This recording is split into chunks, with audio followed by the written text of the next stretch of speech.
Thank you for listening to this free audiobook created by Project Gutenberg and Microsoft AI. To learn more about the project or give feedback on the quality of a recording, please visit aka.ms/audiobook. Preface. William Makepeace Thackeray. The name is dear to all lovers of classic fiction, who have wandered in enchanted lands, following the fortunes of Colonel Newcome, Becky Sharp, Henry Esmond, and a host of other familiar characters created by the great novelist. To an unusual degree, Thackeray dwells on the childhood and youth of the characters he depicts, lingering fondly and in details over the pranks and pastimes, the school and college days of his heroes and heroines, as though he wished to call a special attention to the interest of that portion of their career.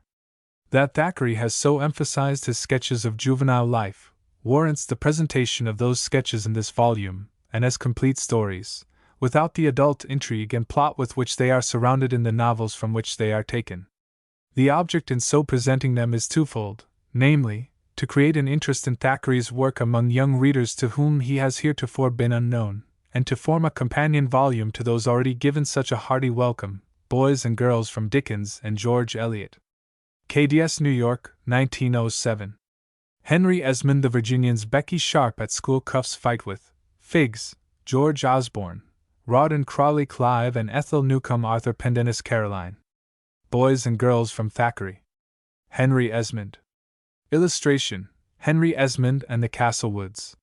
When Francis, 4th Viscount Castlewood, came to his title, and presently after, to take possession of his house of Castlewood, County Hants, in the year 1691, almost the only tenant of the place besides the domestics was a lad of 12 years of age, of whom no one seemed to take any note until my Lady Viscountess lighted upon him, going over the house with the housekeeper on the day of her arrival. The boy was in the room known as the book room, or yellow gallery, where the portraits of the family used to hang. The new and fair Lady of Castlewood found the sad, lonely little occupant of this gallery busy over his great book, which he laid down when he was aware that a stranger was at hand. And, knowing who that person must be, the lad stood up and bowed before her, performing a shy obeisance to the mistress of his house. She stretched out her hand. Indeed, when was it that that hand would not stretch out to do an act of kindness, or to protect grief and ill fortune? "And this is our kinsman, I believe," she said. "And what is your name, kinsman?" "My name is Henry Esmond," said the lad, looking up at her in a sort of delight and wonder, for she appeared the most charming object he had ever looked on. Her golden hair was shining in the gold of the sun, her complexion was of a dazzling bloom, her lips smiling and her eyes beaming with a kindness which made Harry Esmond's heart to beat with surprise. "His name is Henry Esmond, sure enough, my lady," says Mrs. Worksop, the housekeeper, and the new Viscountess, after walking down the gallery, came back to the lad, took his hand again, placing her other fair hand on his head, saying some words to him which were so kind, so sweet that the boy felt as if the touch of a superior being, or angel, smote him down to the ground, and he kissed the fair protecting hand as he knelt on one knee. To the very last hour of his life Esmond remembered the lady as she then spoke and looked, the rings on her fair hands, the very scent of her robe, the beam of her eyes lighting up with surprise and kindness, her lips blooming in a smile, the sun making a golden halo round her hair. As the boy was yet in this attitude of humility, enters behind him a portly gentleman, with a little girl of 4 years old. The gentleman burst into a great laugh at the lady and her adorer, with his little, queer figure, his sallow face, and long black hair. The lady blushed and seemed to deprecate his ridicule by a look of appeal to her husband, for it was my Lord Viscount who now arrived, and whom the lad knew, having once before seen him in the late lord's lifetime.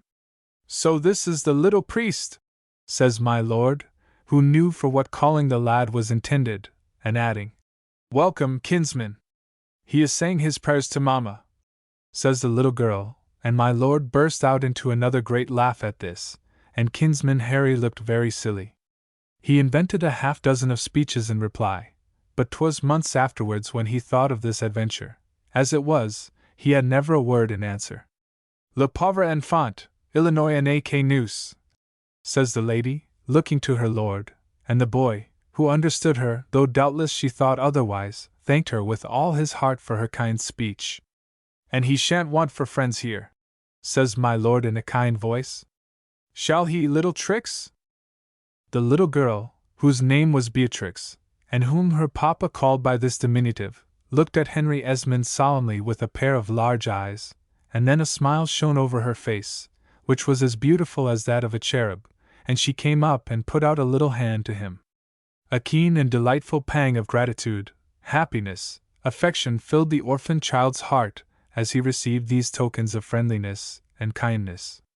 But an hour since, he had felt quite alone in the world, when he heard the great peal of bells from Castlewood Church ringing to welcome the arrival of the new lord and lady. It had rung only terror and anxiety to him, for he knew not how the new owner would deal with him, and those to whom he formerly looked for protection were forgotten or dead. Pride and doubt, too, had kept him within doors, when the vicar and the people of the village, and the servants of the house, had gone out to welcome my Lord Castlewood, for Henry Esmond was no servant, though a dependent, no relative, though he bore the name and inherited the blood of the house, and in the midst of the noise and acclamations attending the arrival of the new lord, for whom a feast was got ready, and guns were fired, and tenants and domestics huzzaed when his carriage rolled into the courtyard of the hall, no one took any notice of young Henry Esmond, who sat alone in the bookroom until his new friends found him. When my lord and lady were going away from the bookroom, the little girl, still holding him by the hand, bade him come too.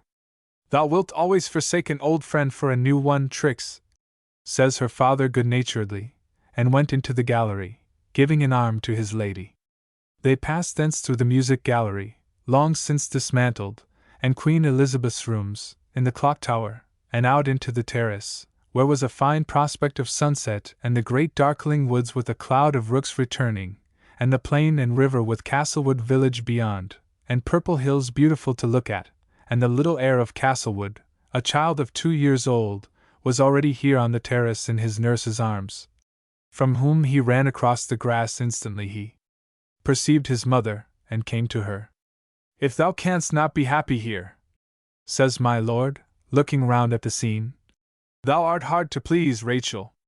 "I am happy where you are," she said lovingly, and then my lord began to describe what was before them to his wife, and what indeed little Harry knew better than he, viz., the history of the house, how by yonder gate the page ran away with the heiress of Castlewood, by which the estate came into the present family, how the Roundheads attacked the clock tower, which my lord's father was slain in defending.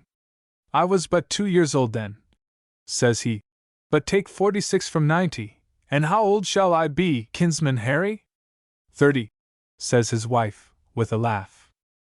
"A great deal too old for you, Rachel," answers my lord, looking fondly down at her. Indeed she seemed to be a girl, and was at that time scarce 20 years old. "You know, Frank, I will do anything to please you," says she, "and I promise you I will grow older every day. You mustn't call Papa Frank, you must call him my lord now," says Miss Beatrix, with a toss of her little head, at which the mother smiled, and the good-natured father laughed, and the little trotting boy laughed, not knowing why, but because he was happy, no doubt, as everyone seemed to be there. Presently, however, as the sun was setting, the little heir was sent howling to bed, while the more fortunate little Trix was promised to sit up for supper that night. "And you will come too, kinsman, won't you?" she said. Harry Esmond blushed. I have supper with Mrs. Worksop," says he. But the new Viscount Castlewood refused to hear of that, and said, "Thou shalt sup with us, Harry, tonight. Shan't refuse a lady, shall he, Trix?" And Harry enjoyed the unexpected pleasure of an evening meal with the new lord of Castlewood and his gracious family. Later, when Harry got to his little chamber, it was with a heart full of surprise and gratitude towards the new friends whom this happy day had brought him. The next morning he was up and watching long before the house was astir, longing to see that fair lady and her children again, and only fearful lest their welcome of the past night should in any way be withdrawn or altered. But presently little Beatrix came out into the garden, and her mother followed, who greeted Harry as kindly as before and listened while he told her the histories of the house, which he had been taught in the old lord's time, and to which she listened with great interest, and then he told her, with respect to the night before, that he understood French and thanked her for her protection. "Do you?" says she, with a blush. "Then, sir, you shall teach me and Beatrix." And she asked him many more questions regarding himself, to which she received brief replies, the substance of which was afterward amplified into certain facts concerning the past of the orphan boy, which it is well to note here and now. It seemed that in former days, in a little cottage in the village of Ealing, near to London, for some time had dwelt an old French refugee, by name Mr. Pastoureau, one of those whom the persecution of the Huguenots by the French king had brought over to England. With this old man lived a little lad, who went by the name of Henry Thomas, but who was no other than Henry Esmond. He remembered to have lived in another place a short time before, near to London, too, amongst looms and spinning wheels, and a great deal of psalm-singing and church-going, and a whole colony of Frenchmen. There he had a dear, dear friend, who died, and whom he called Aunt. She used to visit him in his dreams sometimes, and her face, though it was homely, was 1,000 times dearer to him than that of Mrs. Pastoureau, Bon Papa Pastoureau's new wife, who came to live with him after Aunt went away. And there, at Spitalfields, as it used to be called, lived Uncle George, who was a weaver too, but used to tell Harry that he was a little gentleman, and that his father was a captain, and his mother an angel. When he said so, Bon Papa used to look up from the loom, where he was embroidering beautiful silk flowers, and shake his head. He had a little room where he always used to preach and sing hymns out of his great old nose. Little Harry did not like the preaching. He liked better the fine stories which Aunt used to tell him. Bon Papa's new wife never told him pretty stories. She quarreled with Uncle George, and he went away.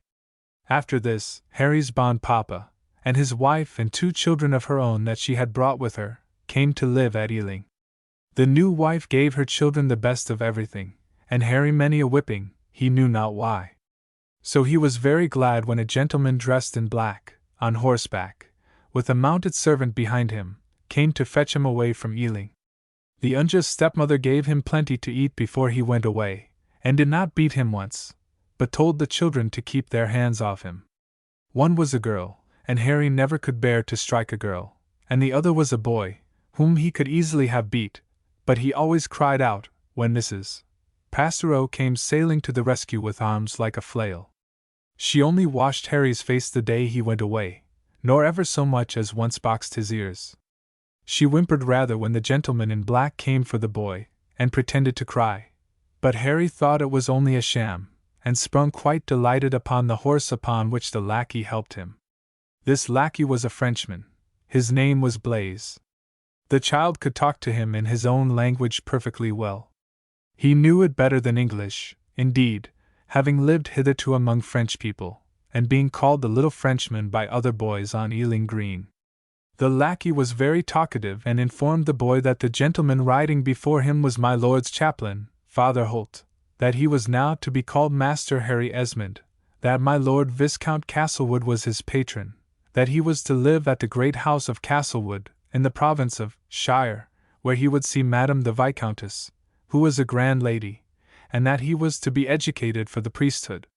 And so, seated on a cloth before Blaise's saddle, Harry Esmond was brought to London, and to a fine square called Covent Garden, near to which his patron lodged. Mr. Holt, the priest, took the child by the hand and brought him to this grand languid nobleman, who sat in a great cap and flowered morning gown, sucking oranges. He patted Harry on the head and gave him an orange, and directed Blaise to take him out for a holiday, and out for a holiday the boy and the valet went. Harry went jumping along. He was glad enough to go. He remembered to his life's end the delights of those days. He was taken to see a play, in a house 1,000 times greater and finer than the booth at Ealing Fair, and on the next happy day they took water on the river, and Harry saw London Bridge, with the houses and book sellers' shops on it, looking like a street, and the Tower of London, with the armor, and the great lions and bears in the moat, all under company of Monsieur Blaise. Presently, of an early morning, all the party set forth for the country, and all along the road the Frenchman told little Harry stories of brigands, which made the child's hair stand on end, and terrified him, so that at the great gloomy inn on the road where they lay, He besought to be allowed to sleep in a room with one of the servants, and Father Holt took pity on him and gave the child a little bed in his chamber. His artless talk and answers very likely inclined this gentleman in his favor, for next day Mr. Holt said Harry should ride behind him, and not with the French lackey, and all along the journey put 1,000 questions to the child, as to his foster brother and relations at Ealing, what his old grandfather had taught him, what languages he knew, whether he could read and write, and sing, and so forth. And Mr. Holt found that Harry could read and write, and possessed the 2 languages of French and English very well.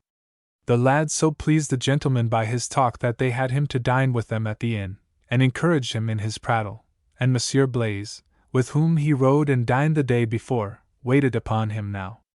At length, on the 3rd day, at evening, they came to a village on the green with elms around it, and the people there all took off their hats, and made curtsies to my Lord Viscount, who bowed to them all languidly, and there was one portly person that wore a cassock and a broad-leaved hat, who bowed lower than anyone, and with this one both my lord and Mr. Holt had a few words. "This, Harry, is Castlewood Church," says Mr. Holt, "and this is the pillar thereof," learned Dr. Tusher. "Take off your hat, sirrah, and salute Dr. Tusher. Come up to supper, doctor," says my lord, at which the doctor made another low bow, and the party moved on towards a grand house that was before them, with many great towers, and vanes on them, and windows flaming in the sunshine, and they passed under an arch into a courtyard, with a fountain in the center, where many men came and held my lord's stirrup as he descended, and paid great respect to Mr. Holt likewise. Taking Harry by the hand as soon as they were both descended from their horses, Mr. Holt led him across the court, to rooms on a level with the ground, one of which Father Holt said was to be the boy's chamber, the other on the other side of the passage being the father's own. As soon as the little man's face was washed, and the father's own dress arranged, Harry's guide took him once more to the door by which my lord had entered the hall, and up a stair, and through an anteroom to my lady's drawing-room, an apartment than which Harry thought he had never seen anything more grand, no, not in the Tower of London, which he had just visited. Indeed, the chamber was richly ornamented in the manner of Queen Elizabeth's time, with great stained windows at either end, and hangings of tapestry, which the sun shining through the colored glass painted of 1,000 hues. And here in state, by the fire, sat a lady to whom the priest took up Harry, who was indeed amazed by her appearance. My Lady Viscountess's face was daubed with white and red up to the eyes, to which the paint gave an unearthly glare. She had a tower of lace on her head, under which was a bush of black curls, borrowed curls, so that no wonder little Harry Esmond was scared when he was first presented to her, the kind priest acting as master of the ceremonies at that solemn introduction, and he stared at her with eyes almost as great as her own, as he had stared at the player woman who acted the wicked tragedy queen, when the players came down to Ealing Fair. She sat in a great chair by the fire corner. In her lap was a spaniel dog that barked furiously. On a little table by her was her ladyship's snuff-box and her sugar-plum box. She wore a dress of black velvet, and a petticoat of flame-colored brocade. She had as many rings on her fingers as the old woman of Banbury Cross, and pretty, small feet which she was fond of showing, with great gold clocks to her stockings, and white slippers with red heels, and an odor of musk was shaken out of her garments whenever she moved or quitted the room, leaning on her tortoise-shell stick, little Fury, the dog, barking at her heels, and Mrs. Tusher, the parson's wife, by her side. "I present to your ladyship your kinsman and little page of honor, Master Henry Esmond," Mr. Holt said, bowing lowly, with a sort of comical humility. "Make a pretty bow to my lady, monsieur, and then another little bow, not so low, to Madame Tusher." Upon my lady the boy's whole attention was for a time directed. He could not keep his great eyes from her. Since the Empress of Ealing, he had seen nothing so awful. "Does my appearance please you, little page?" asked the lady. "He would be very hard to please if it didn't," cried Madame Tusher. "Have done, you silly Maria," said Lady Castlewood, adding, "Come and kiss my hand, child." And little Harry Esmond took and dutifully kissed the lean old hand, upon the gnarled knuckles of which there glittered 100 rings. "To kiss that hand would make many a pretty fellow happy," cried Mrs. Tusher, on which my lady cried out, "Go, you foolish Tusher!" And tapping her with her great fan, Tusher ran forward to seize her hand and kiss it. Fury arose and barked furiously at Tusher, and Father Holt looked on at this queer scene, with arch, grave glances. The awe exhibited by the little boy perhaps pleased the lady on whom this artless flattery was bestowed, for, having gone down on his knee, as Father Holt had directed him, and the fashion then was, and performed his obeisance, she asked, "Page Esmond, my groom of the chamber will inform you what your duties are, when you wait upon my lord and me, and good Father Holt will instruct you as becomes a gentleman of our name. You will pay him obedience in everything, and I pray you may grow to be as learned and as good as your tutor."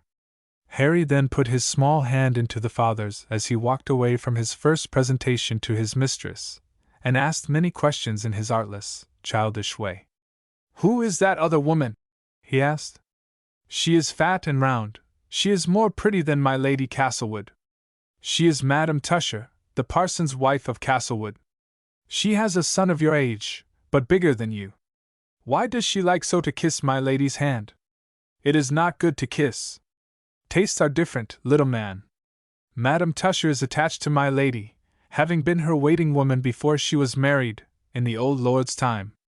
She married Dr. Tusher, the chaplain. The English household divines often marry the waiting women. You will not marry the French woman, will you? I saw her laughing with Blaise in the buttery. I belong to a church that is older and better than the English church," Mr. Holt said, making a sign, whereof Esmond did not then understand the meaning, across his breast and forehead. "In our church the clergy do not marry. You will understand these things better soon. Was not St. Peter the head of your church? Dr. Rabbits of Ealing told us so." The father said, "Yes, he was. But St. Peter was married, for we heard only last Sunday that his wife's mother lay sick of a fever." On which the father again laughed, and said he would understand this too better soon, and talked of other things, and took away Harry Esmond, and showed him the great old house which he had come to inhabit. It stood on a rising green hill, with woods behind it, in which were rooks' nests, where the birds at morning and returning home at evening made a great cawing. At the foot of a hill was a river, with a steep ancient bridge crossing it, and beyond that a large pleasant green flat, where the village of Castlewood stood, with the church in the midst, the parsonage hard by it, the inn with the blacksmith's forge beside it, and the sign of the Three Castles, on the elm. The London road stretched away towards the rising sun, and to the west were swelling hills and peaks, behind which many a time Harry Esmond saw the same sun setting in after years. The hall of Castlewood was built with 2 courts, whereof one only, the Fountain Court, was now inhabited, the other having been battered down in the Cromwellian wars. In the Fountain Court, still in good repair, was the great hall, near to the kitchen and butteries. A dozen of living rooms looked to the north, and communicated with the little chapel that faced eastwards, and the buildings stretching from that to the main gate, and with the hall, which looked to the west, into the court, now dismantled. This court had been the more magnificent of the two until the Protector's cannon tore down one side of it before the place was taken and stormed. The besiegers entered at the terrace under the clock tower, slaying every man of the garrison, and at their head my lord's brother, Francis Esmond. The restoration did not bring enough money to the Lord Castlewood to restore this ruined part of his house, where were the morning parlours, and above them the long music gallery. Before this stretched the garden terrace, where the flowers grew again which the boots of the Roundheads had trodden in their assault, and which was restored without much cost, and only a little care, by both ladies who succeeded the second Viscount in the government of this mansion. Round the terrace garden was a low wall with a wicket leading to a wooded height beyond, that is called Cromwell's Battery to this day. Young Harry Esmond soon learned the domestic part of his duty, which was easy enough, from the groom of her ladyship's chamber, serving the Countess, as the custom commonly was in his boyhood, as page, waiting at her chair, bringing her scented water and the silver basin after dinner, sitting on her carriage step on state occasions, or on public days introducing her company to her. This was chiefly of the Catholic gentry, of whom there were a pretty many in the country and neighbouring city, and who rode not seldom to Castlewood to partake of the hospitalities there. In the second year of their residence, the company seemed especially to increase. my lord and my lady were seldom without visitors. Also there came in these times to Father Holt many private visitors, whom, after a little, Henry Esmond had no difficulty in recognizing as priests of the Father's order, whatever their dresses, and they adopted all sorts, might be. They were closeted with the Father constantly, and often came and rode away without paying their respects to my lord and lady. Father Holt began speedily to be so much occupied with these meetings as rather to neglect the education of the little lad who so gladly put himself under the kind priest's orders. At first they read much and regularly, both in Latin and French, the father not neglecting in anything to impress his faith upon his pupil, but not forcing him violently, and treating him with a delicacy and kindness which surprised and attached the child, always more easily won by these methods than by any severe exercise of authority.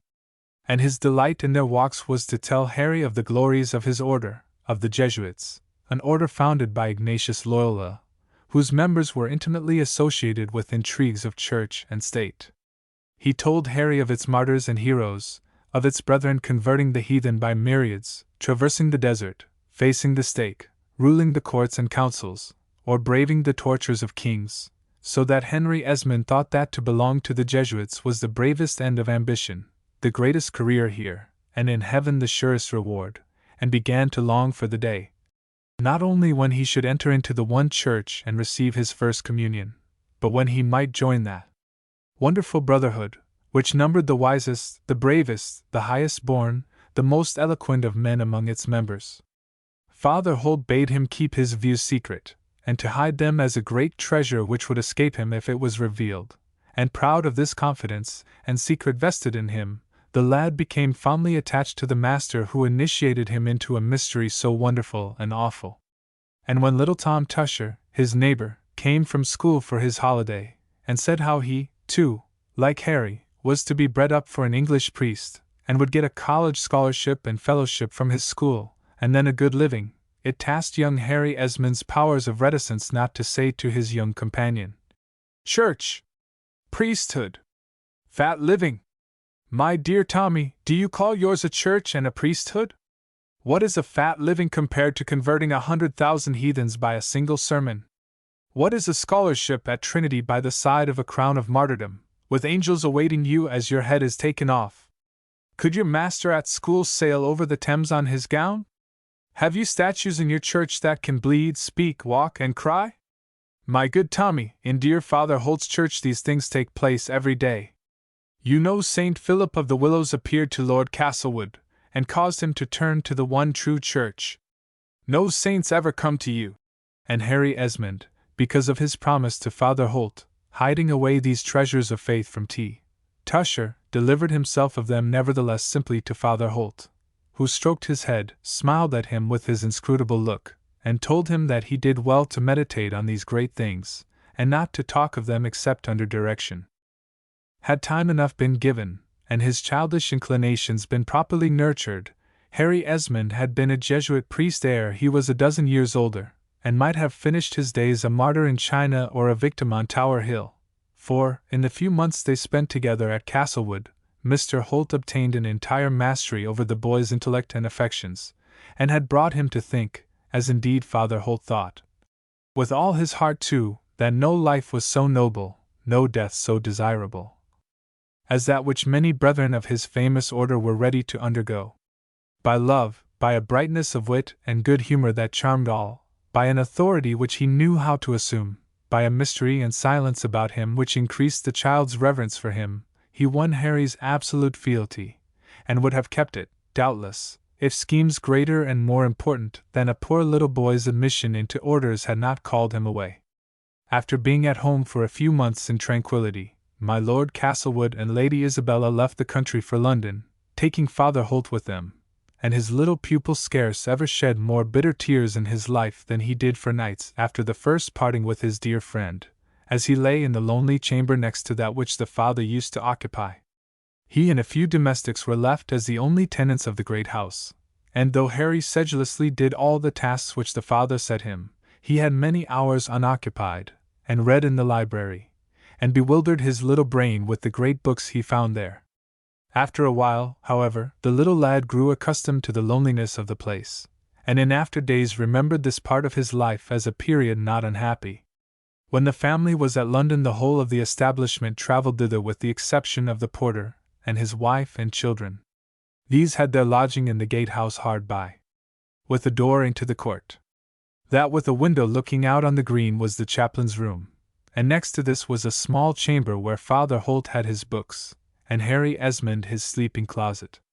The side of the house facing the east had escaped the guns of the Cromwellians, whose battery was on the height facing the western court, so that this eastern end bore few marks of demolition, save in the chapel, where the painted windows surviving Edward VI had been broke by the Commonwealth men. When Father Holt was at Castlewood, little Harry Esmond acted as his familiar little servitor, beating his clothes, folding his vestments, fetching his water from the well long before daylight, ready to run anywhere for the service of his beloved priest. When the father was away, he locked his private chamber, but the room where the books were was left to little Harry. Great public events were happening at this time, of which the simple young page took little count. But one day, before the family went to London, riding into the neighbouring town on the step of my lady's coach, his lordship and she and Father Holt being inside, a great mob of people came hooting and jeering round the coach, bawling out, "The bishops forever! Down with the Pope! No popery! No popery!" So that my lord began to laugh, my lady's eyes to roll with anger, for she was as bold as a lioness, and feared nobody, whilst Mr. Holt, as Esmond saw from his place on the step, sank back with rather an alarmed face, crying out to her ladyship, "For God's sake, madam, do not speak or look out of window, sit still." But she did not obey this prudent injunction of the father. She thrust her head out of the coach window, and screamed out to the coachman, "Flog your way through them, the brutes, James, and use your whip." James the coachman was more afraid of his mistress than of the mob, probably, for he whipped on his horses as he was bidden, and the postboy that rode with the first pair gave a cut of his thong over the shoulders of one fellow who put his hand out towards the leading horse's rein. It was a market day, and the country people were all assembled with their baskets of poultry, eggs, and such things. The postilion had no sooner lashed the man who would have taken hold of his horse, but a great cabbage came whirling like a bombshell into the carriage, at which my lord laughed more, for it knocked my lady's fan out of her hand, and plumped into Father Holt's stomach. Then came a shower of carrots and potatoes. The little page was outside the coach on the step, and a fellow in the crowd aimed a potato at him, and hit him in the eye, at which the poor little wretch set up a shout. The man, a great big saddler's apprentice of the town, laughed, and stooped to pick up another potato. The crowd had gathered quite between the horses and the inn door by this time, and the coach was brought to a dead standstill. My lord jumped as briskly as a boy out of the door on his side of the coach, squeezing little Harry behind it, had hold of the potato thrower's collar in an instant, and the next moment the brute's heels were in the air, and he fell on the stones with a thump. "You hulking coward!" says he. "You pack of screaming blackguards! How dare you attack children, and insult women? Fling another shot at that carriage, you sneaking pigskin cobbler, and by the Lord I'll send my rapier through you!" Some of the mob cried, "Huzzah, my lord!" for they knew him, and the saddler's man was a known bruiser, near twice as big as my lord Viscount. "Make way there," says he. He spoke with a great air of authority. "Make way, and let her ladyship's carriage pass." The men actually did make way, and the horses went on, my lord walking after them with his hat on his head. This mob was one of many thousands that were going about the country at that time, huzzahing for the acquittal of 7 bishops who had been tried just then, and about whom little Harry Esmond knew scarce anything. The party from Castlewood were on their way to Hexton, where there was a great meeting of the gentry. My lord's people had their new liveries on, and Harry a little suit of blue and silver, which he wore upon occasions of state, and the gentlefolks came round and talked to my lord, and a judge in a red gown, who seemed a very great personage, especially complimented him and my lady, who was mighty grand. Harry remembers her train borne up by her gentlewoman. There was an assembly and ball at the great room at the inn, and other young gentlemen of the county families looked on as he did. One of them jeered him for his black eye, which was swelled by the potato, and another called him a cruel name, on which he and Harry fell to fisticuffs. My lord's cousin, Colonel Esmond of Walcote, was there, and separated the two lads, a great, tall gentleman, with a handsome, good-natured face. Very soon after this my lord and lady went to London with Mr. Holt, leaving the page behind them. The little man had the great house of Castlewood to himself, or between him and the housekeeper, Mrs.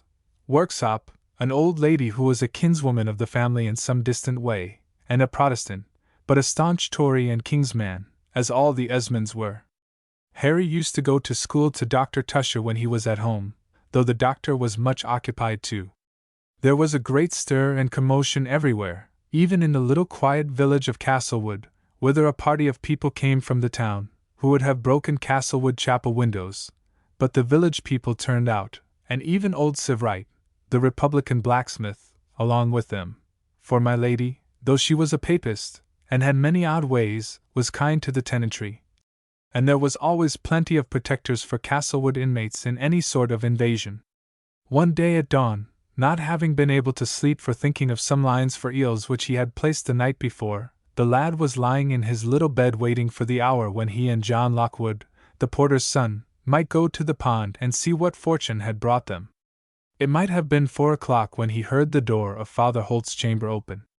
Harry jumped up, thinking for certain it was a robber, or hoping perhaps for a ghost, and flinging open his own door, saw a light inside Father Holt's room, and a figure standing in the doorway, in the midst of a great smoke which issued from the room.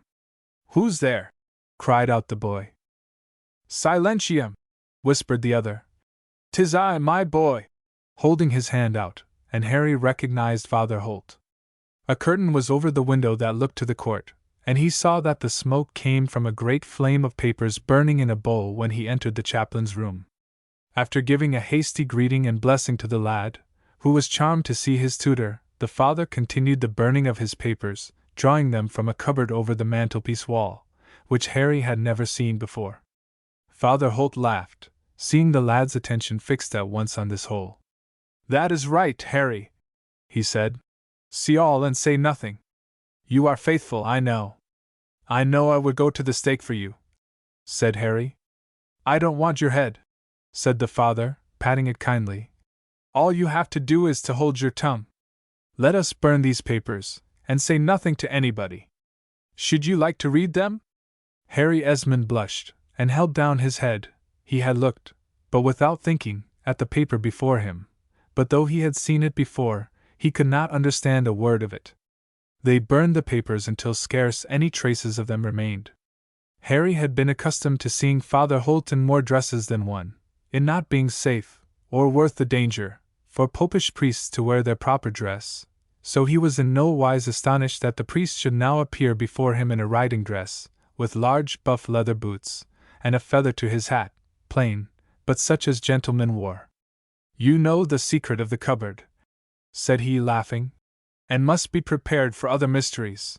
And he opened a wardrobe, which he usually kept locked, but from which he now took out 2 or 3 dresses and wigs of different colors, and a couple of swords, a military coat and cloak, and a farmer's smock, and placed them in the large hole over the mantelpiece from which the papers had been taken.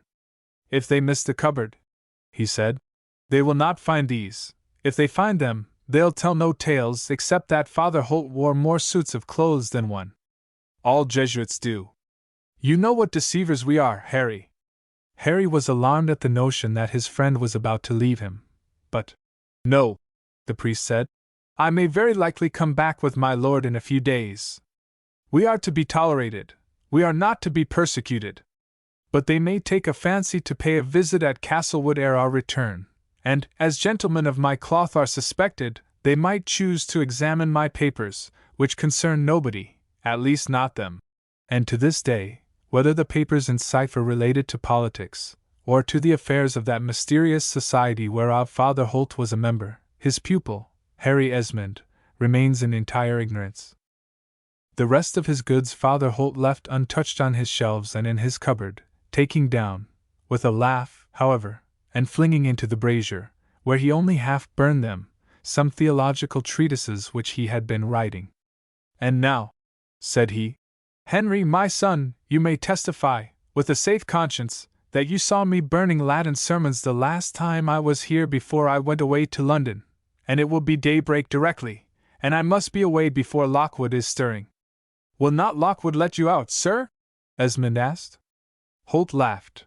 He was never more gay or good-humored than when in the midst of action or danger. Lockwood knows nothing of my being here, mind you, he said. Nor would you, you little wretch! Had you slept better? You must forget that I have been here, and now farewell. Close the door, and go to your own room, and don't come out till, stay, why should you not know one's secret more? I know you will never betray me. In the chaplain's room were 2 windows, the one looking into the court facing westwards to the fountain, the other a small casement strongly barred, and looking onto the green in front of the hall. This window was too high to reach from the ground, but mounting on a buffet which stood beneath it, Father Holt showed Harry how, by pressing on the base of the window, the whole framework descended into a cavity worked below, from which it could be restored to its usual place from without, a broken pane being purposely opened to admit the hand which was to work upon the spring of the machine. When I am gone, Father Holt said, you may push away the buffet, so that no one may fancy that an exit has been made that way. Lock the door, place the key, where shall we put the key? Under Chrysostom on the bookshelf, and if any ask for it, say I keep it there, and told you where to find it, if you had need to go to my room. The descent is easy down the wall into the ditch, and so once more farewell, until I see thee again, my dear son. And with this the intrepid father mounted the buffet with great agility and briskness, stepped across the window, lifting up the bars and framework again from the other side, and only leaving room for Harry Esmond to stand on tiptoe and kiss his hand before the casement closed, the bars fixing as firmly as ever, seemingly, in the stone arch overhead. Esmond, young as he was, would have died sooner than betray his friend and master, as Mr. Holt well knew. So, then, when Holt was gone, and told Harry not to see him, it was as if he had never been. And he had this answer pat when he came to be questioned a few days later. The Prince of Orange was then at Salisbury, as young Esmond learned from seeing Dr. Tusher in his best cassock, with a great orange cockade in his broad-leaved hat, and Nahan, his clerk, ornamented with a like decoration. The doctor was walking up and down in front of his parsonage when little Esmond saw him, and heard him say he was going to Salisbury to pay his duty to His Highness the Prince. The village people had orange cockades too, and his friend, the blacksmith's laughing daughter, pinned one into Harry's old hat, which he tore out indignantly when they bade him to cry, God save the Prince of Orange and the Protestant religion! But the people only laughed, for they liked the boy in the village, where his solitary condition moved the general pity, and where he found friendly welcomes and faces in many houses. It was while Dr. Tusher was away at Salisbury that there came a troop of dragoons with orange scarfs, and quartered in Castlewood, and some of them came up to the hall, where they took possession, robbing nothing, however, beyond the hen-house and the beer-cellar, and only insisting upon going through the house and looking for papers. The first room they asked to look at was Father Holt's room, where they opened the drawers and cupboards, and tossed over the papers and clothes, but found nothing except his books and clothes, and the vestments in a box by themselves, with which the dragoons made merry, to Harry Esmond's horror. To the questions which the gentleman put to Harry, he replied that Father Holt was a very kind man to him, and a very learned man, and Harry supposed would tell him none of his secrets if he had any. He was about 11 years old at that time, and looked as innocent as boys of his age. A kingdom was changing hands whilst my lord and lady were away. King James was flying, the Dutchmen were coming, awful stories about them and the Prince of Orange Mrs. Worksop used to tell to the idle little page, who enjoyed the exciting narratives. The family were away more than 6 months, and when they returned they were in the deepest state of dejection, for King James had been banished, the Prince of Orange was on the throne, and the direst persecutions of those of the Catholic faith were apprehended by my lady, who said that she did not believe there was a word of truth in the promises of toleration that Dutch monster made, or a single word the perjured wretch said. My lord and lady, being loyal followers of the banished king, were in a manner prisoners in their own house, so her ladyship gave the little page to know, who was by this time growing of an age to understand what was passing about him, and something of the character of the people he lived with. Father Holt came to the hall constantly, but officiated no longer openly as chaplain. Strangers, military and ecclesiastic, Harry knew the latter though they came in all sorts of disguises, were continually arriving and departing. My lord made long absences and sudden reappearances, using sometimes the secret window in Father Holt's room, though how often Harry could not tell. He stoutly kept his promise to the father of not prying, and if at midnight from his little room he heard noises of persons stirring in the next chamber, he turned round to the wall, and hid his curiosity under his pillow until he fell asleep. Of course, he could not help remarking that the priest's journeys were constant, and understanding by 100 signs that some active though secret business employed him. What this was may pretty well be guessed by what soon happened to my lord. No garrison or watch was put into Castlewood when my lord came back, but a guard was in the village, and one or other of them was always on the green keeping a lookout on the great gate, and those who went out and in. Lockwood said that at night especially every person who came in or went out was watched by the outlying sentries. It was lucky that there was a gate which their worships knew nothing about. My lord and Father Holt must have made constant journeys at night. Once or twice little Harry acted as their messenger and discreet aide-de-camp.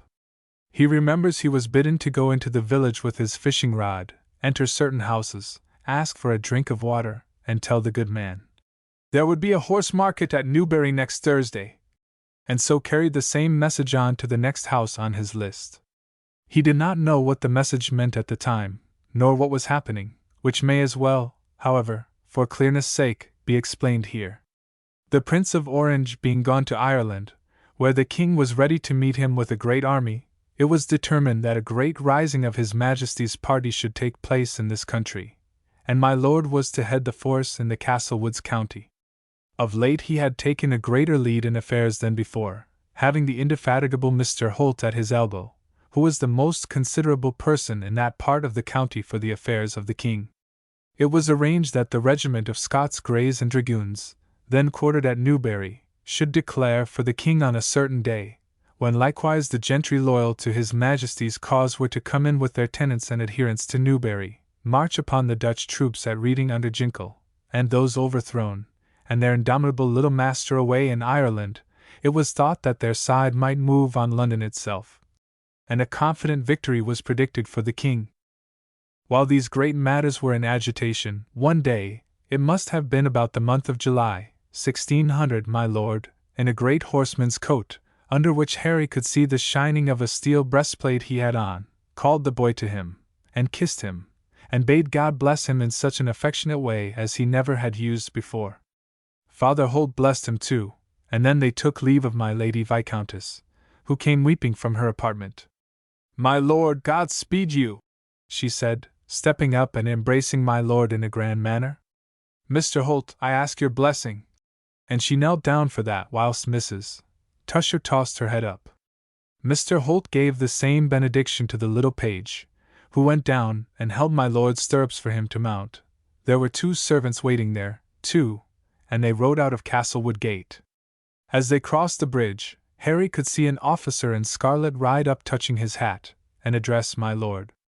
The party stopped, and came to some discussion, which presently ended, my lord putting his horse into a canter after taking off his hat to the officer, who rode alongside him step for step, the trooper accompanying him falling back, and riding with my lord's 2 men.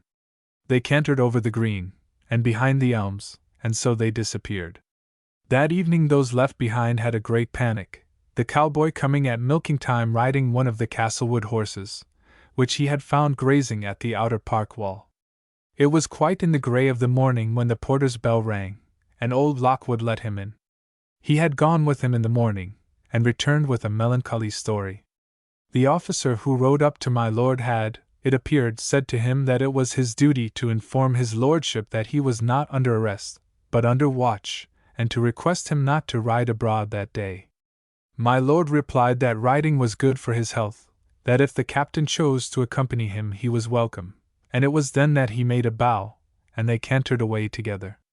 When he came on to Wansey Down, my lord all of a sudden pulled up, and the party came to a halt at the crossway.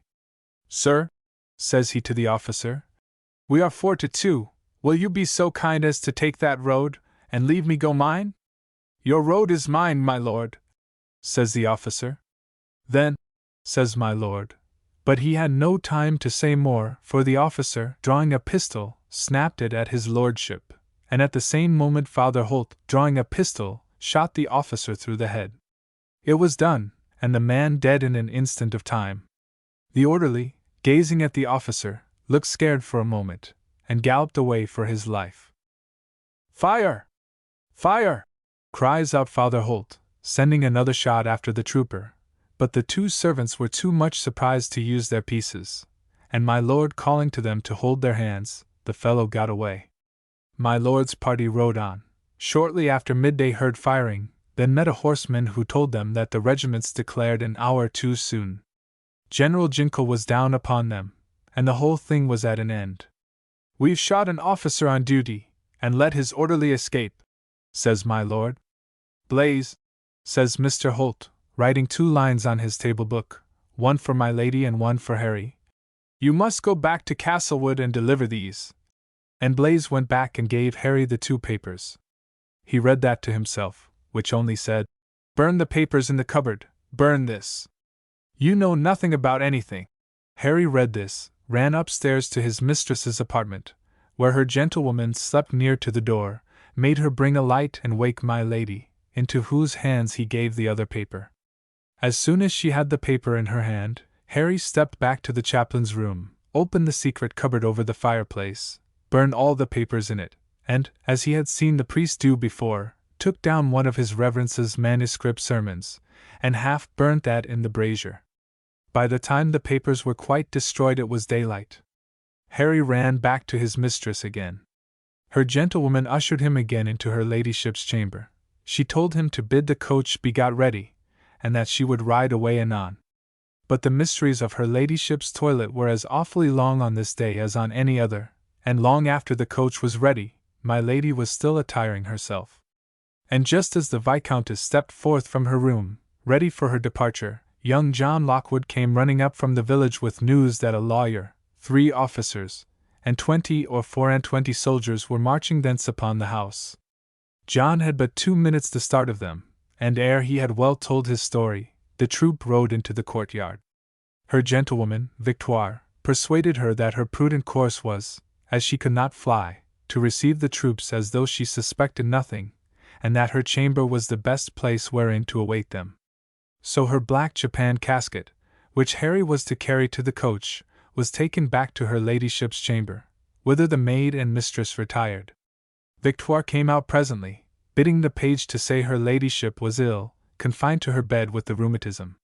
By this time the soldiers had reached Castlewood, and, preceded by their commander and a lawyer, were conducted to the stair leading up to the part of the house which my lord and lady inhabited.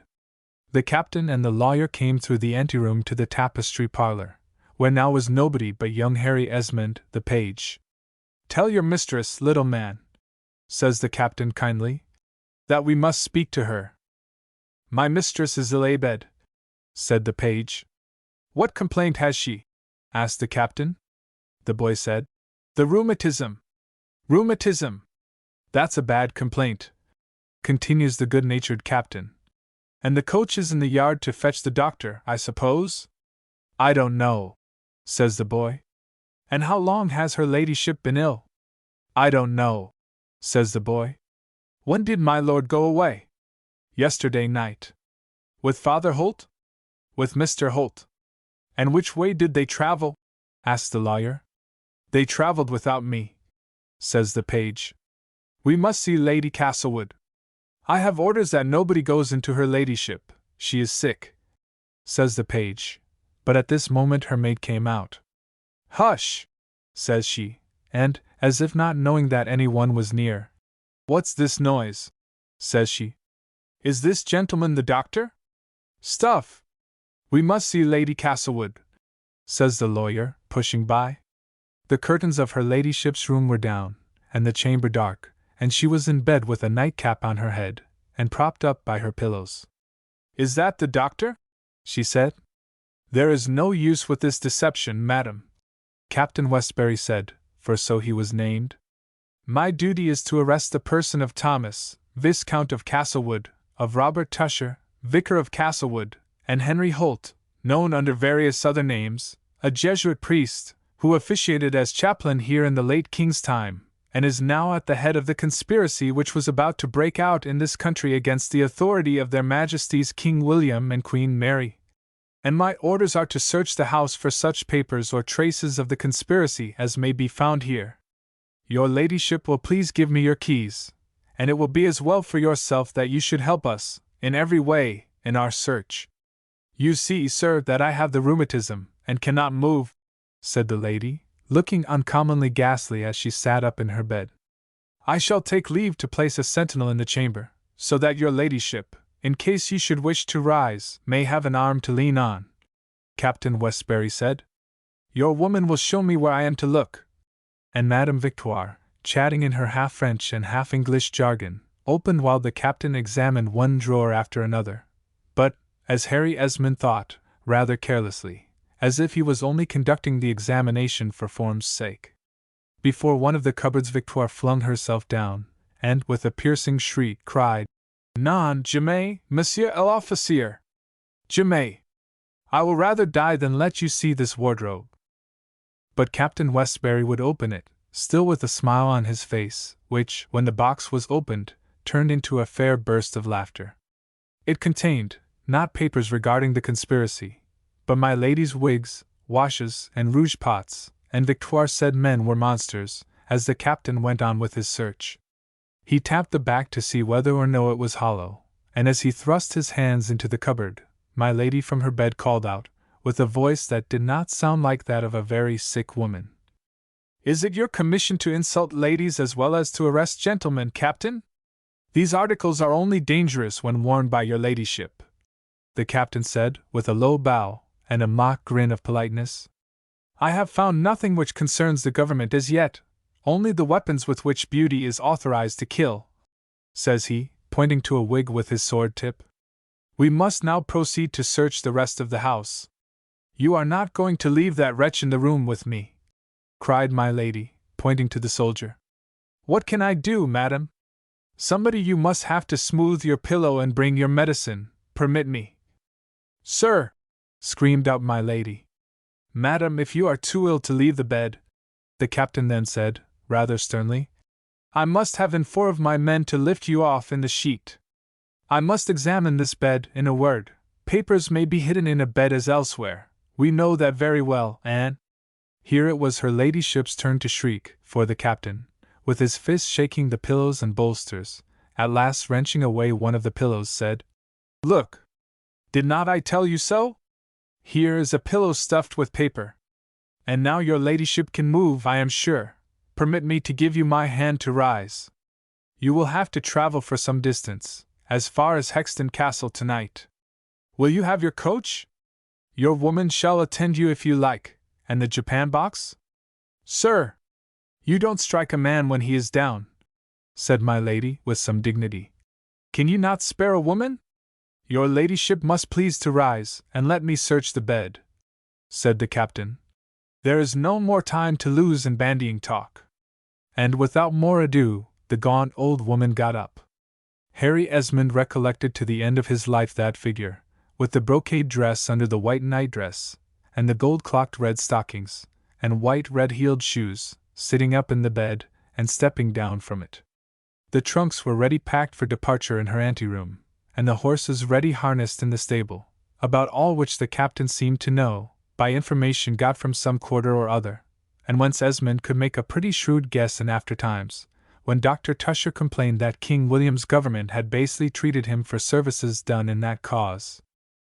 And here we may relate, though he was then too young to know all that was happening, what the papers contained, of which Captain Westbury had made a seizure, and which papers had been transferred from the Japan box to the bed when the officers arrived. There was a list of gentlemen of the county, in Father Holt's handwriting, who were King James's friends, also a patent conferring the title of Marquis of Esmond on my Lord Castlewood, and the heirs male of his body, his appointment as Lord Lieutenant of the county, and Major General. There were various letters from the nobility and gentry, some ardent and some doubtful, and all valuable to the men who found them, for reasons which the lad knew little about, only being aware that his patron and his mistress were in some trouble, which had caused the flight of the one and the apprehension of the other by the officers of King William. The seizure of the papers effected, the gentlemen did not pursue their further search through Castlewood House very rigorously. They only examined Mr. Holt's room, being led thither by his pupil, who showed, as the father had bidden him, the place where the key of his chamber lay, opened the door for the gentlemen, and conducted them into the room. When the gentlemen came to the half-burned papers in the bowl, they examined them eagerly enough, and their young guide was a little amused at their perplexity. "What are these?" says one. "They're written in a foreign language," says the lawyer. "What are you laughing at, little whelp?" he added, turning round as he saw the boy smile. "Mr. Holt said they were sermons," Harry said, "and bade me to burn them." Which indeed was true of those papers. "Sermons, indeed! It's treason, I would lay a wager," cries the lawyer. "Egad! It's Greek to me," says Captain Westbury. "Can you read it, little boy?" "Yes, sir, a little," Harry said. "Then read, and read in English, sir, on your peril," said the lawyer. And Harry began to translate. "Hath not one of your own writers said the children of Adam are now laboring as much as he himself ever did, about the tree of the knowledge of good and evil, shaking the boughs thereof, and seeking the fruit, being for the most part unmindful of the tree of life? O blind generation, 'tis this tree of knowledge to which the serpent has led you." And here the boy was obliged to stop, the rest of the page being charred by the fire, and asked of the lawyer, "Shall I go on, sir?" The lawyer said, "This boy is deeper than he seems. Who knows that he is not laughing at us?" "Let's have in Dick the scholar," cried Captain Westbury, laughing, and he called to a trooper out of the window. "Ho, Dick, come in here and construe." A soldier, with a good-humored face, came in at the summons, saluting his officer. "Tell us what is this, Dick Steele?" says the lawyer. "'Tis Latin," says Dick, glancing at it, and again saluting his officer. "And from a sermon of Mr. Cudworth's." And he translated the words pretty much as Henry Esmond had rendered them. "What a young scholar you are," says the captain to the boy. "Depend on't, he knows more than he tells," says the lawyer. "I think we will pack him off in the coach with the old lady." "For construing a bit of Latin?" said the captain, very good-naturedly. "I would as lief go there as anywhere," Harry Esmond said simply, "for there is nobody to care for me." There must have been something touching in the child's voice, or in this description of his solitude, for the captain looked at him very good-naturedly, and the trooper called Steele put his hand kindly on the lad's head, and said some words in the Latin language. "What does he say?" says the lawyer. "I said I was not ignorant of misfortune myself, and had learned to succor the miserable, and that's not your trade, Mr. Sheepskin," said the trooper. "You had better leave Dick the scholar alone, Mr. Corbett," the captain said. And Harry Esmond, always touched by a kind face and a kind word, felt very grateful to this good-natured champion. The horses were by this time harnessed to the coach, and my Lady Isabella was consigned to that vehicle and sent off to Hexton, with her woman and the man of law to bear her company, a couple of troopers riding on either side of the coach. And Harry was left behind at the hall, belonging, as it were, to nobody, and quite alone in the world. The captain and a guard of men remained in possession there, and the soldiers, who were very good-natured and kind, ate my lord's mutton and drank his wine, and made themselves comfortable, as they well might do in such pleasant quarters. After the departure of the Countess, Dick the scholar took Harry Esmond under his special protection, and would talk to him both of French and Latin, in which tongues the lad found that he was even more proficient than Scholar Dick. Hearing that he had learned them from a Jesuit, in the praise of whom and whose goodness Harry was never tired of speaking, Dick, rather to the boy's surprise, showed a great deal of theological science, and knowledge of the points at issue between the Catholic and Protestant churches, so that he and Harry would have hours of controversy together, with which conversations the long days of the troopers' stay at Castlewood were whiled away. Though the other troopers were all gentlemen, they seemed ignorant and vulgar to Harry Esmond, with the exception of this good-natured Corporal Steele, scholar, although Captain Westbury and Lieutenant Trent were always kind to the lad. They remained for some months at Castlewood, and Harry learned from them, from time to time, how Lady Isabella was being treated at Hexton Castle, and the particulars of her confinement there. King William was disposed to deal very leniently with the gentry who remained faithful to the old king's cause, and no prince usurping a crown as his enemies said he did, ever caused less blood to be shed. As for women conspirators, he kept spies on the least dangerous, and locked up the others. Lady Castlewood had the best rooms in Hexton Castle, and the jailer's garden to walk in, and though she repeatedly desired to be led out to execution like Mary Queen of Scots, there never was any thought of taking her painted old head off. She even found that some were friends in her misfortune, whom she had, in her prosperity, considered as her worst enemies. Colonel Francis Esmond, my lord's cousin, and her ladyship's hearing of his kinswoman's scrape, came to visit her in prison, offering any friendly services which lay in his power. He brought, too, his lady and little daughter Beatrix, the latter a child of great beauty and many winning ways, to whom the old Viscountess took not a little liking, and who was permitted after that to go often and visit the prisoner. And now there befell an event by which Lady Isabella recovered her liberty, and the house of Castlewood got a new owner, Colonel Francis Esmond, and fatherless little Harry Esmond, the new and most kind protector and friend, whom we met at the opening of this story. My Lord of Castlewood was wounded at the Battle of the Boyne, flying from which field he lay for a while concealed in a marsh, and more from cold and fever caught in the bogs than from the steel of the enemy in the battle, died. In those days letters were slow of travelling, and that of a priest announcing my lord's death took 2 months or more on its journey from Ireland to England. When it did arrive, Lady Isabella was still confined in Hexton Castle, but the letter was opened at Castlewood by Captain Westbury. Harry Esmond well remembered the receipt of this letter, which was brought in as Captain Westbury and Lieutenant Trent were on the green playing at bowls, young Esmond looking on at the sport. "Something has happened to Lord Castlewood," Captain Westbury said, in a very grave tone. "He is dead of a wound received at the Boyne, fighting for King James. I hope he has provided for thee somehow. Thou hast only him to depend on now."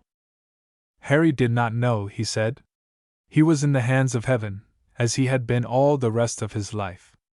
That night as he lay in the darkness he thought with a pang how Father Holt and 2 or 3 soldiers, his acquaintances of the last 6 weeks, were the only friends he had in the great, wide world.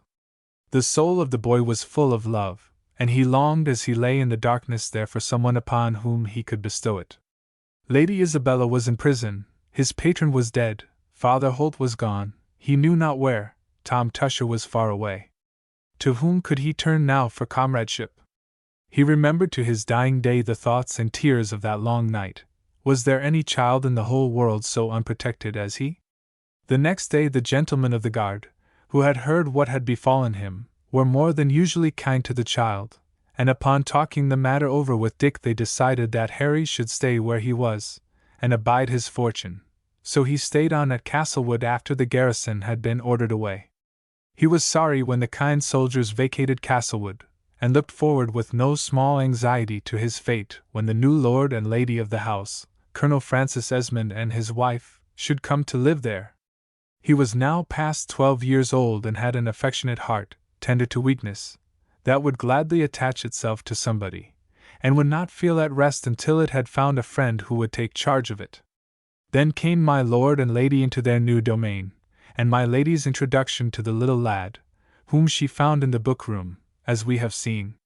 The instinct which led Henry Esmond to admire and love the gracious person, the fair apparition, whose beauty and kindness so moved him when he first beheld her, became soon a passion of gratitude, which entirely filled his young heart. There seemed, as the boy thought, in her every look or gesture, an angelic softness and bright pity. In motion or repose she seemed gracious alike. The tone of her voice, though she spoke words ever so trivial, gave him a pleasure that amounted almost to pain. It could not be called love, that a lad of his age felt for his mistress, but it was worship. To catch her glance, to divine her errand and run on it before she had spoken it, to watch, follow, adore her, became the business of his life. As for my Lord Castlewood, he was good-humored, of a temper naturally easy, liking to joke, especially with his inferiors, and charmed to receive the tribute of their laughter. All exercises of the body he could perform to perfection: shooting at a mark, breaking horses, riding at the ring, pitching the quoit, playing at all games with great skill. He was fond of the parade of dress, and also fond of having his lady well dressed, who spared no pains in that matter to please him. Indeed, she would dress her head or cut it off if he had bidden her. My Lord Viscount took young Esmond into his special favour, luckily for the lad. A very few months after my lord's coming to Castlewood in the winter time, little Frank being a child in petticoats, trotting about, it happened that little Frank was with his father after dinner, who fell asleep, heedless of the child, who crawled to the fire. As good fortune would have it, Esmond was sent by his mistress for the boy, just as the poor little screaming urchin's coat was set on fire by a log. Esmond, rushing forward, tore the dress off, so that his own hands were burned more than the little boy's, who was frightened rather than hurt by the accident. As my lord was sleeping heavily, it certainly was providential that a resolute person should have come in at that instant, or the child would have been burned to death. Ever after this, the father was loud in his expressions of remorse, and of admiration for Harry Esmond, and had the tenderest regard for his son's preserver. His burns were tended with the greatest care by his kind mistress, who said that heaven had sent him to be the guardian of her children, and that she would love him all her life. And it was after this, and from the very great love and tenderness which grew up in this little household, that Harry came to be quite of the religion of his house, and his dear mistress, of which he has ever since been a professing member. My lady had 3 idols: her lord, the good Viscount of Castlewood, her little son, who had his father's looks and curly, brown hair, and her daughter Beatrix, who had his eyes. Were there ever such beautiful eyes in the world? A pretty sight it was to see the fair mistress of Castlewood, her little daughter at her knee, and her domestics gathered around her, reading the morning prayer of the English Church. Esmond long remembered how she looked and spoke, kneeling reverently before the sacred book, the sun shining upon her golden hair until it made a halo round about her, a dozen of the servants of the house kneeling in a line opposite their mistress. For a while Harry Esmond as a good papist kept apart from these mysteries, but Dr. Tusher, showing him that the prayers read were those of the Church of all ages, he came presently to kneel down with the rest of the household in the parlour, and before a couple of years my lady had made a thorough convert. Indeed, the boy loved her so much that he would have subscribed to anything she bade him at that time, and the happiest period of all his life was this, when the young mother, with her daughter and son, and the orphan lad whom she protected, read and worked and played, and were children together. But as Esmond grew, and observed for himself, he found much to read and think of outside that fond circle of kinsfolk. He read more books than they cared to study with him, was alone in the midst of them many a time, and passed nights over labors, useless perhaps, but in which they could not join him. His dear mistress divined his thoughts with her usual jealous watchfulness of affection, began to forebode a time when he would escape from his home nest, and at his eager protestations to the contrary, would only sigh and shake her head, knowing that some day her predictions would come true. Meanwhile evil fortune came upon the inmates of Castlewood Hall, brought thither by no other than Harry himself. In those early days, before Lady Mary Wortley Montagu brought home the custom of inoculation from Turkey, smallpox was considered, as indeed it was, the most dreadful scourge of the world. The pestilence would enter a village and destroy half its inhabitants. At its approach not only the beautiful, but the strongest were alarmed, and those fled who could. One day in the year 1694 Dr. Tusher ran into Castlewood House with a face of consternation, saying that the malady had made its appearance in the village, that a child at the inn was down with the smallpox. Now there was a pretty girl at this inn, Nancy Siveright, the blacksmith's daughter, a bouncing, fresh-looking lass, with whom Harry Esmond in his walks and rambles often happened to fall in, or, failing to meet her, he would discover some errand to be done at the blacksmith's, or would go to the inn to find her. When Dr. Tusher brought the news that smallpox was at the inn, Henry Esmond's first thought was of alarm for poor Nancy, and then of disquiet for the Castlewood family, lest he might have brought this infection to them, for the truth is, that Mr. Harry had been sitting that day for an hour with Nancy Siveright, holding her little brother, who had complained of headache on his knee, and had also since then been drawing pictures and telling stories to little Frank Castlewood, who had occupied his knee for an hour after dinner, and was never tired of Henry's tales of soldiers and horses. As luck would have it, Beatrix had not that evening taken her usual place, which generally she was glad enough to take, upon her tutor's lap.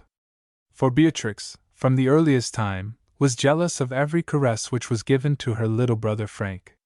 She would fling away even from her mother's arms if she saw Frank had been there before her. She would turn pale and red with rage if she caught signs of affection between Frank and his mother, would sit apart and not speak for a whole night if she thought the boy had a better fruit or a larger cake than hers, would fling away a ribbon if he had one too, and from the earliest age, sitting up in her little chair by the great fireplace opposite to the corner where Lady Castlewood commonly sat at her embroidery, would utter childish sarcasm about the favors shown to her brother. These, if spoken in the presence of Lord Castlewood, tickled and amused his humor. He would pretend to love Frank best, and dandle and kiss him, and roar with laughter at Beatrix's jealousy. So it chanced that upon this very day, when poor Harry Esmond had had the blacksmith's son and the peer's son alike upon his knee, little Beatrix had refused to take that place, seeing it had been occupied by her brother, and luckily for her, had sat at the further end of the room away from him, playing with a spaniel dog which she had, for which by fits and starts she would take a great affection, and talking at Harry Esmond over her shoulder, as she pretended to caress the dog, saying that Fido would love her, and she would love Fido and no one but Fido all the rest of her life. When, then, Dr. Tusher brought the news that the little boy at the inn was ill with the smallpox, poor Harry Esmond felt a shock of alarm, not so much for himself as for little Frank, whom he might have brought into peril. Beatrix, who had by this time pouted sufficiently, and who, whenever a stranger appeared, began from infancy almost to play off little graces to catch his attention, her brother being now gone to bed, was for taking her place upon Esmond's knee, for though the doctor was very attentive to her, she did not like him because he had thick boots and dirty hands, the pert young miss said, and because she hated learning the catechism. But as she advanced toward Esmond, he started back, and placed the great chair on which he was sitting between him and her, saying in French to Lady Castlewood, "Madam, the child must not approach me. I must tell you that I was at the blacksmith's today, and had his little boy upon my lap." "Where you took my son afterwards," Lady Castlewood cried, very angry, and turning red. "I thank you, sir, for giving him such company. Beatrix," she continued in English, "I forbid you to touch Mr. Esmond. Come away, child, come to your room. Come to your room, I wish your reverence good night." This to Dr. Tusher, adding to Harry, "And you, sir, had not you better go back to your friends at the inn?" Her eyes, ordinarily so kind, darted flashes of anger as she spoke, and she tossed up her head with the mien of a princess, adding such words of reproach and indignation that Harry Esmond, to whom she had never once before uttered a syllable of unkindness, stood for some moments bewildered with grief and rage at the injustice of her reproaches. He turned quite white from red, and answered her in a low voice, ending his little speech with these words, addressed to Lord Castlewood: "Heaven bless you and yours for your goodness to me.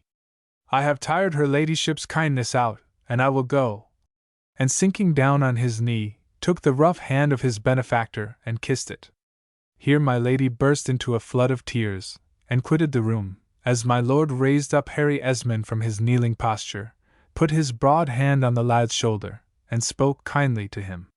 Then, suddenly remembering that Harry might have brought the infection with him, he stepped back suddenly, saying, "Keep off, Harry, my boy.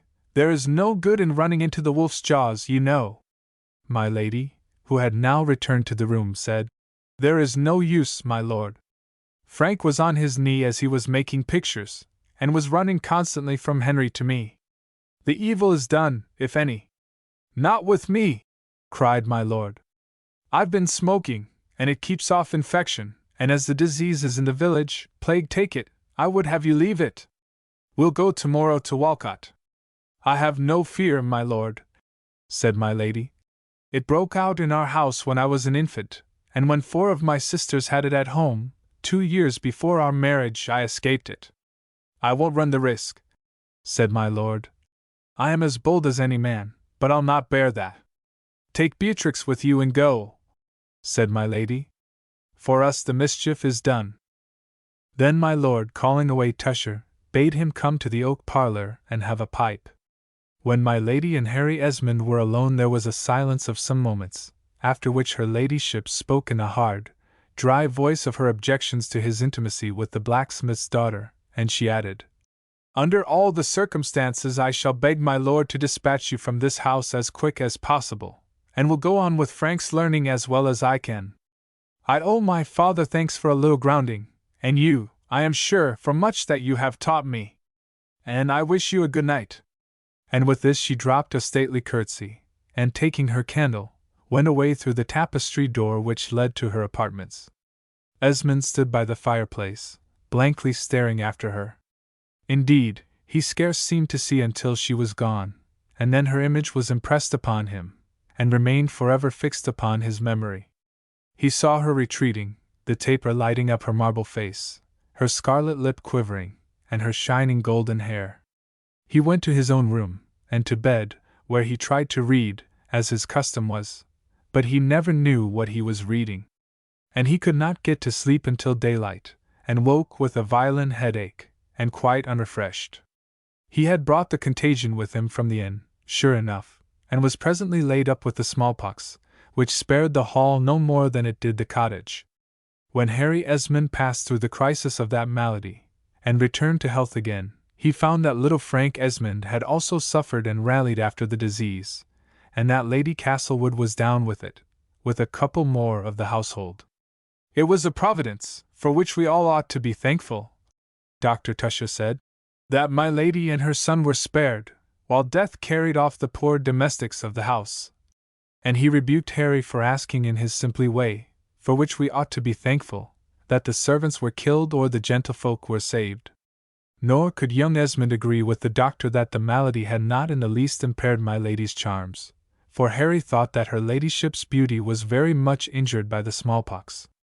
When the marks of the disease cleared away, they did not, it is true, leave scars on her face, except one on her forehead, but the delicacy of her complexion was gone, her eyes had lost their brilliancy, and her face looked older. When Tusher vowed and protested that this was not so, in the presence of my lady, the lad broke out impulsively, and said, It is true, my mistress is not near so handsome as she was. On which poor Lady Castlewood gave a rueful smile, and a look into a little glass she had, which showed her, I suppose, that what the stupid boy said was only too true, for she turned away from the glass, and her eyes filled with tears. The sight of these on the face of the lady whom he loved best filled Esmond's heart with a soft of rage of pity, and the young blunderer sank down on his knees and besought her to pardon him, saying that he was a fool and an idiot, that he was a brute to make such a speech, he, who caused her malady, and Dr. Tusher told him that he was a bear indeed, and a bear he would remain. After which speech poor young Esmond was so dumb-stricken that he did not even growl. He is my bear, and I will not have him baited, doctor, my lady said, patting her hand kindly on the boy's head, as he was still kneeling at her feet. How your hair has come off, and mine too, she added, with another sigh. Madam, you have the dearest, and kindest, and sweetest face in the world, I think, the lad said. Will my lord think so when he comes back? The lady asked with a sigh, and another look at her glass. Then turning to her young son she said, Come, Frank, come, my child. You are well, praised be heaven. Your locks are not thinned by this dreadful smallpox, nor your poor face scarred, is it, my angel? Frank began to shout and whimper at the idea of such a misfortune, for from the very earliest time the young lord had been taught by his mother to admire his own beauty, and esteemed it very highly. At length, when the danger was quite over, it was announced that my lord and Beatrix would return. Esmond well remembered the day. My lady was in a flurry of fear. Before my lord came she went into her room, and returned from it with reddened cheeks. Her fate was about to be decided. Would my lord, who cared so much for physical perfection, find hers gone too? A minute would say. She saw him come riding over the bridge, clad in scarlet, and mounted on his grey hackney, his little daughter beside him, in a bright riding dress of blue, on a shining chestnut horse. My lady put her handkerchief to her eyes, and withdrew it, laughing hysterically. She ran to her room again, and came back with pale cheeks and red eyes, her son beside her, just as my lord entered, accompanied by young Esmond, who had gone out to meet his protector, and to hold his stirrup as he descended from horseback. "What, Harry boy!" he exclaimed good-naturedly. "You look as gaunt as a greyhound. The smallpox hasn't improved your beauty, and you never had too much of it. Ho!" And he laughed and sprang to the ground, looking handsome and red, with a jolly face and brown hair. Esmond, kneeling again, as soon as his patron had descended, performed his homage, and then went to help the little Beatrix from her horse. "Fie! How yellow you look!" she said. "And there are 2 red holes in your face." Which indeed was very true, Harry Esmond's harsh countenance bearing as long as he lived the marks of the disease. My lord laughed again, in high good humor, exclaiming with one of his usual oaths, "The little minx sees everything. She saw the dowager's paint t'other day, and asked her why she wore that red stuff, didn't you, Trix? And the Tower, and St. James's, and the play, and the Prince George, and the Princess, and didn't you, Trix? They are both very fat, and smelt of brandy," the child said. Papa roared with laughing. "Brandy!" he said. "And how do you know, Miss Pert?" "Because your lordship smells of it after supper, when I kiss you before I go to bed," said the young lady, who indeed was as pert as her father said, and looked as beautiful a little gypsy as eyes ever gazed on. "And now for my lady," said my lord, going up the stairs, and passing alone under the tapestry curtain that hung before the drawing-room door. Esmond always remembered that noble figure, handsomely arrayed in scarlet. Within the last few months he himself had grown from a boy to be a man, and with his figure his thoughts had shot up, and grown manly. After her lord's return, Harry Esmond watched my lady's countenance with solicitous affection, and noting its sad, depressed look realized that there was a marked change in her. In her eagerness to please her husband she practiced 100 arts, which had formerly pleased him, charmed him, but in vain. Her songs did not amuse him, and she hushed them and the children when in his presence. Her silence annoyed him as much as her speech, and it seemed as if nothing she could do or say could please him. But for Harry Esmond his benefactress' sweet face had lost none of its charms. It had always the kindest of looks and smiles for him, not so gay and artless perhaps as those which Lady Castlewood had formerly worn, but out of her griefs and cares, as will happen when trials fall upon a kindly heart, grew up a number of thoughts and virtues which had never come into existence, had not her sorrow given birth to them. When Lady Castlewood found that she had lost the freshness of her husband's admiration, she turned all her thoughts to the welfare of her children, learning that she might teach them, and improving her many natural gifts and accomplishments, that she might impart them. She made herself a good scholar of French, Italian, and Latin. Young Esmond was house-tutor under her or over her, as it might happen, no more having been said of his leaving Castlewood since the night before he came down with the smallpox. During my lord's many absences these school days would go on uninterruptedly, the mother and daughter learning with surprising quickness, the latter by fits and starts only, as suited her wayward humor. As for the little lord, it must be owned that he took after his father in the matter of learning, liked marbles and play and sport best, and enjoyed marshalling the village boys, of whom he had a little court, already flogging them, and domineering over them with a fine imperious spirit that made his father laugh when he beheld it, and his mother fondly warn him.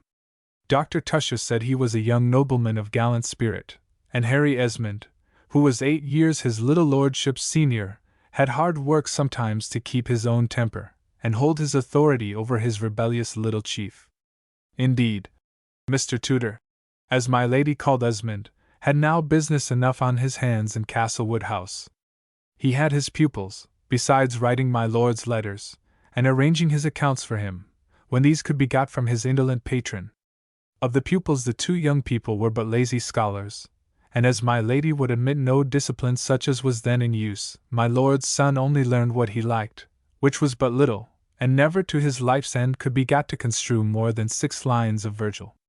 Mistress Beatrix chattered French prettily, from a very early age, and sang sweetly, but this was from her mother's teaching, not Harry Esmond's, who could scarce distinguish one air from another, although he had no greater delight in life than to hear the ladies sing. He never forgot them as they used to sit together of the summer evenings, the two golden heads over the page, the child's little hand, and the mother's, beating the time with their voices rising and falling in unison. But these happy days were to end soon, and it was by Lady Castlewood's own decree that they were brought to a conclusion. It happened about Christmas time, Harry Esmond being now past 16 years of age, that his old comrade, Tom Tusher, returned from school in London, a fair, well-grown and sturdy lad, who was about to enter college, with good marks from his school, and a prospect of after promotion in the church. Tom Tusher's talk was of nothing but Cambridge now, and the boys examined each other eagerly about their progress in books.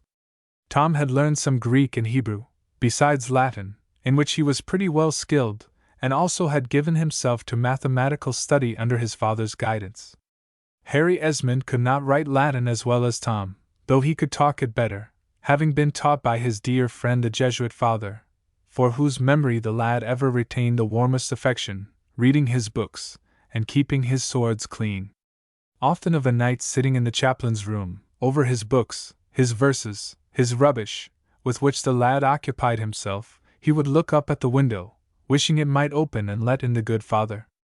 He had come and passed away like a dream, but for the swords and books Harry might almost think he was an imagination of his mind, and for 2 letters which had come from him, one from abroad, full of advice and affection, another soon after Harry had been confirmed by the Bishop of Hexton, in which Father Holt deplored his falling away from the true faith. But it would have taken greater persuasion than his to induce the boy to worship other than with his beloved mistress, and under her kind eyes he read many volumes of the works of the famous British divines of the last age. His mistress never tired of pursuing their texts with fond comments, or to urge those points which her fancy dwelt on most, or her reason deemed most important. In later life, at the university, Esmond pursued the subject in a very different manner, as was suitable for one who was to become a clergyman. But his heart was never much inclined towards this calling. He made up his mind to wear the cassock and bands as another man does to wear a breastplate and jack-boots, or to mount a merchant's desk for a livelihood, from obedience and necessity, rather than from choice. When Thomas Tusher was gone, a feeling of no small depression and disquiet fell upon young Esmond, of which, though he did not complain, his kind mistress must have guessed the cause, for, soon after, she showed not only that she understood the reason of Harry's melancholy, but could provide a remedy for it. All the notice, however, which she seemed to take of his melancholy, was by a gaiety unusual to her, attempting to dispel his gloom. She made his scholars more cheerful than ever they had been before, and more obedient, too, learning and reading much more than they had been accustomed to do. For who knows, said the lady, what may happen, and whether we may be able to keep such a learned tutor long? Frank Esmond said he for his part did not want to learn any more, and cousin Harry might shut up his book whenever he liked, if he would come out fishing, and little Beatrix declared she would send for Tom Tusher, and he would be glad enough to come to Castlewood, if Harry chose to go away. At last came a messenger from Winchester one day, bearer of a letter with a great black seal, from the dean there, to say that his sister was dead, and had left her fortune among her 6 nieces, of which Lady Castlewood was one. When my lord heard of the news, he made no pretense of grieving. The money will come very handy to furnish the music-room and the cellar, which is getting low, and buy your ladyship a coat, and a couple of new horses.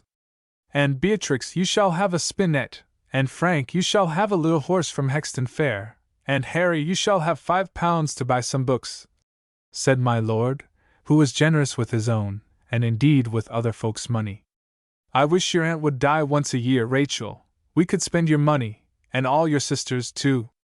I have but one aunt, and I have another use for the money, my lord, said my lady. Another use, my dear, and what do you know about money? Said my lord. And what the devil is there that I don't give you which you want? I intend this money for Harry Esmond to go to college, says my lady. You mustn't stay longer in this dull place, but make a name for yourself, and for us too, Harry. Is Harry going away? You don't mean to say you will go away?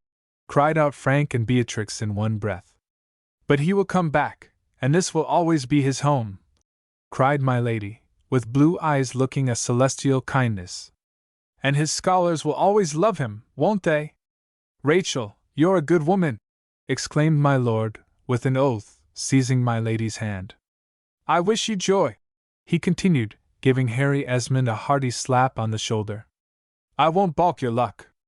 Go to Cambridge, boy, and when Tusher dies you shall have the living here, if you are not better provided by that time. We'll furnish the dining room and buy the horses another year. I'll give thee a nag out of the stables.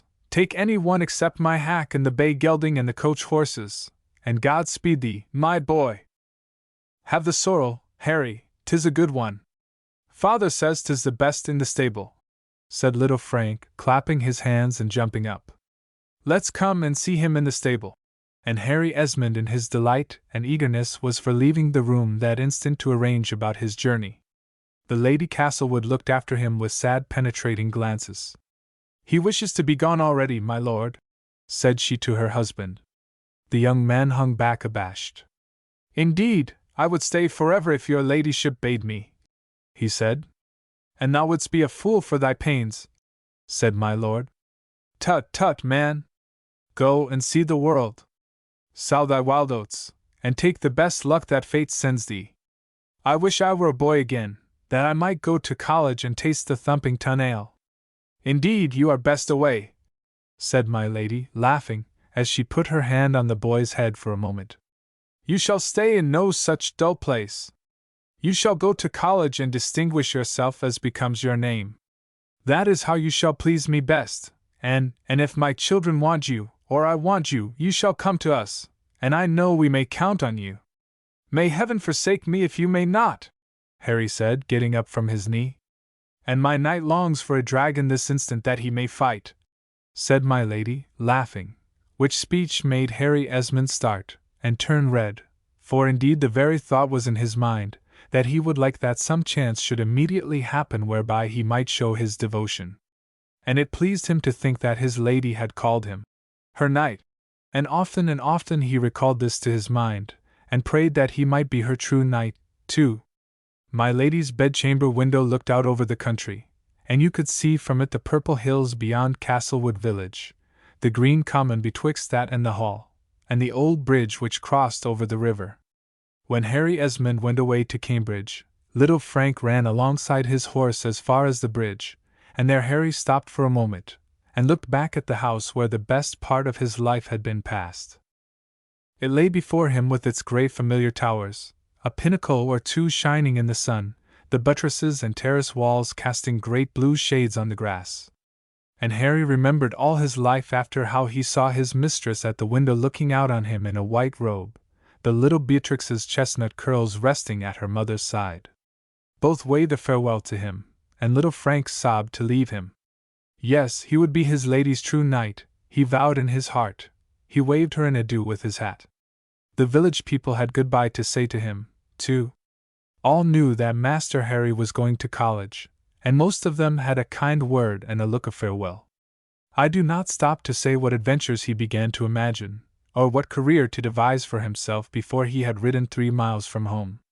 He had not read the Arabian tales as yet, but be sure that there are other folks who build castles in the air, and have fine hopes, and kick them down, too, besides honest Alnaschar. This change in his life was a very fine thing indeed for Harry, who rode away in company of my lord, who said he should like to revisit the old haunts of his youth, and so accompanied Harry to Cambridge. Their road lay through London, where my Lord Viscount would have Harry stay a few days to see the pleasures of the town before he entered upon his university studies, and whilst here Harry's patron conducted the young man to my Lady Dowager's house near London. Lady Isabella received them cordially, and asked Harry what his profession was to be. Upon hearing that the lad was to take orders, and to have the living of Castlewood when old Dr. Tusher vacated it, she seemed glad that the youth should be so provided for. She bade Harry Esmond pay her a visit whenever he passed through London, and carried her graciousness so far as to send a purse with 20 guineas for him to the tavern where he and his lord were staying, and with this welcome gift sent also a little doll for Beatrix, who, however, was growing beyond the age of dolls by this time, and was almost as tall as Lady Isabella. After seeing the town, and going to the plays, my Lord Castlewood and Esmond rode together to Cambridge, spending 2 pleasant days upon the journey. Those rapid new coaches that performed the journey in a single day were not yet established, but the road was pleasant and short enough to Harry Esmond, and he always gratefully remembered that happy holiday which his kind patron gave him. Henry Esmond was entered at Trinity College, Cambridge, to which famous college my lord had also in his youth belonged. My Lord Viscount was received with great politeness by the headmaster, as well as by Mr. Bridge, who was appointed to be Harry's tutor. Tom Tusher, who was by this time a junior soph, came to take Harry under his protection, and comfortable rooms being provided for him, Harry's patron took leave of him with many kind words and blessings, and an admonition to have to behave better at the university than my lord himself had ever done. Thus began Harry Esmond's college career, which was in no wise different from that of 100 other young gentlemen of that day. Meanwhile, while he was becoming used to the manners and customs of his new life and enjoying it thoroughly in his quiet way, at Castlewood Hall life was not so cheerful as it had been when he was there to note his mistress' sorrow or joy and act according to her need. Coming home to his dear Castlewood in the 3rd year of his academic course, Harry was overjoyed to see again the kind blue eyes of his mistress, when she and the children came to greet him. He found Frank shooting up to be like his gallant father in looks and in tastes. He had his hawks, and his spaniel dog, his little horse, and his beagles, had learned to ride and to shoot flying, and had a small court made up of the sons of the huntsmen and woodsmen, over whom he ruled as imperiously as became the heir apparent. As for Beatrix, Esmond found her grown to be taller than her mother, a slim and lovely young girl, with cheeks mantling with health and roses, with eyes like stars shining out of azure, with waving bronze hair clustered about the fairest young forehead ever seen, and a mien and shape haughty and beautiful, such as that of the famous antique statue of the huntress Diana. This bright creature was the darling and torment of father and mother. She intrigued with each secretly, and bestowed her fondness and withdrew it, plied them with tears, smiles, kisses, caresses. When the mother was angry, flew to the father; when both were displeased, transferred her caresses to the domestics, or watched until she could win back her parents' good graces, either by surprising them into laughter and good humor, or appeasing them by submissive and artful humility. She had been a coquette from her earliest days, had long learned the value of her bright eyes, and tried experiments in coquetry upon rustics and country squires until she should have opportunity to conquer a larger world in later years. When, then, Harry Esmond came home to Castlewood for his last vacation, he found his old pupil shot up into this capricious beauty, her brother, a handsome, high-spirited, brave lad, generous and frank and kind to everybody, save perhaps Beatrix, with whom he was perpetually at war, and not from his, but her, fault, adoring his mother, whose joy he was. And Lady Castlewood was no whit less gracious and attractive to Harry than in the old days when as a lad he had first kissed her fair, protecting hand. Such was the group who welcomed Henry Esmond on his return from college. Not anticipating the future, not looking ahead, let us leave beautiful Beatrix, imperious young Frank, sweet Lady Castlewood, giving a glad welcome to their old friend and tutor. Truly we carry away a pretty picture as we finish this chapter of Esmond's youth. The Virginians. Illustration: Warrington and George Washington. Henry Esmond, Esq., an officer who had served with the rank of colonel during the wars of Queen Anne's reign, found himself at its close involved in certain complications, both political and private. For this reason Mr. Esmond thought best to establish himself in Virginia, where he took possession of a large estate conferred by King Charles I upon his ancestor. Mr. Esmond previously to this had married Rachel, widow of the late Francis Castlewood, Baronet, by whom he had one daughter, afterwards Madame Warrington, whose twin sons, George and Henry Warrington, were known as the Virginians. Mr. Esmond called his American house Castlewood, from the family estate in England. The whole customs of Virginia, indeed, were fondly modeled after the English customs. The Virginians boasted that King Charles II had been king in Virginia before he had been king in England. The resident gentry were connected with good English families and lived on their great lands after a fashion almost patriarchal. For its rough cultivation, each estate had a multitude of hands, who were subject to the command of the master. The land yielded their food, livestock and game. The great rivers swarmed with fish for the taking. Their ships took the tobacco off their private wharves on the banks of the Potomac or the James River, and carried it to London or Bristol, bringing back English goods and articles of home manufacture in return for the only produce which the Virginian gentry chose to cultivate. Their hospitality was boundless. No stranger was ever sent away from their gates. The question of slavery was not born at the time of which we write. To be the proprietor of black servants shocked the feelings of no Virginian gentleman, nor, in truth, was the despotism exercised over the Negro race generally a savage one. The food was plenty, the poor black people lazy and not unhappy. You might have preached Negro emancipation to Madam Esmond of Castlewood as you might have told her to let the horses run loose out of the stables. She had no doubt but that the whip and the corn bag were good for both.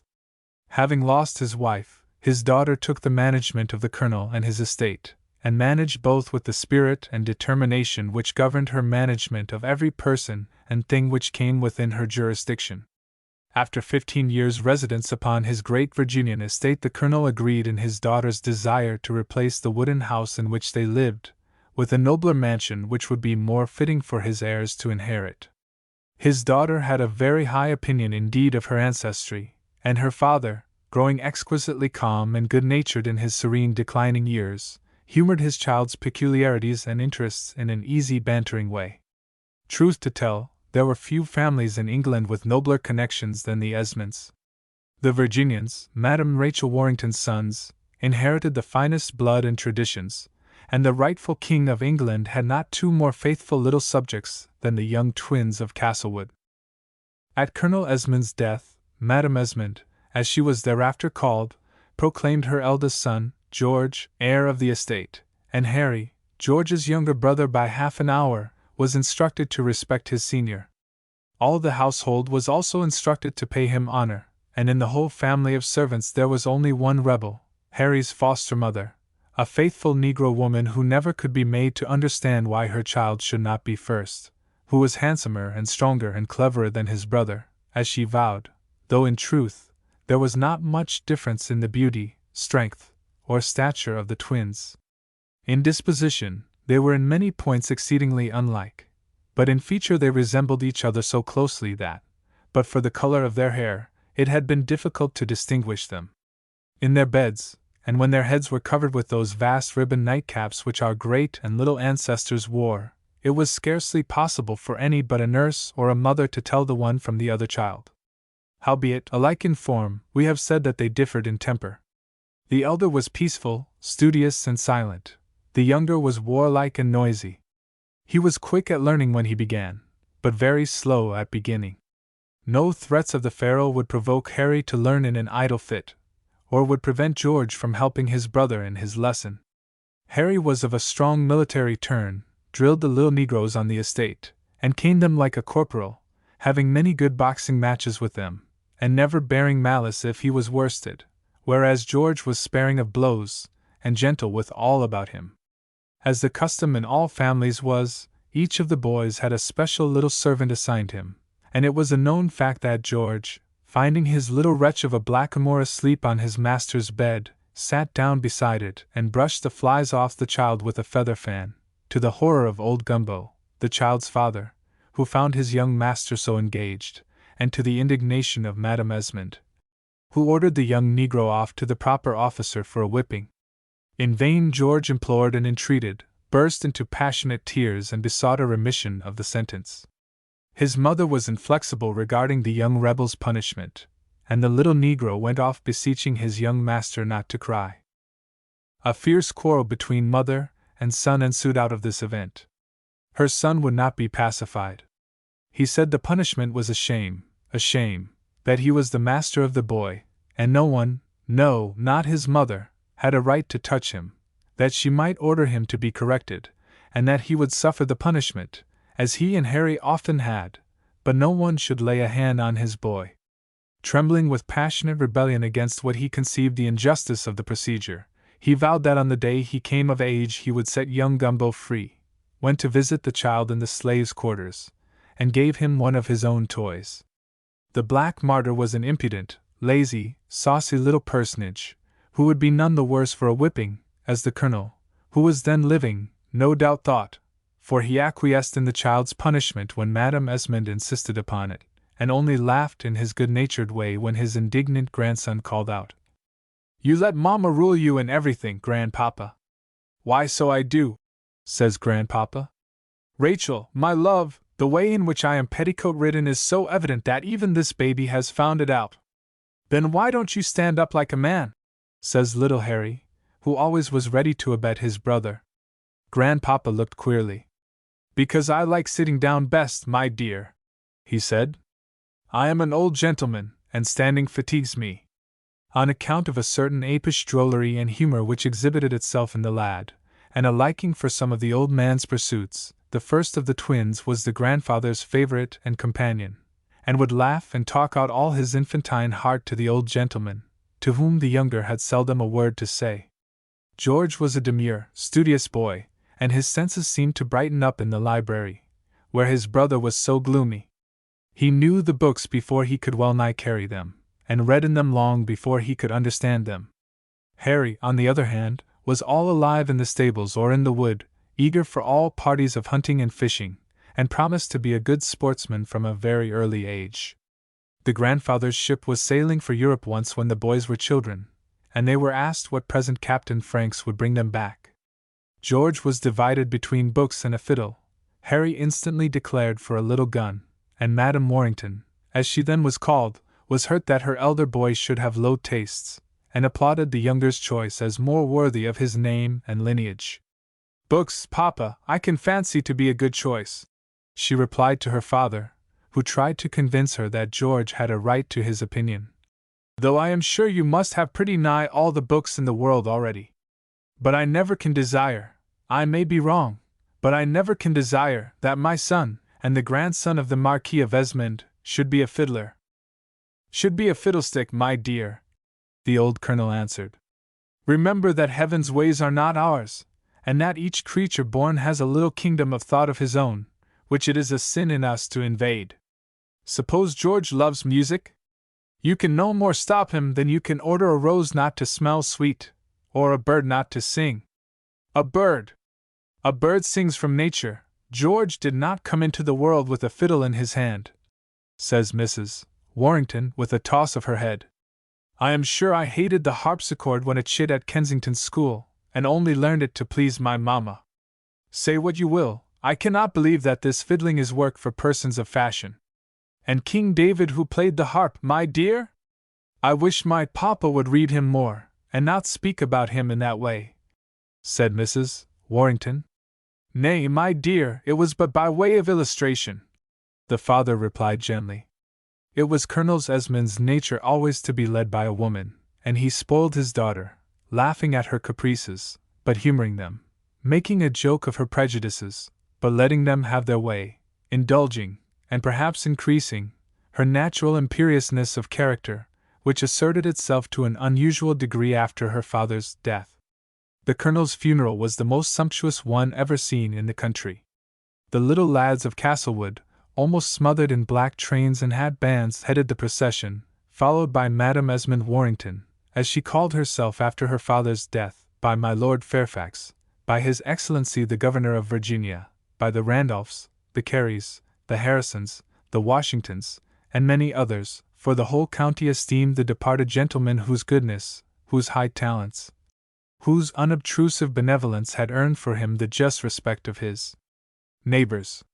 The management of the house of Castlewood had been in the hands of his daughter long before the colonel slept the sleep of the just, for the truth is little Madame Esmond never came near man or woman but she tried to domineer over them. If people obeyed, she was their very good friend; if they resisted, she fought and fought until she or they gave in, and without her father's influence to restrain her she was now more despotic than ever. She exercised a rigid supervision over the estate, dismissed Colonel Esmond's English factor and employed a new one, built, improved, planted, grew tobacco, appointed a new overseer, and imported a new tutor for her boys. The little queen domineered over her little dominion, and over the princes her sons as well, thereby falling out frequently with her neighbors, with her relatives, and with her sons also. A very early difference which occurred between the Queen and Crown Prince arose out of the dismissal of the lad's tutor, Mr. Dempster, who had also been the late Colonel's secretary. Upon his retirement George vowed he never would forsake his old tutor, and kept his promise. Another cause of dispute between George and his mother presently ensued. By the death of an aunt, the heirs of Mr. George Warrington became entitled to a sum of £6,000, of which their mother was one of the trustees. She never could be made to understand that she was not the proprietor, but merely the trustee of this money, and was furious with the London lawyer who refused to send it over at her order. "Is not all I have my sons?" she cried. "And would I not cut myself into little pieces to serve them? With the £6,000 I would have bought Mr. Boulter's estate and negroes, which would have given us a good £1,000 a year, and made a handsome provision for my Harry." Her young friend and neighbor, Mr. Washington of Mount Vernon, could not convince her that the London agent was right, and must not give up his trust except to those for whom he held it.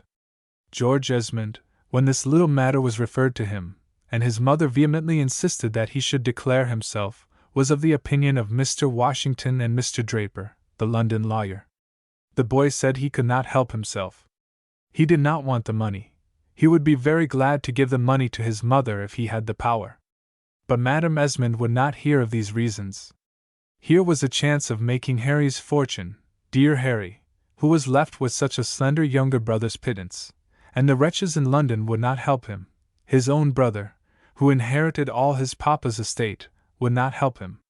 To think of a child of hers being so mean at 14 years of age! Into this state of mind the incident plunged Madame Warrington, and no amount of reasoning could bring her out of it. On account of the occurrence she at once set to work saving for her younger son, for whom she was eager to make a fortune. The fine buildings were stopped as well as the fine fittings which had been ordered for the interior of the new home. No more books were bought. The agent had orders to discontinue sending wine. Madame Esmond deeply regretted the expense of a fine carriage which she had from England, and only rode in it to church, crying out to the sons sitting opposite to her, "Harry, Harry! I wish I had put by the money for thee, my poor portionless child, 380 guineas of ready money to Messrs. Hatchett. You will give me plenty while you live, and George will give me plenty when you die," says Harry gaily. "Not until he changes in spirit, my dear," says the lady grimly, glancing at her elder boy. "Not unless heaven softens his heart and teaches him charity, for which I pray day and night, as Mountain knows. Do you not, Mountain?" Mrs. Mountain, Ensign Mountain's widow, who had been a friend of Rachel Esmond in her school days, and since her widowhood had been Madame Esmond's companion in Castlewood House, serving to enliven many dull hours for that lady and enjoying thoroughly the home which Castlewood afforded her and her child. Mrs. Mountain, I say, who was occupying the fourth seat in the family coach, said, "Humph! Humph! I know you are always disturbing yourself about this legacy, and I don't see that there is any need." "Oh, no! No need!" cries the widow, rustling in her silks. "Of course I have no need to be disturbed, because my eldest born is a disobedient son and an unkind brother, because he has an estate, and my poor Harry, bless him, but a mess of pottage." George looked despairingly at his mother until he could see her no more, for eyes welled up with tears. "I wish you would bless me, too, oh my mother!" he said, and burst into a passionate fit of weeping. Harry's arms were in a moment round his brother's neck, and he kissed George a score of times. "Never mind, George. I know whether you are a good brother or not. Don't mind what she says. She don't mean it." "I do mean it, child," cries the mother. "Would to heaven—" "Hold your tongue, I say!" roars out Harry. "It's a shame to speak so to him, ma'am." "And so it is, Harry," says Mrs. Mountain, shaking his hand. "You never said a truer word in your life." "Mrs. Mountain, do you dare to set my children against me?" cries the widow. "From this very day, madam," Turn me and my child into the street? Do, says Mrs. Mountain. That will be a fine revenge because the English lawyer won't give you the boy's money. Find another companion who will tell you black is white, and flatter you. It is not my way, madam. When shall I go? I shan't be long a-packing. I did not bring much into Castlewood House, and I shall not take much out. Hush! The bells are ringing for church, Mountain. Let us try, if you please, and compose ourselves, said the widow, and she looked with eyes of extreme affection, certainly at one, perhaps at both, of her children. George kept his head down, and Harry, who was near, got quite close to him during the sermon, and sat with his arm round his brother's neck. From these incidents it may be clearly seen that Madame Esmond, besides being a brisk little woman at business, and ruling like a little queen in Castlewood, was also a victim of many freaks and oddities, among them one of the most prominent being a great desire for flattery. There was no amount of compliment which she could not graciously receive and take as her due, and it was her greatest delight to receive attention from suitors of every degree. Her elder boy saw this peculiarity of his mother's disposition and chafed privately under it. From a very early day he revolted when compliments were paid to the little lady, and strove to expose them with his youthful satire, so that his mother would say gravely, "The Esmonds were always of a jealous disposition, and my poor boy takes after my father and mother in this." One winter after their first tutor had been dismissed, Madame Esmond took them to Williamsburg for such education as the schools and colleges there afforded, and there they listened to the preaching and became acquainted with the famous Mr. Whitfield, who, at Madame Esmond's request, procured a tutor for the boys, by name Mr. Ward. For weeks Madame Esmond was never tired of hearing Mr. Ward's utterances of a religious character, and according to her wont she insisted that her neighbors should come and listen to him and ordered them to be converted to the faith which he represented. Her young favorite, Mr. George Washington, she was especially anxious to influence, and again pressed him to come and stay at Castlewood and benefit by the spiritual advantages there to be obtained. But that young gentleman found he had particular business which called him home or away from home, and always ordered his horse of evenings when the time was coming for Mr. Ward's exercises. And, what boys are just towards their pedagogue, the twins grew speedily tired and even rebellious under their new teacher. They found him a bad scholar, a dull fellow, and ill-bred to boot. George knew much more Latin and Greek than his master, Harry, who could take much greater liberties than were allowed to his elder brother, mimicked Ward's manner of eating and talking, so that Mrs. Mountain and even Madame Esmond were forced to laugh, and little Fanny Mountain would crow with delight. Madame Esmond would have found the fellow out for a vulgar quack but for her son's opposition, which she, on her part, opposed with her own indomitable will. George now began to give way to a sarcastic method, took up Ward's pompous remarks and made jokes of them so that young divine chafed and almost choked over his great meals.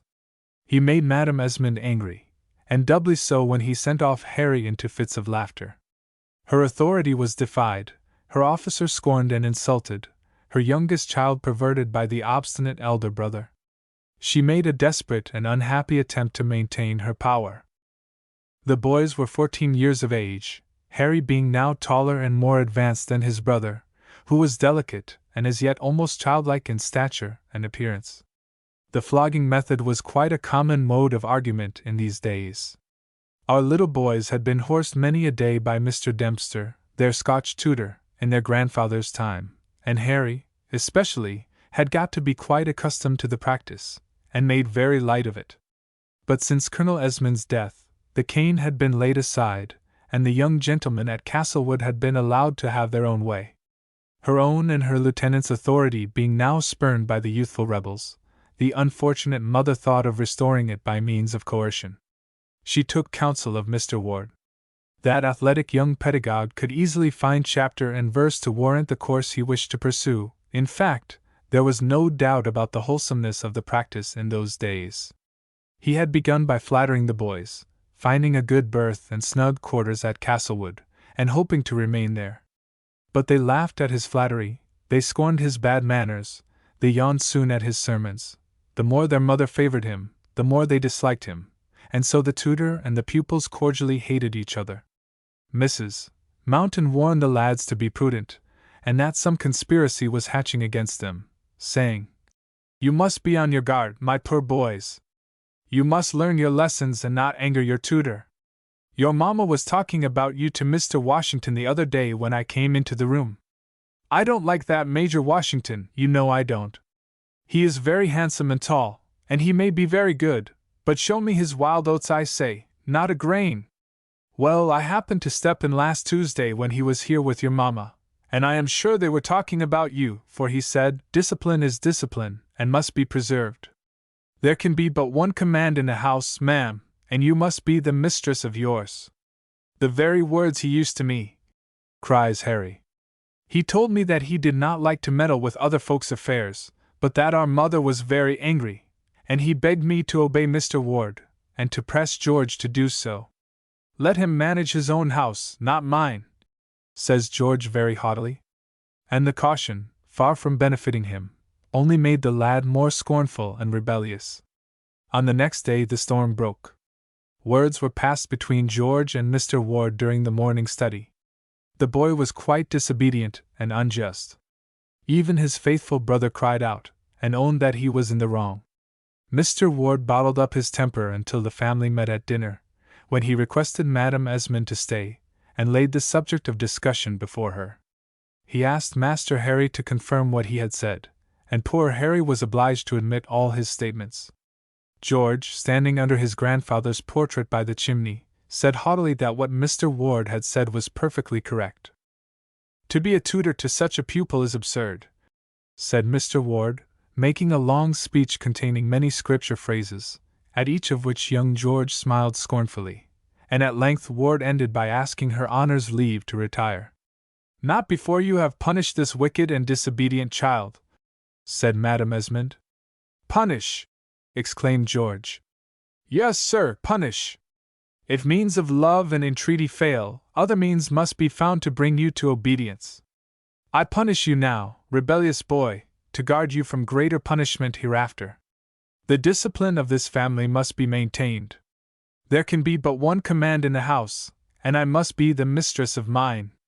You will punish this refractory boy, Mr. Ward, as we have agreed, and if there is the least resistance on his part, my overseer and servants will lend you aid." In the midst of his mother's speech, George Esmond felt that he had been wrong. "There can be but one command in the house, and you must be mistress. I know who said those words before you," George said slowly, and looking very white. And I know, mother, that I have acted wrongly to Mr. Ward." "He owns it. He asks pardon," cries Harry. "That's right, George. That's enough, isn't it?" "No, it is not enough. I know that he who spares the rod spoils the child, ungrateful boy," says Madame Esmond, with more references of the same nature, which George heard, looking very pale and desperate. Upon the mantelpiece stood a china cup, by which the widow set great store, as her father had always been accustomed to drink from it. George suddenly took it, and a strange smile passed over his pale face. "Stay 1 minute. Don't go away yet," he cried to his mother, who was leaving the room. "You are very fond of this cup, mother?" And Harry looked at him wondering. "If I broke it, it could never be mended, could it? My dear old grandpapa's cup. I have been wrong. Mr. Ward, I ask pardon. I will try and amend." The widow looked at her son indignantly. "I thought," she said, "I thought an Esmond had been more of a man than to be afraid, and—" Here she gave a little scream, as Harry uttered an exclamation and dashed forward with his hands stretched out towards his brother. George, after looking at the cup, raised it, opened his hand and let it fall on the marble slab before him. Harry had tried in vain to catch it. "It is too late, Hal," George said. "You will never mend that again, never. Now, mother, I am ready, as it is your wish. Will you come and see whether I am afraid? Mr. Ward, I am your servant." "Your servant?" "Your slave. And the next time I meet Mr. Washington, madam, I will thank him for the advice which he gave you." "I say, do your duty, sir!" cried Mrs.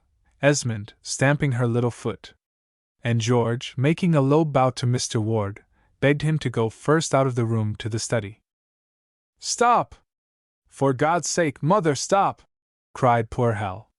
But passion was boiling in the little woman's heart, and she would not hear the boy's petition.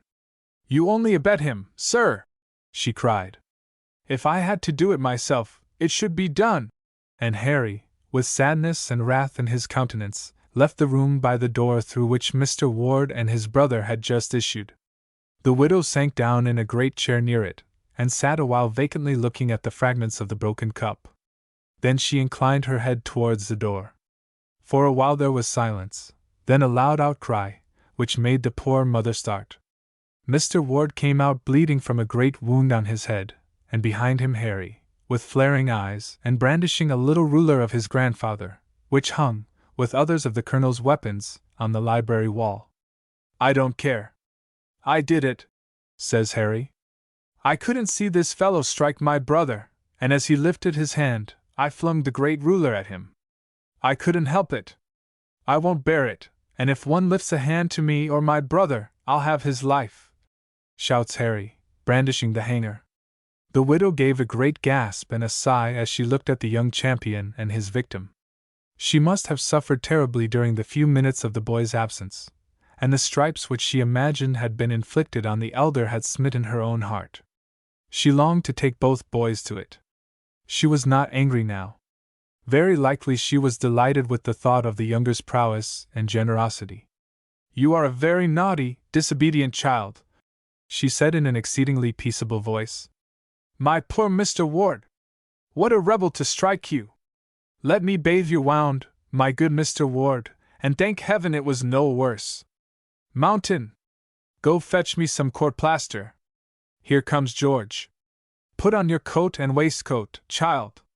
You were going to take your punishment, sir, and that is sufficient. Ask pardon, Harry, of good Mr. Ward, for your wicked, rebellious spirit.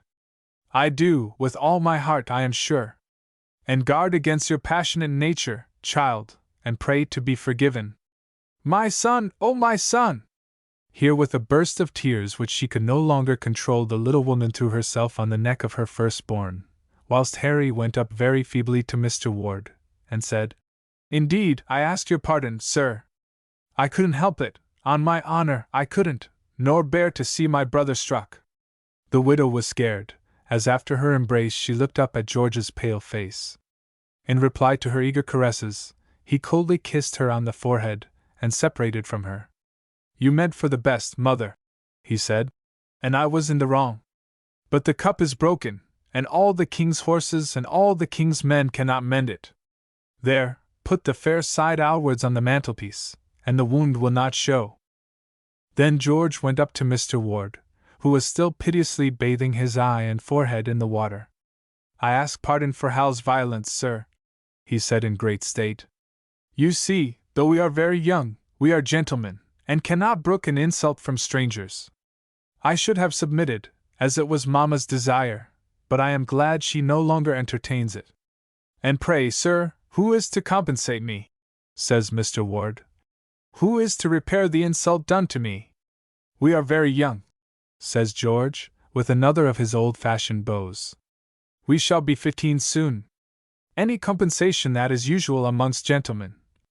"This, sir, to a minister of the word," bawls out Ward, starting up, and who knew perfectly well the lad's skill in fence, having a score of times been foiled by the pair of them. "You are not a clergyman yet. We thought you might like to be considered as a gentleman. We did not know. A gentleman!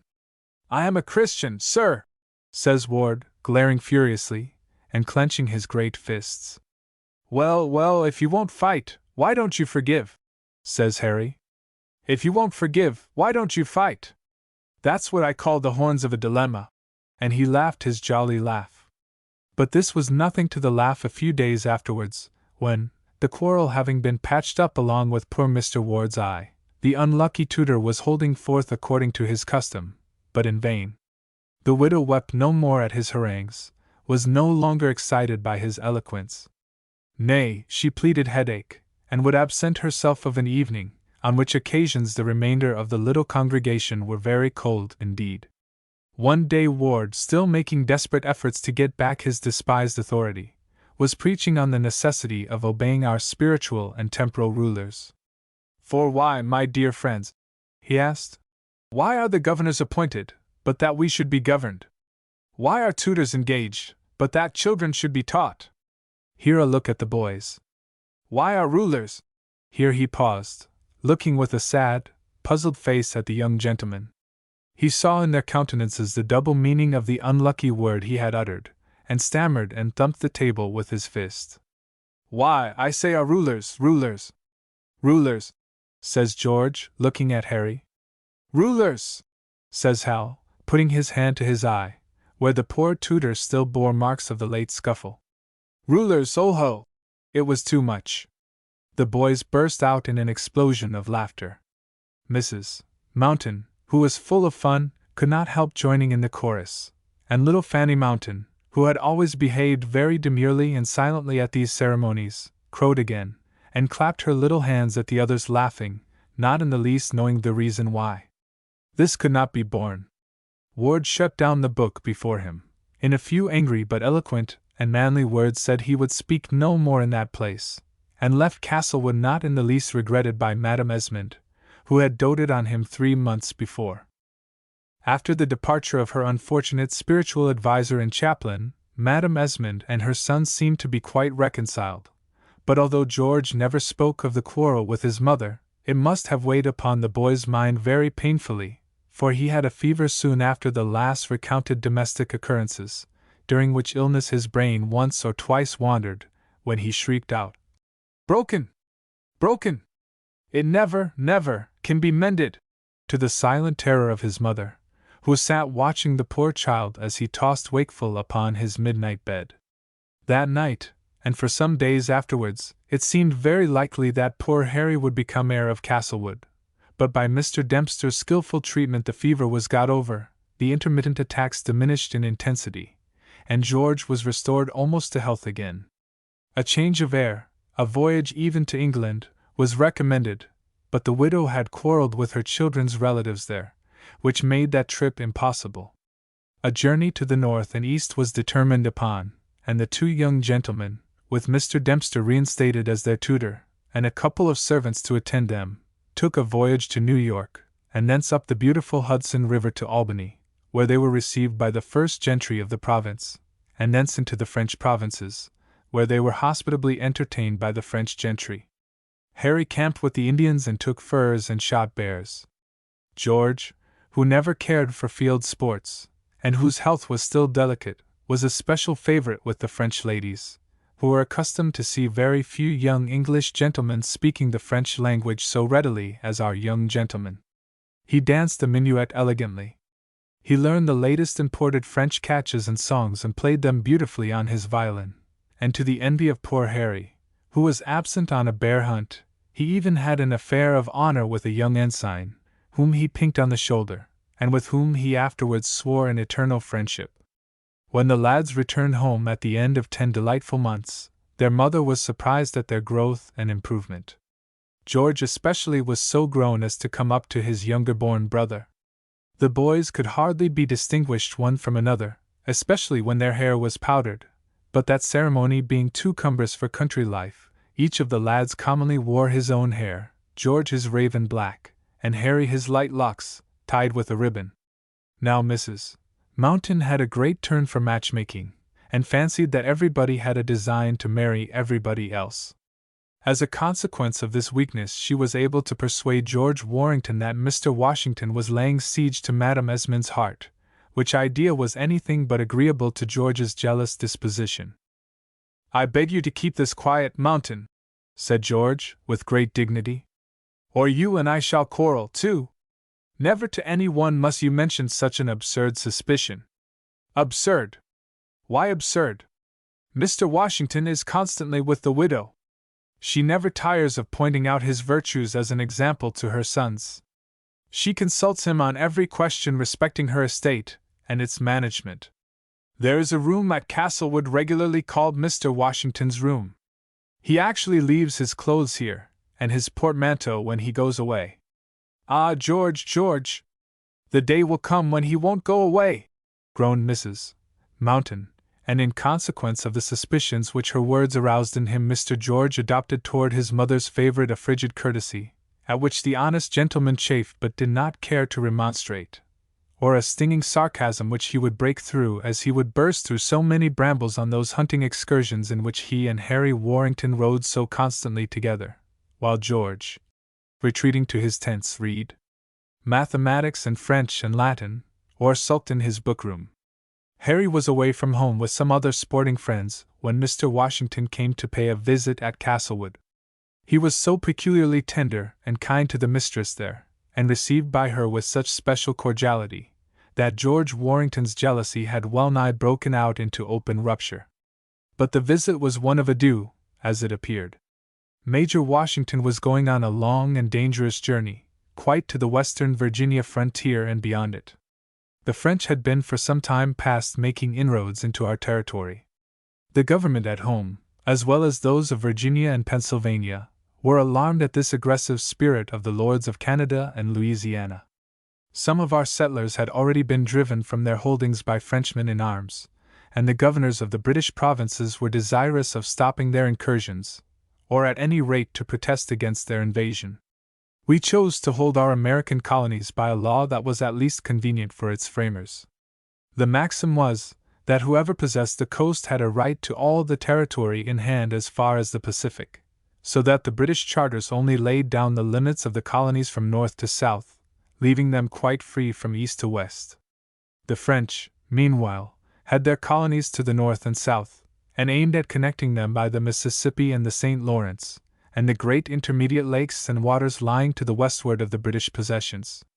In the year 1748, though peace was signed between the two European kingdoms, the colonial question remained unsettled, to be opened again when either party should be strong enough to urge it. In the year 1753 it came to an issue on the Ohio River where the British and French settlers met. A company called the Ohio Company, having grants from the Virginia government of lands along that river, found themselves invaded in their settlements by French military detachments, who roughly ejected the Britons from their holdings. These latter applied for protection to Mr. Dinwiddie, Lieutenant Governor of Virginia, who determined upon sending an ambassador to the French commanding officer on the Ohio demanding that the French should desist from their inroads upon the territories of His Majesty King George. Young Mr. Washington jumped eagerly at the chance of distinction which this service afforded him, and volunteered to leave his home and his rural and professional pursuits in Virginia, to carry the governor's message to the French officer. Taking a guide, an interpreter, and a few attendants, and following the Indian tracks, in the fall of the year 1753 the intrepid young envoy made his way from Williamsburg almost to the shores of Lake Erie, and found the French commander at Fort Le Boeuf. That officer's reply was brief. His orders were to hold the place and drive all the English from it. The French avowed their intention of taking possession of the Ohio. And with this rough answer the messenger from Virginia had to return through danger and difficulty, across lonely forest and frozen river, shaping his course by the compass, and camping at night in the snow by the forest fires. On his return from this expedition, which he had conducted with an heroic energy and simplicity, Major Washington was a greater favorite than ever with the lady of Castlewood. She pointed him out as a model to both of her sons. "Ah, Harry," she would say, "think of you, with your cockfighting and your racing matches, and the Major away there in the wilderness, watching the French, and battling with the frozen rivers. Ah, George! Learning may be a very good thing, but I wish my elder son were doing something in the service of his country."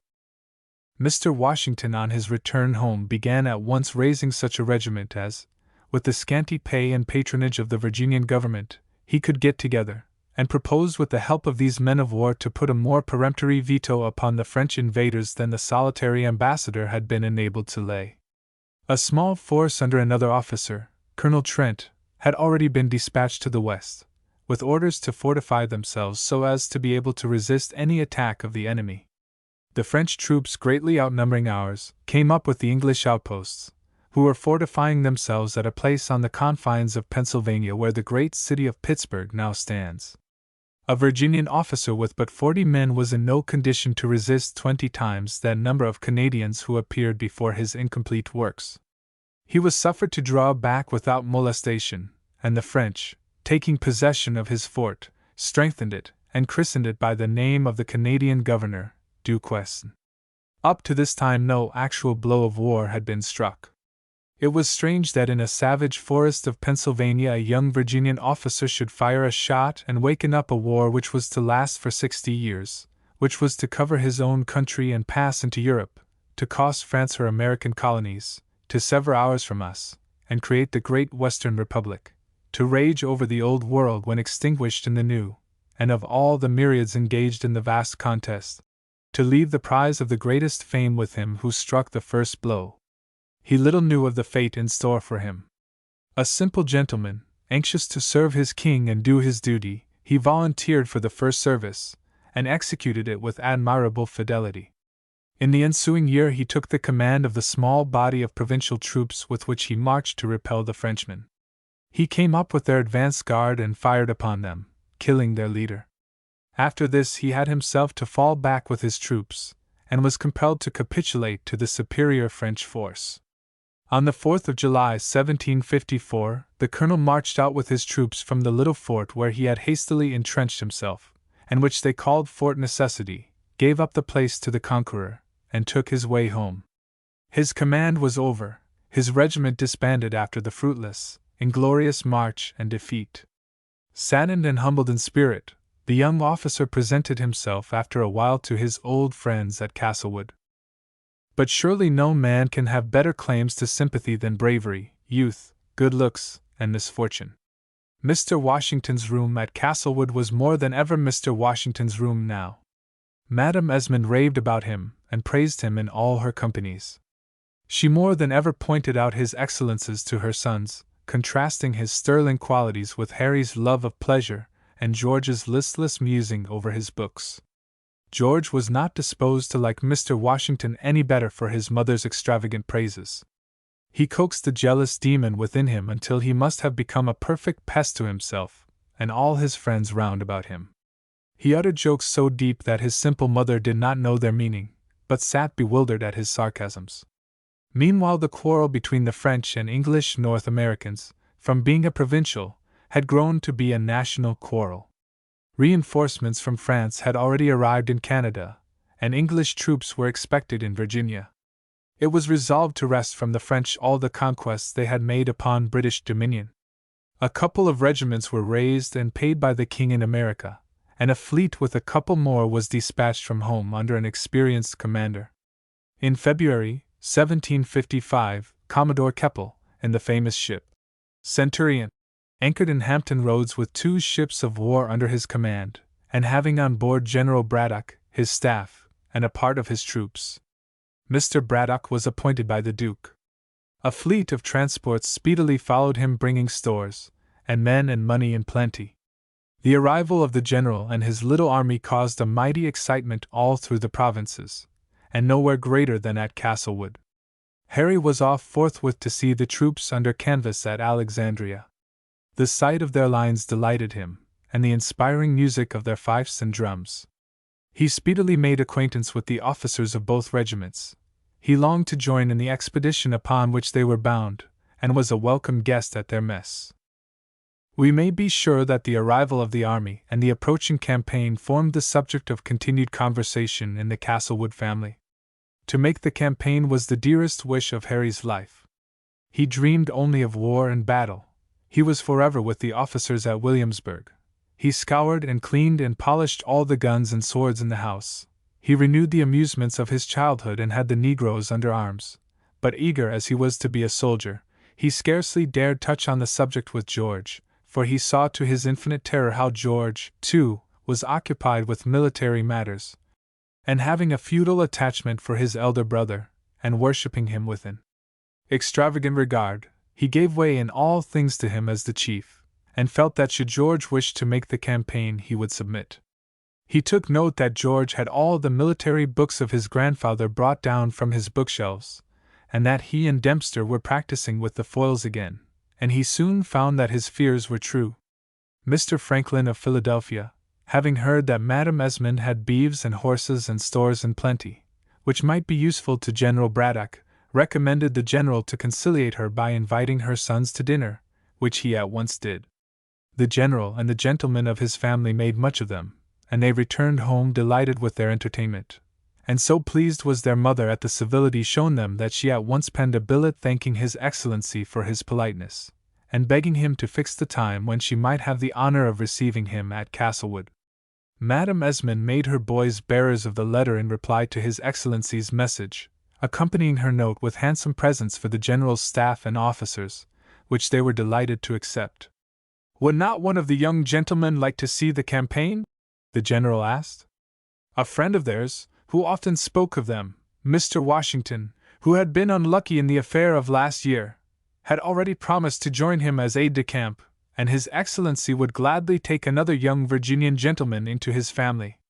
Harry's eyes brightened and his face flushed at this offer. He would like with all his heart to go, he cried out. George said, looking hard at his younger brother, that one of them would be proud to attend His Excellency, whilst it would be the other's duty to take care of their mother at home. Harry allowed his senior to speak. However much he desired to go, he would not pronounce until George had declared himself. He longed so for the campaign that the actual wish made him timid. He dared not speak on the matter as he went home with George.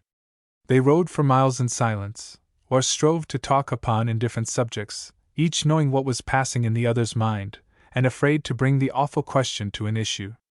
On their arrival at home, the boys told their mother of General Braddock's offer. "I know it must happen," she said. "At such a crisis in the country our family must come forward. Have you settled yet which of you is to leave me?" And she looked anxiously from one to another, dreading to hear either name. "The youngest ought to go, mother. Of course I ought to go," cries Harry, turning very red. "Of course he ought," said Mrs. Mountain, who was present at their talk. "The head of the family ought to go, mother," says George, adding, "You would make the best soldier, I know that, dearest Hal. You and George Washington are great friends, and could travel well together, and he does not care for me, nor I for him, however much he is admired in the family. But, you see, 'tis the law of honor, my Harry. I must go. Had fate given you the benefit of that extra half-hour of life which I have had before you, it would have been your lot, and you would have claimed your right to go first, you know you would." "Yes, George," said poor Harry. "I own I should. You will stay at home, and take care of Castlewood and our mother. If anything happens to me, you are here to fill my place. I should like to give way, my dear, as you, I know, would lay down your life to serve me. But each of us must do his duty. What would our grandfather say if he were here?" The mother looked proudly at her two sons. "My papa would say that his boys were gentlemen," faltered Madame Esmond, and left the young men, not choosing perhaps to show the emotion which was filling her heart. It was speedily known amongst the servants that Mr. George was going on the campaign. Dinah, George's foster mother, was loud in her lamentations at losing him. Phyllis, Harry's old nurse, was as noisy, because Master George, as usual, was preferred over Master Harry. Sadie, George's servant, made preparations to follow his master, bragging incessantly of the deeds which he would do, while Gumbo, Harry's boy, pretended to whimper at being left behind, though at home Gumbo was anything but a fire-eater. But of all in the house, Mrs. Mountain was the most angry at George's determination to go on the campaign. She begged, implored, insisted that he should alter his determination, voted that nothing but mischief would come from his departure, and finally suggested that it was his duty to remain at home to protect his mother from the advances of Colonel Washington, whom she assured him she believed to desire a rich wife, and that if George would go away he would come back to find George Washington master of Castlewood. As a proof of what she said, she produced part of a letter written by Colonel Washington to his brother, in which his words seemed to the romantic Mrs. Mountain to bear out her belief. This fragment, which she had found in the Colonel's room and with none too much honesty appropriated, she now showed to George, who after gazing at the document gave her a frightful look, saying, I will return this paper to Mr. Washington." Mrs.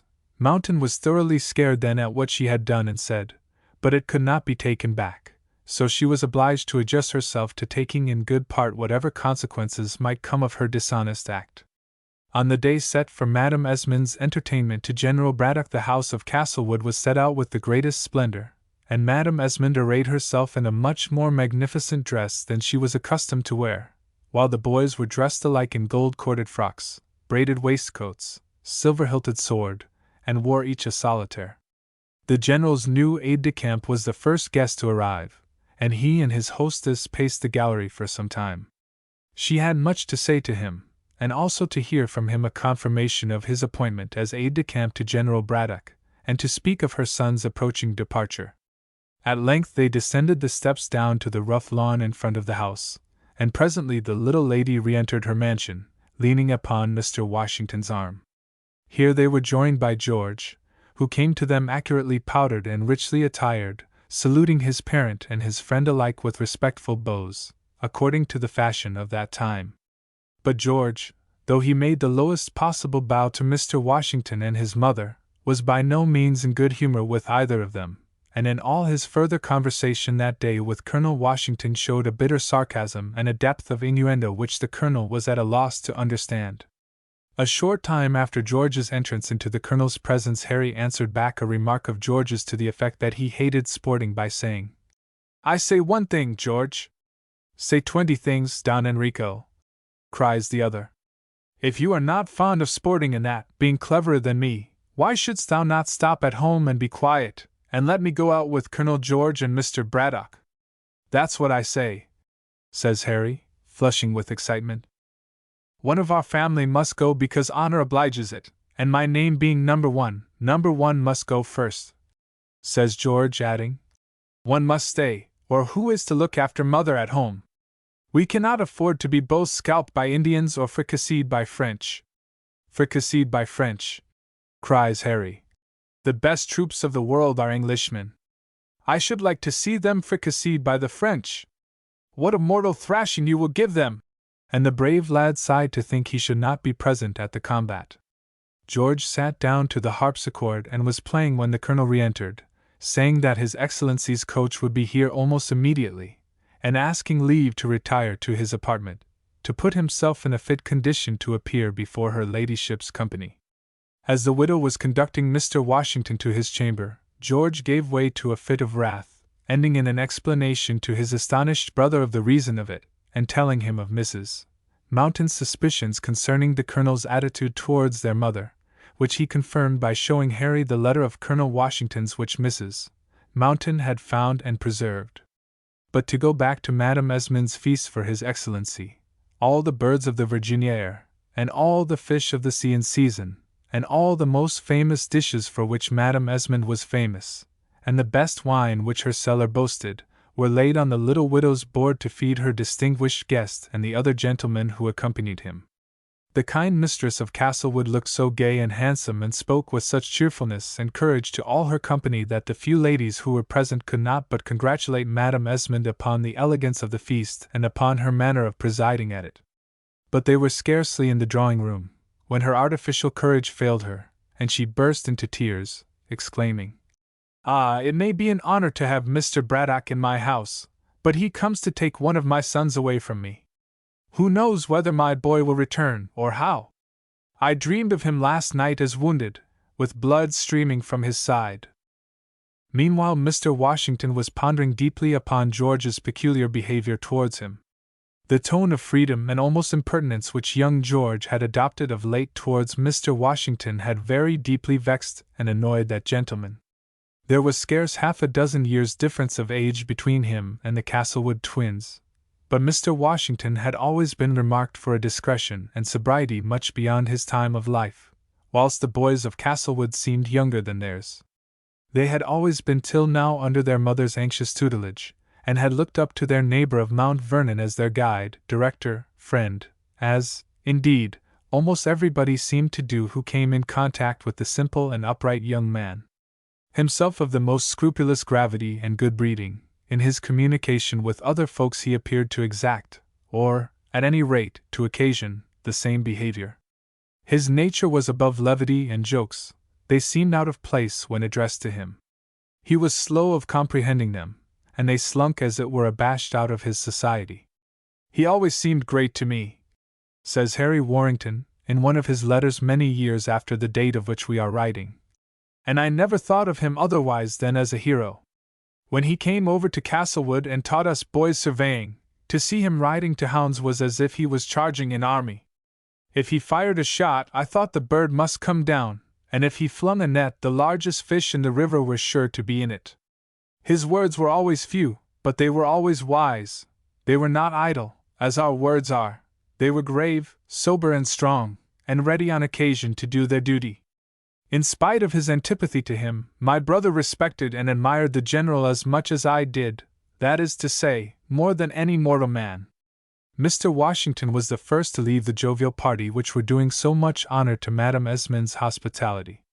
Young George Esmond, who had taken his mother's place when she left the dining-room, had been free with the glass and with the tongue. He had said a score of things to his guest which wounded and chafed the latter, and to which Mr. Washington could give no reply. Angry beyond all endurance, he left the table at length, and walked away through the open windows into the broad veranda or porch which belonged to Castlewood as to all Virginian houses.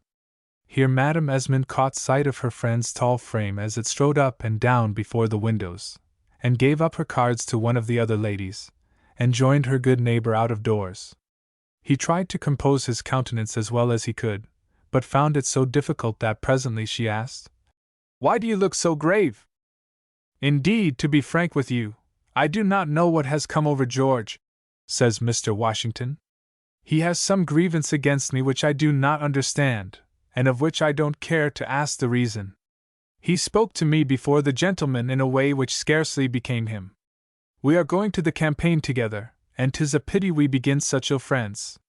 He has been ill. He is always wild and wayward and hard to understand, but he has the most affectionate heart in the world. You will bear with him, you will protect him. Promise you will." "Dear lady, I will do so with my life," Mr. Washington said heartily. "You know I would lay it down cheerfully for you or any you love." "And my father's blessing and mine go with you, dear friend," cried the widow. As they talked, they had quitted the porch and were pacing a walk before the house. Young George Warrington, from his place at the head of the table in the dining-room, could see them, and after listening in a very distracted manner for some time to the remarks of the gentlemen around him, he jumped up and pulled his brother Harry by the sleeve, turning him so that he, too, could see his mother and the colonel. Somewhat later, when General Braddock and the other guests had retired to their apartments, the boys went to their own room, and there poured out to one another their opinions respecting the great event of the day. They would not bear such a marriage. No. Was the representative of the Marquis of Esmond to marry the younger son of a colonial family, who had been bred up as a land surveyor, Castlewood, and the boys at 19 years of age handed over to the tender mercies of a stepfather of 23? Oh, it was monstrous! Harry was for going straightway to his mother, protesting against the odious match, and announcing that they would leave her forever if the marriage took place. George had another plan for preventing it, which he explained to his admiring brother. "Our mother," he said, "can't marry a man with whom one or both of us has been out on the field, and who has wounded us or killed us, or whom we have wounded or killed. We must have him out, Harry." Harry saw the profound truth conveyed in George's statement, and admired his brother's immense sagacity. "No, George," says he, "you are right. Mother can't marry our murderer. She won't be as bad as that. And if we pink him, he is done for. Shall I send my boy with a challenge to Colonel George now? We can't insult a gentleman in our own house," said George with great majesty. "The laws of honor forbid such inhospitable treatment. But, sir, we can ride out with him, and, as soon as the park gates are closed, we can tell him our mind." "That we can, by George!" cries Harry, grasping his brother's hand. "And that we will, too. I say, Georgie." Here the lad's face became very red, and his brother asked him what he would say. "This is my turn, brother," Harry pleaded. "If you go to the campaign, I ought to have the other affair. Indeed, I ought." And he prayed for this bit of promotion. "Again the head of the house must take the lead, my dear," George said with a superb air. "If I fall, my Harry will avenge me. But I must fight George Washington, Hal, and 'tis best I should, for, indeed, I hate him the worst." Was it not he who counseled my mother to order that wretch, Ward, to lay hands on me? Colonel Washington is my enemy especially. He has advised one wrong against me, and he meditates a greater. I tell you, brother, we must punish him. The grandsire's old Bordeaux had set George's ordinarily pale countenance into a flame. Harry, his brother's fondest worshipper, could not but admire George's haughty bearing and rapid declamation, and prepared himself, with his usual docility, to follow his chief. So the boys went to their beds, the elder conveying special injunctions to his junior to be civil to all the guests so long as they remained under the maternal roof on the morrow. The widow, occupied as she had been with the cares of a great dinner, followed by a great breakfast on the morning ensuing, had scarce leisure to remark the behavior of her sons very closely, but at least saw that George was scrupulously polite to her favorite, Colonel Washington, as to all the other guests of the house. Before Mr. Braddock took his leave he had a private audience with Madame Esmond, in which His Excellency formally arranged to take her son into his family, after which the jolly General good-naturedly shook hands with George, and bade George welcome and to be in attendance at Frederick 3 days hence, shortly after which time the expedition would set forth. And now the great coach was again called into requisition, the General's escort pranced round it, the other guests and their servants went to horse. As the boys went up the steps, there was the Colonel once more taking leave of their mother. No doubt she had been once more recommending George to his namesake's care, for Colonel Washington said, "With my life, you may depend on me," as the lads returned to their mother, and the few guests still remained in the porch. The Colonel was booted and ready to depart. "Farewell, my dear Harry," he said. "With you, George, 'tis no adieu. We shall meet in 3 days at the camp." George Warrington watched his mother's emotion, and interpreted it with a pang of malignant scorn. "Stay yet a moment, and console our mamma," he said with a steady countenance. "Only the time to get ourselves booted, and my brother and I will ride with you a little way, George." George Warrington had already ordered his horses. The 3 young men were speedily under way, their negro grooms behind them, and Mrs. Mountain, who knew she had made mischief between them and trembled for the result, felt a vast relief that Mr. Washington was gone without a quarrel with the brothers, without, at any rate, an open declaration of love to their mother. No man could be more courteous in demeanor than George Warrington to his neighbor and namesake, the Colonel, who was pleased and surprised at his young friend's altered behavior. The community of danger, the necessity of future fellowship, the softening influence of the long friendship which bound him to the Esmond family, the tender adieus which had just passed between him and the mistress of Castlewood, inclined the Colonel to forget the unpleasantness of the past days, and made him more than usually friendly with his young companion. George was quite gay and easy. It was Harry who was melancholy now. He rode silently and wistfully by his brother, keeping away from Colonel Washington, to whose side he used always to press eagerly before. If the honest Colonel remarked his young friend's conduct, no doubt he attributed it to Harry's known affection for his brother, and his natural anxiety to be with George now the day of their parting was so near. They talked further about the war, and the probable end of the campaign. None of the 3 doubted its successful termination. 2,000 veteran British troops with their commander must get the better of any force the French could bring against them. The ardent young Virginian soldier had an immense respect for the experienced valor and tactics of the regular troops. King George, too, had no more loyal subject than Mr. Braddock's new aide-de-camp. So the party rode amicably together, until they reached a certain rude log-house, called Benson's, where they found a rough meal prepared for such as were disposed to partake. A couple of Hawkett's officers, whom our young gentleman knew, were sitting under the porch, with the Virginian toddy bowl before them, and the boys joined them and sent for glasses and more toddy, in a very grown-up manner. George called out to Colonel Washington, who was at the porch, to join his friends and drink, with the intention of drawing Mr. Washington into some kind of a disagreement. The lad's tone was offensive, and resembled the manner lately adopted by him, which had so much chafed Mr. Washington. He bowed, and said he was not thirsty. "Nay, the liquor is paid for," says George. "Never fear, Colonel. I said I was not thirsty. I did not say the liquor was not paid for," said the young colonel, drumming with his foot.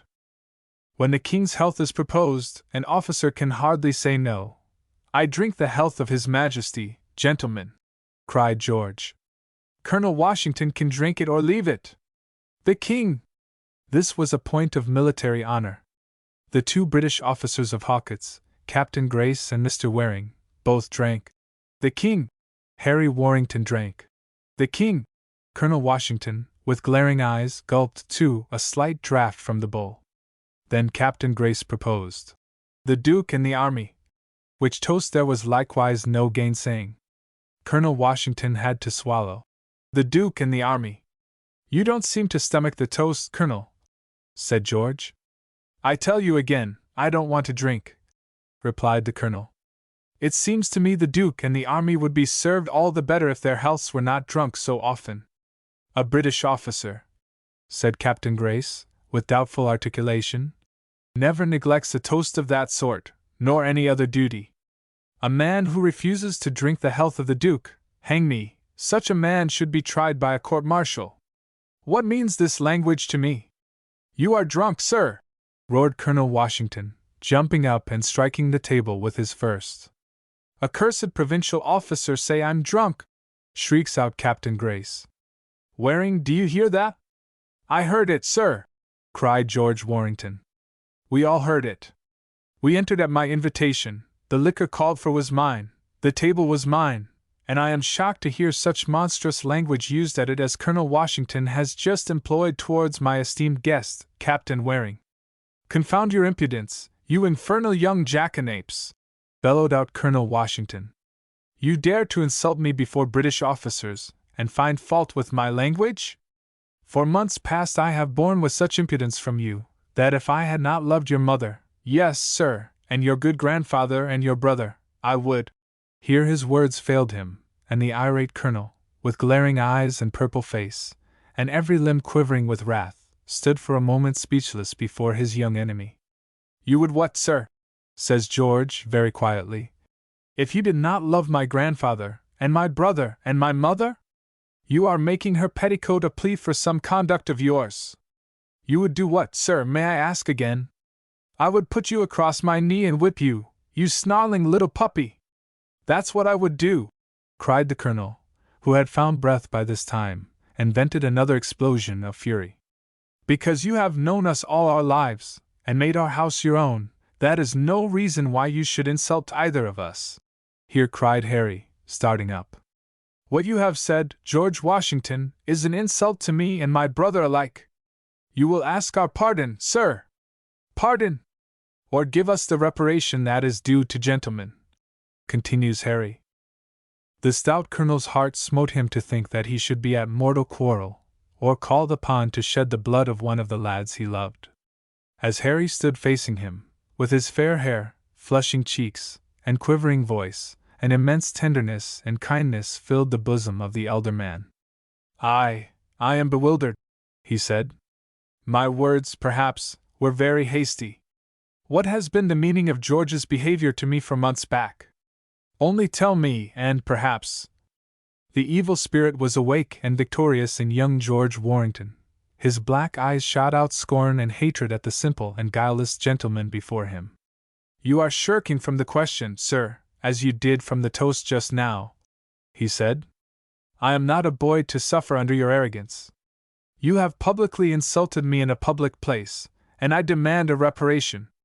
As you please, George Warrington, and God forgive you, George. God pardon you, Harry, for bringing me into this quarrel," said the colonel, with a face full of sadness and gloom. Harry hung his head, but George continued with perfect calmness. "I, sir? It was not I who called names, who talked of a cane, who insulted a gentleman in a public place before the gentlemen of the army. It is not the first time you have chosen to take me for a Negro, and talked of the whip for me." The colonel started back, turning very red, and as if struck by a sudden remembrance. "Great heavens, George! Is it that boyish quarrel you are still recalling? Who made you overseer of Castlewood?" said the boy, grinding his teeth. "I am not your slave, George Washington, and I never will be. I hated you then, and I hate you now. and you have insulted me, and I am a gentleman, and so are you. Is that not enough? Too much, only too much, said the colonel, with a genuine grief on his face, and at his heart. Do you bear malice too, Harry? I had not thought this of thee. I stand by my brother, said Harry, turning away from the colonel's look, and grasping George's hand. The sadness on their adversary's face did not depart. Heaven be good to us, 'tis all clear now, he muttered to himself. The time to write a few letters, and I am at your service, Mr. Warrington, he said. You have your own pistols at your saddle. I did not ride out with any, but will send Sadie back for mine. That will give you time enough, Colonel Washington? Plenty of time, sir. And each gentleman made the other a low bow, and putting his arm in his brother's, George walked away. The Virginian officer looked towards Captain Benson, the master of the tavern, saying, Captain Benson, you are an old frontier man, and an officer of ours, before you turned farmer and taverner. You will help me in this matter with yonder young gentleman? Said the colonel. I'll stand by and see fair play, Colonel. I won't have any hand in it, beyond seeing fair play. You ain't a-going to be very hard with them poor boys? Though I seen them both shoot, the fair one hunts well, as you know, but the old one's a wonder at an ace of spades. Will you be pleased to send my man with my valise, Captain, into any private room which you can spare me? I must write a few letters before this business comes on. God grant it were well over! And the captain led the colonel into a room of his house where he remained occupied with gloomy preparations for the ensuing meeting. His adversary in the other room also thought fit to make his testamentary dispositions, too, dictated by his own obedient brother and secretary, a grandiloquent letter to his mother, of whom, and by that writing, he took a solemn farewell. She would hardly, he supposed, pursue the scheme which she had in view, after the event of that morning, should he fall, as probably would be the case. My dear, dear George, don't say that! Cried the affrighted secretary. As probably will be the case, George persisted with great majesty. You know what a good shot Colonel George is, Harry. I, myself, am pretty fair at a mark, and 'tis probable that one or both of us will drop. I scarcely suppose you will carry out the intentions you have at present in view. This was uttered in a tone of still greater bitterness than George had used even in the previous phrase, and he added in a tone of surprise. Why, Harry, what have you been writing, and who taught thee to spell? Harry had written the last words. In view. In view, and a great blot of salt water from his honest, boyish eyes may have obliterated some other bad spelling. I can't think about the spelling now, Georgie, whimpered George's clerk. I'm too miserable for that. I begin to think perhaps it's all nonsense, perhaps Colonel George never meant to take possession of Castlewood, never gave himself airs, and patronized us there, never advised my mother to have me flogged, never intended to marry her, never insulted me, and was insulted before the king's officers, never wrote to his brother to say that we should be the better for his parental authority? The paper is there, cried the young man, slapping his breast pocket. And if anything happens to me, Harry Warrington, you will find it on my corpse. Write yourself, Georgie, I can't write, says Harry, digging his fists into his eyes, and smearing over the whole composition, bad spelling and all, with his elbows. On this, George, taking another sheet of paper, sat down at his brother's place, and produced a composition in which he introduced the longest words, the grandest Latin quotations, and the most profound satire of which the youthful scribe was master. He desired that his Negro boy Sadie should be set free, that his Horace, a choice of his books, and if possible, a suitable provision should be made for his affectionate tutor, Mr. Dempster, that his silver fruit knife, his music books, and harpsichord should be given to little Fanny Mountain, and that his brother should take a lock of his hair, and wear it in memory of his ever fond and faithfully attached George. And he sealed the document with the seal of arms that his grandfather had worn. The watch, of course, will be yours, said George, taking out his grandfather's gold watch and looking at it. Why, 2 hours and a half are gone. 'Tis time that Sadie should be back with the pistols. Take the watch, Harry, dear. It's no good, cried out Harry, flinging his arms round his brother. If he fights you, I'll fight him, too. If he kills my Georgie, he shall have a shot at me," cried the poor lad. Meanwhile, Mr. Washington had written 5 letters in his large, resolute hand, and sealed them with his seal. One was to his mother, at Mount Vernon, one to his brother, one was addressed MC only, and one to His Excellency, Major General Braddock. "And one, young gentleman, is for your mother, Madam Esmond," said the boy's informant. It was the landlord of the tavern who communicated these facts to the young men. The captain had put on his old militia uniform to do honor to the occasion, and informed the boys that the colonel was walking up and down the garden waiting for him, and that the Reg Lars was amos sober too, by this time. A plot of ground near the captain's log house had been enclosed with shingles, and cleared for a kitchen garden. There indeed paced Colonel Washington, his hands behind his back, his head bowed down, a grave sorrow on his handsome face. The negro servants were crowded at the palings and looking over. The officers under the porch had wakened up also, as their host remarked. There, then, stalked the tall young colonel, plunged in dismal meditation. There was no way out of his scrape, but the usual cruel one, which the laws of honor and the practice of the country ordered. Goaded into fury by the impertinence of a boy, he had used insulting words. The young man had asked for reparation. He was shocked to think that George Warrington's jealousy and revenge should have rankled in the young fellow so long, but the wrong had been the colonel's, and he was bound to pay the forfeit. A great hallooing and shouting, such as negroes use, who love noise at all times, was now heard at a distance, and all heads were turned in the direction of this outcry. It came from the road over which our travelers had themselves passed 3 hours before, and presently the clattering of a horse's hoofs was heard, and now Mr. Sadie made his appearance on his foaming horse. Presently he was in the courtyard, and was dismounting. "Sadie, sir, come here!" roars up Master Harry.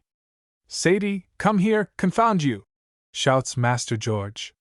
"Come directly, Mossar," says Sadie. He grins. He takes the pistols out of the holster. He snaps the locks. He points them at a grunter, which plunges through the farmyard. He points down the road, over which he has just galloped, and says again, "Comin', Mossar! Everybody comin' dot!" And now, the gallop of other horses is heard. And who is yonder? Little Mr. Dempster, spurring and digging into his pony, and that lady in a riding habit on Madame Esmond's little horse. Can it be Madame Esmond? No, it is too stout. As I live, it is Mrs. Mountain on Madame's grey. Oh lor! Oh golly! Whoop! Here they come! Hooray! Dr. Dempster and Mrs.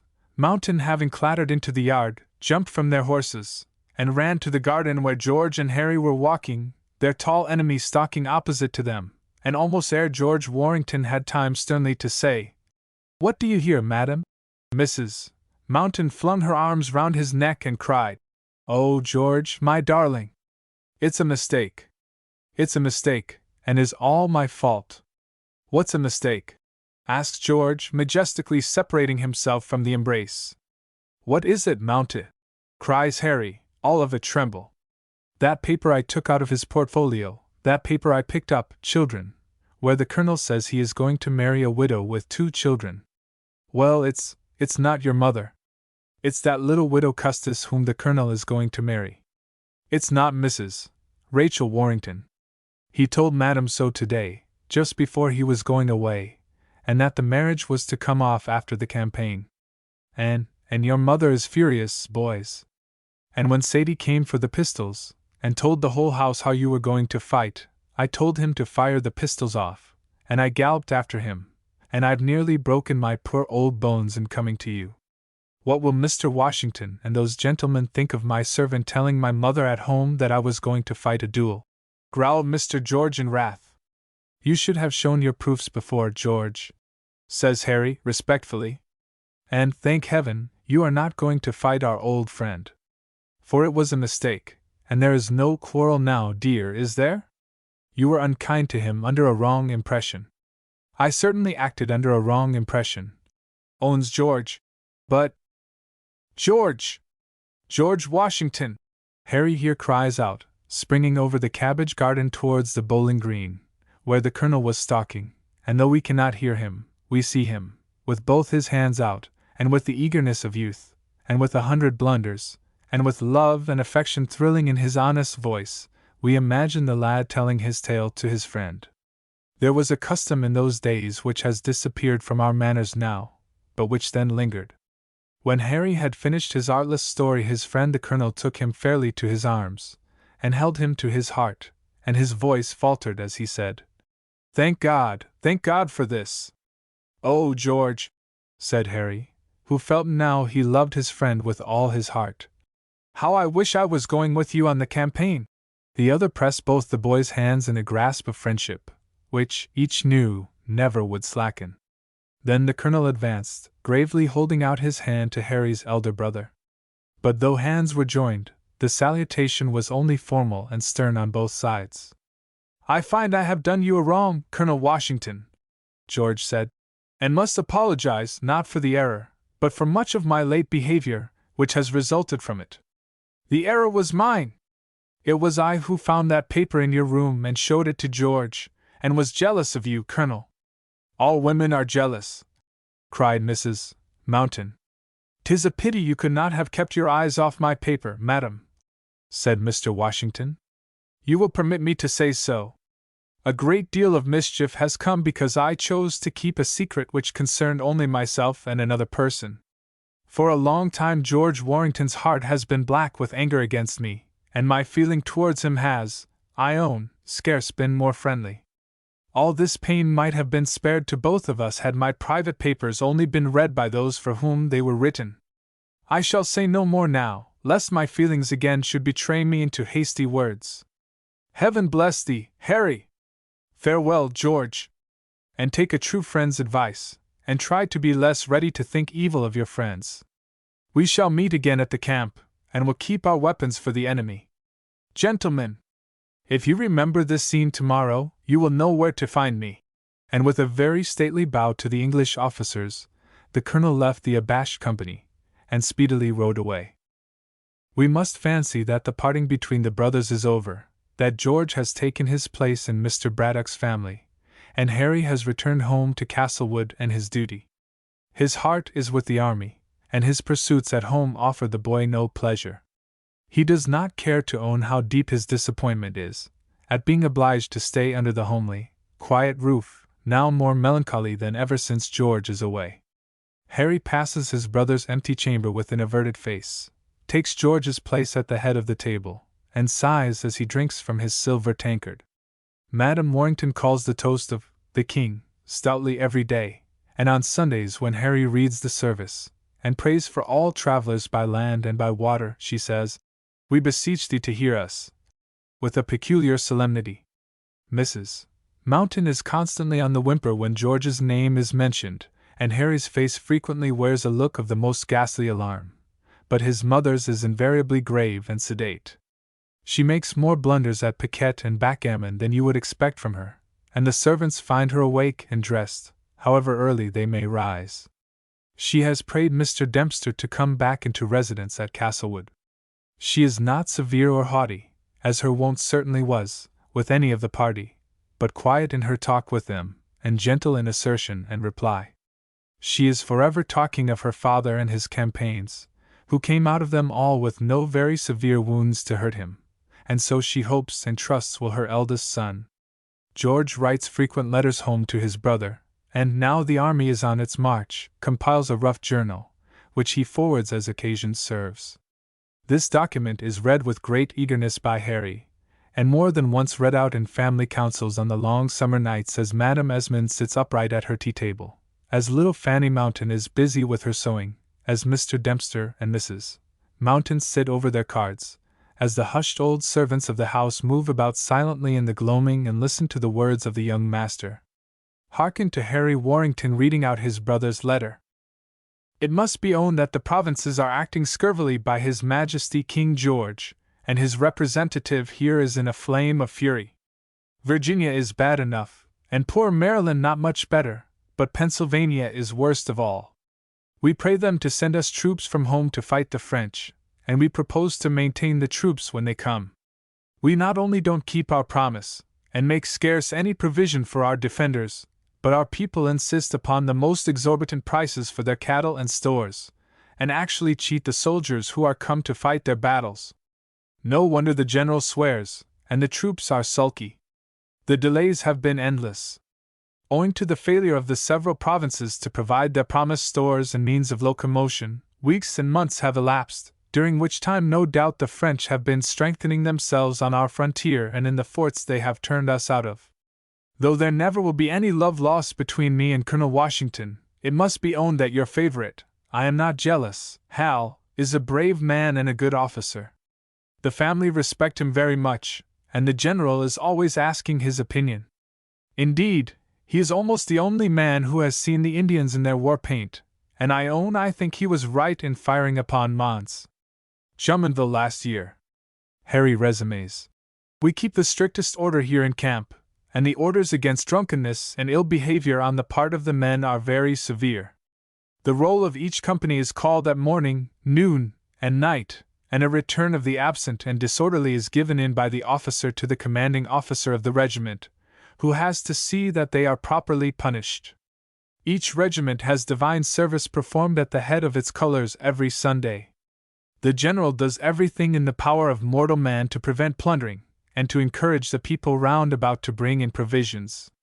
He has declared soldiers shall be shot who dare to interrupt or molest the market people.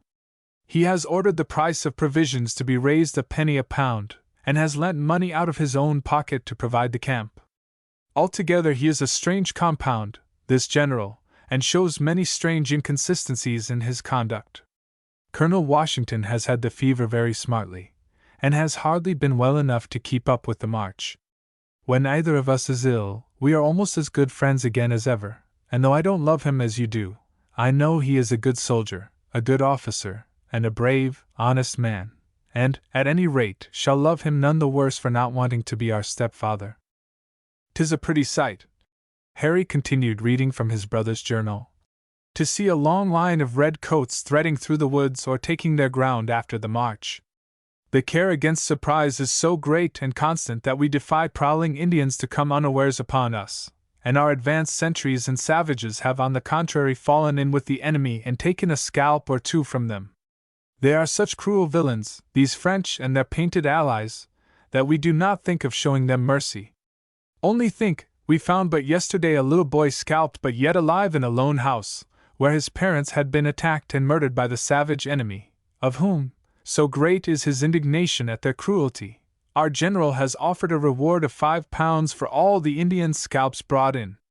When our march is over, you should see our camp, and all the care bestowed on it.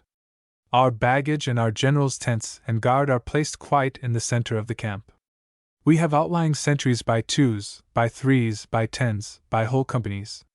At the least surprise, they are instructed to run in on the main body and rally round the tents and baggage, which are so arranged themselves as to be a strong fortification. Sadie and I, you must know, are marching on foot now, and my horses are carrying baggage. The Pennsylvanians sent such rascally animals into camp that they speedily gave in. What good horses were left 'twas our duty to give up, and Roxana has a couple of packs upon her back instead of her young master. She knows me right well, and whinnies when she sees me, and I walk by her side, and we have many a talk together on the march. July 4th. To guard against surprises, we are all warned to pay especial attention to the beat of the drum, always halting when we hear the long roll beat, and marching at the beat of the long march. We are more on the alert regarding the enemy now. We have our advance pickets doubled, and 2 sentries at every post. The men on the advanced pickets are constantly under arms, with fixed bayonets, all through the night, and relieved every 2 hours. The half that are relieved lie down by their arms, but are not suffered to leave their pickets. 'Tis evident that we are drawing near to the enemy now. This packet goes out with the generals to Colonel Dunbar's camp, who is 30 miles behind us, and will be carried thence to Frederick, and thence to my honored mother's house at Castlewood, to whom I send my duty, with kindest remembrances, as to all friends there, and how much love I need not say to my dearest brother from his affectionate George E. Warrington. The whole land was now lying parched and scorching in the July heat. For 10 days no news had come from the column advancing on the Ohio. Their march, though it toiled but slowly through the painful forest, must bring ere long up with the enemy. The troops, led by consummate captains, were accustomed now to the wilderness, and not afraid of surprise. Every precaution had been taken against ambush. It was the outlying enemy who were discovered, pursued, destroyed by the vigilant scouts and skirmishers of the British force. The last news heard was that the army had advanced considerably beyond the ground of Mr. Washington's discomfiture in the previous year, and 2 days after must be within a day's march of the French fort. About taking it no fears were entertained. The amount of the French reinforcements from Montreal was known. Mr. Braddock, with his 2 veteran regiments from Britain, and their allies of Virginia and Pennsylvania, was more than a match for any troops that could be collected under the white flag. Such continued to be the talk, in the sparse towns of our Virginian province, at the gentry's houses, and the rough roadside taverns, where people met and canvassed the war. The few messengers sent back by the general reported well of the main force. It was thought the enemy would not stand or defend himself at all. Had he intended to attack, he might have seized a dozen occasions for assaulting our troops at passes through which they had been allowed to go entirely free. So George had given up his favorite mare, like a hero as he was, and was marching afoot with the line. Madam Esmond vowed that he should have the best horse in Virginia or Carolina in place of Roxana. There were horses enough to be had in the provinces, and for money. It was only for the king's service that they were not forthcoming. Although at their family meetings and repasts the inmates of Castlewood always talked cheerfully, never anticipating any but a triumphant issue to the campaign, or acknowledging any feeling of disquiet, yet it must be owned they were mighty uneasy when at home, quitting it ceaselessly, and forever on the trot from one neighbor's house to another in quest of news. It was prodigious how quickly reports ran and spread. For 3 weeks after the army's departure, the reports regarding it were cheerful, and when our Castlewood friends met at their supper their tone was confident, and their news pleasant. But on the 10th of July a vast and sudden gloom spread over the province. A look of terror and doubt seemed to fall upon every face. Affrighted negroes wistfully eyed their masters and retired, to hum and whisper with one another. The fiddles ceased in the quarters. The song and laugh of those cheery black folk were hushed. Right and left everybody's servants were on the gallop for news. The country taverns were thronged with horsemen, who drank and cursed and brawled at the bars, each bringing his gloomy story. The army had been surprised. The troops had fallen into an ambuscade, and had been cut up almost to a man. All the officers were taken down by the French marksmen and the savages. The general had been wounded, and carried off the field in his sash. 4 days afterwards the report was that the general was dead, and scalped by a French Indian. Ah, what a scream poor Mrs. Mountain gave when Gumbo brought this news from across the James River, and little Fanny sprang crying to her mother's arms. "Lord God Almighty, watch over us, and defend my boy," said Mrs. Esmond, sinking down on her knees and lifting her rigid hands to heaven. The gentlemen were not at home when the rumor arrived, but they came in an hour or 2 afterwards, each from his hunt for news. The Scotch tutor did not dare to meet the widow's agonizing looks. Harry Warrington was as pale as his mother. It might not be true about the manner of the general's death, but he was dead. The army had been surprised by Indians, and had fled, and been killed without seeing the enemy. An express had arrived from Dunbar's camp. Fugitives were pouring in there. Should he go and see? He must go and see. He and stout little Dempster armed themselves and mounted, taking a couple of mounted servants with them. They followed the northward track which the expeditionary army had hewed out for itself, and at every step which brought them nearer to the scene of action, the disaster of the fearful day seemed to magnify. The day after the defeat a number of the miserable fugitives from the fatal battle of the 9th of July had reached Dunbar's camp, 50 miles from the field. Thither poor Harry and his companions rode, stopping stragglers, asking news, giving money, getting from one and all the same gloomy tale. 1,000 men were slain, 2/3 of the officers were down, all the general's aides-de-camp were hit. But were they killed? Those who fell never rose again. The tomahawk did its work upon them. Oh, brother! all the fond memories of their youth, all the dear remembrances of their childhood, the love and the laughter, the tender romantic vows which they had pledged to each other as lads, were recalled by Harry with pangs inexpressibly keen. Wounded men looked up and were softened by his grief. Rough men melted as they saw the woe written on the handsome young face. The hardy old tutor could scarcely look at him for tears, and grieved for him even more than for his dear pupil, who, he believed, lay dead under the savage Indian knife. At every step which Harry Warrington took towards Pennsylvania, the reports of the British disaster were magnified and confirmed. Those two famous regiments which had fought in the Scottish and Continental Wars had fled from an enemy almost unseen, and their boasted discipline and valor had not enabled them to face a band of savages and a few French infantry. The unfortunate commander of the expedition had shown the utmost bravery and resolution. 4 times his horse had been shot under him. Twice he had been wounded, and the last time of the mortal hurt which ended his life 3 days after the battle. More than one of Harry's informants described the action to the poor lad, the passage of the river, the long line of advance through the wilderness, the firing in front, the vain struggle of the men to advance, and the artillery to clear the way of the enemy, then the ambushed fire from behind every bush and tree, and the murderous fusillade, by which at least half of the expeditionary force had been shot down. But not all the general's suite were killed, Harry heard. One of his aides-de-camp, a Virginian gentleman, was ill of fever and exhaustion at Dunbar's camp. One of them, but which? To the camp Harry hurried, and reached it at length. It was George Washington Harry found stretched in a tent there, and not his brother. A sharper pain than that of the fever Mr. Washington declared he felt, when he saw Harry Warrington, and could give him no news of George. Mr. Washington did not dare to tell Harry all. For 3 days after the fight his duty had been to be near the general. On the fatal 9th of July he had seen George go to the front with orders from the chief, to whose side he never returned. After Braddock himself died, the aide-de-camp had found means to retrace his course to the field. The corpses which remained there were stripped and horribly mutilated. One body he buried which he thought to be George Warrington's. His own illness was increased, perhaps occasioned, by the anguish which he underwent in his search for the unhappy volunteer. "Ah, George! If you had loved him you would have found him dead or alive!" Harry cried out. Nothing would satisfy him but that he, too, should go to the ground and examine it. With money he procured a guide or 2. He forded the river at the place where the army had passed over. He went from one end to the other of the dreadful field.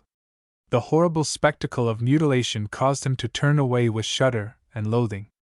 What news could the vacant woods, or those festering corpses lying under the trees, give the lad of his lost brother? He was for going, unarmed, with a white flag, to the French fort, whither, after their victory, the enemy had returned, but his guides refused to advance with him. The French might possibly respect them, but the Indians would not. "Keep your hair for your lady mother, my young gentleman," said the guide. "'Tis enough that she loses one son in this campaign." When Harry returned to the English encampment at Dunbar's it was his turn to be down with the fever. Delirium set in upon him, and he lay some time in the tent and on the bed from which his friend had just risen convalescent. For some days he did not know who watched him, and poor Dempster, who had tended him in more than one of these maladies, thought the widow must lose both her children. But the fever was so far subdued that the boy was enabled to rally somewhat, and get on horseback. Mr. Washington and Dempster both escorted him home. It was with a heavy heart, no doubt, that all 3 beheld once more the gates of Castlewood. A servant in advance had been sent to announce their coming. First came Mrs. Mountain and her little daughter, welcoming Harry with many tears and embraces, but she scarce gave a nod of recognition to Mr. Washington, and the little girl caused the young officer to start, and turn deadly pale, by coming up to him with her hands behind her, and asking, "Why have you not brought George back, too?" Dempster was graciously received by the 2 ladies. "Whatever could be done, we know you would do, Mr. Dempster," says Mrs. Mountain, giving him her hand. "Make a curtsy to Mr. Dempster, Fanny, and remember, child, to be grateful to all who have been friendly to our benefactors." Will it please you to take any refreshment before you ride, Colonel Washington? Mr. Washington had had a sufficient ride already, and counted as certainly upon the hospitality of Castlewood as he would upon the shelter of his own house. The time to feed my horse, and a glass of water for myself, and I will trouble Castlewood hospitality no farther, Mr. Washington said. Sure, George, you have your room here, and my mother is above stairs getting it ready, cries Harry. That poor horse of yours stumbled with you, and can't go farther this evening. Hush! Your mother won't see him, child, whispered Mrs. Mountain. Not see George? Why, he is like a son of the house, cries Harry. She had best not see him. I don't meddle any more in family matters, child, but when the Colonel's servant rode in, and said you were coming, Madame Esmond left this room and said she felt she could not see Mr. Washington. Will you go to her? Harry took Mrs. Mountain's arm, and excusing himself to the Colonel, to whom he said he would return in a few minutes, he left the parlor in which they had assembled, and went to the upper rooms, where Madame Esmond was. He was hastening across the corridor, and with an averted head, passing by one especial door, which he did not like to look at, for it was that of his brother's room, and as he came to it, Madame Esmond issued from it, and folded him to her heart, and led him in. A settee was by the bed, and a book of psalms lay on the coverlet. All the rest of the room was exactly as George had left it. My poor child! How thin thou art grown, how haggard you look! Never mind. A mother's care will make thee well again. 'Twas nobly done to go and brave sickness and danger in search of your brother. Had others been as faithful, he might be here now. Never mind, my Harry, our hero will come back to us. I know he is not dead. He will come back to us, I know he will come. And when Harry pressed her to give a reason for her belief, she said she had seen her father 2 nights running in a dream, and he had told her that her boy was a prisoner among the Indians. Madame Esmond's grief had not prostrated her as Harry's had when first it fell upon him. It had rather stirred and animated her. Her eyes were eager, her countenance angry and revengeful. The lad wondered almost at the condition in which he found his mother. But when he besought her to go downstairs, and give her a hand of welcome to George Washington, who had accompanied him, the lady's excitement painfully increased. She said she should shudder at touching his hand. She declared Mr. Washington had taken her son from her. She could not sleep under the same roof with him. No gentleman, cried Harry warmly, was ever refused shelter under my grandfather's roof. Oh, no gentleman, exclaims the little widow.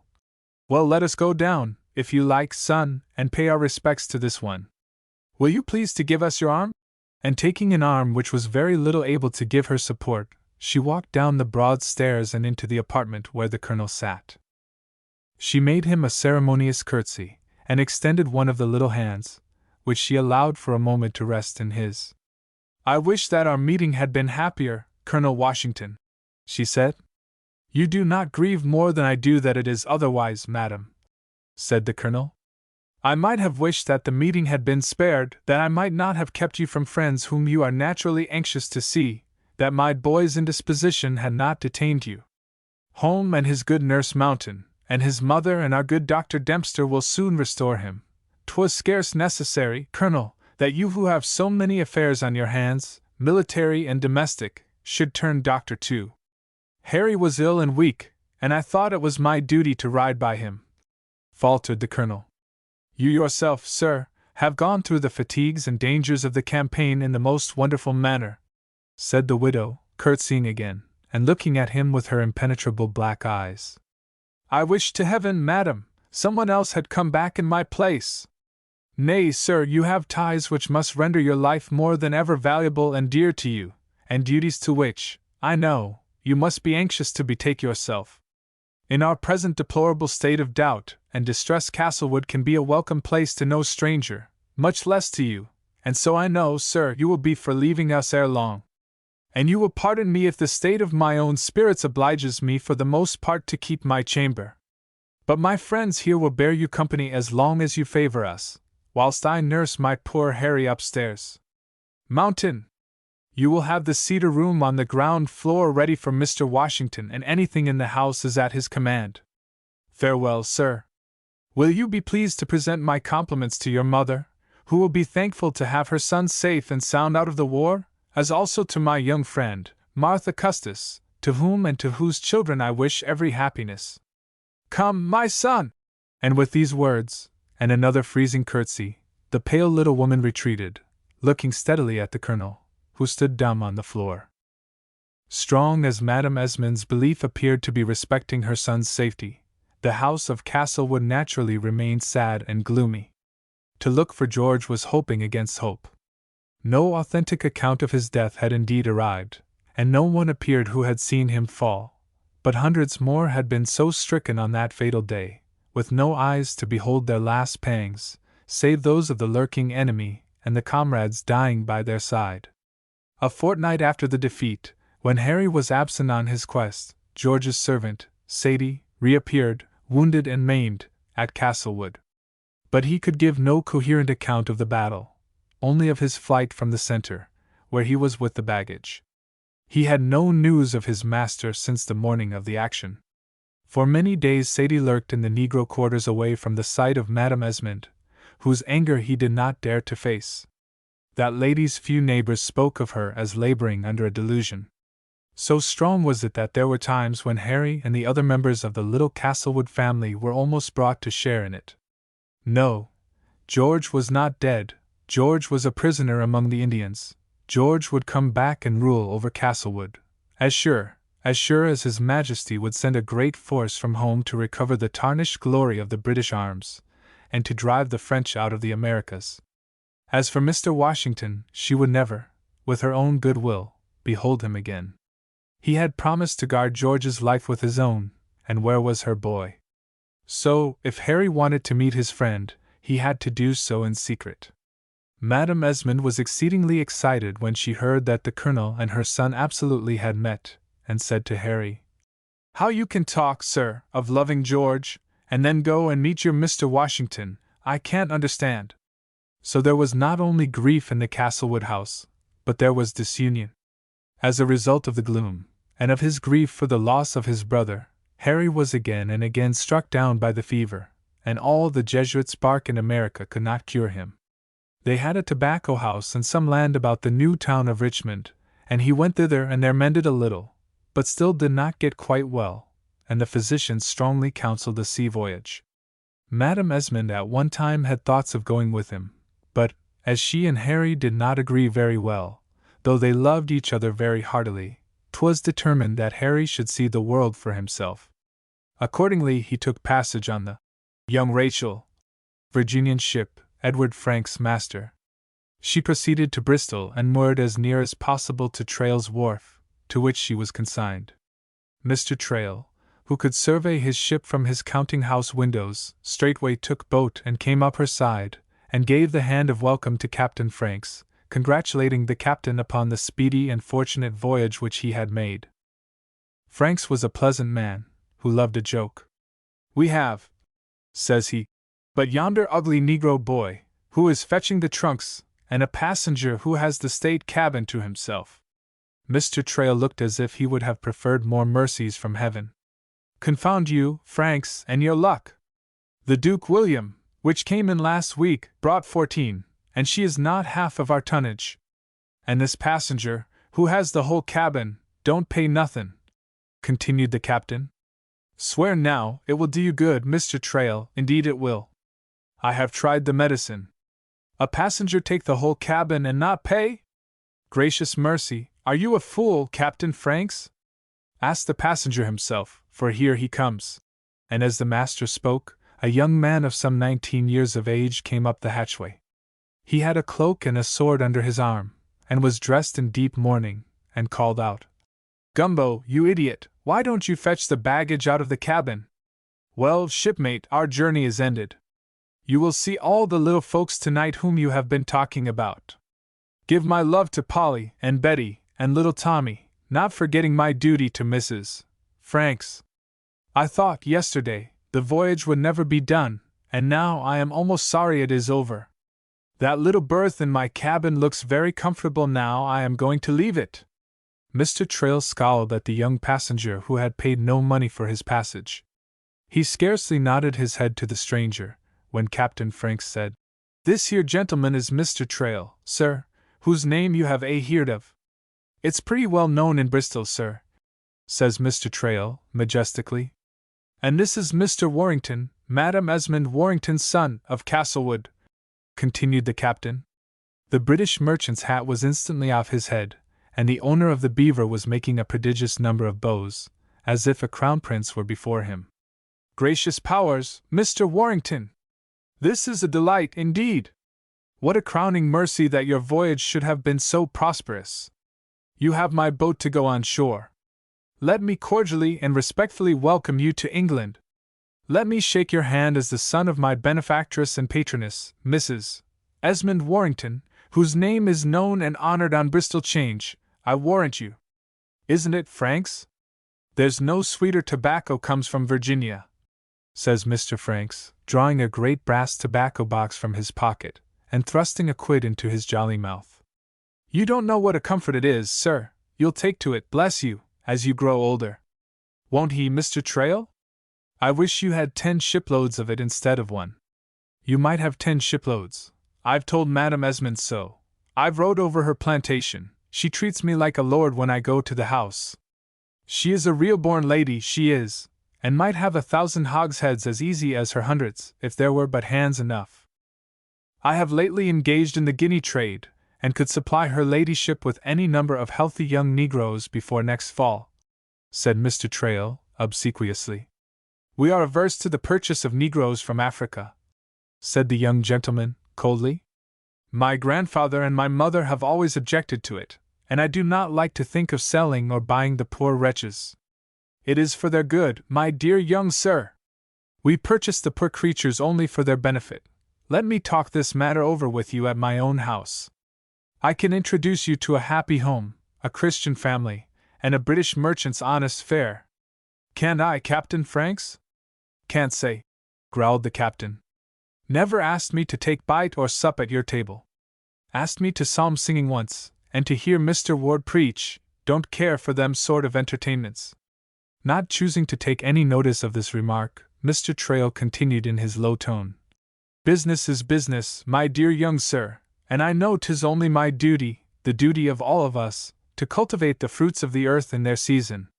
As the heir of Lady Esmond's estate, for I speak, I believe, to the heir of the great property?"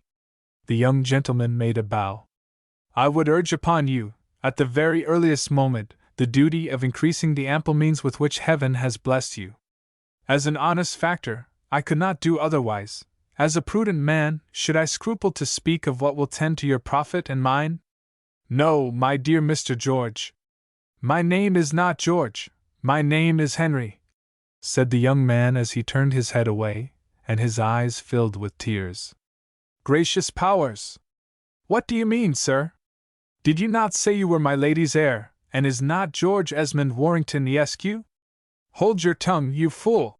cried Mr. Franks, striking the merchant a tough blow on his sleek sides, as the young lad turned away. "Don't you see the young gentleman swabbing his eyes, and note his black clothes? What do you mean, Captain Franks, by laying your hand on your owners? Mr. George is the heir. I know the colonels will well enough. Mr. George is there," said the captain, pointing with his thumb to the deck. "Where?" cries the factor. "Mr. George is there," reiterated the captain, again lifting up his finger towards the topmast, or the sky beyond. "He is dead a year, sir, come next 9th of July. He would go out with General Braddock on that dreadful business to the Belle Riviere. He and 1,000 more never came back again. Every man of them was murdered as he fell. You know the Indian way, Mr. Trail?" And here the captain passed his hand rapidly round his head. "Horrible! Ain't it, sir? Horrible! He was a fine young man, the very picture of this one, only his hair was black, which is now hanging in a bloody Indian wigwam. He was often and often on board of the Young Rachel, and would have his chests of books broke open on deck before they landed. He was a shy and silent young gent, not like this one, which was the merriest, wildest young fellow, full of his songs and fun. He took on dreadful at the news, went to his bed, had that fever which lays so many of them by the heels along that swampy Potomac, but he's got better on the voyage. The voyage makes everyone better, and, in course, the young gentleman can't be forever crying after a brother who dies and leaves him a great fortune. Ever since we sighted Ireland he has been quite gay and happy, only he would go off at times when he was most merry, saying, 'I wish my dearest Georgie could enjoy this here sight along with me,' and when you mentioned t'other's name, you see, he couldn't stand it." And the honest captain's own eyes filled with tears, as he turned and looked towards the object of his compassion. Mr. Trail assumed a sad expression befitting the tragic compliment with which he prepared to greet the young Virginian, but the latter answered him very curtly, declining his offers of hospitality, and only stayed in Mr. Trail's house long enough to drink a glass of wine and to take up a sum of money of which he stood in need. But he and Captain Franks parted on the very warmest terms, and all the little crew of the Young Rachel cheered from the ship's side as their passenger left it. Again and again Harry Warrington and his brother had pored over the English map, and determined upon the course which they should take upon arriving at home. All Americans of English ancestry who love their mother country have rehearsed their English travels, and visited in fancy the spots with which their hopes, their parents' fond stories, their friends' descriptions, have rendered them familiar. There are few things to me more affecting in the history of the quarrel which divided the two great nations than the recurrence of that word home, as used by the younger towards the elder country. Harry Warrington had his chart laid out. Before London, and its glorious temples of St. Paul's and St. Peter's, its grim tower, where the brave and loyal had shed their blood, from Wallace down to Balmerino and Kilmarnock, pitted by gentle hearts. Before the awful window at Whitehall, whence the martyr Charles had issued, to kneel once more, and then ascended to heaven. Before playhouses, parks, and palaces, wondrous resorts of wit, pleasure, and splendor. Before Shakespeare's resting place under the tall spire which rises by Avon. Amidst the sweet Warwickshire pastures, before Derby, and Falkirk, and Culloden, where the cause of honor and loyalty had fallen, it might be to rise no more. Before all these points in their pilgrimage there was one which the young Virginian brothers held even more sacred, and that was the home of their family, that old Castlewood in Hampshire, about which their parents had talked so fondly. From Bristol to Bath, from Bath to Salisbury, to Winchester, to Hexton, to home, they knew the way, and had mapped the journey many and many a time. We must fancy our American traveler to be a handsome young fellow, whose suit of sables only makes him look the more interesting. The plump landlady looked kindly after the young gentleman as he passed through the inn-hall from his post-chaise, and the obsequious chamberlain bowed him upstairs to the Rose, or the Dolphin. The trim chambermaid dropped her best curtsy for his fee, and Gumbo, in the inn-kitchen, where the townsfolk drank their mug of ale by the great fire, bragged of his young master's splendid house in Virginia, and of the immense wealth to which he was heir. The post-chaise whirled the traveler through the most delightful home scenery his eyes had ever lighted on. If English landscape is pleasant to the American of the present day, who must needs contrast the rich woods and growing pastures and picturesque ancient villages of the old country with the rough aspect of his own, how much pleasanter must Harry Warrington's course have been, whose journeys had lain through swamps and forest solitudes from one Virginian ordinary to another log-house at the end of the day's route, and who now lighted suddenly upon the busy, happy, splendid scene of English summer? And the highroad, 100 years ago, was not that grass-grown desert of the present time. It was alive with constant travel and traffic. The country towns and inns swarmed with life and gaiety. The ponderous wagon, with its bells and plodding team, the light post-coach that achieved the journey from the White Hart, Salisbury, to the Swan with Two Necks, London, in 2 days, the strings of pack-horses that had not yet left the road, my lord's gilt post-chaise and 6, with the outriders galloping on ahead, the country squire's great coach and heavy Flanders mares, the farmers trotting to market, or the parson jolting to the cathedral town on Dumpling, his wife behind on the pillion, all these crowding sights and brisk people greeted the young traveler on his summer journey. Hodge, the farmer's boy, took off his hat, and Polly, the milkmaid, bobbed a curtsy, as the chaise whirled over the pleasant village green, and the white-headed children lifted their chubby faces and cheered. The church spires glistened with gold, the cottage gables glared in sunshine, the great elms murmured in summer, or casts purple shadows over the grass. Young Warrington never had had such a glorious day, or witnessed a scene so delightful. To be 19 years of age, with high health, high spirits, and a full purse, to be making your first journey, and rolling through the country in a post-chaise at 9 miles an hour. Oh, happy youth! Almost it makes one young to think of him. And there let us leave him at Castlewood Inn, on ground hallowed by the footsteps of his ancestors. There he stands, with new scenes, new friends, new experiences ahead, rich in hope, in expectation, and in the enthusiasm of youth, youth that comes but once, and is so fleet of foot. And still more glad would he have been had he known that the near future was to verify his mother's belief, to restore to him the twin brother now mourned as dead. And glad are we, in looking beyond this story of boyhood days, to find that though in the Revolutionary War the subjects of this sketch fought on different sides in the quarrel, they came out peacefully at its conclusion, as brothers should, their love never having materially diminished, however angrily the contest divided them. The colonel in scarlet, and the general in blue and buff hang side by side in the wainscoted parlor of the Warringtons in England, and the portraits are known by the name of the Virginians. Becky Sharp at school. Illustration: Becky Sharp leaving Chiswick. While the last century was in its teens, and on one sunshiny morning in June, there drove up to the great iron gate of Miss Pinkerton's Academy for Young Ladies, on Chiswick Mall, a large family coach, with 2 fat horses in blazing harness, driven by a fat coachman in a 3-cornered hat and wig, at the rate of 4 miles an hour. A black servant, who reposed on the box beside the fat coachman, uncurled his bandy legs as soon as the equipage drew up opposite Miss Pinkerton's shining brass plate, and as he pulled the bell at least a score of young heads were seen peering out of the narrow windows of the stately old brick house.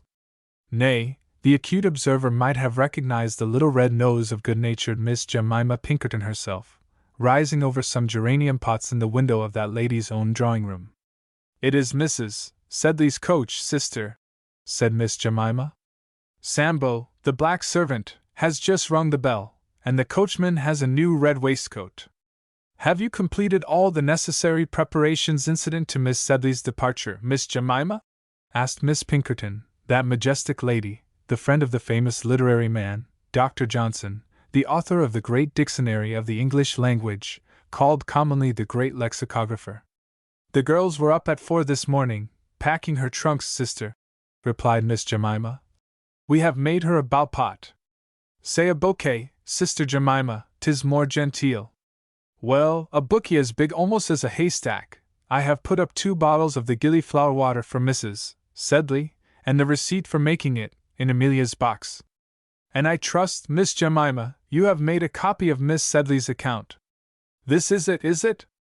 Very good, £93 for shillings. Be kind enough to address it to John Sedley, Esquire, and to seal this billet which I have written to his lady." In Miss Jemima's eyes an autograph letter of her sister, Miss Pinkerton, was an object of as deep veneration as would have been a letter from a sovereign.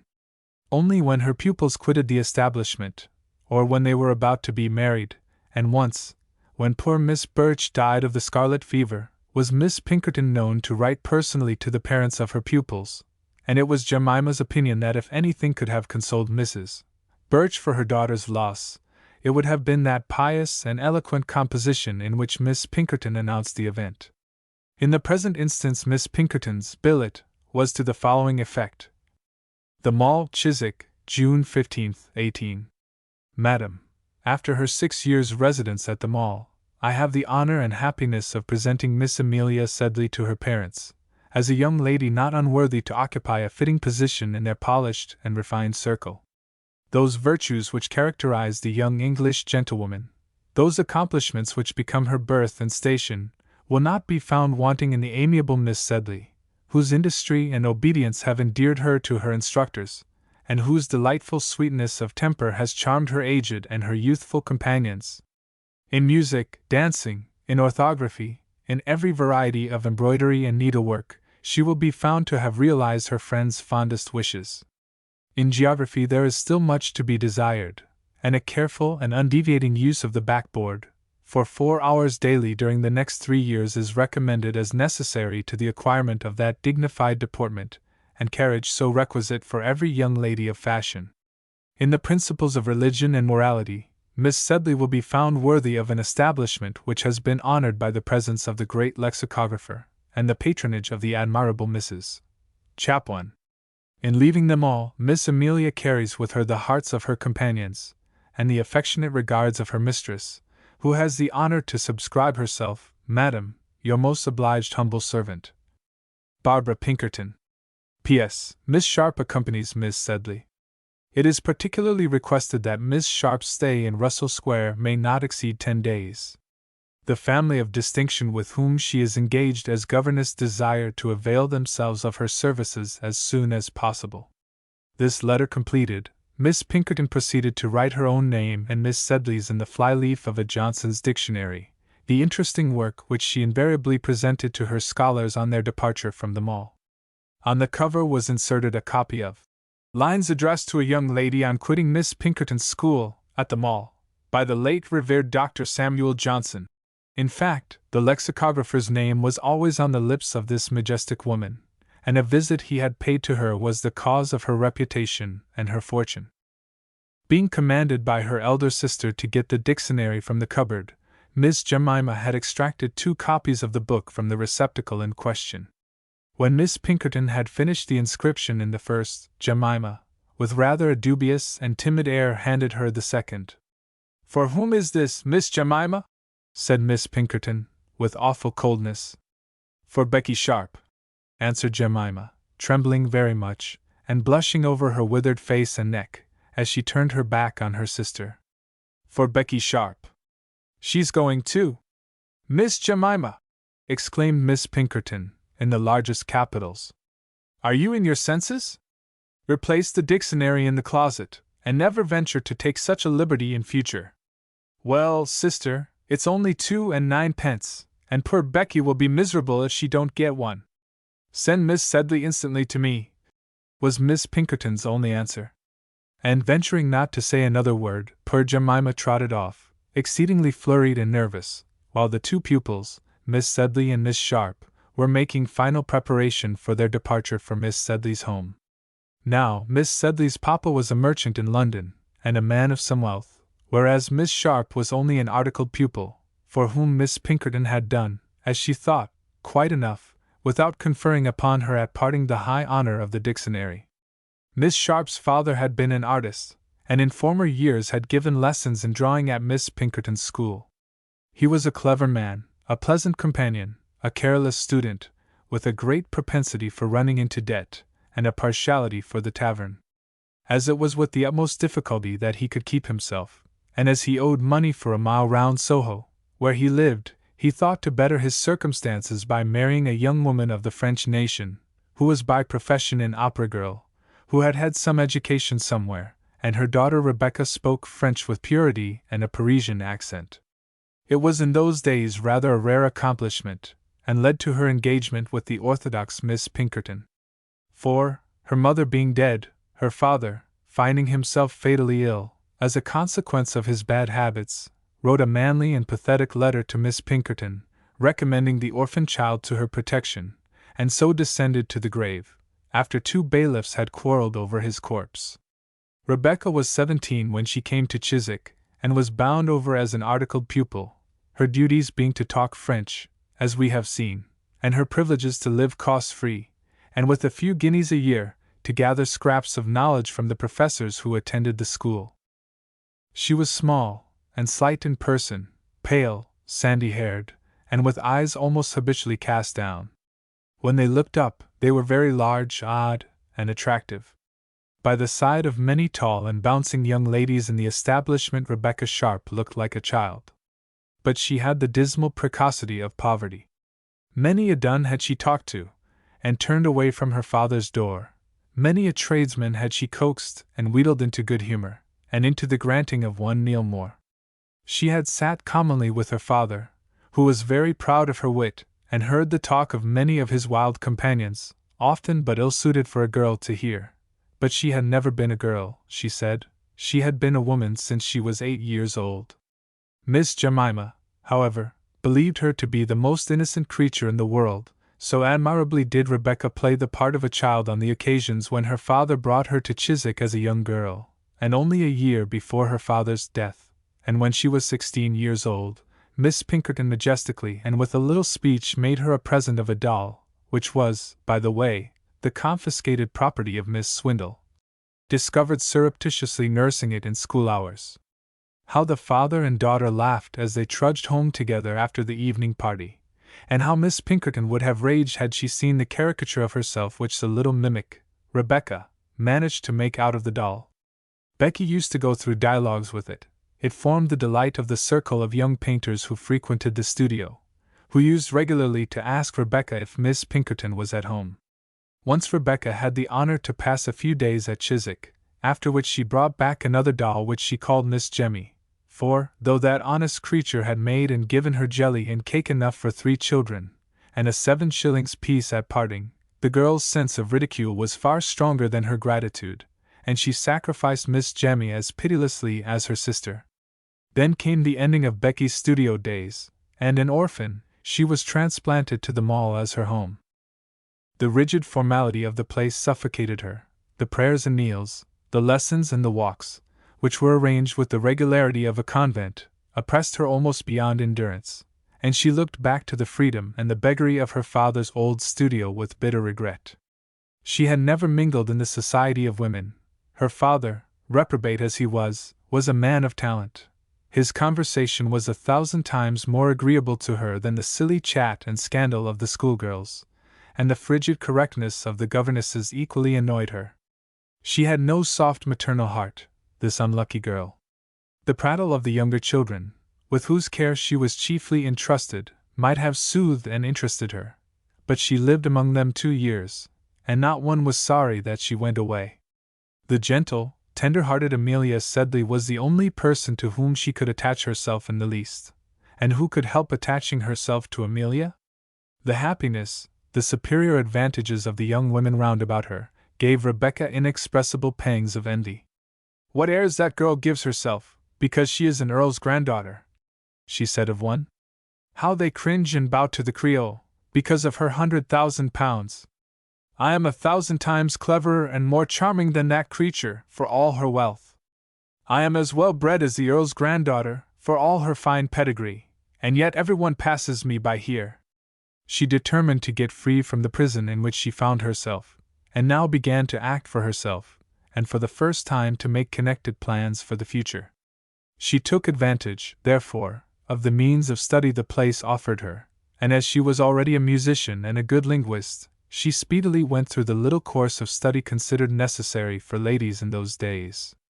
Her music she practiced incessantly, and one day, when the girls were out, and she remained at home, she was overheard to play a piece so well that Miss Minerva thought, wisely, she could spare herself the expense of a master for the juniors, and intimated to Miss Sharp that she was to instruct them in music for the future. The girl refused, and for the first time, and to the astonishment of the majestic mistress of the school. "I am here to speak French with the children," Rebecca said abruptly, "not to teach them music, and save money for you. Give me money, and I will teach them." Miss Minerva was obliged to yield, and of course disliked her from that day. "For 35 years," she said, and with great justice, "I never have seen the individual who has dared in my own house to question my authority. I have nourished a viper in my bosom." "A viper, a fiddlestick," said Miss Sharp to the old lady, who was almost fainting with astonishment. "You took me because I was useful. There is no question of gratitude between us. I hate this place, and want to leave it. I will do nothing here but what I am obliged to do." It was in vain that the old lady asked her if she was aware she was speaking to Miss Pinkerton. Rebecca laughed in her face. "Give me a sum of money," said the girl, "and get rid of me. Or, if you like better, get me a good place as governess in a nobleman's family. You can do so if you please," and in their further disputes she always returned to this point. "Get me a situation, I am ready to go." Worthy Miss Pinkerton, although she had a Roman nose and a turban, and was as tall as a grenadier, and had been up to this time an irresistible princess, had no will or strength like that of her little apprentice, and in vain did battle against her, and tried to overawe her. Attempting once to scold her in public, Rebecca hit upon the plan of answering her in French, which quite routed the old woman, who did not understand or speak that language. In order to maintain authority in her school, it became necessary to remove this rebel, this firebrand, and hearing about this time that Sir Pitt Crawley's family was in want of a governess, she actually recommended Miss Sharp for the situation, firebrand and serpent as she was. "I cannot certainly," she said, "find fault with Miss Sharp's conduct, except to myself, and must allow that her talents and accomplishments are of a high order. As far as the head goes, at least, she does credit to the educational system pursued at my establishment." And so the schoolmistress reconciled the recommendation to her conscience, and the apprentice was free. And as Miss Sedley, being now in her 17th year, was about to leave school, and had a friendship for Miss Sharp. "'Tis the only point in Amelia's behavior," said Miss Minerva, "which has not been satisfactory to her mistress." Miss Sharp was invited by her friend to pass a week with her in London, before Becky entered upon her duties as governess in a private family, which thoughtfulness on the part of Amelia was only an additional proof of the girl's affectionate nature. In fact, Miss Amelia Sedley was a young lady who deserved not only all that Miss Pinkerton said in her praise, but had many charming qualities which that pompous old woman could not see, from the differences of rank and age between her pupil and herself. She could not only sing like a lark, and dance divinely, and embroider beautifully, and spell as well as a dictionary itself, but she had such a kindly, smiling, tender, gentle, generous heart of her own as won the love of everybody who came near her, from Miss Minerva herself down to the poor girl in the scullery and the one-eyed tart woman's daughter, who was permitted to vend her wares once a week to the young ladies in the mall. She had 12 intimate and bosom friends out of the 24 young ladies. Even envious Miss Briggs never spoke ill of her. High and mighty Miss Salter allowed that her figure was genteel, and as for Miss Swartz, the rich woolly-haired mulatto from St. Kitts, on the day Amelia went away she was in such a passion of tears that they were obliged to send for Dr. Floss, and half-tipsify her with sal volatile. Miss Pinkerton's attachment was, as may be supposed, from the high position and eminent virtues of that lady, calm and dignified, but Miss Jemima had already whimpered several times at the idea of Amelia's departure, and but for fear of her sister would have gone off in downright hysterics, like the heiress of St. Kitts. As Amelia is not a heroine, there is no need to describe her person. Indeed, I am afraid that her nose was rather short than otherwise, and her cheeks a great deal too round and red for a heroine. But her face blushed with rosy health, and her lips with the freshest of smiles, and she had a pair of eyes which sparkled with the brightest and honestest good humor, except indeed when they filled with tears, and that was a great deal too often. For the silly thing would cry over a dead canary bird, or over a mouse that the cat haply had seized upon, or over the end of a novel, were it ever so stupid, and as for saying an unkind word to her, were any persons hard-hearted enough to do so, why so much the worse for them.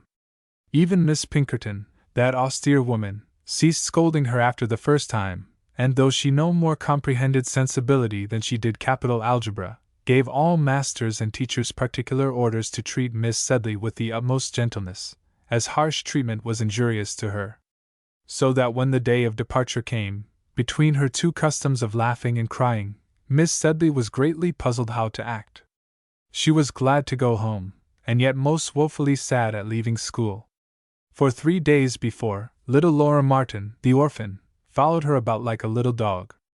She had to make and receive at least 14 presents, to make 14 solemn promises of writing every week. "Send my letters under cover to my grandpa, the Earl of Dexter," said Miss Salter. "Never mind the postage, but write every day, you dear darling," said the impetuous and woolly-headed, but generous and affectionate, Miss Schwartz, and little Laura Martin took her friend's hand and said, looking up in her face wistfully, "Amelia, when I write to you I shall call you Mamma." All of these details, foolish and sentimental as they may seem, go to show the extreme popularity and personal charm of Amelia. Well then, the flowers, and the presents, and the trunks, and bonnet boxes of Miss Sedley having been arranged by Mr. Sambo in the carriage, together with a very small and weather-beaten old cowskin trunk with Miss Sharp's card neatly nailed upon it, which was delivered by Sambo with a grin, and packed by the coachman with a corresponding sneer, the hour for parting came. And the grief of that moment was considerably lessened by the admirable discourse which Miss Pinkerton addressed to her pupil. Not that the parting speech caused Amelia to philosophize, or that it armed her in any way with a calmness, the result of argument, but it was intolerably dull, and having the fear of her schoolmistress greatly before her eyes, Miss Sedley did not venture, in her presence, to give way to any ablutions of private grief. A seed cake and a bottle of wine were produced in the drawing-room, as on the solemn occasions of the visits of parents, and these refreshments being partaken of, Miss Sedley was at liberty to depart. "You'll go in and say good-bye to Miss Pinkerton, Becky," said Miss Jemima to that young lady, of whom nobody took any notice, and who was coming downstairs with her own bandbox. "I suppose I must," said Miss Sharp calmly, and much to the wonder of Miss Jemima, and the latter, having knocked at the door, and receiving permission to come in, Miss Sharp advanced in a very unconcerned manner, and said in French, and with a perfect accent, "Mademoiselle, je viens vous faire mes adieux." Miss Pinkerton did not understand French, as we know, she only directed those who did, but biting her lips and throwing up her venerable and Roman-nosed head, she said, "Miss Sharp, I wish you a good morning." As she spoke, she waved one hand, both by way of adieu and to give Miss Sharp an opportunity of shaking one of the fingers of the hand, which was left out for that purpose. Miss Sharp only folded her own hands with a very frigid smile and bow, and quite declined to accept the proffered honor, on which Miss Pinkerton tossed up her turban more indignantly than ever. In fact, it was a little battle between the young lady and the old one, and the latter was worsted. "Heaven bless you, my child!" she exclaimed, embracing Amelia, and scowling the while over the girl's shoulder at Miss Sharp. "Come away, Becky," said Miss Jemima, pulling the young woman away in great alarm, and the drawing-room door closed upon them forever. Then came the struggle and parting below. Words refused to tell it. All the servants were there in the hall, all the dear friends, all the young ladies, even the dancing master, who had just arrived, and there was such a scuffling, and hugging, and kissing, and crying, with the hysterical yoops of Miss Schwartz, the parlor boarder, from her room, as no pen can depict, and as the tender heart would fain pass over. The embracing was over. They parted, that is, Miss Sedley parted from her friends. Miss Sharp had demurely entered the carriage some minutes before. Nobody cried for leaving her. Sambo of the bandy legs slammed the carriage door on his young weeping mistress. He sprang up behind the carriage. "Stop!" cried Miss Jemima, rushing to the gate with a parcel. "It's some sandwiches, my dear," she called to Amelia. "You may be hungry, you know, and Becky Sharp, here's a book for you, that my sister, that is, Johnson's dictionary, you know, you mustn't leave us without that. Goodbye. Drive on, coachman, God bless you!" And the kind creature retreated into the garden, overcome with emotion. But lo! And just as the coach drove off, Miss Sharp suddenly put her pale face out of the window, and flung the book back into the garden, flung it far and fast, watching it fall at the feet of astonished Miss Jemima, then sank back in the carriage, exclaiming, "So much for the dictionary, and thank God I am out of Chiswick!" The shock of such an act almost caused Jemima to faint with terror. "Well, I never," she began. "What an audacious!" she gasped. Emotion prevented her from completing either sentence. The carriage rolled away, the great gates were closed, the bell rang for the dancing lesson. The world is before the two young ladies, and so, farewell to Chiswick Mall. Cuffs fight with figs. Illustration: Cuffs fight with figs. Cuffs fight with figs, and the unexpected issue of that contest will long be remembered by every man who was educated at Dr. Swishtail's famous school. The latter youth, who used to be called Hi-ho Dobbin, G-ho Dobbin, Figs, and by many other names indicative of puerile contempt, was the quietest, the clumsiest, and, as it seemed, the dullest of all Dr. Swishtail's young gentlemen. His parent was a grocer in the city, and it was bruited abroad that he was admitted into Dr. Swishtail's academy upon what are called mutual principles. That is to say, the expenses of his board and schooling were defrayed by his father in goods, not money, and he stood there, almost at the bottom of the school, in his scraggy corduroys and jacket, through the seams of which his great big bones were bursting. As the representative of so many pounds of tea, candles, sugar, mottled soap, plums, of which a very mild proportion was supplied for the puddings of the establishment, and other commodities. A dreadful day it was for young Dobbin when one of the youngsters of the school, having run into the town upon a poaching excursion for hardbake and polonies, espied the cart of Dobbin and Rudge, grocers and oilmen, Thames Street, London, at the doctor's door, discharging a cargo of the wares in which the firm dealt. Young Dobbin had no peace after that. The jokes were frightful and merciless against him. "Hullo, Dobbin," one wag would say. "Here's good news in the paper. Sugar is ris, my boy." Another would set a sum. "If a pound of mutton candles costs 7 halfpenny, how much must Dobbin cost?" And a roar would follow from all the circle of young knaves, usher and all, who rightly considered that the selling of goods by retail is a shameful and infamous practice, meriting the contempt and scorn of all real gentlemen. "Your father's only a merchant, Osborne," Dobbin said in private to the little boy who had brought down the storm upon him. At which the latter replied haughtily, "My father's a gentleman, and keeps his carriage." And Mr. William Dobbin retreated to a remote outhouse in the playground, where he passed a half-holiday in the bitterest sadness and woe. Now, William Dobbin, from an incapacity to acquire the rudiments of the Latin language, as they are propounded in that wonderful book, the Eton Latin Grammar, was compelled to remain among the very last of Dr. Swishtail's scholars, and was taken down continually by little fellows with pink faces and pinafores when he marched up with the lower form, a giant amongst them, with his downcast, stupefied look, his dog's-eared primer, and his tight corduroys. High and low, all made fun of him. They sewed up those corduroys, tight as they were. They cut his bed springs. They upset buckets and benches, so that he might break his shins over them, which he never failed to do. They sent him parcels, which, when opened, were found to contain the paternal soap and candles. There was no little fellow but had his jeer and joke at Dobbin, and he bore everything quite patiently, and was entirely dumb and miserable. Cuff, on the contrary, was the great chief and dandy of the Swishtail Seminary. He smuggled wine in. He fought the town boys. Ponies used to come for him to ride home on Saturdays. He had his top boots in his room in which he used to hunt in the holidays. He had a gold repeater, and took snuff like the doctor. He had been to the opera, and knew the merits of the principal actors, preferring Mr. Kean to Mr. Kemble. He could knock you off 40 Latin verses in an hour. He could make French poetry. What else didn't he know, or couldn't he do? They said even the doctor himself was afraid of him. Cuff, the unquestioned king of the school, ruled over his subjects, and bullied them, with splendid superiority. This one blacked his shoes, that toasted his bread, others would fag out, and give him balls at cricket during whole summer afternoons.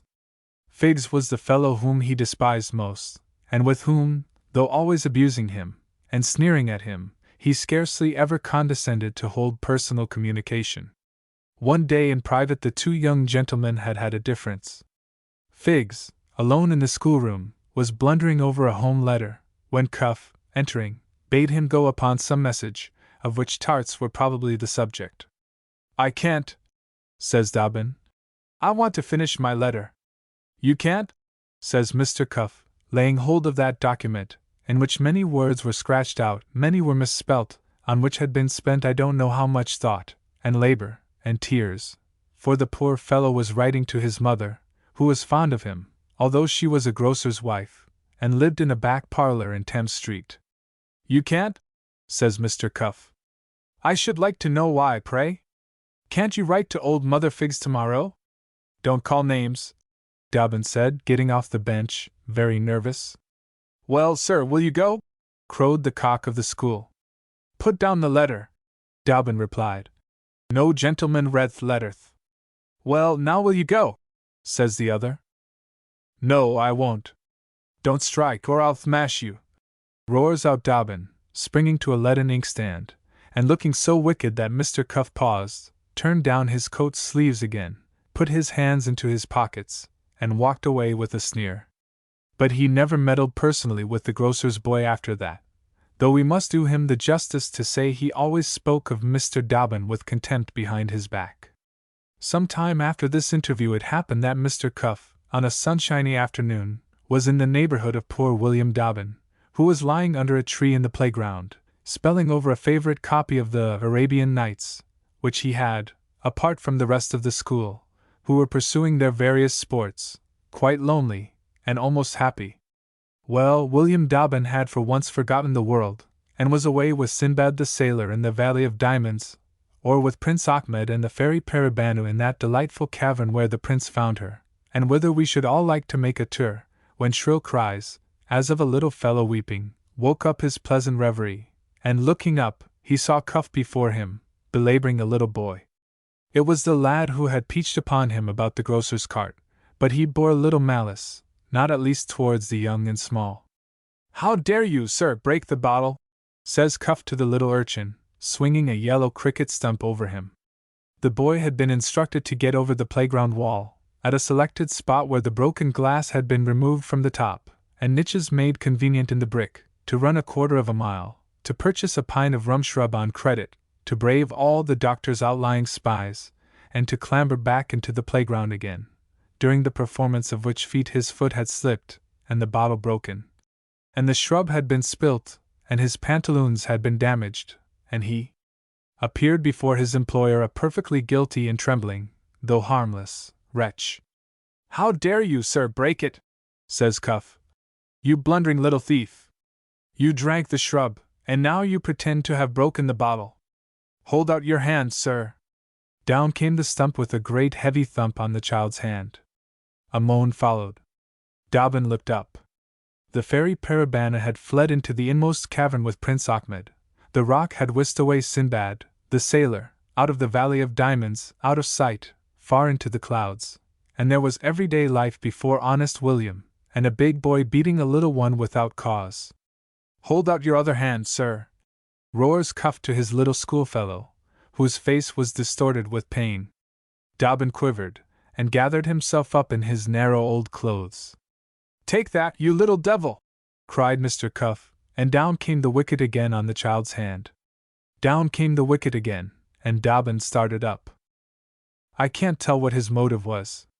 Perhaps his foolish soul revolted against that exercise of tyranny, or perhaps he had a hankering feeling of revenge in his mind, and longed to measure himself against that splendid bully and tyrant, who had all the glory, pride, pomp, circumstance, banners flying, drums beating, guards saluting, in the place. Whatever may have been his incentive, however, up he sprang, and screamed out, "Hold off, Cuff! Don't bully that child any more, or I'll—" "Or you'll what?" Cuff asked in amazement at this interruption. "Hold out your hand, you little beast! I'll give you the worst thrashing you ever had in your life," Dobbin said, in reply to the first part of Cuff's sentence, and the little lad, Osborne, gasping and in tears, looked up with wonder and incredulity at seeing this amazing champion put up suddenly to defend him, while Cuff's astonishment was scarcely less. Fancy our late monarch George III, when he heard of the revolt of the North American colonies. Fancy brazen Goliath when little David stepped forward and claimed a meeting, and you have the feeling of Mr. Reginald Cuff when this encounter was proposed to him. "After school," says he. "Of course." After a pause and a look, as much as to say, "Make your will, and communicate your last wishes to your friends between this time and that." "As you please," Dobbin said. "You must be my bottle holder, Osborne." "Well, if you like," little Osborne replied, for you see his papa kept a carriage, and he was rather ashamed of his champion. Yes, when the hour of battle came he was almost ashamed to say, "Go it, Figs!" And not a single other boy in the place uttered that cry for the first 2 or 3 rounds of this famous combat, at the commencement of which the scientific Cuff, with a contemptuous smile on his face, and as light and as gay as if he was at a ball, planted his blows upon his adversary, and floored that unlucky champion 3 times running.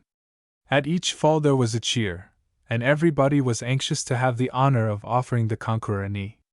What a licking I shall get when it's over, young Osborne thought, picking up his man. You'd best give in, he said to Dobbin. It's only a thrashing, Figs, and you know I'm used to it. But Figs, all whose limbs were in a quiver, and whose nostrils were breathing rage, put his little bottle holder aside, and went in for a fourth time.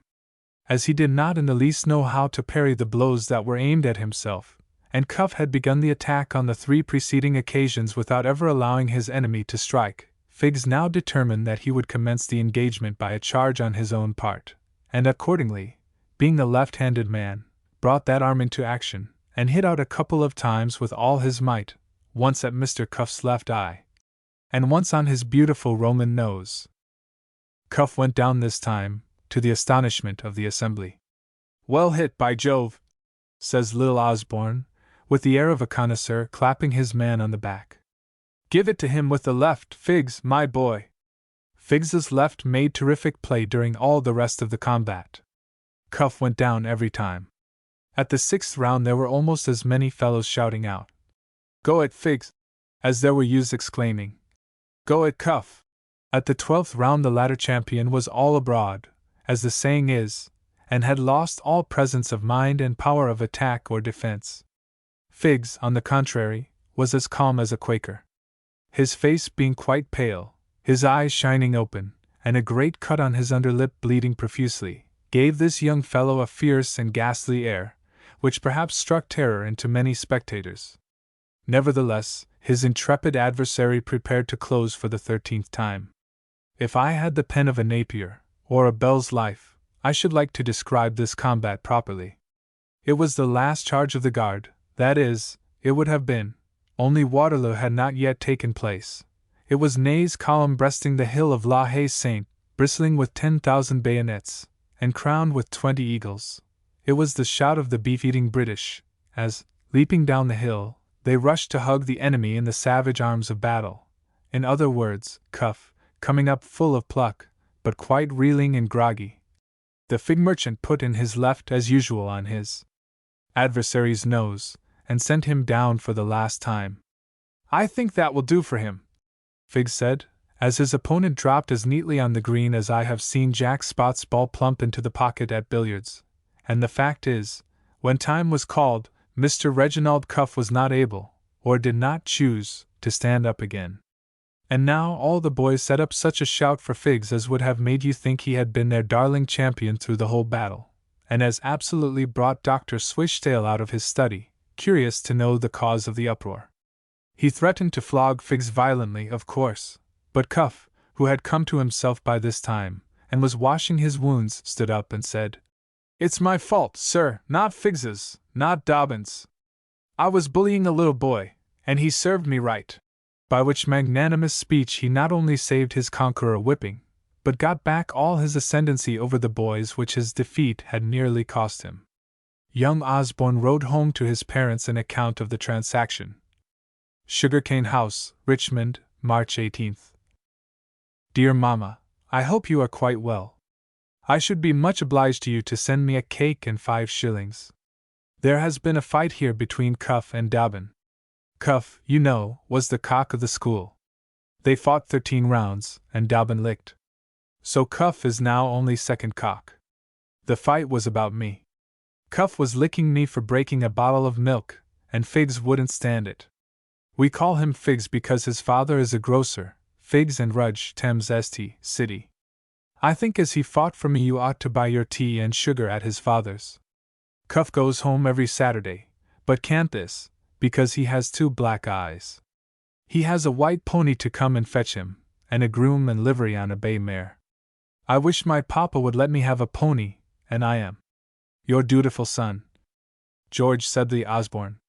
P.S. Give my love to little Emmy. I am cutting her out a coach in cardboard.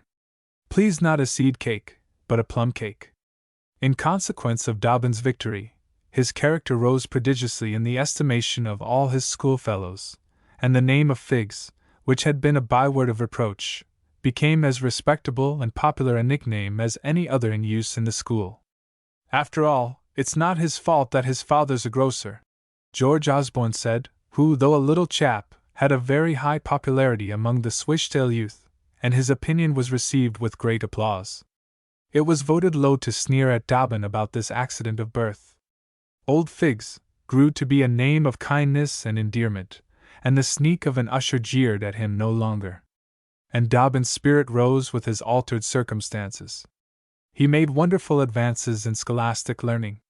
The superb Cuff himself, at whose condescension Dobbin could only blush and wonder, helped him on with his Latin verses, coached him in play hours, carried him triumphantly out of the little boy class into the middle-sized form, and even there got a fair place for him.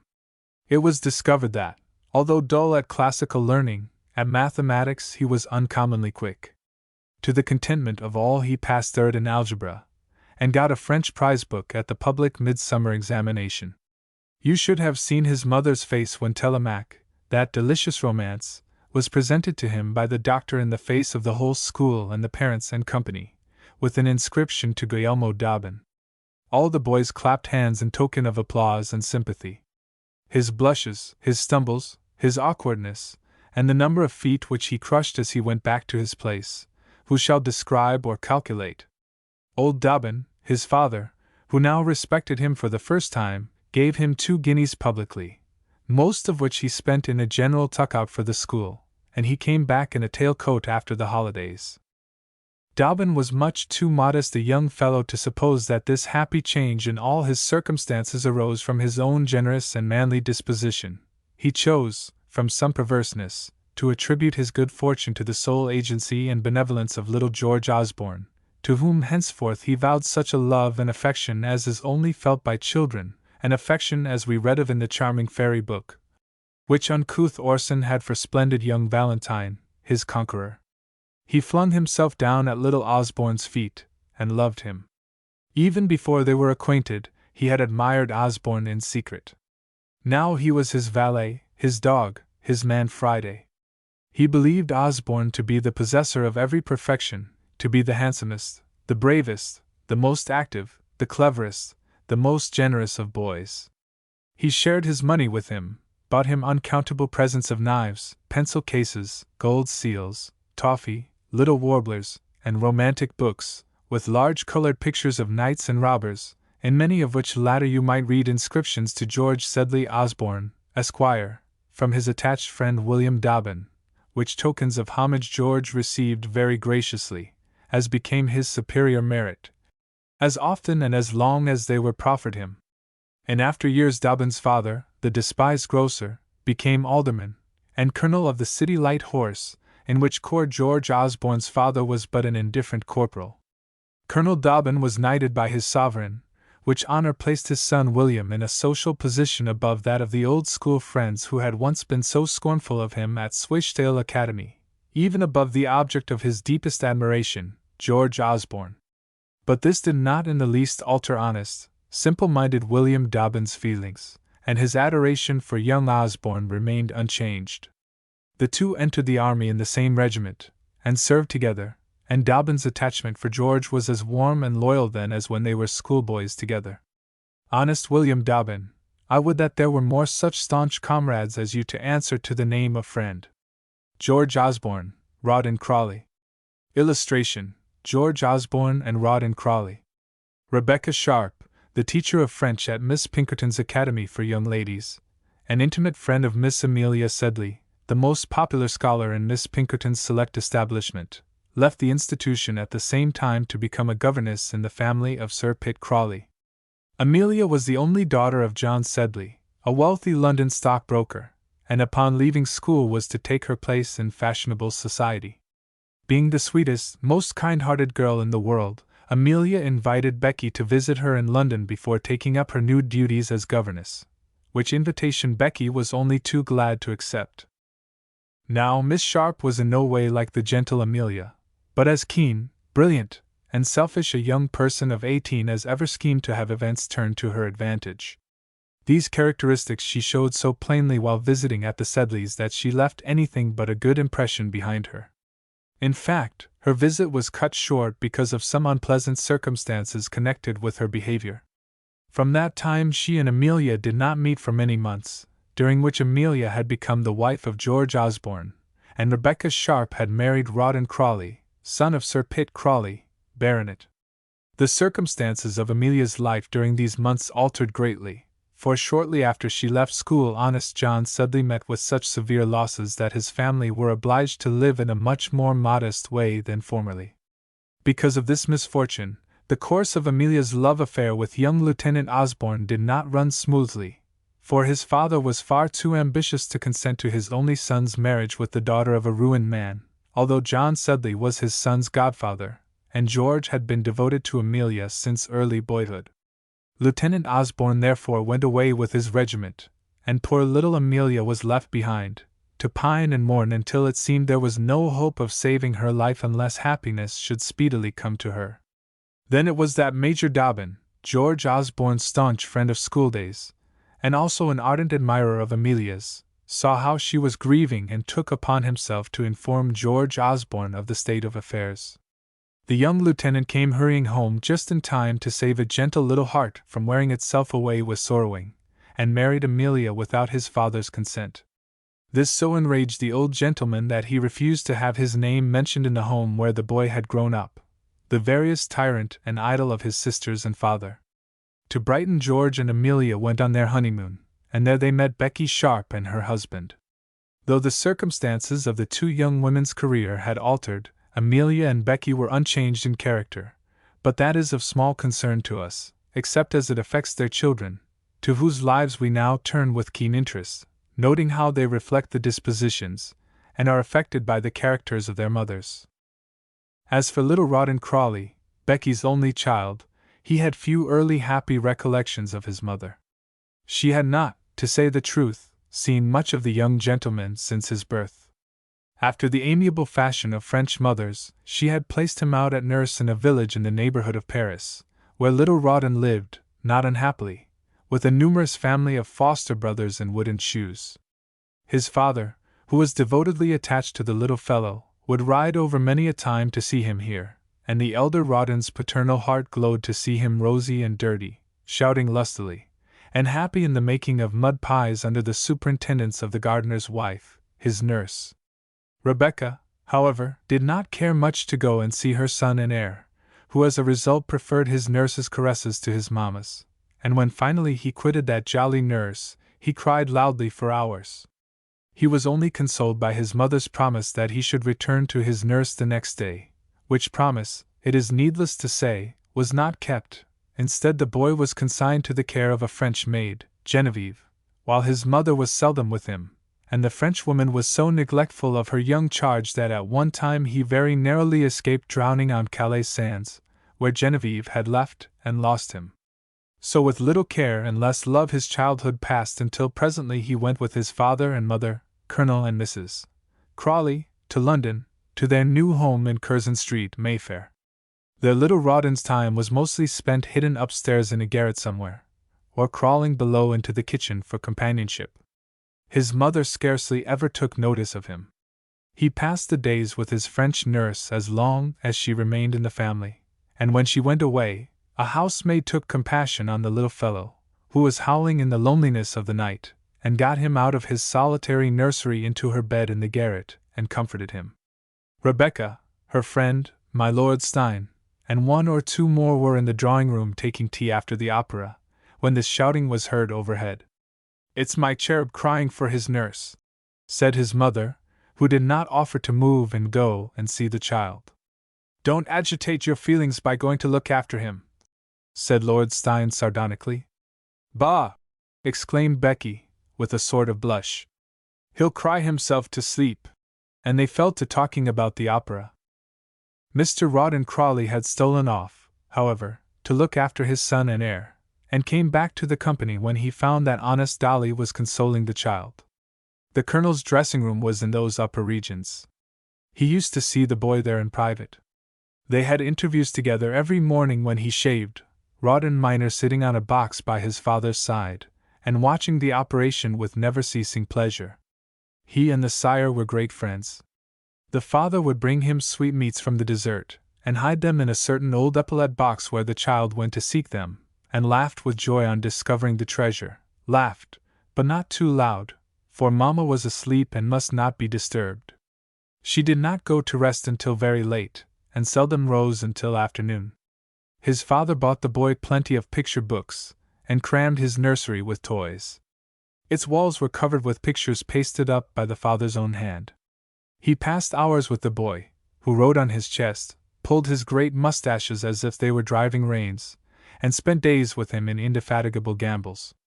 The room was a low one, and once, when the child was not 5 years old, his father, who was tossing him wildly up in his arms, hit the poor little chap's skull so violently against the ceiling that he almost dropped him, so terrified was he at the disaster. Rawdon Minor had made up his face for a tremendous howl, but just as he was going to begin, the father interposed. "For God's sake, Roddy, don't wake Mamma!" he cried. And the child, looking in a very hard and piteous way at his father, bit his lips, clenched his hands, and didn't cry a bit. Rawdon told that story at the clubs, at the mess, to everybody in town. "By gad, sir," he explained to the public in general, "what a good plucky one that boy of mine is! What a trump he is! I half sent his head through the ceiling, and he wouldn't cry for fear of disturbing Mother." Sometimes, once or twice in a week, that lady visited the upper regions in which the child lived. She came like a vivified picture, blandly smiling in the most beautiful new clothes and little gloves and boots. Wonderful scarfs, laces, and jewels glittered about her.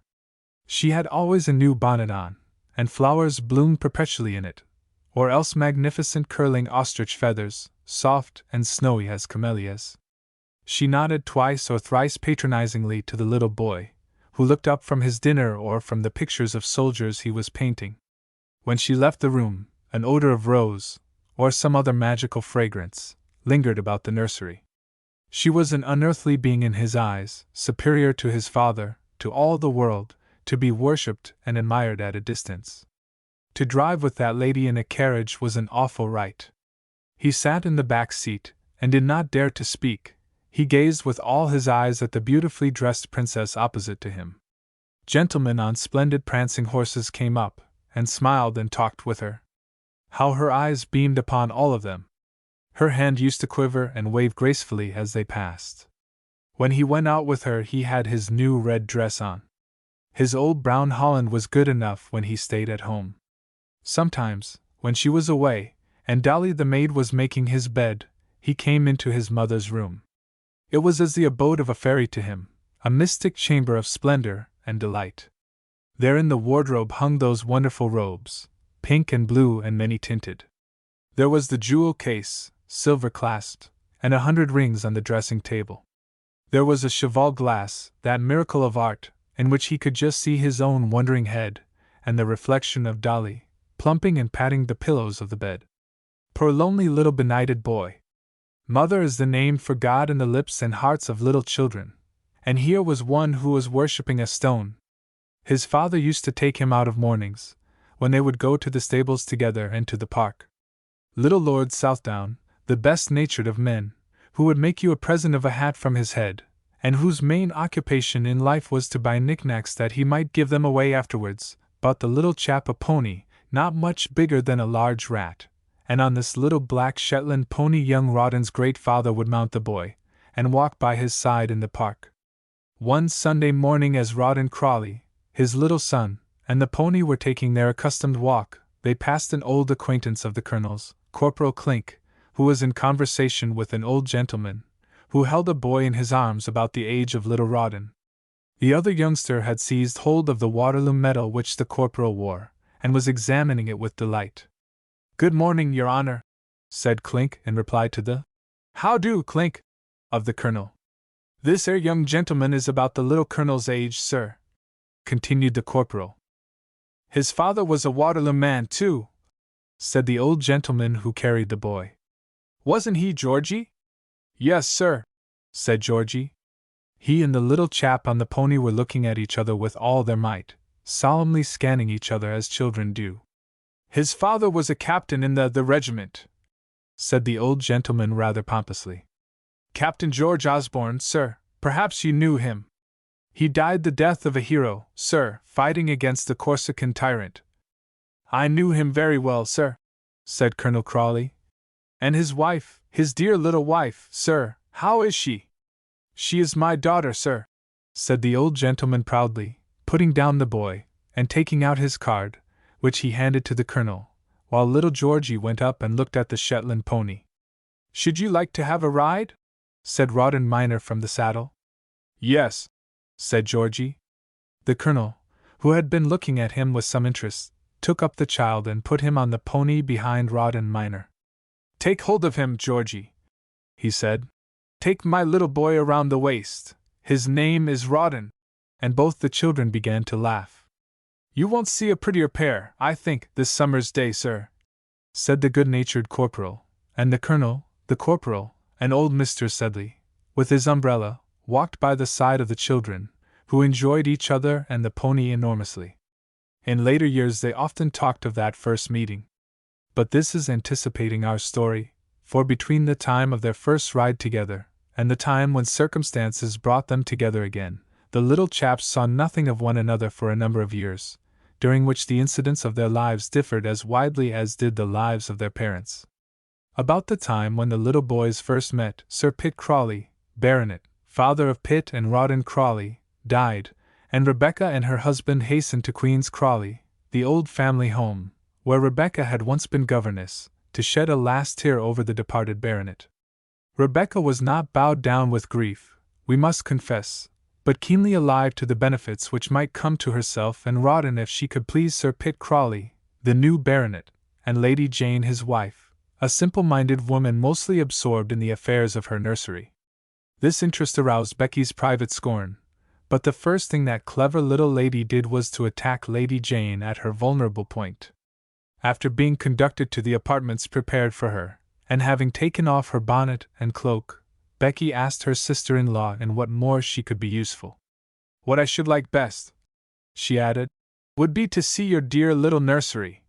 At which the two ladies looked very kindly at each other, and went to the nursery hand in hand. Becky admired little Matilda, who was not quite 4 years old, as the most charming little love in the world, and the boy, Pitt Blinky Southdown, a little fellow of 2 years, pale, heavy-eyed, and large-headed, she pronounced to be a perfect prodigy in size, intelligence, and beauty. The funeral over, Rebecca and her husband remained for a visit at Queen's Crawley, which assumed its wonted aspect. Rawdon Sr. received constant bulletins respecting little Rawdon, who was left behind in London, and sent messages of his own. I am very well, he wrote. I hope you are very well. I hope Mamma is very well. The pony is very well. Gray takes me to ride in the park. I can canter. I met the little boy who rode before. He cried when he cantered. I do not cry. Rawdon read these letters to his brother, and Lady Jane, who was delighted with them, gave Rebecca a banknote, begging her to buy a present with it for her little nephew. Like all other good things, the visit came to an end, and one night the London lamps flashed joyfully as the stage rolled into Piccadilly, and Briggs had made a beautiful fire on the hearth in Curzon Street, and little Rawdon was up to welcome back his papa and mamma. At this time he was a fine open-faced boy, with blue eyes and waving flaxen hair, sturdy in limb, but generous and soft in heart, fondly attaching himself to all who were good to him, to the pony, to Lord Southdown, who gave him the horse, to the groom who had charge of the pony, to Molly the cook, who crammed him with ghost stories at night and with good things from the dinner, to Briggs, his meek, devoted attendant, whom he plagued and laughed at, and to his father especially. Here, as he grew to be about 8 years old, his attachment may be said to have ended. The beautiful mother vision had faded away after a while. During nearly 2 years his mother had scarcely spoken to the child. She disliked him. He had the measles and the whooping cough. He bored her. One day when he was standing at the landing place, having crept down from the upper regions, attracted by the sound of his mother's voice, who was singing to Lord Steyne, the drawing-room door opening suddenly discovered the little spy, who but a moment before had been wrapped in delight and listening to the music. His mother came out and struck him violently a couple of boxes on the ear. He heard a laugh from the Marquis in the inner room, and fled down below to his friends of the kitchen, bursting in an agony of grief. It is not because it hurts me, little Rawdon gasped out. Only. Sobs and tears wound up the sentence in a storm. It was the little boy's heart that was bleeding. Why mayn't I hear her singing? Why don't she ever sing to me, as she does to that bald-headed man with the large teeth? He gasped out at various intervals these exclamations of grief and rage. The cook looked at the housemaid. The housemaid looked knowingly at the footman, who all sat in judgment on Rebecca from that moment. After this incident, the mother's dislike increased to hatred. The consciousness that the child was in the house was a reproach and a pain to her. His very sight annoyed her.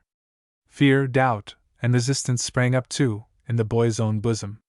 He and his mother were separated from that day of the boxes on the ear. Lord Steyne also disliked the boy. When they met, he made sarcastic bows or remarks to the child, or glared at him with savage-looking eyes. Rawdon used to stare him in the face and double his little fists in return. Had it not been for his father, the child would have been desolate indeed, in his own home. But an unexpected good time came to him a day or two before Christmas, when he was taken by his father and mother to pass the holidays at Queen's Crawley. Becky would have liked to leave him at home, but for Lady Jane's urgent invitation to the youngster, and the symptoms of revolt and discontent manifested by Rawdon at her neglect of her son. "He is the finest boy in England," the father said reproachfully, "and you don't seem to care for him as much as you do for your spaniel. He shan't bother you much. At home he will be away from you in the nursery, and he shall go outside on the coach with me." So little Rawdon was wrapped up in shawls and comforters for the winter's journey, and hoisted respectfully onto the roof of the coach in the dark morning. With no small delight watched the dawn arise, and made his first journey to the place which his father still called home. It was a journey of infinite pleasure to the boy, to whom the incidents of the road afforded endless interest, his father answering all questions connected with it, and telling him who lived in the great white house to the right, and whom the park belonged to. Presently the boy fell asleep, and it was dark when he was wakened up to enter his uncle's carriage at Mudbury, and he sat and looked out of it wondering as the great iron gates flew open, and at the white trunks of the limes as they swept by, until they stopped at length before the lighted windows of the hall, which were blazing and comfortable with Christmas welcome. The hall door was flung open, a big fire was burning in the great old fireplace, a carpet was down over the checkered black flags, and the next instant Becky was kissing Lady Jane. She and Sir Pitt performed the same salute with great gravity, while Sir Pitt's two children came up to their cousin. Matilda held out her hand and kissed him. Pitt Blinky Southdown, the son and heir, stood aloof, and examined him as a little dog does a big one. Then the kind hostess conducted her guests to snug apartments blazing with cheerful fires, and after some conversation with the fine young ladies of the house, the great dinner bell having rung, the family assembled at dinner, at which meal Rawdon Jr. was placed by his aunt, and exhibited not only a fine appetite, but a gentlemanlike behavior. "I like to dine here," he said to his aunt when he had completed his meal, at the conclusion of which, and after a decent grace by Sir Pitt, the younger son and heir was introduced and was perched on a high chair by the baronet's side, while the daughter took possession of the place prepared for her, near her mother. "I like to dine here," said Rawdon minor, looking up at his relation's kind face. "Why?" said the good Lady Jane. "I dine in the kitchen when I am at home," replied Rawdon minor, "or else with Briggs." This honest confession was fortunately not heard by Becky, who was deep in conversation with the baronet, or it might have been worse for little Rawdon. As a guest, and it being the first night of his arrival, he was allowed to sit up until the hour when, tea being over and a great gilt book being laid on the table before Sir Pitt, all the domestics of the family streamed in and Sir Pitt read prayers. It was the first time the poor little boy had ever witnessed or heard of such a ceremonial.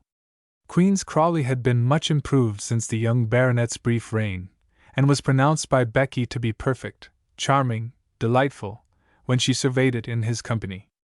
As for little Rawdon, who examined it with the children for his guides, it seemed to him a perfect palace of enchantment and wonder. There were long galleries, and ancient state bedrooms. There were pictures and old china and armor which enchanted little Rawdon, who had never seen their like before, and who, poor child, had never before been in such an atmosphere of kindness and good cheer. On Christmas Day a great family gathering took place, and one and all agreed that little Rawdon was a fine boy. They respected a possible baronet in the boy, between whom and the title there was only the little sickly, pale Pit Blinky. The children were very good friends. Pit Blinky was too little a dog for such a big dog as Rawdon to play with, and Matilda, being only a girl, of course not fit companion for a young gentleman who was near 8 years old, and going into jackets very soon. He took the command of this small party at once, the little girl and the little boy following him about with great reverence at such times as he condescended to sport with them. His happiness and pleasure in the country were extreme. The kitchen garden pleased him hugely, the flowers moderately, but the pigeons and the poultry, and the stables, when he was allowed to visit them, were delightful objects to him. He resisted being kissed by the Mrs. Crawley, but he allowed Lady Jane sometimes to embrace him, and it was by her side that he liked to sit rather than by his mother. Rebecca, seeing that tenderness was the fashion, called Rawdon to her one evening, and stooped down and kissed him in the presence of all the ladies. He looked her full in the face after the operation, trembling and turning very red, as his wont was when moved. "You never kiss me at home, mamma," he said, at which there was a general silence and consternation, and by no means a pleasant look in Becky's eyes, but she was obliged to allow the incident to pass in silence. But the greatest day of all was that on which Sir Huddlestone Fuddlestone's hounds met upon the lawn at Queen's Crawley. That was a famous sight for little Rawdon. At 10:30 Tom Moody, Sir Huddlestone Fuddlestone's huntsman, was seen trotting up the avenue, followed by the noble pack of hounds in a compact body, the rear being brought up by the two whips clad in stained scarlet frocks, light, hard-featured lads on well-bred lean horses, possessing marvelous dexterity in casting the points of their long, heavy whips at the thinnest part of any dog's skin who dared to straggle from the main body, or to take the slightest notice, or even so much as wink at the hares and rabbits starting under their noses. Next came Boy Jack, Tom Moody's son, who weighed 5 stone, measured 8 40 inches, and would never be any bigger. He was perched on a large raw-boned hunter, half covered by a capacious saddle. This animal was Sir Huddlestone Fuddlestone's favorite horse, the Knob. Other horses ridden by other small boys arrived from time to time, awaiting their masters, who came cantering on and on. Tom Moody rode up presently, and he and his pack drew off into a sheltered corner of the lawn, where the dogs rolled on the grass, and played or growled angrily at one another, ever and anon breaking out into furious fights, speedily to be quelled by Tom's voice, unmatched at rating, or the snaky thongs of the whips.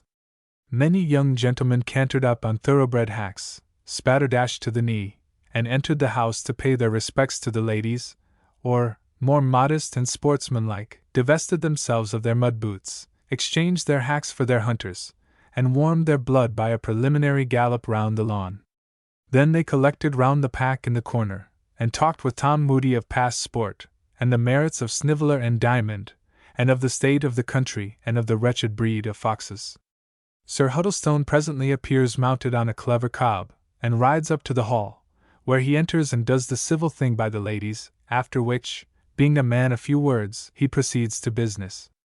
The hounds are drawn up to the hall door, and little Rawdon descends among them, excited yet half alarmed by the caresses which they bestow upon him, at the thumps he receives from their waving tails, and at their canine bickerings, scarcely restrained by Tom Moody's tongue and lash.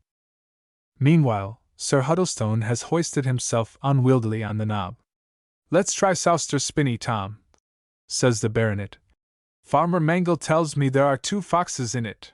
Tom blows his horn and trots off, followed by the pack, by the whips, by the young gents from Winchester, by the farmers of the neighborhood, by the laborers of the parish on foot, with whom the day is a great holiday, Sir Huddlestone bringing up the rear with Colonel Crawley, and the whole train of hounds and horsemen disappears down the avenue, leaving little Rawdon alone on the doorsteps, wondering and happy. During the progress of this memorable holiday little Rawdon, if he had got no special liking for his uncle, always awful and cold, and locked up in his study, plunged in justice business and surrounded by bailiffs and farmers, has gained the good graces of his married and maiden aunts, of the 2 little folks of the hall, and of Jim of the rectory, and he had become extremely fond of Lady Jane, who told such beautiful stories with the children clustered about her knees. Naturally, after having his first glimpse of happy home life and his first taste of genuine motherly affection, it was a sad day to little Rawdon when he was obliged to return to Curzon Street. But there was an unexpected pleasure awaiting him on his return. Lord Steyne, though he wasted no affection upon the boy, yet for reasons of his own concerning only himself and Mrs. Becky, extended his goodwill to little Rawdon. Wishing to have the boy out of his way, he pointed out to Rawdon's parents the necessity of sending him to a public school, that he was of an age now when emulation, the first principles of the Latin language, pugilistic exercises, and the society of his fellow boys would be of the greatest benefit to him. His father objected that he was not rich enough to send the child to a good school. His mother, that Briggs was a capital mistress for him, and had brought him on, as indeed was the fact, famously in English, Latin, and in general learning, but all these objections were overruled by the Marquis of Steyne. His lordship was one of the governors of that famous old collegiate institution called the White Friars, where he desired that little Rawdon should be sent, and sent he was, for Rawdon Crawley, though the only book which he studied was the racing calendar, and though his chief recollections of learning were connected with the floggings which he received at Eton in his early youth, had that reverence for classical learning which all English gentlemen feel, and was glad to think that his son was to have the chance of becoming a scholar. And although his boy was his chief solace and companion, he agreed at once to part with him for the sake of the welfare of the little lad. It was honest Briggs who made up the little kit for the boy which he was to take to school. Molly, the housemaid, blubbered in the passage when he went away. Mrs. Becky could not let her husband have the carriage to take the boy to school. Take the horses into the city? Such a thing was never heard of. Let a cab be brought. She did not offer to kiss him when he went, nor did the child propose to embrace her, but gave a kiss to old Briggs and consoled her by pointing out that he was to come home on Saturdays, when she would have the benefit of seeing him. As the cab rolled towards the city, Becky's carriage rattled off to the park. She gave no thought to either of them when the father and son entered at the old gates of the school, where Rawdon left the child, then walked home very dismally, and dined alone with Briggs, to whom he was grateful for her love and watchfulness over the boy. They talked about little Rawdon a long time, and Mr. Crawley went off to drink tea with Lady Jane, who was very fond of Rawdon, as was her little girl, who cried bitterly when the time for her cousin's departure came. Rawdon Sr. now told Lady Jane how little Rawdon went off like a trump, and how he was to wear a gown and little knee breeches, and Jack Blackball's son of the old regiment had taken him in charge and promised to be kind to him. The colonel went to see his son a short time afterwards, and found the lad sufficiently well and happy, grinning and laughing in his little black gown and little breeches. As a protégé of the great Lord Steyne, the nephew of a county member, and son of a colonel and C.B. whose names appeared in some of the most fashionable parties in the Morning Post, perhaps the school authorities were disposed not to look unkindly on the child. He had plenty of pocket money, which he spent in treating his comrades royally to raspberry tarts, and he was often allowed to come home on Saturdays to his father, who always made a jubilee of that day. When free, Rawdon would take him to the play, or send him thither with the footman, and on Sundays he went to church with Briggs and Lady Jane and his cousins. Rawdon marveled over his stories about school, and fights, and fagging. Before long he knew the names of all the masters and the principal boys as well as little Rawdon himself. He invited little Rawdon's crony from school and made both the children sick with pastry, and oysters, and porter after the play. He tried to look knowing over the Latin grammar when little Rawdon showed him what part of that work he was in. "Stick to it, my boy," he said to him with much gravity. "There's nothing like a good classical education. Nothing!" While little Rawdon was still one of the 50-gown boys of Whitefriars School, the colonel, his poor father, got into great trouble through no fault of his own, but as a result of which Mrs. Becky was obliged to make her exit from Curzon Street forever, and the colonel in bitter dejection and humiliation accepted an appointment as governor of Coventry Island. For some time he resisted the idea of taking this place, because it had been procured for him through the influence of Lord Steyne, whose patronage was odious to him, as he had been the means of ruining the Colonel's home life. The Colonel's instinct also was for at once removing the boy from the school where Lord Steyne's interest had placed him. He was induced, however, not to do this, and little Rawdon was allowed to round out his days in the school, where he was very happy. After his mother's departure from Curzon Street, she disappeared entirely from her son's life, and never made any movement to see the child. He went home to his aunt, Lady Jane, for Sundays and holidays, and soon knew every bird's nest about Queen's Crawley, and rode out with Sir Huddlestone's hounds, which he had admired so on his first well-remembered visit to the home of his ancestor. In fact, Rawdon was consigned to the entire guardianship of his aunt and uncle, to whom he was fortunately deeply devoted, and although he received several letters at various times from his mother, they made little impression upon him, and indeed it was easy to see where his affections were placed. When Sir Pitt's only boy died of whooping cough and measles, then Mrs. Becky wrote the most affectionate letter to her darling son, who was made heir of Queen's Crawley by this accident, and drawn more closely than ever by it to Lady Jane, whose tender heart had already adopted him. Rawdon Crawley, then grown a tall, fine lad, blushed when he got the letter. "Oh, Aunt Jane, you are my mother!" he said. And not that one." But he wrote a kind and respectful letter in response to Mrs. Becky, and the incident was closed. As for the Colonel, he wrote to the boy regularly every mail from his post on Coventry Island, and little Rawdon used to like to get the papers and read about His Excellency, his father, of whom he had been truly fond. But the image gradually faded as the images of childhood do fade, and each year he grew more tenderly attached to Lady Jane and her husband, who had become father and mother to him in his hour of need. As for George Osborne, the little boy whom Rawdon Crawley had given a ride on his pony long years before, the fates had been much kinder to him than to Rawdon. He had had no lonely childhood, for although he had no recollection of his handsome young father, from baby days he was surrounded by the utmost adoration by a doting mother.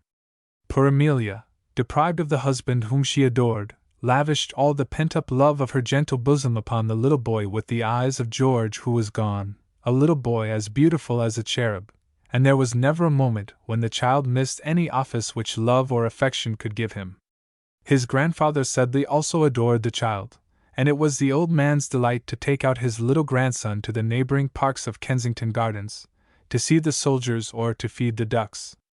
Georgie loved the redcoats, and his grandpapa told him how his father had been a famous soldier, and introduced him to many sergeants and others with Waterloo medals on their breasts, to whom the old grandfather pompously presented the child, as on the occasion of their meeting with Colonel Rawdon Crawley and his little son.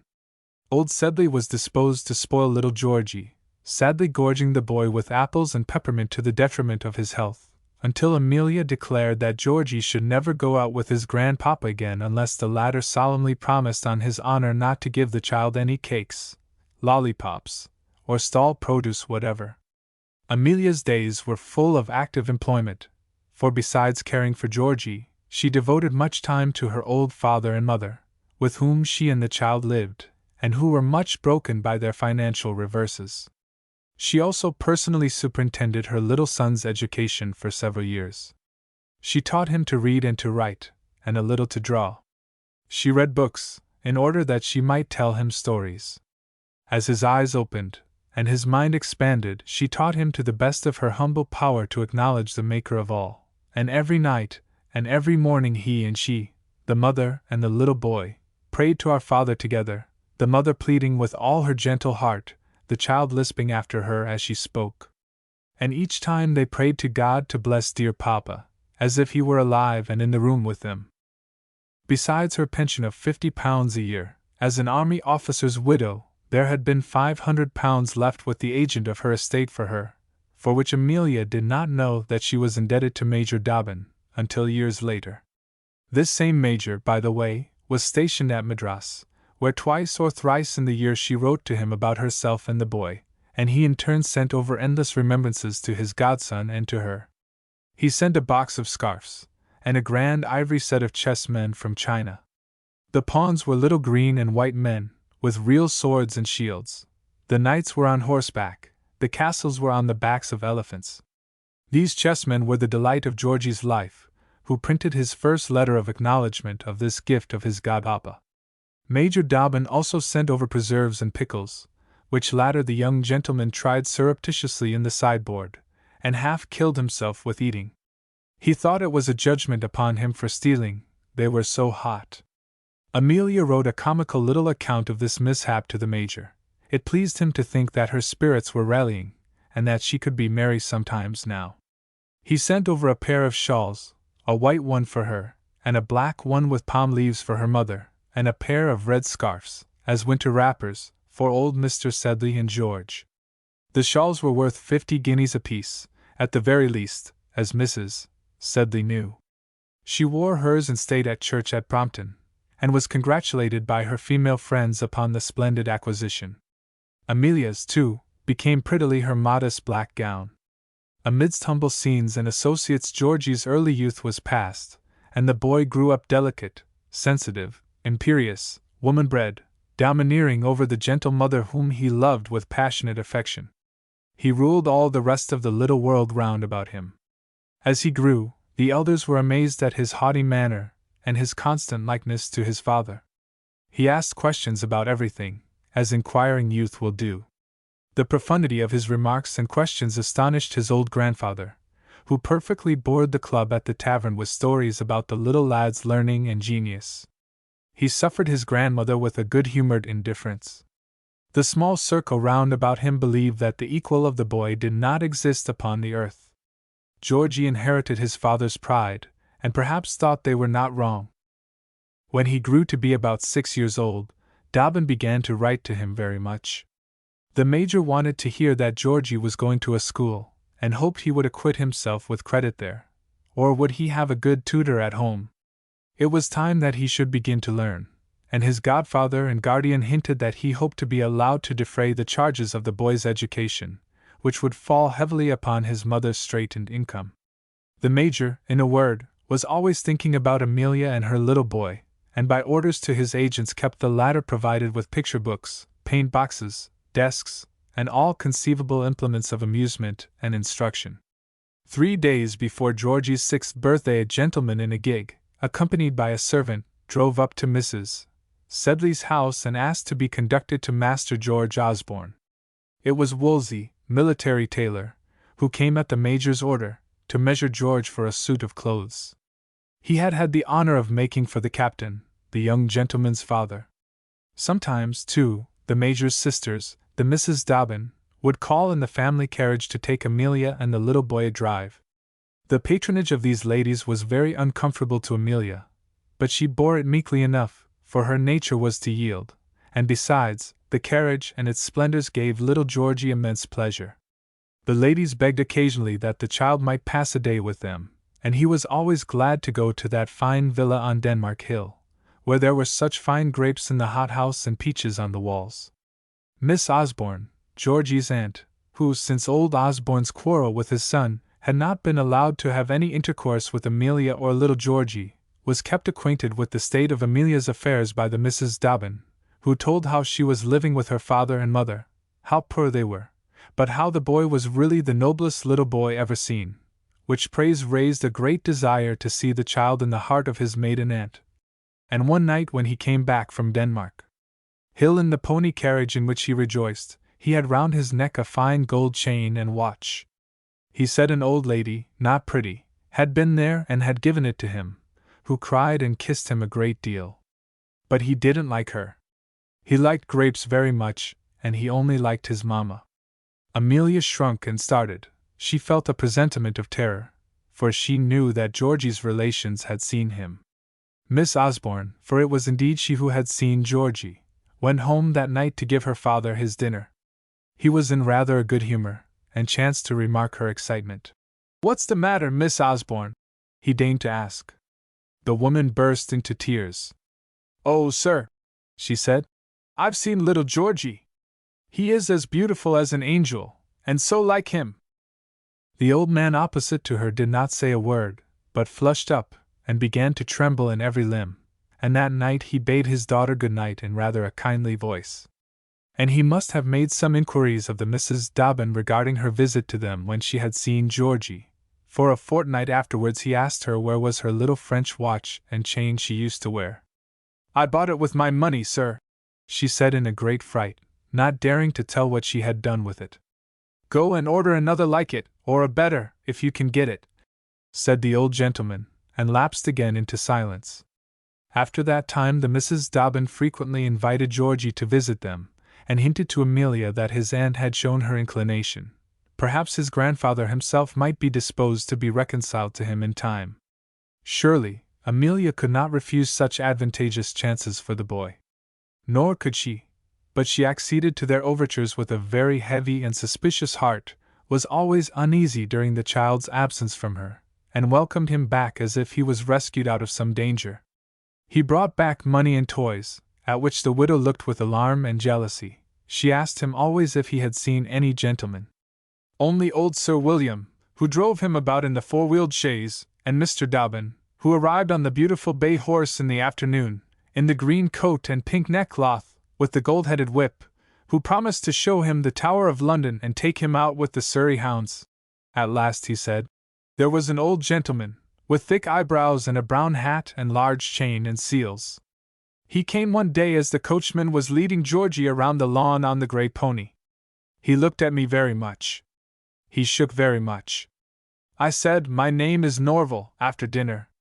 My aunt began to cry. She is always crying. Such was George's report on that night. Then Amelia knew that the boy had seen his grandfather, and looked out feverishly for a proposal which she was sure would follow, and which came, in fact, a few days afterwards. Mr. Osborne formally offered to take the boy, and make him heir to the fortune which he had intended that his father should inherit. He would make Mrs. George Osborne an allowance, such as to assure her a decent competency. But it must be understood that the child would live entirely with his grandfather, and be only occasionally permitted to see Mrs. George Osborne at her own home. This message was brought to her in a letter one day. She had only been seen angry a few times in her life, but now Mr. Osborne's lawyer so beheld her. She rose up trembling and flushing very much after reading the letter, and she tore the paper into 100 fragments, which she trod on. "I take money to part from my child! Who dares insult me proposing such a thing? Tell Mr. Osborne it is a cowardly letter, sir, a cowardly letter. I will not answer it. I wish you good morning." And she bowed the lawyer out of the room like a tragedy queen. Her parents did not remark her agitation on that day. They were absorbed in their own affairs, and the old gentleman, her father, was deep in speculation, in which he was sinking the remittances regularly sent from India by his son, Joseph, for the support of his aged parents, and also that portion of Amelia's slender income which she gave each month to her father. Of this dangerous pastime of her father's Amelia was kept in ignorance, until the day came when he was obliged to confess that he was penniless. At once Amelia handed over to him what little money she had retained for her own and Georgie's expenses. She did this without a word of regret, but returned to her room to cry her eyes out, for she had made plans which would now be impossible, to have a new suit made for Georgie. This she was obliged to countermand, and hardest of all, she had to break the matter to Georgie, who made a loud outcry. Everybody had new clothes at Christmas. The other boys would laugh at him. He would have new clothes, she had promised them to him. The poor widow had only kisses to give him. She cast about among her little ornaments to see if she could sell anything to procure the desired novelties. She remembered her India shawl that Dobbin sent her, which might be of value to a merchant with whom ladies had all sorts of dealings and bargains in these articles. She smiled brightly as she kissed away Georgie to school in the morning, and the boy felt that there was good news in her look. As soon as he had gone, she hurried away to the merchant with her shawl hidden under her cloak. As she walked, she calculated how, with the proceeds of her shawl, besides the clothes, she would buy the books that he wanted, and pay his half-year's schooling at the little school to which he went, and how she would buy a new coat for her father. She was not mistaken as to the value of the shawl. It was a very fine one, for which the merchant gave her 20 guineas. She ran on, amazed and flurried with her riches, to a shop where she purchased the books Georgie longed for, and went home exulting. And she pleased herself by writing in the fly-leaf in her neatest little hand, "George Osborne, a Christmas gift from his affectionate mother. She was going to place the books on Georgie's table, when in the passage she and her mother met. The gilt bindings of the little volumes caught the old lady's eye. "What are those?" she said. "Some books for Georgie," Amelia replied. I promised them to him at Christmas." "Books!" cried the old lady indignantly. "Books! When the whole house wants bread." "Oh, Amelia! You break my heart with your books, and that boy of yours, whom you are ruining, though part with him you will not. Oh, Amelia, may God send you a more dutiful child than I have had. There's Joseph deserts his father in his old age, and there's George, who might be rich, going to school like a lord, with a gold watch and chain round his neck, while my dear, dear, old man is without a shilling." Hysterical sobs ended Mrs. Sedley's grief, which quite melted Amelia's tender heart. "Oh, mother, mother!" she cried. "You told me nothing. I promised him the books. I only sold my shawl this morning. Take the money, take everything." Taking out her precious golden sovereigns, which she thrust into her mother's hands, and then went into her room, and sank down in despair and utter misery. She saw it all. Her selfishness was sacrificing the boy. But for her, he might have wealth, station, education, and his father's place, which the elder George had forfeited for her sake. She had but to speak the words, and her father was restored to comfort, and the boy raised to fortune. Oh, what a conviction it was to that tender and stricken heart! The combat between inclination and duty lasted for many weeks in poor Amelia's heart. Meanwhile, by every means in her power she attempted to earn money, but was always unsuccessful. Then, when matters had become tragic in the little family circle, she could bear the burden of pain no longer. Her decision was made. For the sake of others the child must go from her. She must give him up, she must. She put on her bonnet, scarcely knowing what she did, and went out to walk in the lanes, where she was in the habit of going to meet Georgie on his return from school. It was May, a half-holiday. The leaves were all coming out, the weather was brilliant. The boy came running to her flushed with health, singing, his bundle of schoolbooks hanging by a thong. There he was. Both her arms were round him. No, it was impossible. They could not be going to part. "What is the matter, mother?" said he. "You look very sad." "Nothing, my child," she said, and stooped down and kissed him. That night Amelia made the boy read the story of Samuel to her, and how Hannah, his mother, having weaned him, brought him to Eli the high priest to minister before the Lord. And he read the song of gratitude which Hannah sang, and which says, "Who is it who mocketh poor and mocketh rich, and bringeth low and exalteth? How the poor shall be raised up out of the dust, and how, in his own might, no man shall be strong." Then he read how Samuel's mother made him a little coat, and brought it to him from year to year when she came up to offer the yearly sacrifice. And then, in her sweet, simple way, George's mother made commentaries to the boy upon this affecting story. How Hannah, though she loved her son so much, yet gave him up because of her vow.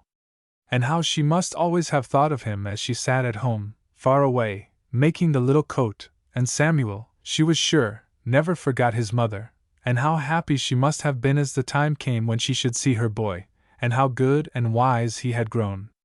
This little sermon she spoke with a gentle, solemn voice, and dry eyes, until she came to the account of their meeting. Then the discourse broke off suddenly, the tender heart overflowed, and taking the boy to her breast, she rocked him in her arms, and wept silently over him. Her mind being made up, the widow began at once to take such measures as seemed right to her for achieving her purpose. One day, Miss Osborne, in Russell Square, got a letter from Amelia, which made her blush very much, and looked towards her father, sitting glooming in his place at the other end of the table.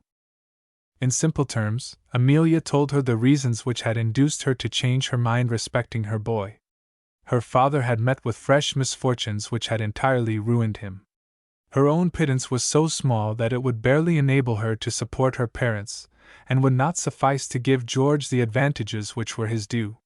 Great as her sufferings would be at parting with him, she would, by God's help, endure them for the boy's sake. She knew that those to whom he was going would do all in their power to make him happy. She described his disposition, such as she fancied it, quick and impatient of control or harshness, easily to be moved by love and kindness. In a postscript, she stipulated that she should have a written agreement that she should see the child as often as she wished. She could not part with him under any other terms. "What? Mrs. Pride has come down, has she?" old Osborne said, when with a tremulous voice Miss Osborne read him the letter. "Reg'lar starved out, hey? Ha ha! I knew she would." He tried to keep his dignity and to read his paper as usual, but he could not follow it. At last he flung it down, and scowling at his daughter, as his wont was, went out of the room and presently returned with a key. He flung it to Miss Osborne.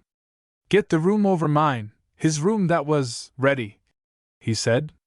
"Yes, sir," his daughter replied in a tremble. It was George's room. It had not been opened for more than 10 years. Some of his clothes, papers, handkerchiefs, whips and caps, fishing rods and sporting gear, were still there. An army list of 1814, with his name written on the cover, a little dictionary he was wont to use in writing, and the Bible his mother had given him, were on the mantelpiece, with a pair of spurs, and a dried inkstand covered with the dust of 10 years. Ah! Since that ink was wet, what days and people had passed away! The writing book still on the table was blotted with his hand. Miss Osborne was much affected when she first entered this room. She sank quite pale on the little bed. "This is blessed news, ma'am, indeed, ma'am," the housekeeper said. "The good old times is returning. The dear little feller, to be sure, ma'am, how happy he will be! But some folks in Mayfair, ma'am, will owe him a grudge." And she clicked back the bolt which held the window sash, and let the air into the chamber. "You had better send that woman some money," Mr. Osborne said before he went out. "She shan't want for nothing. Send her £100. "And I'll go and see her tomorrow?" Miss Osborne asked. "That's your lookout. She don't come in here, mind. But she mustn't want now. So look out, and get things right." With which brief speeches Mr. Osborne took leave of his daughter, and went on his accustomed way. That night, when Amelia kissed her father, she put a bill for £100 into his hands, adding, And Mamma, don't be harsh with Georgie. He is not going to stop with us long." She could say nothing more, and walked away silently to her room. Miss Osborne came the next day, according to the promise contained in her note, and saw Amelia. The meeting between them was friendly. A look and a few words from Miss Osborne showed the poor widow that there need be no fear lest she should take the first place in her son's affection. She was cold, sensible, not unkind. Miss Osborne, on the other hand, could not but be touched with the poor mother's situation, and their arrangements were made together with kindness on both sides. Georgie was kept from school the next day, and saw his aunt. Days were passed in talks, visits, preparations. The widow broke the matter to him with great caution, and was saddened to find him rather elated than otherwise. He bragged about the news that day to the boys at school, told them how he was going to live with his grandpapa, his father's father, not the one who comes here sometimes, and that he would be very rich, and have a carriage, and a pony, and go to a much finer school, and when he was rich he would buy Leader's pencil case, and pay the tart woman. At last the day came, the carriage drove up, the little humble packets containing tokens of love and remembrance were ready and disposed in the hall long since. George was in his new suit, for which the tailor had come previously to measure him. He had sprung up with the sun and put on the new clothes. Days before, Amelia had been making preparations for the end, purchasing little stores for the boy's use, marking his books and linen, talking with him and preparing him for the change, fondly fancying that he needed preparation. So that he had change, what cared he? He was longing for it. By 1,000 eager declarations as to what he would do when he went to live with his grandfather, he had shown the poor widow how little the idea of parting had cast him down. He would come and see his mamma often on the pony, he said. He would come and fetch her in the carriage. They would drive in the park, and she would have everything she wanted. George stood by his mother, watching her final arrangements without the least concern, then said a gay farewell, went away smiling, and the widow was quite alone. The boy came to see her often, after that, to be sure. He rode on a pony with the coachman behind him, to the delight of his old grandfather Sedley, who walked proudly down the lane by his side. Amelia saw him, but he was not her boy any more. Why, he rode to see the boys at the little school, too, and to show off before them his new wealth and splendor. In 2 days he had adopted a slightly imperious air and patronizing manner, and once fairly established in his grandfather Osborne's mansion in Russell Square, won the grandsire's heart by his good looks, gallant bearing, and gentlemanlike appearance. Mr. Osborne was as proud of him as ever he had been of the elder George, and the child had many more luxuries and indulgences than had been awarded to his father. Osborne's wealth and importance in the city had very much increased of late years. He had been glad enough to put the elder George in a good private school, and a commission in the army for his son had been a source of no small pride to him, but for little George and his future prospects the old man looked much higher. He would make a gentleman of the little chap, a collegian, a Parliament man, a baronet perhaps. He would have none but a tip-top college man to educate him. He would mourn in a solemn manner that his own education had been neglected, and repeatedly point out the necessity of classical acquirements. When they met at dinner the grandfather used to ask the lad what he had been reading during the day, and was greatly interested at the report the boy gave of his studies, pretending to understand little George when he spoke regarding them. He made 100 blunders, and showed his ignorance many a time, which George was quick to see and which did not increase the respect which the child had for his senior. In fact, as young George had lorded it over the tender, yielding nature of his mother, so the coarse pomposity of the dull old man with whom he next came in contact made him lord over the latter, too.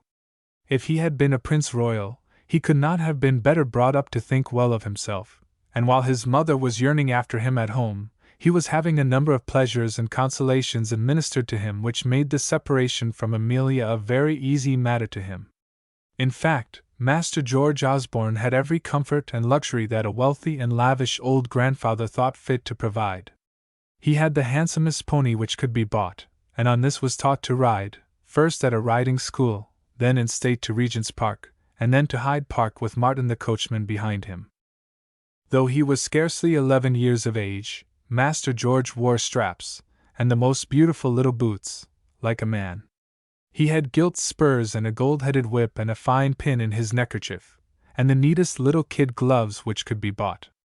His mother had given him a couple of neckcloths, and carefully made some little shirts for him, but when her Samuel came to see the widow, they were replaced by much finer linen.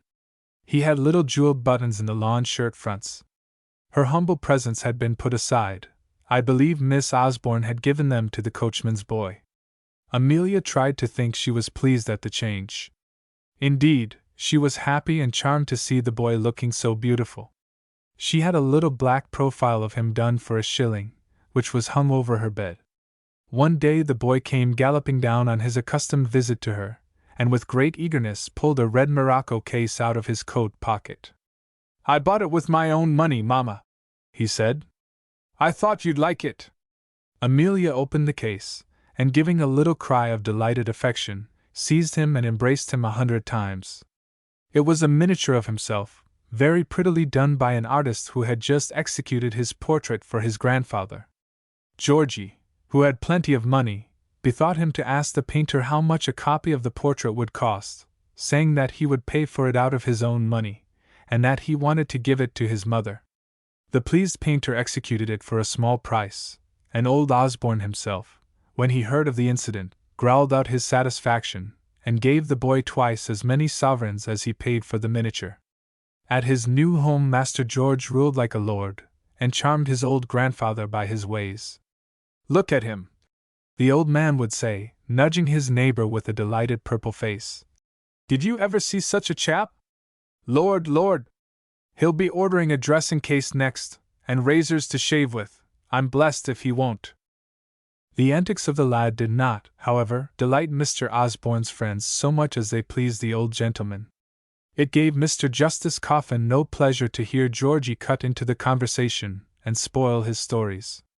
Mr. Sergeant Toffee's lady felt no particular gratitude when he tilted a glass of port wine over her yellow satin, and laughed at the disaster, nor was she better pleased, although old Osborne was highly delighted, when Georgie whopped her third boy, a young gentleman a year older than Georgie, and by chance home for the holidays. George's grandfather gave the boy a couple of sovereigns for that feat, and promised to reward him further for every boy above his own size and age whom he whopped in a similar manner.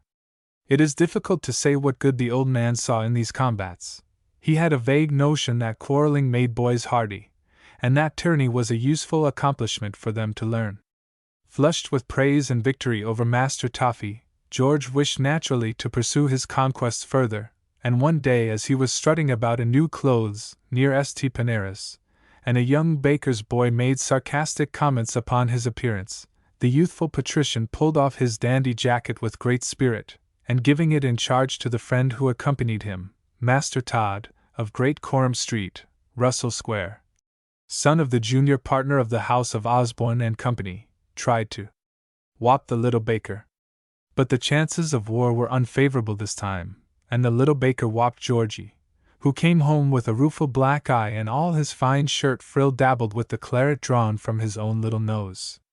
He told his grandfather that he had been in combat with a giant, and frightened his poor mother at Brampton with long, and by no means authentic, accounts of the battle. This young Todd, of Coram Street, Russell Square, was Master George's great friend and admirer. They both had a taste for painting theatrical characters, for hardbake and raspberry tarts, for sliding and skating in the Regent's Park and the Serpentine, when the weather permitted, for going to the play, whither they were often conducted, by Mr. Osborne's orders, by Rousen, Master George's appointed body servant, with whom they sate in great comfort in the pit. In the company of this gentleman they visited all the principal theatres of the metropolis, knew the names of all the actors from Drury Lane to Sadler's Wells, and performed, indeed, many of the plays to the Todd family and their youthful friends, with West's famous characters, on their pasteboard theatre. A famous tailor from the west end of the town was summoned to ornament little Georgie's person, and was told to spare no expense in so doing. So, Mr. Woolsey, of Conduit Street, gave a loose rein to his imagination, and sent the child home fancy trousers, fancy waistcoats, and fancy jackets enough to furnish a school of little dandies. George had little white waistcoats for evening parties, and little cut velvet waistcoats for evening parties, and little cut velvet waistcoats for dinners, and a dear little darling shawl dressing gown, for all the world like a little man. He dressed for dinner every day, like a regular West End swell. As his grandfather remarked, one of the domestics was affected to his special service, attended him at his toilette, answered his bell, and brought him his letters always on a silver tray. Georgie, after breakfast, would sit in the armchair in the dining-room, and read the Morning Post, just like a grown-up man. Those who remembered the captain, his father, declared Master George was his pa, every inch of him. He made the house lively by his activity, his imperiousness, his scolding, and his good nature.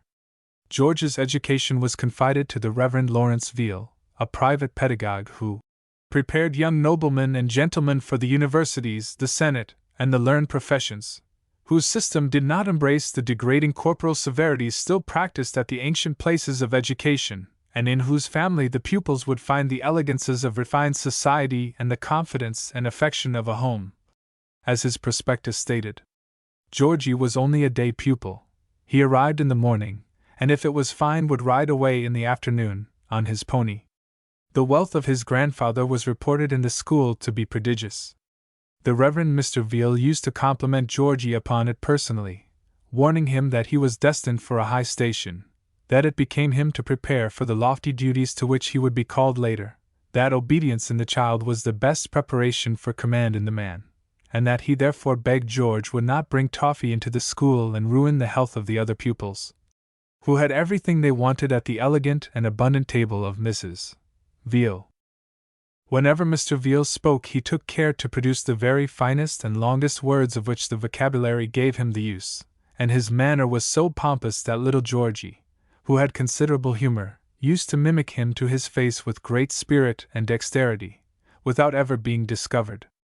Amelia was bewildered by Mr. Veal's phrases, but thought him a prodigy of learning, and made friends with his wife, that she might be asked to Mrs. Veal's receptions, which took place once a month, and where the professor welcomed his pupils and their friends to weak tea and scientific conversation. Poor little Amelia never missed one of these entertainments, and thought them delicious so long as she might have George sitting by her. As for the learning which George imbibed under Mr. Veal, to judge from the weekly reports which the lad took home, his progress was remarkable. The name of a score or more of desirable branches of knowledge were printed in a table, and the pupil's progress in each was marked by the professor. In Greek Georgie was pronounced Aristos, in Latin Optimus, in French Très bien, etc., and everybody had prizes for everything at the end of the year. Even that idle young scapegrace of a Master Todd, godson of Mr. Osborne, received a little 18-penny book, with Athene engraved on it, and a pompous Latin inscription from the professor to his young friend. An example of Georgie's facility in the art of composition is still treasured by his proud mother, and reads as follows. Example: the selfishness of Achilles, as remarked by the poet Homer, occasioned 1,000 woes to the Greeks. Hom. 2:2. The selfishness of the late Napoleon Bonaparte occasioned innumerable wars in Europe, and caused him to perish himself in a miserable island, that of St. Helena in the Atlantic Ocean. We see by these examples that we are not to consult our own interest and ambition, but that we are to consider the interests of others as well as our own. George Sedley Osborne. Athene House, April 24, 1827. While Georgie's days were so full of new interests, Amelia's life was anything but one of pleasure, for it was passed almost entirely in the sickroom of her mother, with only the gleams of joy when little George visited her, or with an occasional walk to Russell Square. Then came the day when the invalid was buried in the churchyard at Brompton, and Amelia's little boy sat by her side at the service in pompous new sables and quite angry that he could not go to a play upon which he had set his heart, while his mother's thoughts went back to just such another rainy, dark day, when she had married George Osborne in that very church. After the funeral the widow went back to the bereaved old father, who was stunned and broken by the loss of his wife, his honor, his fortune, in fact, everything he loved best. There was only Amelia now to stand by the tottering, heartbroken old man. This she did, to the best of her ability, all unconscious that on life's ocean a bark was sailing headed towards her with those aboard who were to bring change and comfort to her life. One day when the young gentlemen of Mr. Veal's select school were assembled in the study, a smart carriage drove up to the door, and 2 gentlemen stepped out.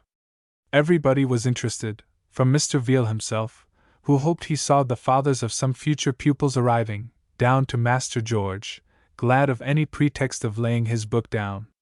The boy who always opened the door came into the study, and said, "2 gentlemen want to see Master Osborne." The professor had had a trifling dispute in the morning with that young gentleman, owing to a difference about the introduction of crackers in school time, but his face resumed its habitual expression of bland courtesy, as he said, "Master Osborne, I give you full permission to go and see your carriage friends, to whom I beg you to convey the respectful compliments of myself and Mrs. Veal." George went into the reception room, and saw 2 strangers, whom he looked at with his head up, in his usual haughty manner. One was fat, with mustaches, and the other was lean and long in a blue frock coat, with a brown face, and a grizzled head. "My God, how like he is!" said the long gentleman, with a start. "Can you guess who we are, George?" The boy's face flushed up, and his eyes brightened. "I don't know the other," he said, "but I should think you must be Major Dobbin." Indeed, it was Major Dobbin, who had come home on urgent private affairs, and who on board the Ramchunder, East Indiaman, had fallen in with no other than the widow Osborne's stout brother, Joseph, who had passed the last 10 years in Bengal. A voyage to Europe was pronounced necessary for him, and having served his full time in India, and having laid by a considerable sum of money, he was free to come home and stay with a good pension, or to return and resume that rank in the service to which he was entitled. Many and many a night as the ship was cutting through the roaring dark sea, the moon and stars shining overhead, and the bells singing out the watch, Mr. Sedley and the Major would sit on the quarter-deck of the vessel, talking about home as they smoked. In these conversations, with wonderful perseverance, Major Dobbin would always manage to bring the talk round to the subject of Amelia. Jos was a little testy about his father's misfortunes and application to him for money, but was soothed down by the Major, who pointed out the elder's ill fortunes in old age. He pointed out how advantageous it would be for Jos Sedley to have a house of his own in London, and how his sister Amelia would be the very person to preside over it, how elegant, how gentle she was, and of what refined good manners. He then hinted how becoming it would be for Jos to send Georgie to a good school and make a man of him. In a word, this artful Major made Jos promise to take charge of Amelia and her unprotected child before that pompous civilian made the discovery that he was binding himself. Then came the arrival of the ranchender, the going ashore, and the entrance of the two men into the little home where Amelia was keeping her faithful watch over her feeble father. The excitement and surprise were a great shock to the old man, while to Amelia they were the greatest happiness that could have come to her. Of course, the first thing she did was to show Georgie's miniature, and to tell of his great accomplishments, and then she secured the promise that the Major and her brother would visit the Reverend Mr. Veal's school at the earliest possible moment. This promise we have seen redeemed. Major Dobbin and Joseph Sedley, having become acquainted with the details of Amelia's lonely life, and of Georgie's happy one, lost no time in altering such circumstances as were within their power to change. Jos Sedley, notwithstanding his pompous selfishness and egoism, had a very tender heart, and shortly after his first appearance at Brompton, old Sedley and his daughter were carried away from the humble cottage in which they had passed the last 10 years of their life to the handsome new home which Jos Sedley had provided for himself and them. Good fortune now began to smile upon Amelia. Jos's friends were all from 3 presidencies, and his new house was in the center of the comfortable Anglo-Indian district. Owing to Jos Sedley's position, numbers of people came to see Mrs. Osborne, who before had never noticed her. Lady Dobbin and her daughters were delighted at her change of fortune, and called upon her. Miss Osborne, herself, came in her grand chariot. Jos was reported to be immensely rich. Old Osborne had no objection that George should inherit his uncle's property, as well as his own. "We will make a man of the fellow," he said, "and I will see him in Parliament before I die. You may go and see his mother, Miss Osborne, though I'll never set eyes on her." And Miss Osborne came. George was allowed to dine once or twice a week with his mother, and bullied the servants and his relations there, just as he did in Russell Square. He was always respectful to Major Dobbin, however, and more modest in his demeanor when that gentleman was present. He was a clever lad, and afraid of the Major. George could not help admiring his friend's simplicity, his good humor, his various learning quietly imparted, his general love of truth and justice. He had met no such man as yet in the course of his experience, and he had an instinctive liking for a gentleman. He hung fondly by his godfather's side, and it was his delight to walk in the parks and hear Dobbin talk. William told George about his father, about India and Waterloo, about everything but himself. When George was more than usually pert and conceited, the Major joked at him, which Mrs. Osborne thought very cruel. One day, taking him to the play, and the boy declining to go into the pit because it was vulgar, the Major took him to the boxes, left him there, and went down himself to the pit. He had not been seated there very long before he felt an arm thrust under his, and a dandy little hand in a kid glove squeezing his arm. George had seen the absurdity of his ways, and come down from the upper region. A tender laugh of benevolence lighted up old Dobbin's face and eyes as he looked at the repentant little prodigal. He loved the boy very deeply. If there was a sincere liking between George and the Major, it must be confessed that between the boy and his Uncle Joseph no great love existed. George had got a way of blowing out his cheeks, and putting his hands in his waistcoat pockets, and saying, "God bless my soul, you don't say so," so exactly after the fashion of old Jos, that it was impossible to refrain from laughter. The servants would explode at dinner if the lad, asking for something which wasn't at table, put on that countenance, and used that favorite phrase. Even Dobbin would shoot out a sudden peal at the boy's mimicry. If George did not mimic his uncle to his face, It was only by Dobbin's rebukes and Amelia's terrified entreaties that the little scapegrace was induced to desist. And Joseph, having a dim consciousness that the lad thought him an ass, and was inclined to turn him into ridicule, used to be of course doubly pompous and dignified in the presence of Master George. When it was announced that the young gentleman was expected to dine with his mother, Mr. Joss commonly found that he had an engagement at the club, and perhaps nobody was much grieved at his absence. Before long Amelia had a visiting book, and was driving about regularly in a carriage, from which a buttony boy sprang from the box with Amelia's and Joss's visiting cards.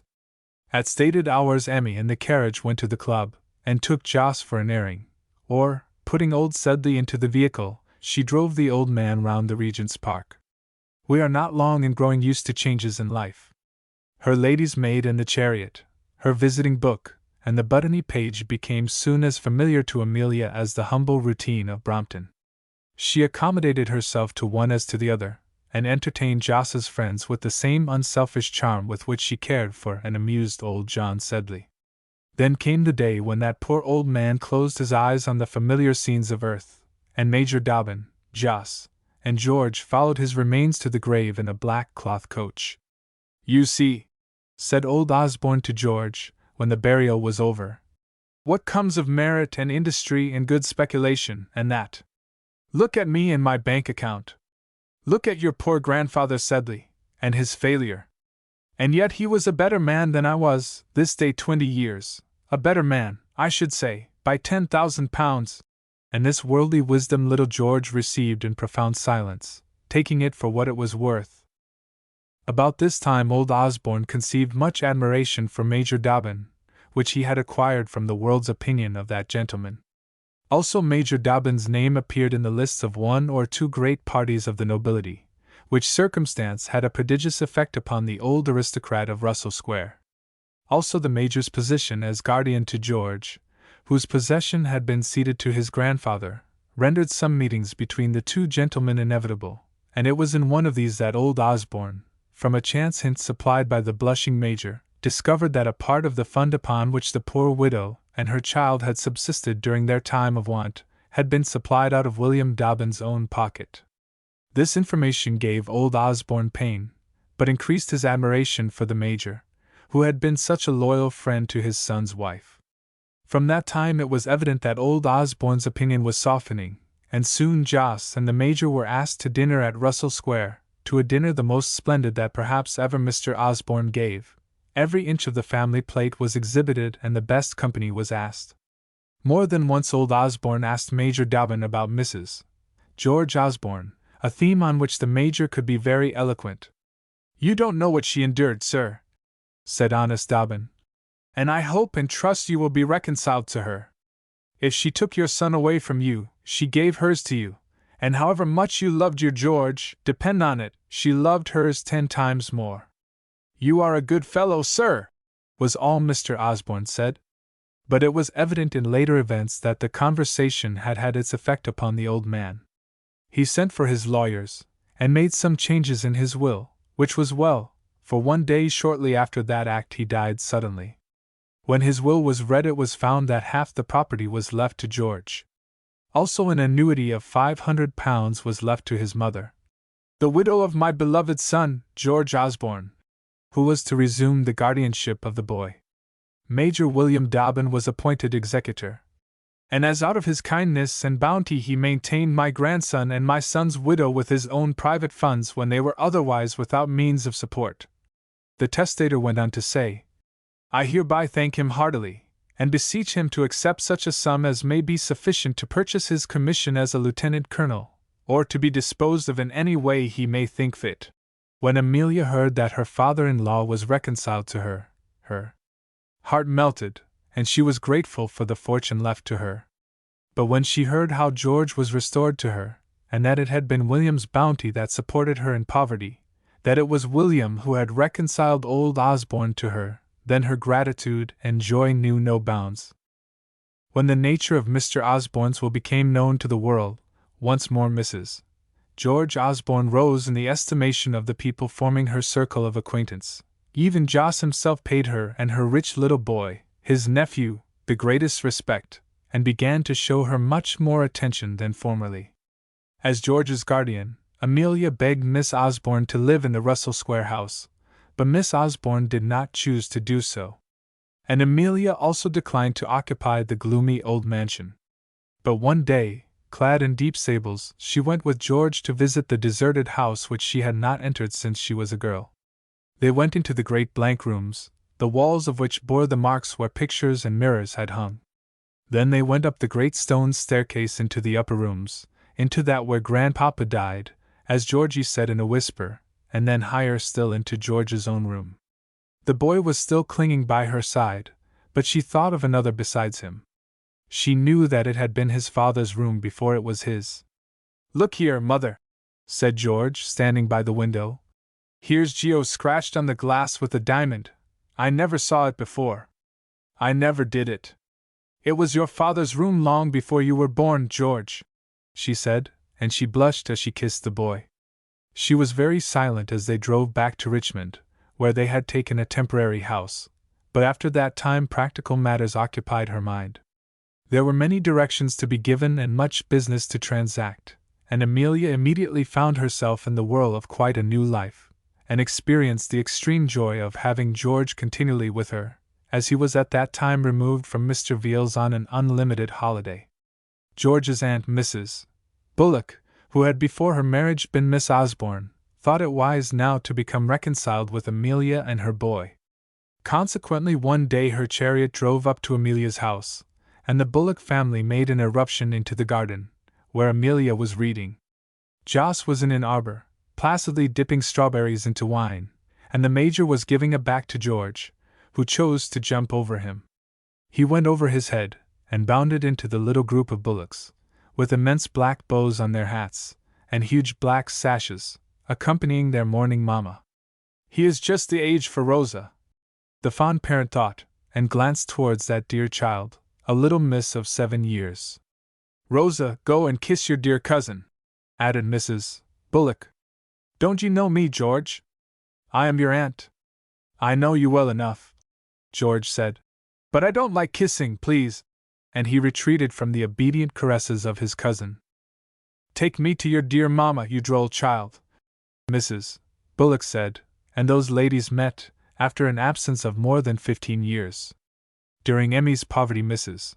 Bullock had never thought about coming to see her, but now that she was decently prosperous in the world, her sister-in-law came to her as a matter of course. So did many others. In fact, before the period of grief for Mr. Osborne's death had subsided, Emmy, had she wished, could have become a leader in fashionable society. But that was not her desire. Worn out with the long period of poverty, care, and separation from George, her one wish was a change of scene and thought.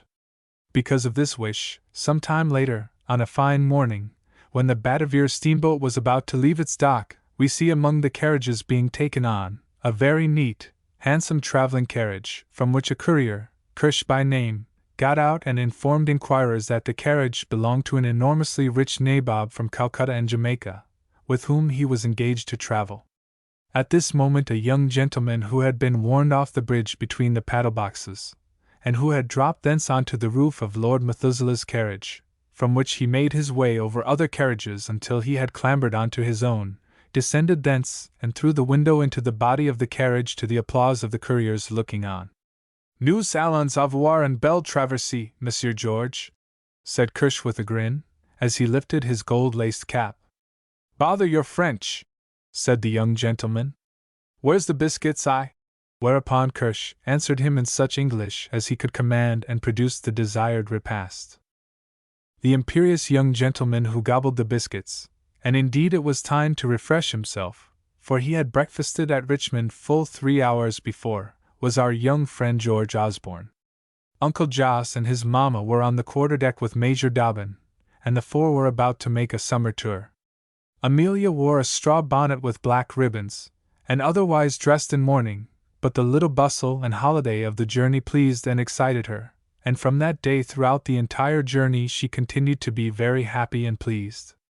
Wherever they stopped Dobbin used to carry about for her stool and sketch book, and admired her drawings as they never had been admired before. She sat upon steamer decks and drew crags and castles, or she mounted upon donkeys and descended to ancient robber towers, attended by her two escorts, Georgie and Dobbin. Dobbin was interpreter for the party, having a good military knowledge of the German language, and he and the delighted George, who was having a wonderful trip, fought over again the campaigns of the Rhine and the Palatinate. In the course of a few weeks of constant conversation with her Kirsch on the box of the carriage, George made great advance in the knowledge of High Dutch, and could talk to hotel waiters and postilions in a way that charmed his mother and amused his guardian. At the little ducal town of Pumpernickel our party settled down for a protracted stay. There each one of them found something especially pleasing or interesting them, and there it was that they encountered an acquaintance of other days, no other than Mrs. Rawdon Crawley, and because of Becky's experiences since she had quitted her husband, her child, and the little house in Curzon Street, London, of which he knew the details, Major Dobbin was anything but pleased at the meeting. But Becky told Amelia a pathetic little tale of misery, neglect, and estrangement from those she loved, and tender-hearted Amelia, who quivered with indignation at the recital, at once invited Becky to join their party. To this Major Dobbin made positive objections, but Amelia remained firm in her resolve to shelter the friend of her schooldays, the mother who had been cruelly taken away from her boy by a misjudging sister-in-law. This decision brought about a crisis in Amelia's affairs. Major Dobbin, who had been so devotedly attached to Amelia for years, also remained firm, and insisted not only that Amelia have no more to do with Mrs. Crawley, but that if she did, he would leave the party. Amelia was firm and loyal, and honest Dobbin made preparations for his departure. When the coach that was to carry old D.O.B. away drew up before the door, Georgie gave an exclamation of surprise. "Hello," said he. "There's Dobb's trap. There's Francis coming out with the portmanteau, and the postilion. Look at his boots and yellow jacket. Why, they are putting the horses to Dobb's carriage. Is he going anywhere?" "Yes," said Amelia. "He is going on a journey." "Going on a journey! And when is he coming back?" "He is not coming back," answered Amelia. "Not coming back!" cried out Georgie, jumping up. "Stay here!" roared out Joss. "Stay, Georgie," said his mother, with a very sad face. The boy stopped, kicked about the room, jumped up and down from the window seat, and finally, when the Major's luggage had been carried out, gave way to his feelings again. "By Jove, I will go!" screamed out George, and rushed downstairs and flung across the street in a minute. The yellow postilion was cracking his whip gently. William had got into the carriage. George bounded in after him, and flung his arms around the Major's neck, asking him multiplied questions. William kissed Georgie, spoke gently and sadly to him, and the boy got out, doubling his fists into his eyes. The yellow postilion cracked his whip again, up sprang Francis to the box, and away Dobbin was carried, never looking up as he passed under Amelia's window, and Georgie, left alone in the street, burst out crying in the face of all the crowd and continued his lamentations far into the night, when Amelia's maid, who heard him howling, brought him some preserved apricots to console him. Thus honest Dobbin passed out of the life of Amelia and her boy, but not forever. Gentle Amelia was soon disillusioned in regard to the old schoolmate whom she had taken under her care, and found that in all the world there was no one who meant so much to her as faithful Dobbin. One morning she wrote and dispatched a note, the inscription of which no one saw, but on account of which she looked very much flushed and agitated when Georgie met her coming from the post, and she kissed him and hung over him a great deal that night. 2 mornings later George, walking on the dike with his mother, saw by the aid of his telescope an English steamer near the pier. George took the glass again and watched the vessel. "How she does pitch! There goes a wave slap over her bows. There's a man lying down, and a chap, in a cloak with a hurrah! It's D.O.B., by jingo!" He clapped to the telescope and flung his arms round his mother, then ran swiftly off, and Amelia was left to make her peace alone with the faithful Major, who had returned at her request. Some days later Becky Sharp felt it wise to leave for Bruges, and in the little church at Ostend there was a wedding, at which the only witnesses were Georgie and his Uncle Jos.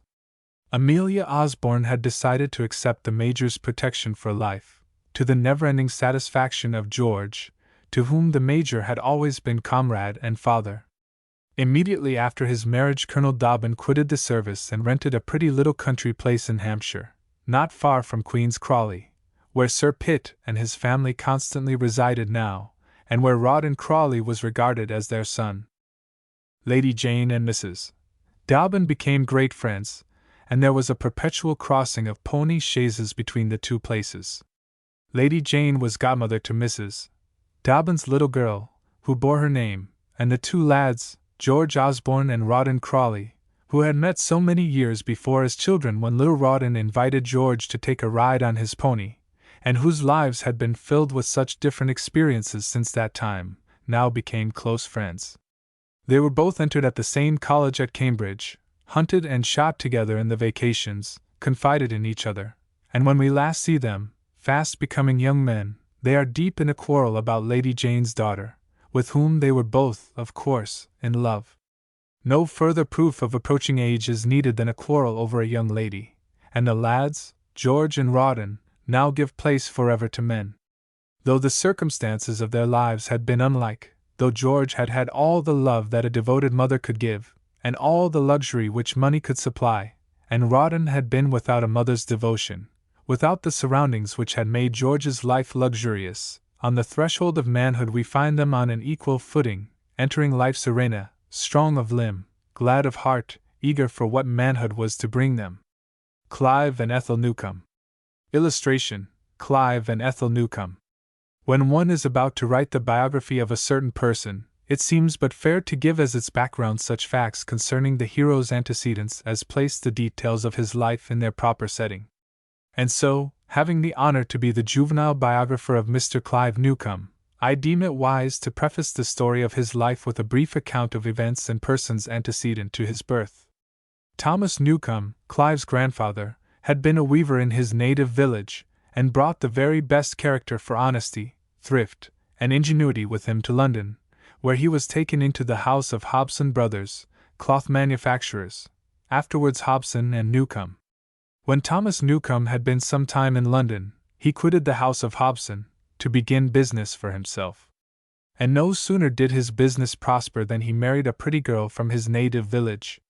What seemed an imprudent match, as his wife had no worldly goods to bring him, turned out a very lucky one for Newcome. The whole countryside was pleased to think of the marriage of the prosperous London tradesman with the penniless girl whom he had loved in the days of his own poverty. The great country clothiers, who knew his prudence and honesty, gave him much of their business, and Susan Newcome would have been the wife of a rich man had she not died a year after her marriage, at the birth of her son, Thomas.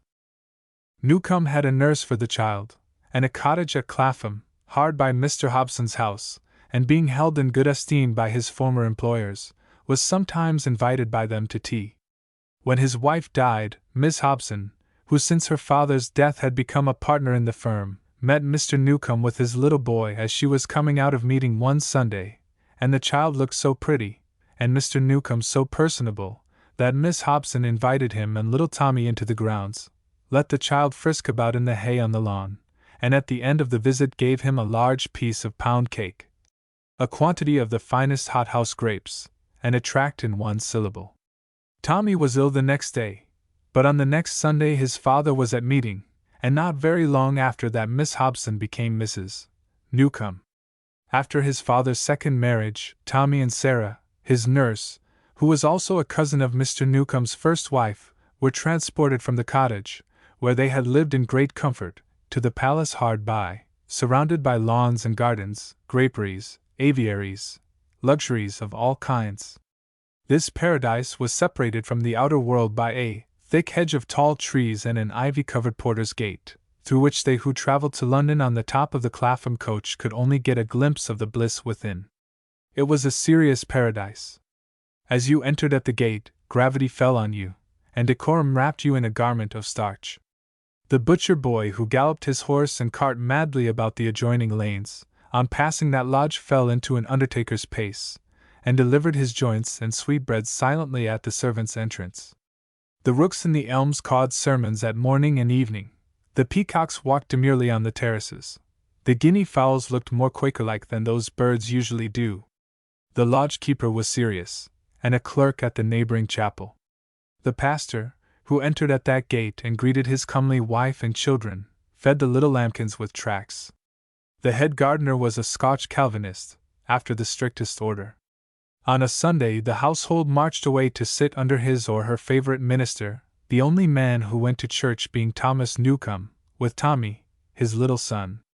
Tommy was taught hymns suited to his tender age, pointing out the inevitable fate of wicked children and giving him a description of the punishment of little sinners, which poems he repeated to his stepmother after dinner, before a great shining mahogany table, covered with grapes, pineapples, plum cake, port wine, and Madeira, and surrounded by stout men in black, with baggy white neckcloths, who took the little man between their knees and questioned him as to his right understanding of the place where the naughty boys were bound. They patted his head if he said well, or rebuked him if he was bold, as he often was. Then came the birth of Mrs. Newcomb's twin boys, Hobson and Brian, and now there was no reason why young Newcomb, their stepbrother, should not go to school, and to Greyfriars Thomas Newcomb was accordingly sent, exchanging, O ye gods! With what delight, the splendor of Clapham for the rough, plentiful fare of the new place. The pleasures of school life were such to him that he did not care to go home for a holiday, for by playing tricks and breaking windows, by taking the gardener's peaches and the housekeeper's jam, by upsetting his two little brothers in a go-cart, of which injury the baronet's nose bore marks to his dying day, by going to sleep during the sermons, and treating reverend gentlemen with levity, he drew down on himself the merited anger of his stepmother, and many punishments. To please Mrs. Newcomb, his father whipped Tommy for upsetting his little brothers in the go-cart, but upon being pressed to repeat the whipping for some other prank, Mr. Newcomb refused, saying that the boy got flogging enough at school, with which opinion Master Tommy fully agreed. His stepmother, however, determined to make the young culprit smart for his offenses, and one day, when Mr. Newcomb was absent, and Tommy refractory as usual, summoned the butler and footman to flog the young criminal. But he dashed so furiously against the butler's shins as to cause that menial to limp and suffer for many days after, and seizing the decanter, he threatened to discharge it at Mrs. Newcomb's head before he would submit to the punishment she desired administered. When Mr. Newcomb returned, he was indignant at his wife's treatment of Tommy, and said so, to her great displeasure. This affair, indeed, almost caused a break in their relations, and friends and clergy were obliged to interfere to allay the domestic quarrel. At length Mrs. Newcomb, who was not unkind, and could be brought to own that she was sometimes in fault, was induced to submit to the decrees of her husband, whom she had vowed to love and honor. When Tommy fell ill of scarlet fever she nursed him through his illness, and uttered no reproach to her husband when the twins took the disease. And even though Tommy in his delirium vowed that he would put on his clothes and run away to his old nurse Sarah, Mrs. Newcomb's kindness to him never faltered. What the boy threatened in his delirium, a year later he actually achieved. He ran away from home, and appeared one morning, gaunt and hungry, at Sarah's cottage 200 miles away from Clapham. She housed the poor prodigal with many tears and kisses, and put him to bed and to sleep, from which slumber he was aroused by the appearance of his father, whose instinct, backed by Mrs. Newcomb's intelligence, had made him at once aware whither the young runaway had fled. Seeing a horsewhip in his parent's hand, Tommy, scared out of a sweet sleep and a delightful dream of cricket, knew his fate, and getting out of bed, received his punishment without a word.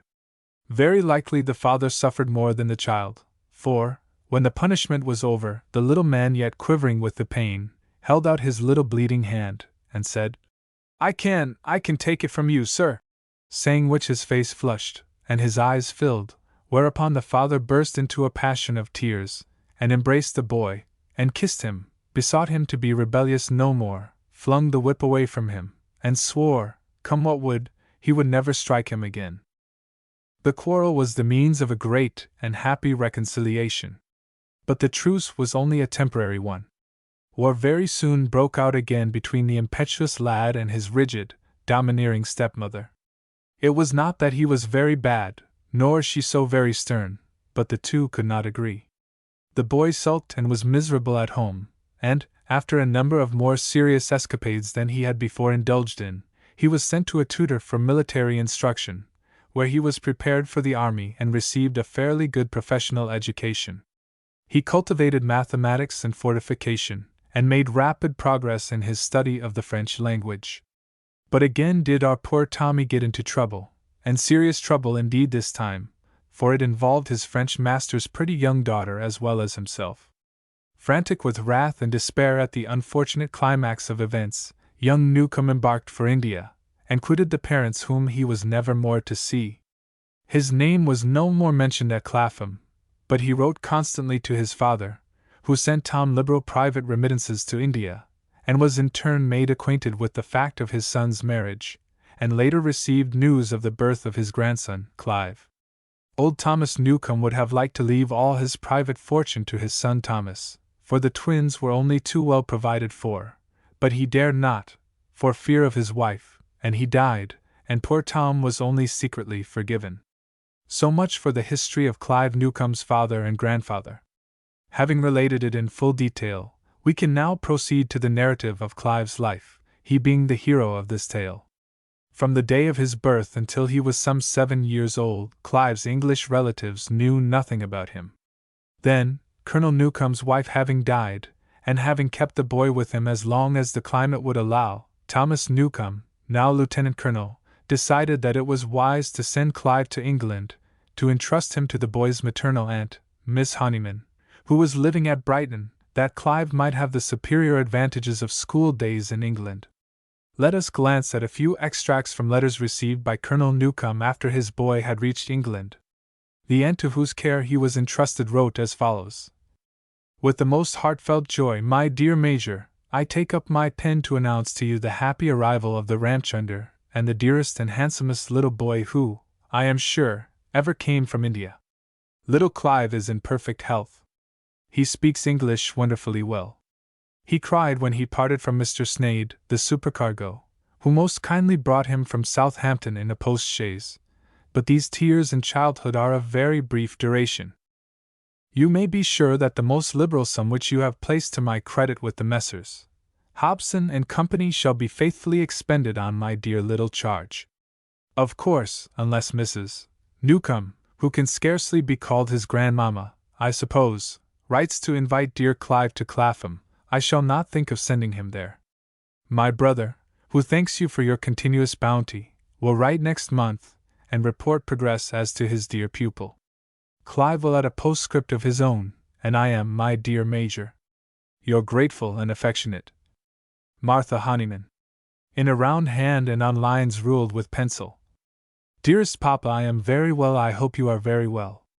Mr. Sneyd brought me in a post-chaise. I like Mr. Sneyd very much. I like Aunt Martha, I like Hannah.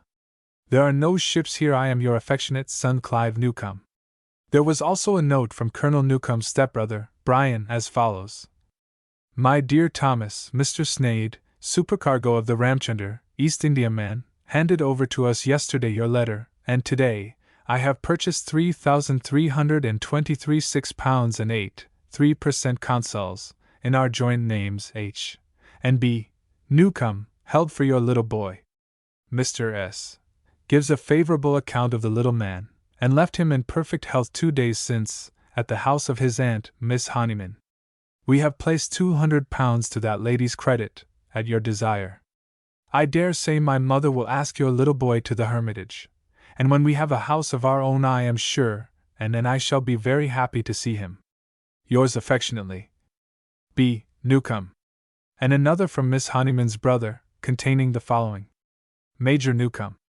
My dear Colonel, Clive is everything that a father's and uncle's, a pastor's, a teacher's, affections could desire. He is not a premature genius. He is not, I frankly own, more advanced in his classical and mathematical studies than some children even younger than himself, but he has acquired the rudiments of health. He has laid in a store of honesty and good humor which are not less likely to advance him in life than mere science and language, etc., etc. Your affectionate brother-in-law, Charles Honeyman. Another letter from Miss Honeyman herself said, My dear Colonel, As my dearest little Clive was too small for a great school, I thought he could not do better than stay with his old aunt and have his Uncle Charles for a tutor, who is one of the finest scholars in the world. Of late he has been too weak to take a curacy, so I thought he could not do better than become Clive's tutor, and agreed to pay him out of your handsome donation of £250 for Clive, a sum of £100 per year. But I find that Charles is too kind to be a schoolmaster, and Master Clive laughs at him. It was only the other day after his return from his grandmamma's that I found a picture of Mrs. Newcomb and Charles, too, and of both their spectacles quite like. He has done me and Hannah, too. Mr. Speck, the artist, says he is a wonder at drawing. Our little Clive has been to London on a visit to his uncles and to Clapham, to pay his duty to his step-grandmother, the wealthy Mrs. Newcomb. She was very gracious to him, and presented him with a £5 note, a copy of Kirke White's poems and a work called Little Henry and His Bearer, relating to India, and the excellent catechism of our church. Clive is full of humour, and I enclose you a rude scrap representing the Bishopess of Clapham, as Mrs. Newcomb is called. Instead then of allowing Clive to be with Charles in London next month, I shall send him to Dr. Timpany's school, Marine Parade, of which I hear the best account, but I hope he will think of soon sending him to a great school. My father always said it was the best place for boys, and I have a brother to whom my poor mother spared the rod, and who I fear has turned out but a spoiled child. I am, dear Colonel, your most faithful servant, Martha Honeyman. Besides the news gleaned from these letters, we gather the main facts concerning little Clive's departure from the Colonel's side. He had kept the child with him until he felt sure that the change would be of advantage to the pretty boy, then had parted from him with bitter pangs of heart, and thought constantly of him with longing and affection. With the boy, it was different. Half an hour after his father had left him and in grief and loneliness was rowing back to shore, Clive was at play with a dozen other children on the sunny deck of the ship. When 2 bells rang for their dinner, they were all hurrying to the table, busy over their meal, and forgetful of all but present happiness. But with that fidelity which was an instinct of his nature, Colonel Newcomb thought ever of his absent child and longed after him. He never forsook the native servants who had had charge of Clive, but endowed them with money sufficient to make all their future lives comfortable.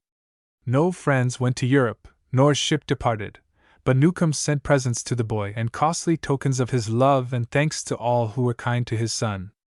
His aim was to save money for the youngster, but he was of a nature so generous that he spent 5 rupees where another would save them. However, he managed to lay by considerable out of his liberal allowances, and to find himself and Clive growing richer every year. When Clive has had 5 or 6 years at school, that was his scheme, he will be a fine scholar, and have at least as much classical learning as a gentleman in the world need possess. Then I will go to England, and we will pass 3 or 4 years together, in which he will learn to be intimate with me, and I hope, to like me. I shall be his pupil for Latin and Greek, and try and make up for lost time. I know there is nothing like a knowledge of the classics to give a man good breeding. I shall be able to help him with my knowledge of the world, and to keep him out of the way of sharpers and a pack of rogues who commonly infest young men. And we will travel together, first through England, Scotland, and Ireland, for every man should know his own country, and then we will make the grand tour. Then by the time he is 18 he will be able to choose his profession. He can go into the army, or, if he prefers, the church, or the law, they are open to him. And when he goes to the university, by which time I shall be, in all probability, a major general, I can come back to India for a few years, and return by the time he has a wife and a home for his old father, or, if I die, I shall have done the best for him, and my boy will be left with the best education, a tolerable small fortune, and the blessing of his old father. Such were the plans of the kind schemer. How fondly he dwelt on them, how affectionately he wrote of them to his boy. How he read books of travels and looked over the maps of Europe, and said, "Rome, sir, glorious Rome, it won't be very long, Major, before my boy and I see the Colosseum, and kiss the Pope's toe. We shall go up the Rhine to Switzerland, and over the Simplon, the work of the great Napoleon. By Jove, sir, think of the Turks before Vienna, and Sobieski clearing 80,000 of them off the face of the earth. How my boy will rejoice in the picture galleries there, and in Prince Eugene's prints. The boy's talent for drawing is wonderful, sir, wonderful. He sent me a picture of our old school. The very actual thing, sir, the cloisters, the school, the head-gown boy going in with the rods, and the doctor himself. It would make you die of laughing. He regaled the ladies of the regiment with Dives' letters, and those of Miss Honeyman, which contained an account of the boy. He even bored some of his hearers with this prattle, and sporting young men would give or take odds that the colonel would mention Clive's name, once before 5 minutes, 3 times in 10 minutes, 25 times in the course of dinner, and so on. But they who laughed at the colonel laughed very kindly, and everybody who knew him, loved him, everybody, that is, who loved modesty, generosity, and honor. As to Clive himself, by this time he was thoroughly enjoying his new life in England. After remaining for a time at Dr. Timpany's school, where he was first placed by his aunt, Miss Honeyman, he was speedily removed to that classical institution in which Colonel Newcome had been a student in earlier days. My acquaintance with young Clive was at this school, Greyfriars, where our acquaintance was brief and casual. He had the advantage of being 6 years my junior, and such a difference of age between lads at a public school puts intimacy out of the question, even though we knew each other at home, as our school phrase was, and our families were somewhat acquainted. When Newcome's uncle, the Reverend Charles Honeyman, brought Newcome to the Greyfriars School, he recommended him to my superintendence and protection, and told me that his young nephew's father, Colonel Thomas Newcome, C.B., was a most gallant and distinguished officer in the Bengal establishment of the Honorable East India Company, and that his uncles, the colonel's half-brothers, were the eminent bankers, heads of the firm of Hobson Brothers and Newcome, Hobson Newcome, Esquire, Bryanstone Square, and Marblehead, Sussex, and Sir Brian Newcome, of Newcome and Park Lane.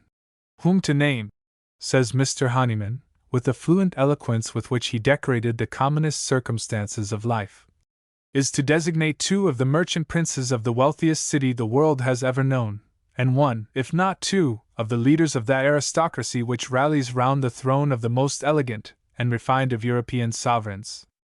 I promised Mr. Honeyman to do what I could for the boy, and he proceeded to take leave of his little nephew in my presence in terms equally eloquent, pulling out a long and very slender green purse, from which he extracted the sum of 2 and 6pence, which he presented to the child, who received the money with rather a queer twinkle in his blue eyes.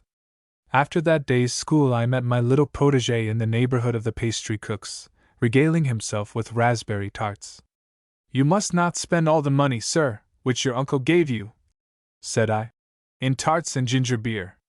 The urchin rubbed the raspberry jam off his mouth, and said, "It don't matter, sir, for I've got lots more." "How much?" says the Grand Inquisitor, for the formula of interrogation used to be, when a new boy came to the school, "What's your name? Who's your father? And how much money have you got?" The little fellow pulled such a handful of sovereigns out of his pocket as might have made the tallest scholar feel a pang of envy. "Uncle Hobson," says he, "gave me 2, and Hobson gave me 1, no, and Hobson gave me 30 shillings, Uncle Newcome gave me £3, and Aunt Anne gave me £1.5, and Aunt Honeyman sent me 10 shillings in a letter. And Ethel wanted to give me £1, only I wouldn't have it, you know, because Ethel's younger than me, and I have plenty." "And who is Ethel?" I asked, smiling at the artless youth's confessions. "Ethel is my cousin," replied little Newcome, "Aunt Anne's daughter. There's Ethel and Alice, and Aunt Anne wanted the baby to be called Boadicea, only Uncle wouldn't, and there's Barnes and Egbert and little Alfred, only he don't count, he's quite a baby, you know. Egbert and me was at school at Timpany's, he's going to Eton next half. He's older than me, but I can lick him." "And how old is Egbert?" asked the smiling senior.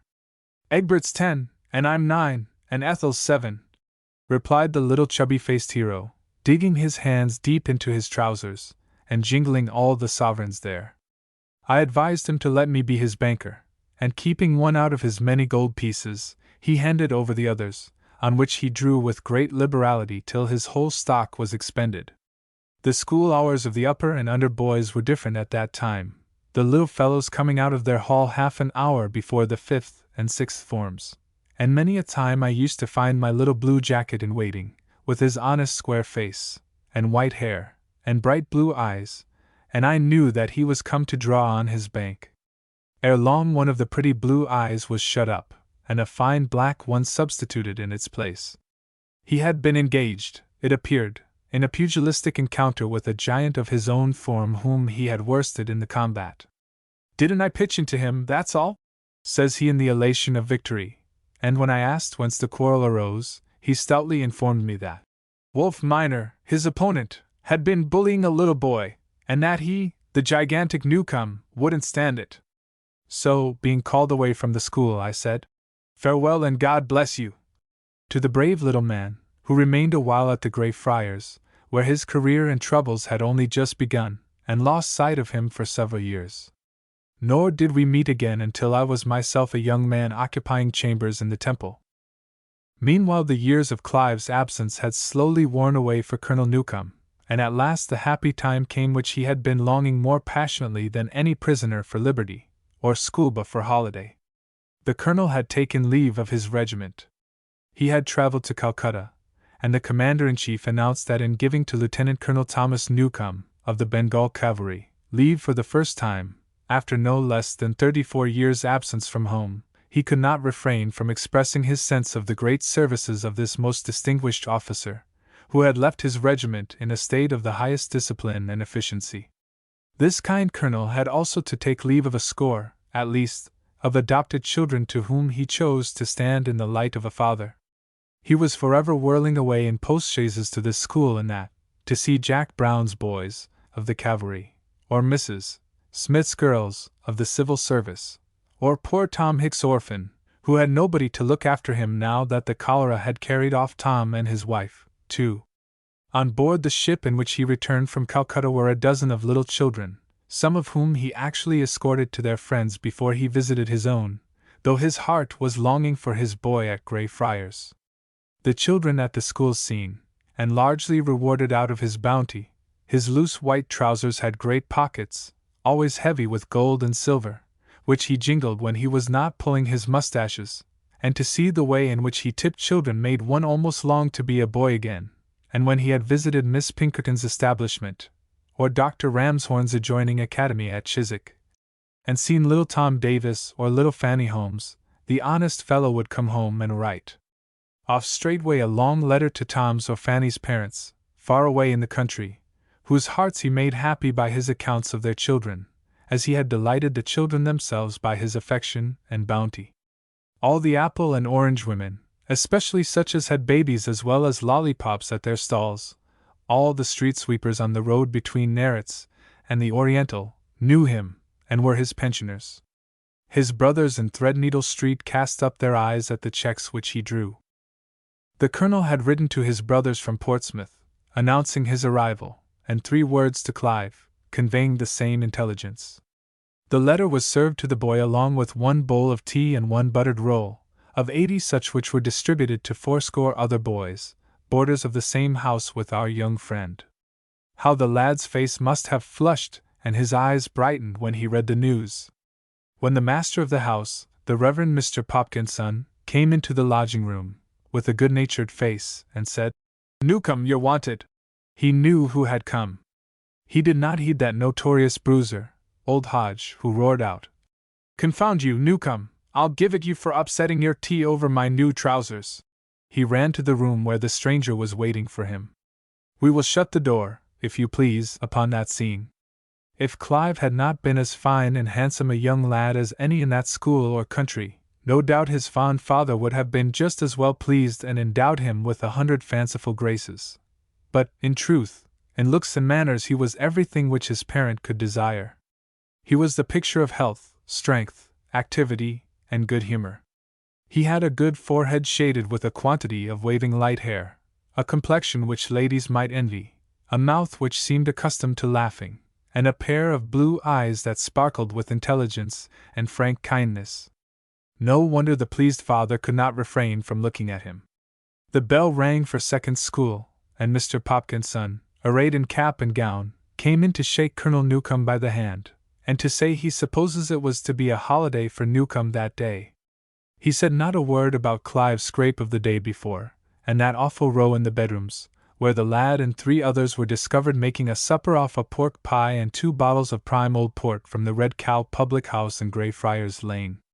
When the bell was done ringing, and all these busy little bees swarmed into their hive, there was a solitude in the place. The Colonel and his son walked the playground together, that gravelly flat, as destitute of herbage as the Arabian desert, but nevertheless, in the language of the place, called the Green. They walked the green, and they paced the cloisters, and Clive showed his father his own name of Thomas Newcomb carved upon one of the arches 40 years ago. As they talked, the boy gave sidelong glances at his new friend, and wondered at the Colonel's loose trousers, long mustaches, and yellow face.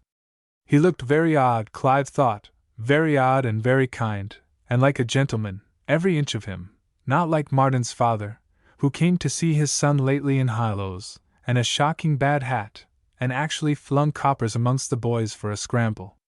He burst out laughing at the exquisitely ludicrous idea of a gentleman of his fashion scrambling for coppers.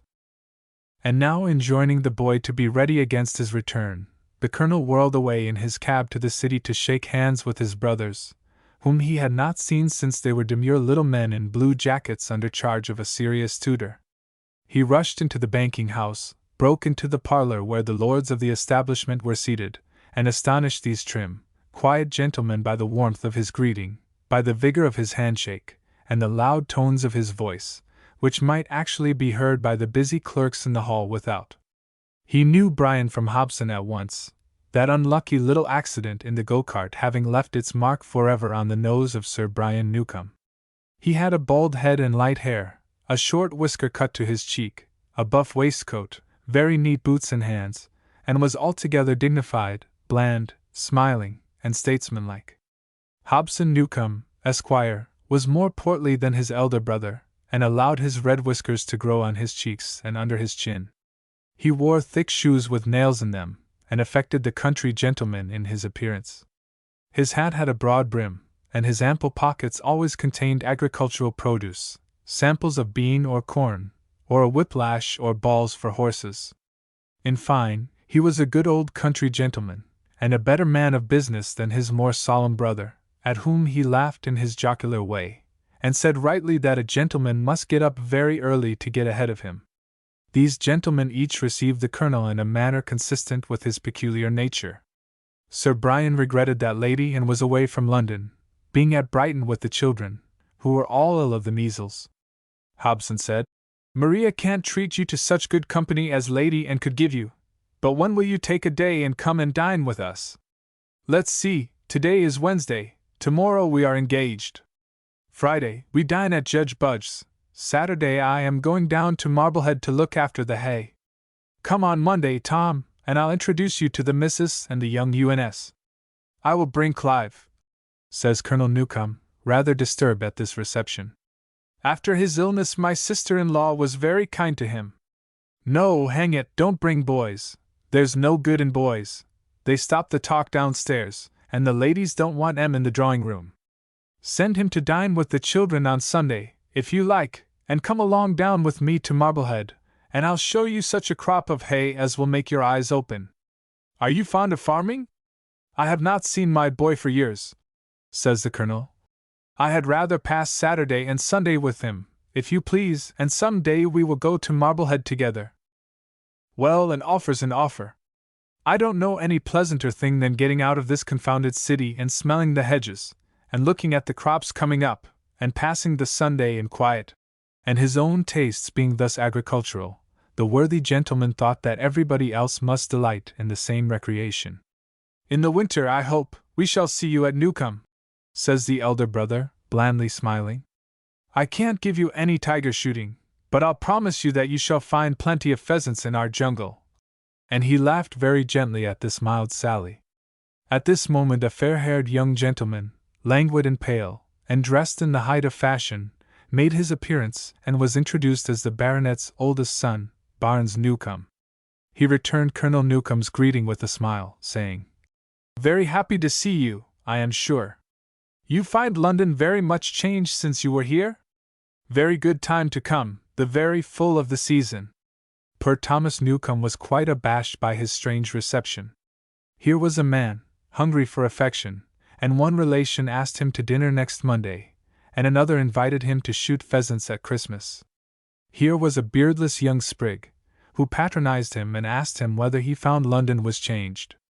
As soon as possible he ended the interview with his stepbrothers, and drove back to Ludgate Hill, where he dismissed his cab and walked across the muddy pavements of Smithfield, on his way back to the old school where his son was, a way which he had trodden many a time in his own early days. There was Cistercian Street, and the red cow of his youth. There was the quaint old Greyfriars Square, with its blackened trees and garden, surrounded by ancient houses of the build of the last century, now slumbering like pensioners in the sunshine. Under the great archway of the hospital he could look at the old Gothic building, and a black-gowned pensioner or two crawling over the quiet square, or passing from one dark arch to another. The boarding houses of the school were situated in the square, hard by the more ancient buildings of the hospital. A great noise of shouting, crying, clapping forms and cupboards, treble voices, bass voices, poured out of the schoolboys' windows. Their life, bustle, and gaiety contrasted strangely with the quiet of those old men, creeping along in their black gowns under the ancient arches yonder, whose struggle of life was over, whose hope and noise and bustle had sunk into that grey calm. There was Thomas Newcomb arrived at the middle of life, standing between the shouting boys and the tottering seniors and in a situation to moralize upon both, had not his son Clive, who espied him, come jumping down the steps to greet his sire. Clive was dressed in his very best. Not one of those 400 young gentlemen had a better figure, a better tailor, or a neater boot. Schoolfellows, grinning through the bars, envied him as he walked away. Senior boys made remarks on Colonel Newcomb's loose clothes and long mustaches, his brown hands and unbrushed hat. The colonel was smoking a cheroot as he walked, and the gigantic Smith, the cock of the school, who happened to be looking majestically out of the window, was pleased to say that he thought Newcomb's governor was a fine manly-looking fellow. "Tell me about your uncles, Clive," said the colonel, as they walked on arm in arm. "What about them, sir?" asked the boy. "I don't think I know much." "You have been to stay with them. You wrote about them. Were they kind to you?" "Oh, yes, I suppose they are very kind. They always tip me, only you know when I go there I scarcely ever see them. Mr. Newcomb asks me the oftenest, 2 or 3 times a quarter when he's in town, and gives me a sovereign regular." "Well, he must see you to give you the sovereign," says Clive's father, laughing. The boy blushed rather. "Yes. When it's time to go back to Smithfield on a Saturday night, I go into the dining room to shake hands, and he gives it to me, but he don't speak to me much, you know, and I don't care about going to Bryanstone Square, except for the tip. Of course that's important, because I am made to dine with the children, and they are quite little ones, and a great cross French governess, who is always crying and shrieking after them, and finding fault with them. My uncle generally has his dinner parties on Saturday, or goes out, and Aunt gives me 10 shillings and sends me to the play. That's better fun than a dinner party." Here the lad blushed again. "I used," said he, "when I was younger, to stand on the stairs and prig things out of the dishes when they came out from dinner, but I'm past that now. Maria, that's my cousin, used to take the sweet things and give 'em to the governess. Fancy! She used to put lumps of sugar into her pocket and eat them in the schoolroom. Uncle Hobson don't live in such good society as Uncle Newcomb. You see, Aunt Hobson, she's very kind, you know, and all that, but I don't think she's what you call comme il faut." "Why, how are you to judge?" asked the father, amused at the lad's candid prattle. "And where does the difference lie?" "I can't tell you what it is, or how it is," the boy answered. "Only one can't help seeing the difference. It isn't rank in that, only somehow there are some men gentlemen and some not, and some women ladies and some not. There's Jones now, the 5th form master, every man sees he's a gentleman, though he wears ever so old clothes. And there's Mr. Brown, who oils his hair, and wears rings, and white chokers, my eyes. Such white chokers, and yet we call him the handsome snob. And so about Aunt Maria, she's very handsome and she's very finely dressed, only somehow she's not the ticket, you see. Oh, she's not the ticket? Says the colonel, much amused. Well, what I mean is, but never mind, says the boy. I can't tell you what I mean.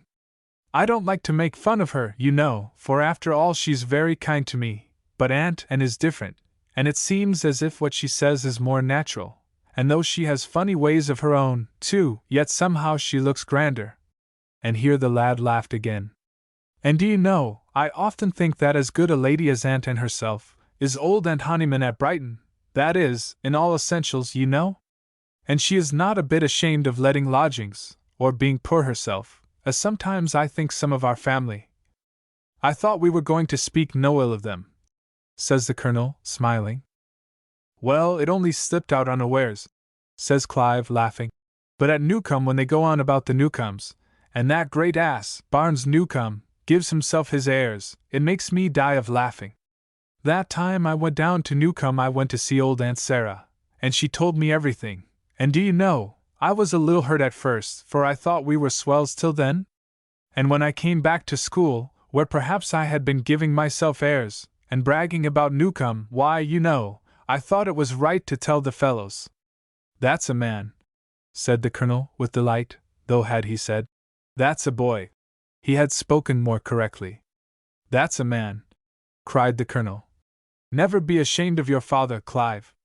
Ashamed of my father, says Clive, looking up to him, and walking on as proud as a peacock.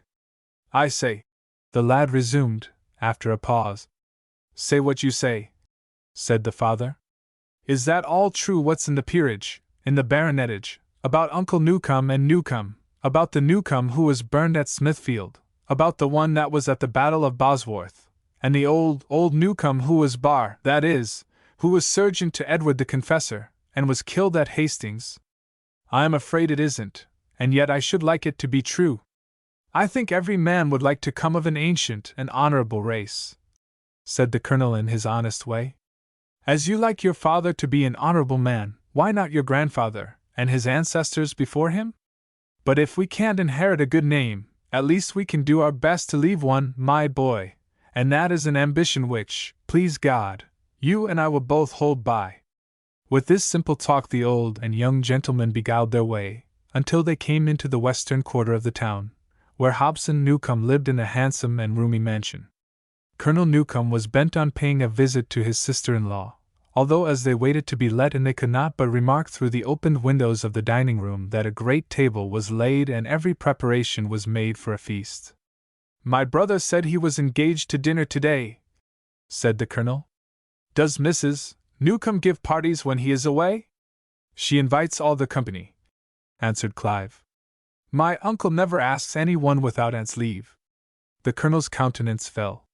He has a great dinner, and does not ask his own brother, Newcombe thought. Why, if he had come to India with all his family, he might have stayed for a year, and I should have been offended had he gone elsewhere. A hot menial in a red waistcoat came and opened the door, and without waiting for preparatory queries said, Not at home. It's my father, John, said Clive. My aunt will see Colonel Newcombe. Mrs. is not at home, said the man. Mrs. is gone in carriage, not at this door. Take them things down the area steps, young man. This latter speech was addressed to a pastry cook's boy with a large sugar temple and many conical papers containing delicacies for dessert. Mind the heis is here in time, or there'll be a blow-up with your governor. And John struggled back, closing the door on the astonished colonel. Upon my life, they actually shut the door in our faces, said the poor gentleman. The man is very busy, sir. There's a great dinner. I'm sure my aunt would not refuse you, Clive interposed. She is very kind.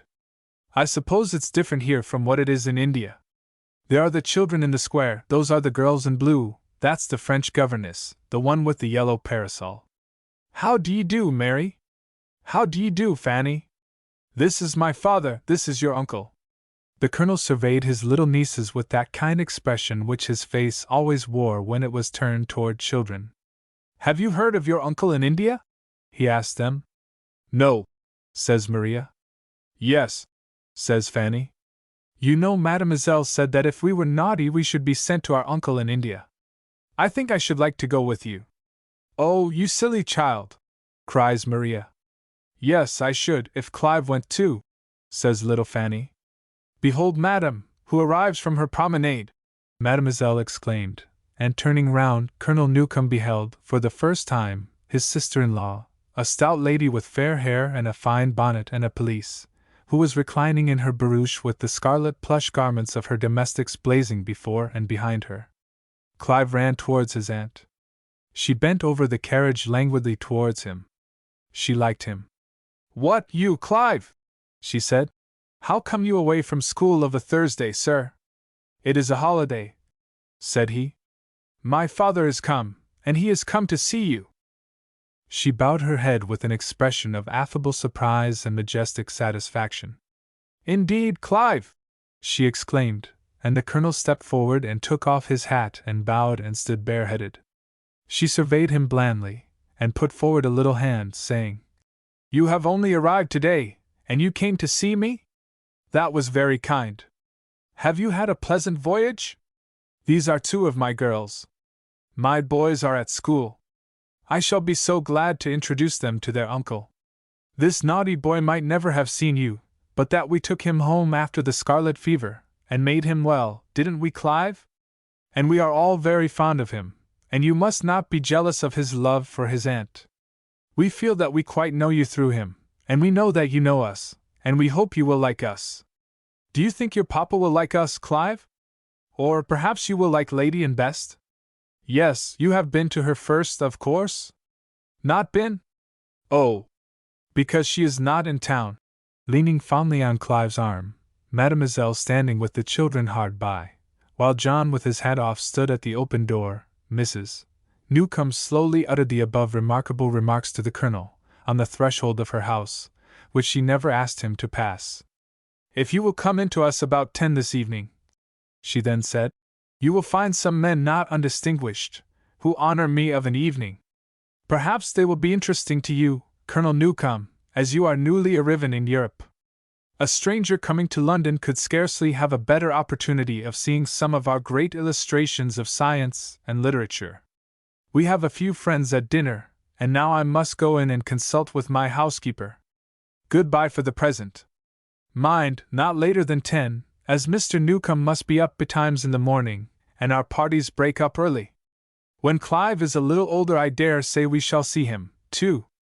Goodbye. And again the colonel was favored with a shake of the hand, and the lady sailed up the stair, and passed in at the door, with not the faintest idea but that the hospitality which she was offering to her kinsman was of the most cordial and pleasant kind.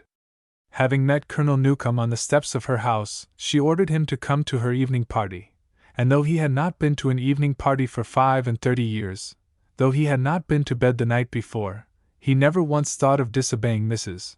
Newcome's order, but was actually at her door at 5 minutes past 10, having arrayed himself, to the wonderment of Clive, and left the boy to talk to Mr. Binney, a friend and fellow passenger, who had just arrived from Portsmouth, who had dined with him, and taken up his quarters at the same hotel.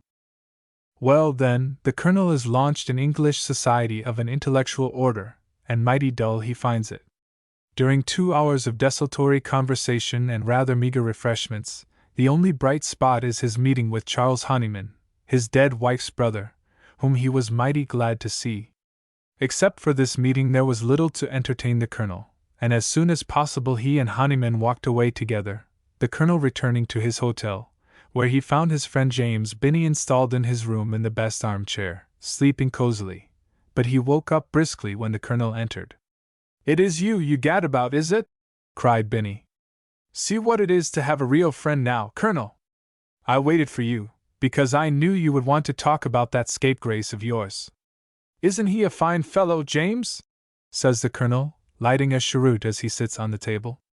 Was it joy, or the bedroom candle with which he lighted his cigar, which illuminated his honest features so, and made them so to shine? "I have been occupied, sir, in taking the lad's moral measurement, and I have pumped him as successfully as ever I cross-examined a rogue in my court. I place his qualities thus: love of approbation, 16. Benevolence, 14. Combativeness, 14. Adhesiveness, 2. Amativeness is not yet, of course, fully developed, but I expect will be prodigiously strong. The imaginative and reflective organs are very large, those of calculation weak. He may make a poet or a painter, or you may make a soldier of him, though worse men than him's good enough for that, but a bad merchant, a lazy lawyer, and a miserable mathematician. My opinion, Colonel, is that young scapegrace will give you a deal of trouble, or would, only you are so absurdly proud of him, and you think everything he does is perfection. He'll spend your money for you. He'll do as little work as need be. He'll get into scrapes with the sacks. He's almost as simple as his father, and that is to say that any rogue will cheat him, and he seems to me to have your obstinate habit of telling the truth, Colonel, which may prevent his getting on in the world, but on the other hand will keep him from going very wrong. So that, though there is every fear for him, there's some hope and some consolation. What do you think of his Latin and Greek? Asked the Colonel. Before going out to his party, Newcomb had laid a deep scheme with Binny, and it had been agreed that the latter should examine the young fellow in his humanities. "Wall," cries the Scot, "I find that the lad knows as much about Greek and Latin as I knew myself when I was 18 years of age. My dear Binny, is it possible? You, the best scholar in all India!" And which amounted to exactly nothing. By the admirable system pursued at your public schools, just about as much knowledge as he could get by 3 months' application at home. Mind ye, I don't say he would apply, it is most probable he would do no such thing. But at the cost of how much?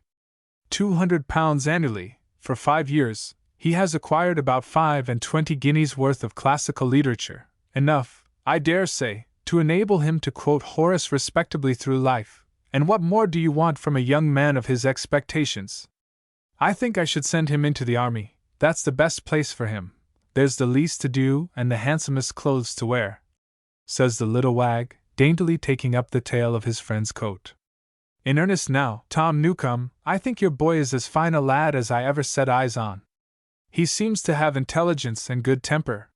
He carries his letter of recommendation in his countenance, and with the honesty, and the rupees, mind ye, which he inherits from his father, the deuce is in it if he can't make his way. What time's the breakfast?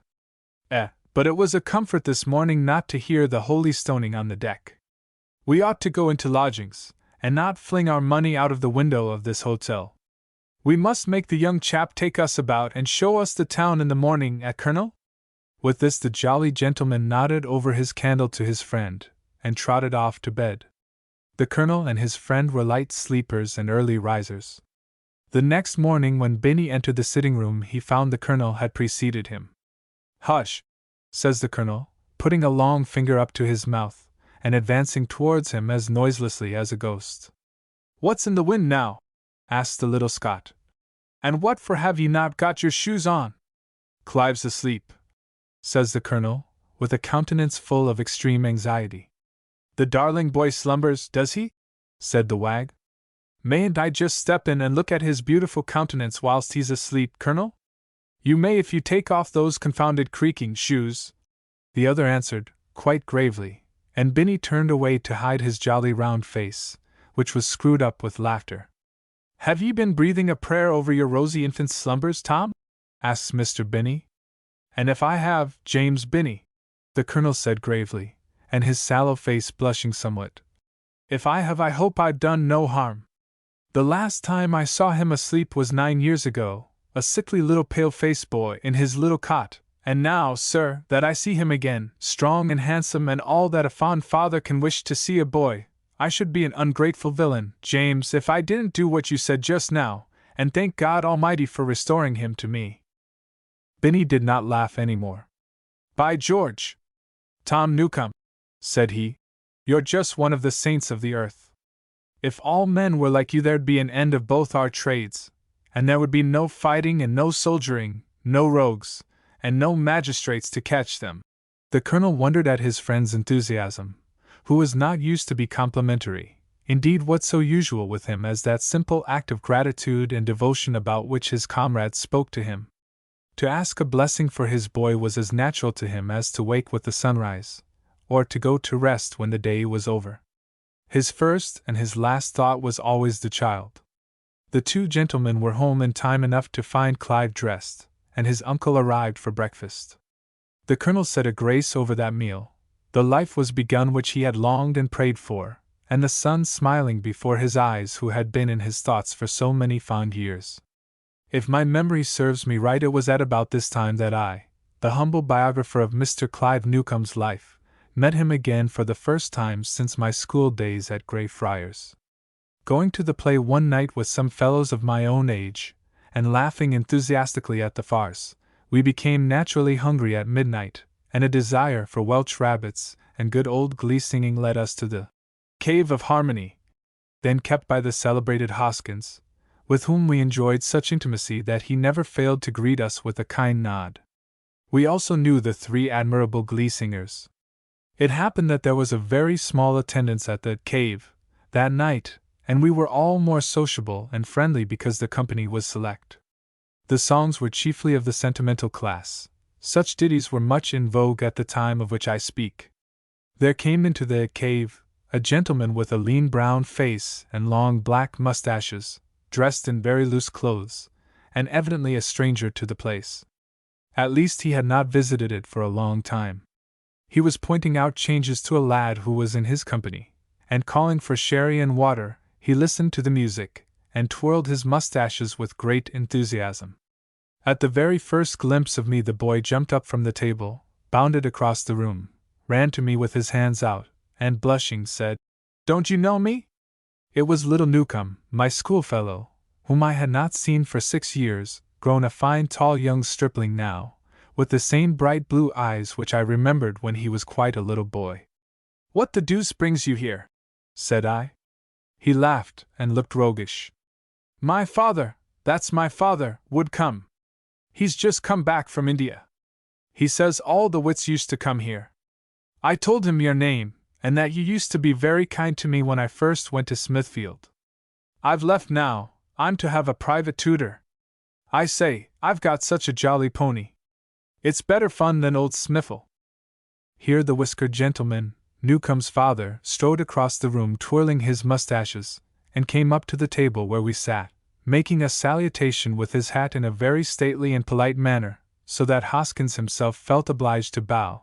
The glee singers murmured among themselves, and that mischievous little wag, little Nadab the improvisatore, began to mimic him, feeling his imaginary whiskers, after the manner of the stranger, and flapping about his pocket handkerchief in the most ludicrous manner. Hoskins checked this sternly, looking towards Nadab, and at the same time calling upon the gents to give their orders. Newcome's father came up and held out his hand to me, and he spoke in a voice so soft and pleasant, and with a cordiality so simple and sincere, that my laughter shrank away ashamed, and gave place to a feeling much more respectful and friendly. "I have heard of your kindness, sir," says he, "to my boy. And whoever is kind to him is kind to me. Will you allow me to sit down by you? And may I beg you to try my cheroots?" We were friends in a minute, young Newcome snuggling by my side, his father opposite, to whom, after a minute or two of conversation, I presented my 3 college friends. "You have come here, gentlemen, to see the wits," says the colonel. "Are there any celebrated persons in the room? I have been 35 years from home, and want to see all there is to be seen." King of Corpus, who was an incorrigible wag, was about to point out a half-dozen of people in the room, as the most celebrated wits of that day, but I cut King's shins under the table, and got the fellow to hold his tongue, while Jones wrote on his card to Hoskins, hinted to him that a boy was in the room, and a gentleman who was quite a greenhorn, hence that the songs had better be carefully selected. And so they were. A ladies' school might have come in, and have taken no harm by what happened. It was worth a guinea to see the simple colonel and his delight at the music.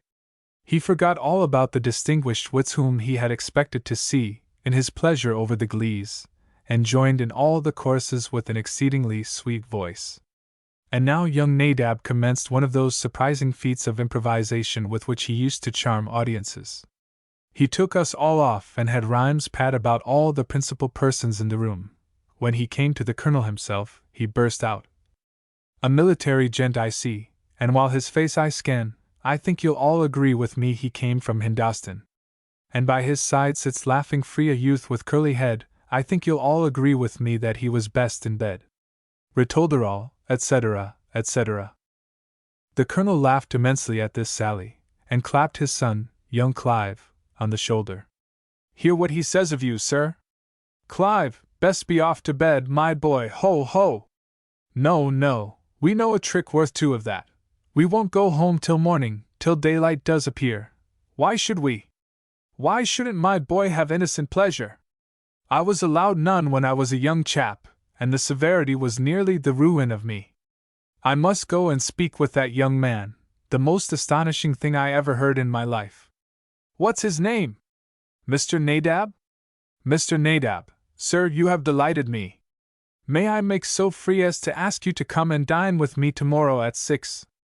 I am always proud to make the acquaintance of men of genius, and you are one, or my name is not Newcomb. Sir, you do me the honor, says Mr. Nadab. And perhaps the day will come when the world will do me justice. May I put down your honored name for my book of poems? Of course, my dear sir, says the enthusiastic Colonel. I'll send them all over India. Put me down for 6 copies and do me the favor to bring them tomorrow when you come to dinner. And now Mr. Hoskins, asking if any gentleman would volunteer a song, what was our amazement when the simple Colonel offered to sing himself, at which the room applauded vociferously, whilst methought poor Clive Newcomb hung down his head, and blushed as red as a peony. The Colonel selected the ditty of Wapping Old Stairs, which charming old song he sang so pathetically that even the professional gentlemen buzzed a sincere applause, and some wags who were inclined to jeer at the beginning of the performance clinked their glasses and rapped their sticks with quite a respectful enthusiasm. When the psalm was over, Clive held up his head too, looked round with surprise and pleasure in his eyes, and we, I need not say, backed our friend, delighted to see him come out of his queer scrape so triumphantly. The Colonel bowed and smiled with very pleasant good nature at our plaudits. There was something touching in the naivety and kindness of the placid and simple gentleman. Whilst the Colonel had been singing his ballad, there had come into the room a gentleman, by name Captain Costigan, who was in his usual condition at this hour of the night. Holding on by various tables, he had sidled up without accident to himself or any of the jugs and glasses round about him, to the table where we sat, and seated himself warbling the refrain of the Colonel's song. Then, having procured a glass of whiskey and water, he gave what he called one of his prime songs. The unlucky wretch, who scarcely knew what he was doing or saying, selected the most offensive song in his repertoire. At the end of the second verse the Colonel started up, clapping on his hat, seizing his stick, and looking ferocious. "Silence!" he roared out. "Hear, hear!" cried certain wags at a farther table. "Go on, Costigan!" said others. "Go on!"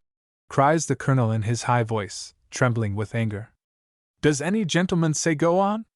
Does any man who has a wife and sisters or children at home say go on?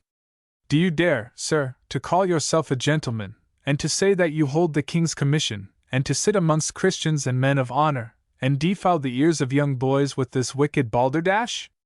Why do you bring young boys here, old boy?" cries a voice of the malcontents. "Why?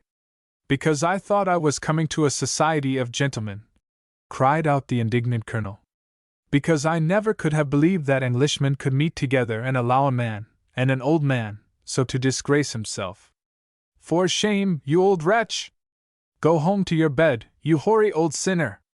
And for my part, I'm not sorry that my son should see, for once in his life, to what shame and degradation and dishonor, drunkenness and whiskey may bring a man. Never mind the change, sir, curse the change," says the Colonel, facing the amazed waiter. "Keep it till you see me in this place again, which will be never, by George, never."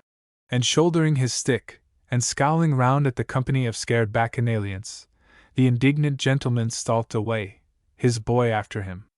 Clive seemed rather shamefaced, but I fear the rest of the company looked still more foolish.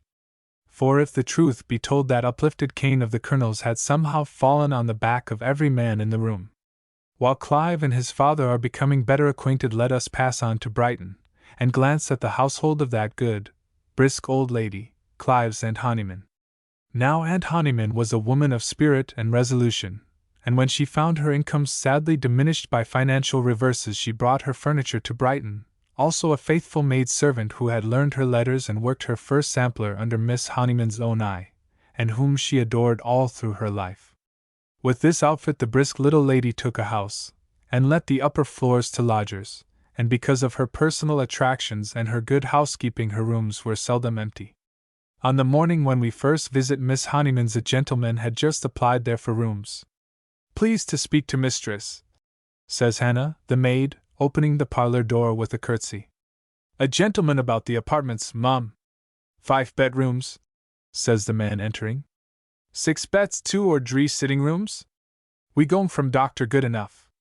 "Are the apartments for you, sir?" says Miss Honeyman, looking up at the large gentleman. "For my lady," answers the man. "Had you not better take off your hat?" asks Miss Honeyman. The man grins and takes off his hat. Whereupon Miss Honeyman, having heard also that a German's physician has especially recommended Miss Honeyman's as a place in which one of his patients can have a change of air and scene, informs the man that she can let his mistress have the desired number of apartments. The man reports to his mistress, who descends to inspect the apartments, and pronounces them exceedingly neat and pleasant, and exactly what are wanted. The baggage is forthwith ordered to be brought from the carriages. The little invalid, wrapped in his shawl, is carried upstairs as gently as possible, while the young ladies, the governess, the maids, are shown to their apartments. The eldest young lady, a slim black-haired young lass of 13, frisks about the rooms, looks at all the pictures, runs in and out of the veranda, tries the piano, and bursts out laughing at its wheezy jingle. She also kisses her languid little brother laid on the sofa, and performs 100 gay and agile motions suited to her age. "Oh, what a piano! Why, it is as cracked as Miss Quigley's voice." "My dear," says Mamma. The little languid boy bursts out into a jolly laugh. "What funny pictures, Mamma! Action with Count de Grasse, the death of General Wolfe, a portrait of an officer, an old officer in blue, like Grandpapa. Brasenose College, Oxford, what a funny name." At the idea of Brasenose College, another laugh comes from the invalid. "I suppose they've all got brass noses there," he says, and he explodes at this joke.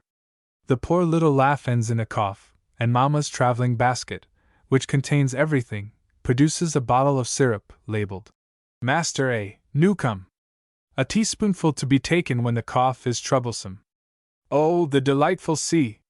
The blue, the fresh, the ever free," sings the young lady, with a shake. "How much better is this than going home and seeing those horrid factories and chimneys? I love Dr. Goodenough for sending us here. What a sweet house it is! What nice rooms!" Presently little Miss Honeyman makes her appearance in a large cap bristling with ribbons, with her best chestnut front and her best black silk gown, on which her gold watch shines very splendidly. She curtsies with dignity to her lodger, who vouchsafes a very slight inclination of the head, saying that the apartments will do very well. "And they have such a beautiful view of the sea," cries Ethel. "As if all the houses hadn't a view of the sea, Ethel! The price has been arranged, I think? My servants will require a comfortable room to dine in, by themselves, ma'am, if you please. My governess and the younger children will dine together. My daughter dines with me, and my little boy's dinner will be ready at 2 o'clock precisely, if you please. It is now near 1. Am I to understand?" interposed Miss Honeyman. "Oh, I have no doubt we shall understand each other, ma'am," cried Lady Anne Newcomb, for it was no other than that noble person, with her children, who had invaded the precincts of Miss Honeyman's home. "Dr. Goodenough has given me a most satisfactory account of you, more satisfactory, perhaps, than you are aware of. Breakfast and tea, if you please, will be served in the same manner as dinner, and you will have the kindness to order fresh milk every morning for my little boy, ass's milk. Dr. Goodenough has ordered ass's milk. Anything further I want I will communicate through the man who first spoke to you, and that will do." A heavy shower of rain was descending at this moment, and little Miss Honeyman, looking at her lodger, who had sat down and taken up her book, said, "Have your ladyship's servants unpacked your trunks?" "What on earth, madam, have you, has that to do with the question?" They will be put to the trouble of packing again, I fear. I cannot provide 3 times 5 are 15 separate meals for 7 persons, besides those of my own family. If your servants cannot eat with mine, or in my kitchen, they and their mistress must go elsewhere. And the sooner the better, madam, the sooner the better, says Miss Honeyman, trembling with indignation, and sitting down in a chair, spreading her silks. Do you know who I am? asks Lady Anne, rising. Perfectly well, madam, says the other. And had I known, you should never have come into my house, that's more. Madam, cries the lady, on which the poor little invalid, scared and nervous, and hungry for his dinner, began to cry from his sofa.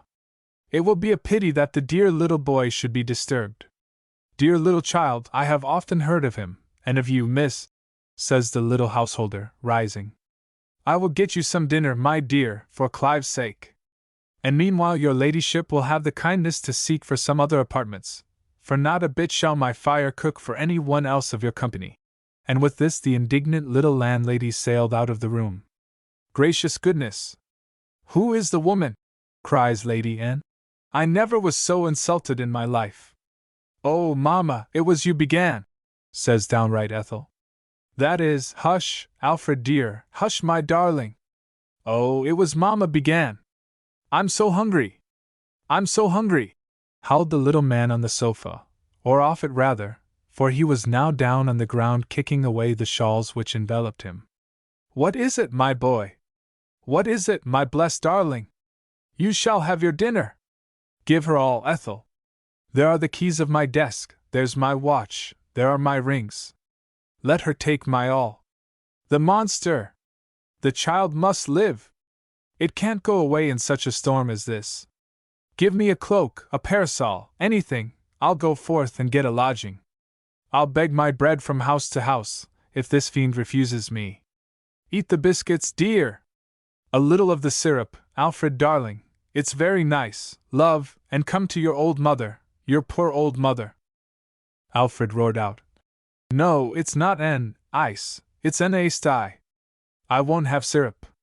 I will have dinner.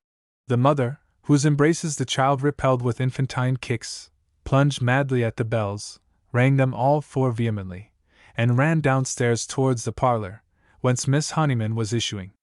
The good lady had not at first known the names of her lodgers, until one of the nurses entrusted with the care of Master Alfred's dinner informed her that she was entertaining Lady Anne Newcome, and that the pretty girl was the fair Miss Ethel, the little sick boy, the little Alfred of whom his cousin spoke, and of whom Clive had made 100 little drawings in his rude way, as he drew everybody. Then bidding Sally run off to St. James Street for a chicken, she saw it put on the spit, and prepared a bread sauce, and composed a batter pudding, as she only knew how to make batter puddings. Then she went to array herself in her best clothes, as we have seen. Then she came to wait upon Lady Anne, not a little flurried as to the result of that queer interview. Then she whisked out of the drawing-room, as before has been shown, and finding the chicken roasted to a turn, the napkin and tray ready spread by Hannah the neat-handed, she was bringing them up to the little patient when the frantic parent met her on the stair. Is it for my child? Cried Lady Anne, reeling against the banister. Yes, it's for the child, says Miss Honeyman, tossing up her head. But nobody else has anything in the house. God bless you!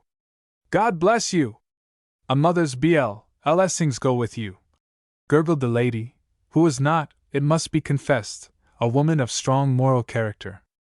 It was good to see the little man eating the fowl.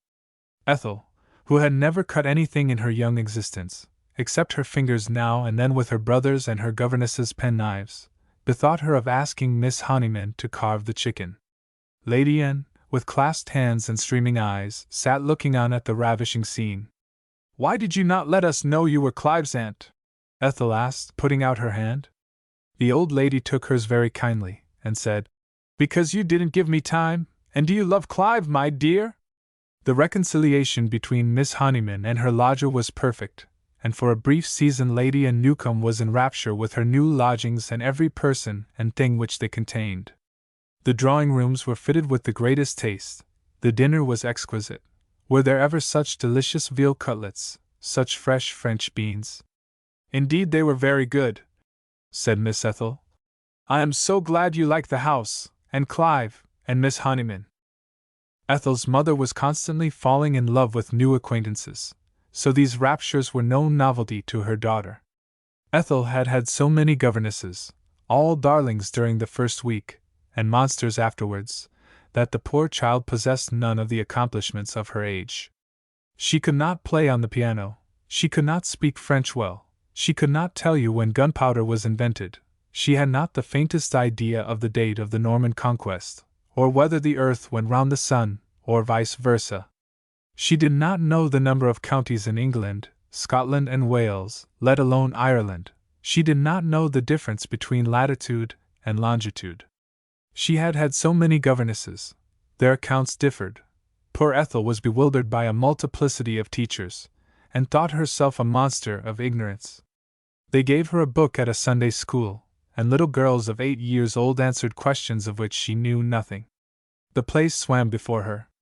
She could not see the sun shining on their fair flaxen heads and pretty faces. The rosy little children, holding up their eager hands and crying the answer to this question and that, seemed mocking her. She seemed to read in the book. "Oh, Ethel, you dunce, dunce, dunce!" She went home silent in the carriage, and burst into bitter tears on her bed. Naturally a haughty girl of the highest spirit, resolute and imperious, this little visit to the parish school taught Ethel lessons more valuable than ever so much arithmetic and geography. When Ethel was 13 years old she had grown to be such a tall girl that she overtopped her companions by a head or more, and morally perhaps, also, felt herself too tall for their society. "Fancy myself," she thought, "dressing a doll like Lily Putland, or wearing a pinafore like Lucy Tucker." She did not care for their sports. She could not walk with them, it seemed as if everyone stared, nor dance with them at the academy, nor attend the cours de littérature universelle et de science comprehensive of the professor then de mode. The smallest girls took her up in the class. She was bewildered by the multitude of things they bade her learn. At the youthful little assemblies of her sex, when, under the guide of their respected governesses, the girls came to tea at 6 o'clock, dancing, charades, and so forth, Ethel heard it not with the children of her own age, nor yet with the teachers who sat apart at these assemblies, imparting to each other their little wrongs. But Ethel romped with the little children, the rosy little trots, and took them on her knees, and told them 1,000 stories. By these she was adored, and loved like a mother almost, for as such the hearty, kindly girl showed herself to them. But at home she was alone, and intractable, and did battle with the governesses, and overcame them one after another. While Lady Anne Newcombe and her children were at Brighton, Lady Kew, mother of Lady Anne, was also staying there, but refused to visit the house in which her daughter was stopping for fear that she herself might contract the disease from which her grandchildren were recovering. She received news of them, however, through her grandson, Lord Kew, and his friend Jack Belsize, who enjoyed dining with the old lady whenever they were given the opportunity. Having met their cousins one day before dining with Lady Kew, their news was most interesting and enthusiastic. "That little chap who has just had the measles, he's a dear little brick," said Jack Belsize. "And as for Miss Ethel, Ethel is a trump, ma'am," says Lord Kew, slapping his hand on his knee. "Ethel is a brick, and Alfred is a trump, I think you say," remarks Lady Kew. "And Barnes is a snob. This is very satisfactory to know. We met the children out today," cries the enthusiastic Kew, "as I was driving Jack in the drag, and I got out and talked to M. The little fellow wanted a drive, and I said I would drive him and Ethel, too, if she would come. Upon my word, she's as pretty a girl as you can see on a summer's day. And the governess said no, of course, governesses always do. But I said I was her uncle, and Jack paid her such a fine compliment that she finally let the children take their seats beside me, and Jack went behind. We drove on to the downs. My horses are young, and when they get on the grass they are as if they were mad. They ran away, ever so far, and I thought the carriage must upset. The poor little boy, who has lost his pluck in the fever, began to cry, but that young girl, though she was as white as a sheet, never gave up for a moment, and sat in her place like a man. We met nothing, luckily, and I pulled the horses in after a mile or two, and I drove him into Brighton as quiet as if I had been driving a hearse. And that little trump of an Ethel, what do you think she said?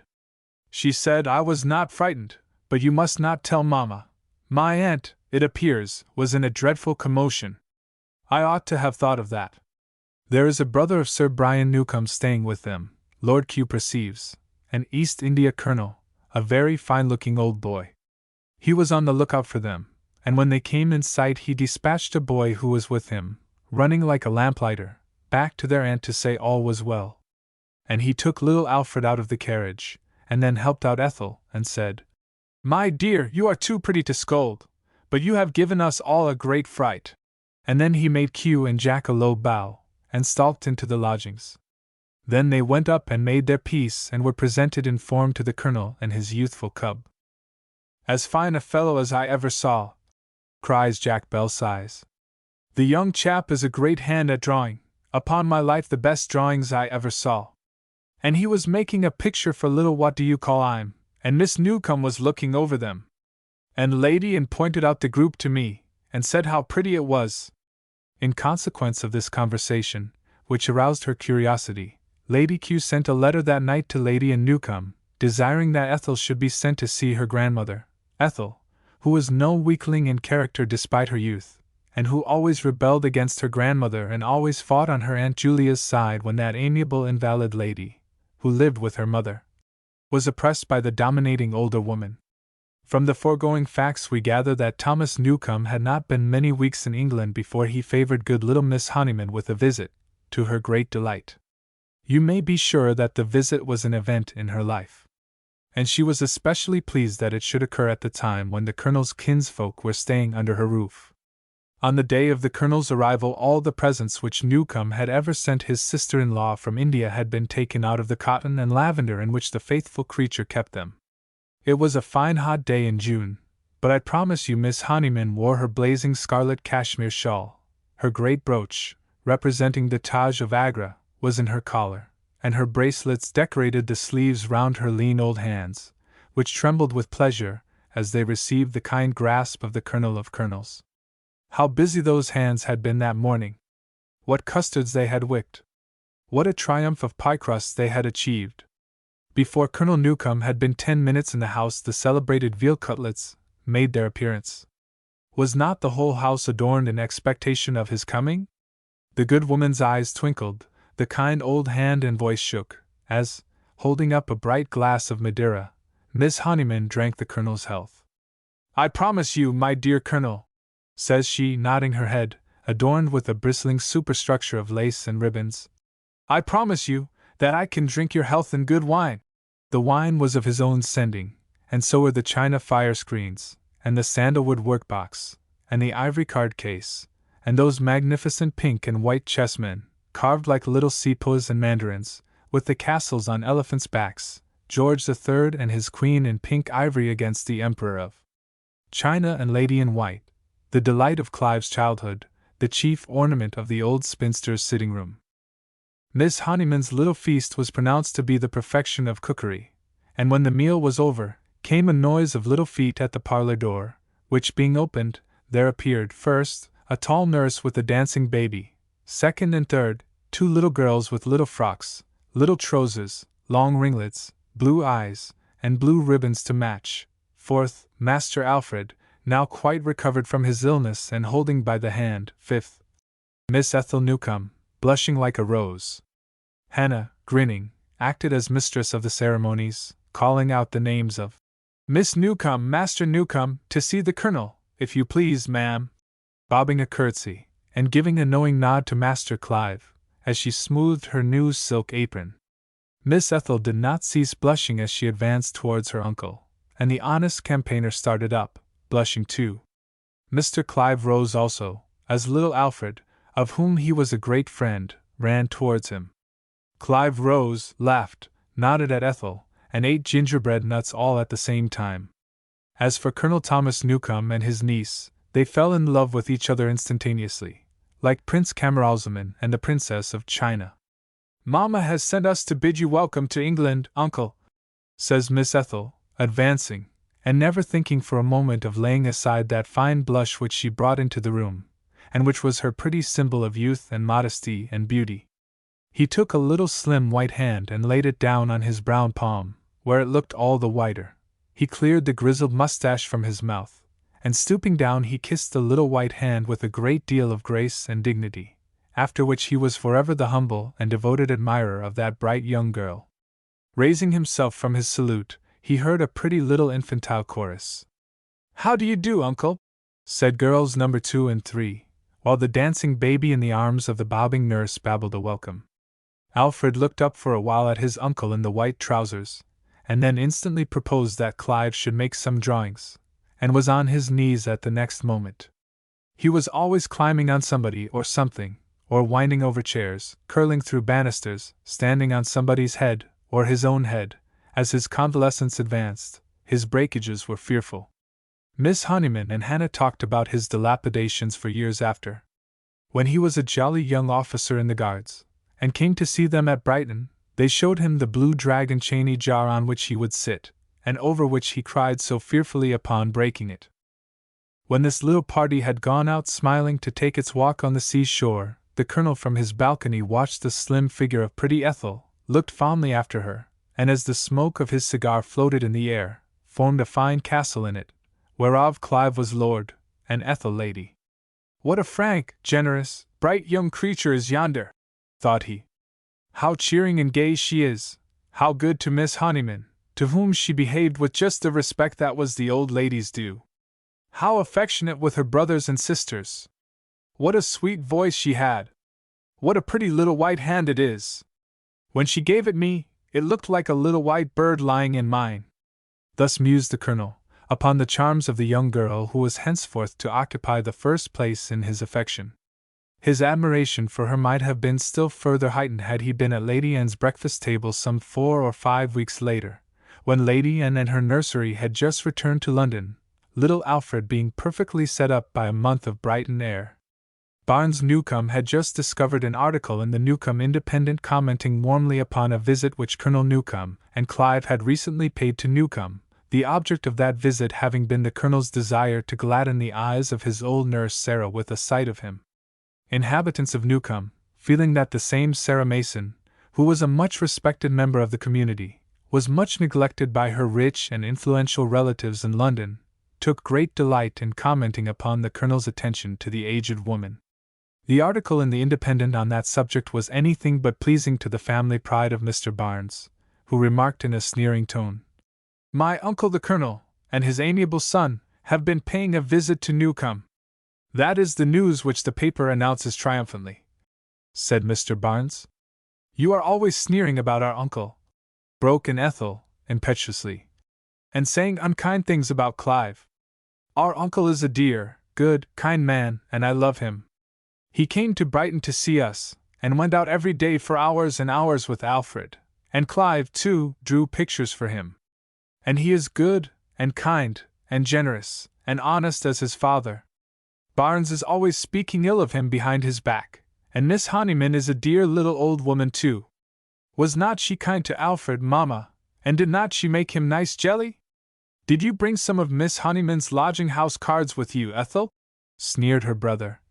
"And had we not better hang up 1 or 2 in Lombard Street, hers and our other relations, Mrs. Mason?"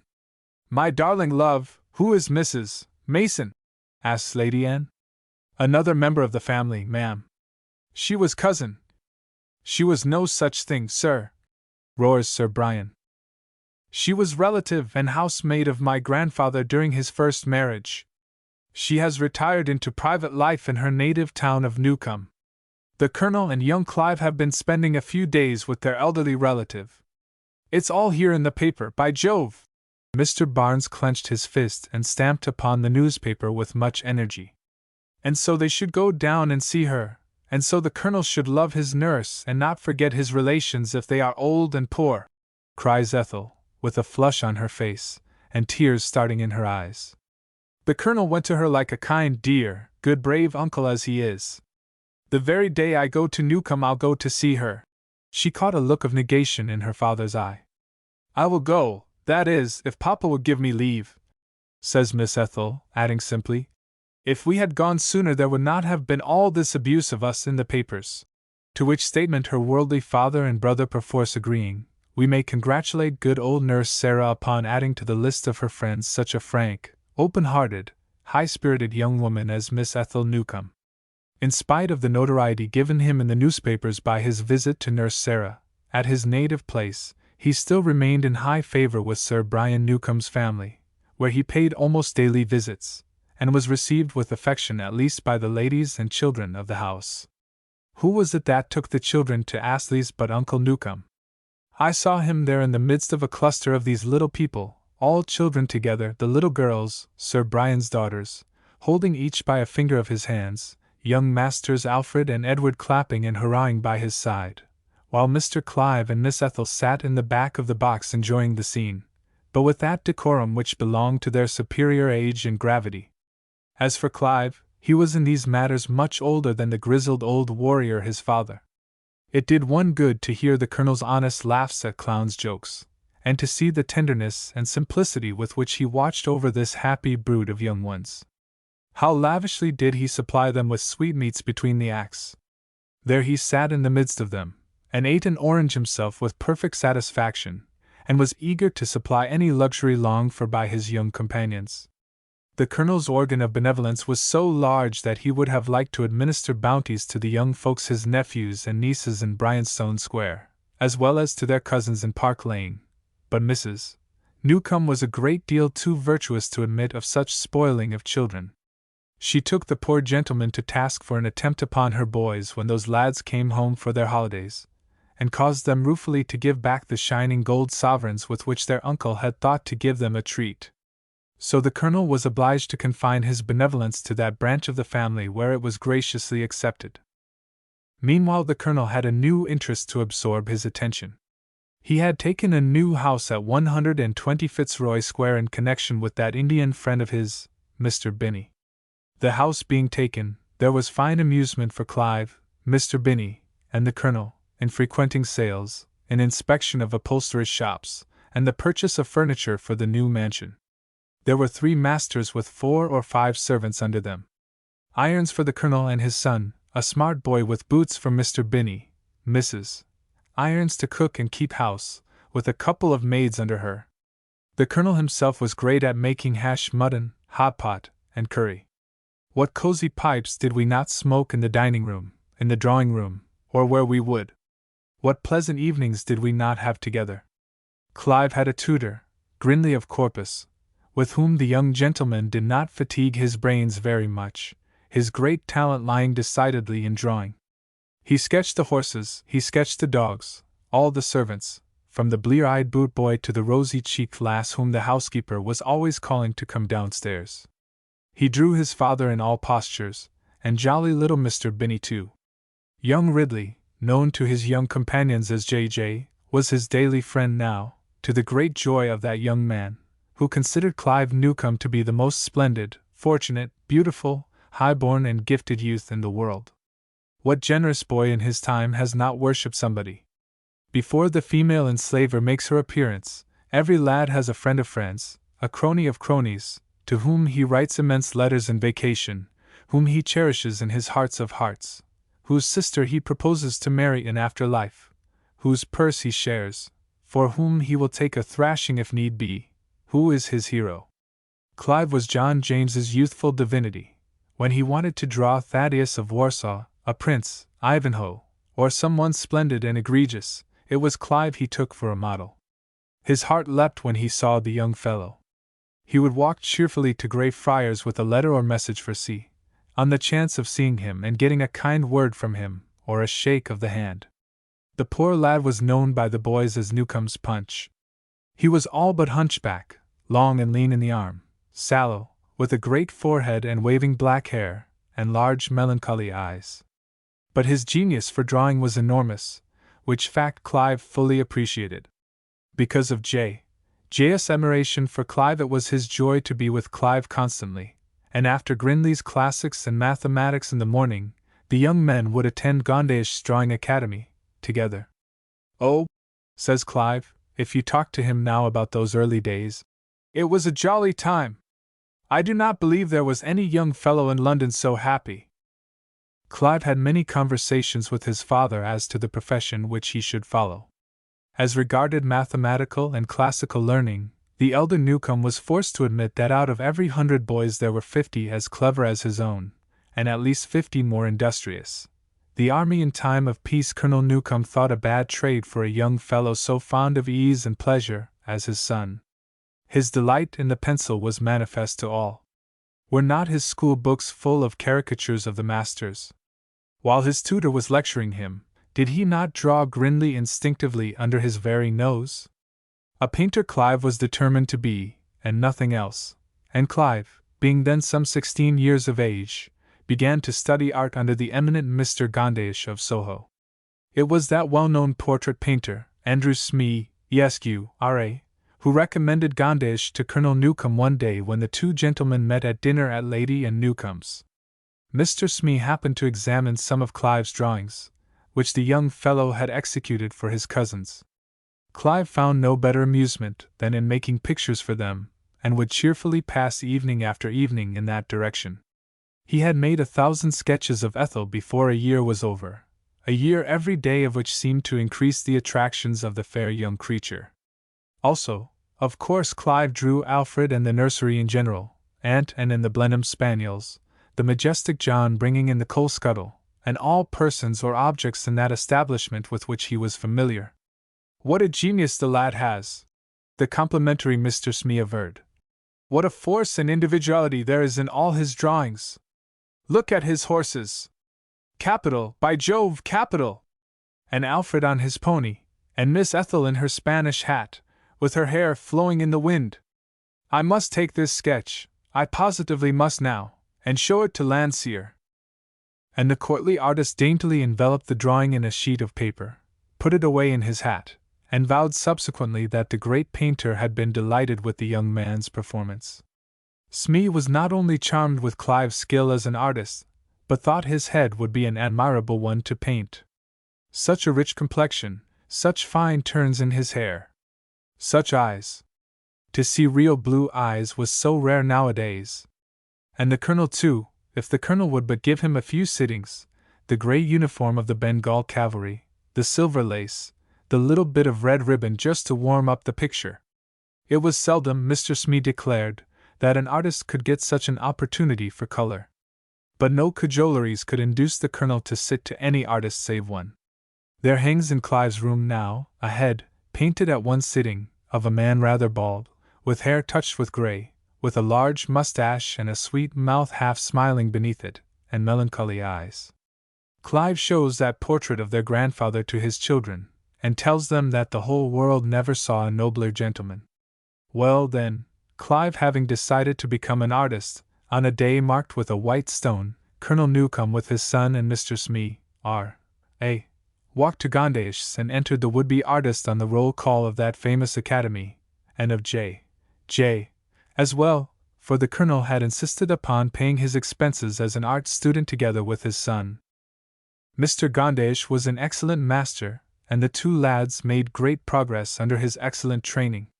Clive used to give droll accounts of the young disciples at Gandesh's, who were of various ages and conditions, and in whose company the young fellow took his place with that good temper and gaiety which seldom deserted him and put him at ease wherever his fate led him. Not one of the Gandishites but liked Clive, and at that period of his existence he enjoyed himself in all kinds of ways, making himself popular with dancing folks and with drawing folks, and the jolly king of his company everywhere. He gave entertainments in the rooms in Fitzroy Square which were devoted to his use, inviting his father and Mr. Binney now and then, but the good colonel did not often attend those parties. He saw that his presence rather silenced the young men, and went away to play his rubber of whist at the club. And although time hung a bit heavily on the good colonel's hands, now that Clive's interests were separate from his own, yet of nights, as he heard Clive's companions tramping by his bedchamber door, where he lay wakeful within, he was happy to think his son was happy. As for Clive, those were glorious days for him. If he was successful in the academy, he was doubly victorious out of it. His person was handsome, his courage high, his gaiety and frankness delightful and winning. His money was plenty, and he spent it like a young king. He was not the most docile of Mr. Gandesh's pupils, and if the truth must be told about him, though one of the most frank, generous, and kind-hearted persons, was somewhat haughty and imperious. He had been known to lament since that he was taken from school too early, where a further course of thrashings would, he believed, have done him good. He lamented that he was not sent to college, where if a young man receives no other discipline at least he meets his equals in society and assuredly finds his betters, whereas in Mr. Gondesh's studio our young gentleman scarcely found a comrade that was not in one way or other his flatterer, his inferior, his honest or dishonest admirer. The influence of his family's rank and wealth acted more or less on all these simple folks, who would run on his errands and vied with each other winning his favor. His very goodness of heart rendered him a more easy prey to their flattery, and his kind and jovial disposition led him into company from which he had much better have been away. In fact, as the Colonel did not attempt in any way to check him in his youthful career of extravagance and experiences which were the result of an excessive high spirit, our young gentleman at this time brought down upon himself much adverse criticism for his behavior, especially from his uncles. Because of this and other reasons there was not much friendliness exhibited by the several branches of the family for Clive and his father. Colonel Newcome, in spite of coldness, felt it his duty to make constant attempts to remain on friendly terms at least with the wives of his step-brothers. But after he had called twice or thrice upon his sister-in-law in Bryanstone Square, bringing as was his wont a present for this little niece or a book for that, Mrs. Newcome gave him to understand that the occupation of an English matron would not allow her to pass the mornings in idle gossip, and with curtsies and fine speeches actually bowed her brother out of doors, and the honest gentleman meekly left her, though with bewilderment as he thought of the different hospitality to which he had been accustomed in the East, where no friend's house was ever closed to him, where no neighbor was so busy but he had time to make Thomas Newcome welcome. When Hobson Newcome's boys came home for the holidays, their kind uncle was for treating them to the sights of the town, but here Virtue again interposed, and laid his interdict upon pleasure. "Thank you very much, my dear Colonel," says Virtue. "There never was surely such a kind, affectionate, unselfish creature as you are, and so indulgent for children, but my boys and yours are brought up on a very different plan. Excuse me for saying that I do not think it is advisable that they should even see too much of each other. Clive's company is not good for them." "Great heavens, Maria!" cries the Colonel, starting up. "Do you mean that my boy's society is not good enough for any boy alive?" Maria turned very red. She had said not more than she meant, but more than she meant to say. "My dear Colonel, how hot we are! How angry you Indian gentlemen become with us poor women! Your boy is much older than mine. He lives with artists, with all sorts of eccentric people. Our children are bred on quite a different plan. Hobson will succeed his father in the bank, and dear Samuel, I trust, will go into the church. I told you before the views I had regarding the boys, but it was most kind of you to think of them, most generous and kind. That nabob of ours is a queer fish," Hobson Newcome remarked to his nephew Barnes. "He is as proud as Lucifer. He is always taking huff about one thing or the other. He went off in a fume the other night because your aunt objected to his taking the boys to the play. And then he flew out about his boy, and said that my wife insulted him. I used to like that boy. Before his father came he was a good lad enough, a jolly, brave little fellow. But since he has taken this madcap freak of turning painter there is no understanding the chapter. One don't care what a fellow is, if he is a good fellow, but a painter is no trade at all. I don't like it, Barnes." To Lady Anne Newcome the Colonel's society was more welcome than to her sister-in-law, and the affectionate gentleman never tired of doing kindnesses for her children, and consoled himself as best he might for Clive's absences with his nephews and nieces, especially with Ethel, for whom his admiration conceived at first sight never diminished. He found a fine occupation in breaking a pretty little horse for her, of which he made her a present, and there was no horse in the park that was so handsome, and surely no girl who looked more beautiful than Ethel Newcome with her broad hat and red ribbon, with her thick black locks waving round her bright face, galloping along the ride-on. Birdpoor. Occasionally Clive was at their riding parties, but Ethel rallied him and treated him with such distance and dignity, at the same time looking fondly and archly at her uncle, that Clive set her down as a very haughty, spoiled, aristocratic young creature. In fact, the two young people were too much alike in disposition to agree perfectly, and Ethel's parents were glad that it was so. It was pleasant to watch the kind old face of Clive's father, that sweet young blushing lady by his side, as the two rode homewards at sunset talking happily together. Ethel wanted to know about battles, about lovers' lamps, which she had read of in Lalla Rookh. Have you ever seen them, uncle, floating down the Ganges of a night? About Indian widows, did you actually see one burning, and hear her scream as you rode up? She wonders whether he will tell her anything about Clive's mother, how she must have loved Uncle Newcomb. Rambling happily from one subject to another, Ethel commands, "Next year, when I am presented at court, you must come too, sir. I insist upon it, you must come too. I will order a new uniform, Ethel," says her uncle. The girl laughs. "When little Egbert took hold of your sword, and asked you how many people you had killed, do you know I had the same question in my mind? I thought perhaps the king would knight you instead of that horrid little Sir Danby Gilks, and I won't have you knighted any more." The colonel, laughing, says he hopes Egbert won't ask Sir Danby Gilks how many men he has killed, then thinking the joke too severe upon Sir Danby, hastens to narrate some anecdotes about the courage of surgeons in general. Ethel declares that her uncle always will talk of other people's courage, and never say a word about his own. So the pair talked kindly on, riding homewards through the pleasant summer twilight. Mamma had gone out to dinner, and there were cards for 3 parties afterward. "Oh, how I wish it was next year," says Miss Ethel. Many a splendid assembly and many a brilliant next year will the young creature enjoy, but in the midst of her splendor and triumphs she will often think of that quiet, happy season before the world began for her, and of that dear old friend on whose arm she leaned while she was yet a young girl. On account of the ugly rumors spread abroad concerning young Clive's extravagant habits and gaiety of living, also on account of the profession he had chosen, Sir Brian Newcomb's family preferred to have young Clive see as little of his handsome cousin Ethel as possible, and Ethel's brother, Barnes, whose hatred for Clive was not untinged by jealousy, was the most vigorous of the family in spreading disagreeable reports about his cousin, whom he spoke of as an impudent young puppy. Even old Lady Kew was particularly rude to Colonel Newcomb and Clive. On Ethel's birthday she had a small party chiefly of girls of her own age who came and played and sang together, and enjoyed such mild refreshments as sponge cake, jellies, tea, and the like.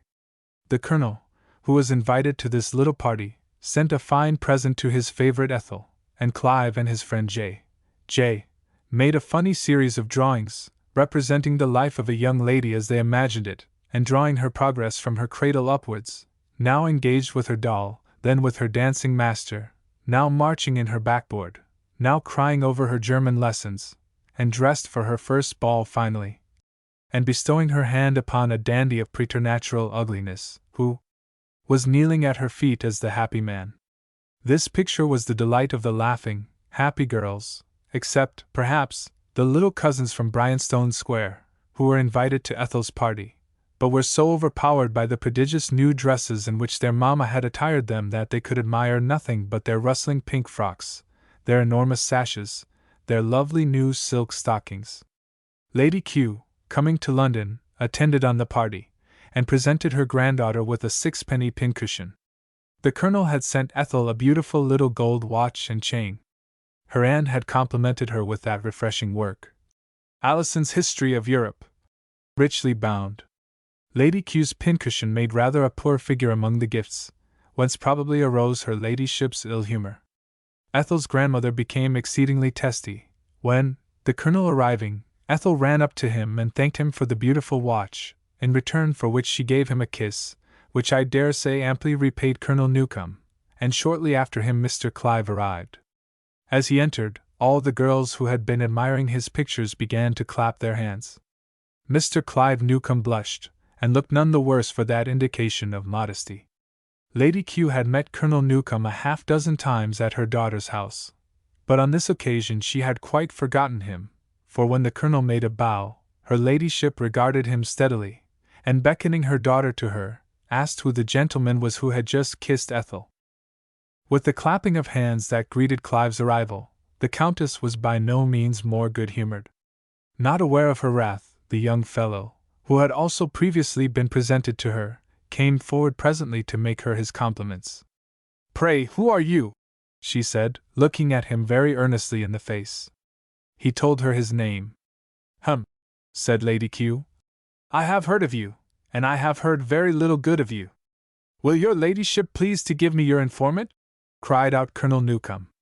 Barnes Newcome, who had condescended to attend his sister's little party, and had been languidly watching the frolics of the young people, looked very much alarmed, and hastened to soften the incident by a change of conversation.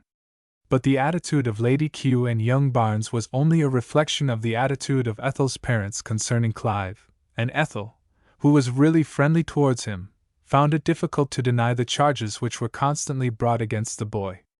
The truth was the young fellow enjoyed life, as one of his age and spirit might be expected to do, but he did very little harm and meant less, and was quite unconscious of the reputation which he was gaining. There had been a long-standing promise that Clive and his father were to go to Newcombe at Christmas, and I dare say Ethel proposed to reform the young prodigal, if prodigal he was, for she busied herself delightedly in preparing the apartments for their guests, and putting off her visit to this pleasant neighbor, or that pretty scene in the vicinity, until her uncle should come and they might enjoy the excursion together. And before the arrival of her relatives, Ethel, with one of her young brothers, went to see Mrs. Mason and introduced herself as Colonel Newcome's niece, and came back charmed with the old lady and eager once more in defense of Clive, for had she not seen the kindest letter which Clive had written to old Mrs. Mason, and the beautiful drawing of his father on horseback, and in regimentals, waving his sword in front of the gallant Bengal cavalry, which the lad had sent down to the good old woman? He could not be very bad, Ethel thought, who was so kind and thoughtful for the poor. And the young lady went home quite fired with enthusiasm for her cousin, but encountered Barnes, who was more than usually bitter and sarcastic on the subject. Ethel lost her temper, and then her firmness.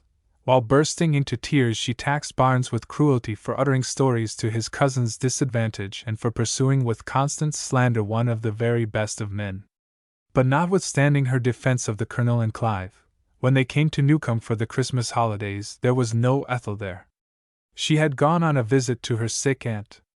Colonel Newcombe passed the holidays sadly without her, and Clive consoled himself by knocking down pheasants with Sir Brian's keepers, and increased his cousin's attachment for him by breaking the knees of Barnes's favourite mare out hunting. It was a dreary holiday. Father and son were glad enough to get away from it, and to return to their own humbler quarters in London. Thomas Newcombe had now been for 3 years in the possession of that joy which his soul longed after, and yet in spite of his happiness, his honest face grew more melancholy, his loose clothes hung only the looser on his lean limbs, he ate his meals without appetite, his nights were restless, and he would sit for hours silent, and was constantly finding business which took him to distant quarters of England. Notwithstanding this change in him, the Colonel insisted that he was perfectly happy and contented, but the truth was, his heart was aching with the knowledge that Clive had occupations, ideas, associates, in which the elder could take no interest. Sitting in his blank, cheerless bedroom, Newcombe could hear the lad and his friends making merry and breaking out in roars of laughter from time to time.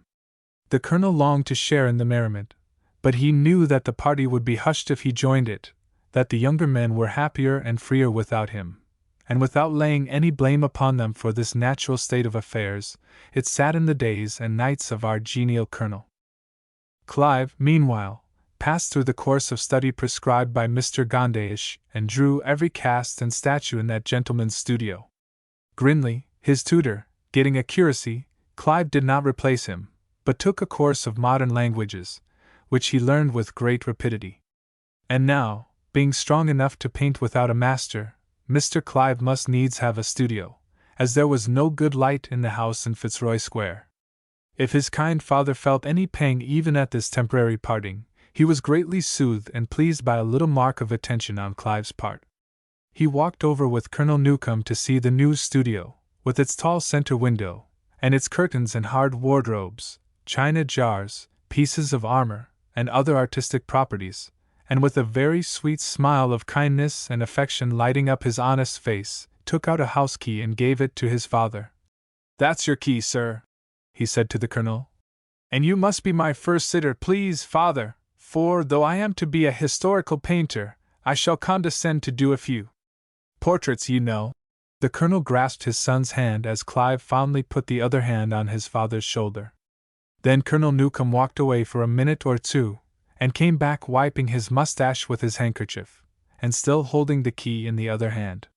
He spoke about some trivial subject when he returned, but his voice quite trembled, his face glowed with love and pleasure, and the little act of affection compensated him for many weary hours of solitude. It is certain that Clive worked much better after he had this apartment of his own, and meals at home were gayer, and the rides with his father more frequent and agreeable. The colonel used his key not infrequently, and found Clive and his friend J. as a general thing absorbed in executing historical subjects on the largest possible canvases. Meanwhile Colonel Newcome was preparing his mind to leave his idol, who he knew would be happy without as with him. During the 3 years since he had come from India the colonel had spent money lavishly, and had also been obliged to pay dearly for some of Clive's boyish extravagances. At first, the colonel had thought he might retire from the army altogether, but experience showed him that he could not live upon his income. He proposed now to return to India to get his promotion as full colonel when the 1,000 a year to which that would entitle him, together with his other investments, would be ample for Clive and himself to live on. While the colonel's thoughts were absorbed in this matter, his favorite Ethel was constantly away with her grandmother. The colonel went to see her at Brighton, and once, twice, thrice, Lady Q's door was denied to him. Once when the colonel encountered his pretty Ethel with her riding master she greeted him affectionately, but when he rode up to her she looked so constrained, when he talked about Clive she was so reserved, when he left her, so sad, he could only feel pain and regret. Back he went to London, having in a week only caught this single glance of his darling, but filled with determination to have a frank talk with his sister-in-law, Lady Anne, and if possible to mend the family disagreement, and turn the tide of Lady Anne's affection again towards his son.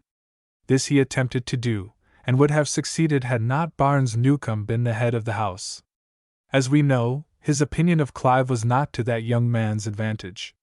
These opinions were imparted to his Uncle Hobson at the bank, and Uncle Hobson carried them home to his wife, who took an early opportunity of repeating them to the colonel, and the colonel was brought to see that Barnes was his boy's enemy, and words very likely passed between them, for Thomas Newcome took a new banker at this time, and was very angry because Hobson Brothers wrote to him to say that he had overdrawn his account.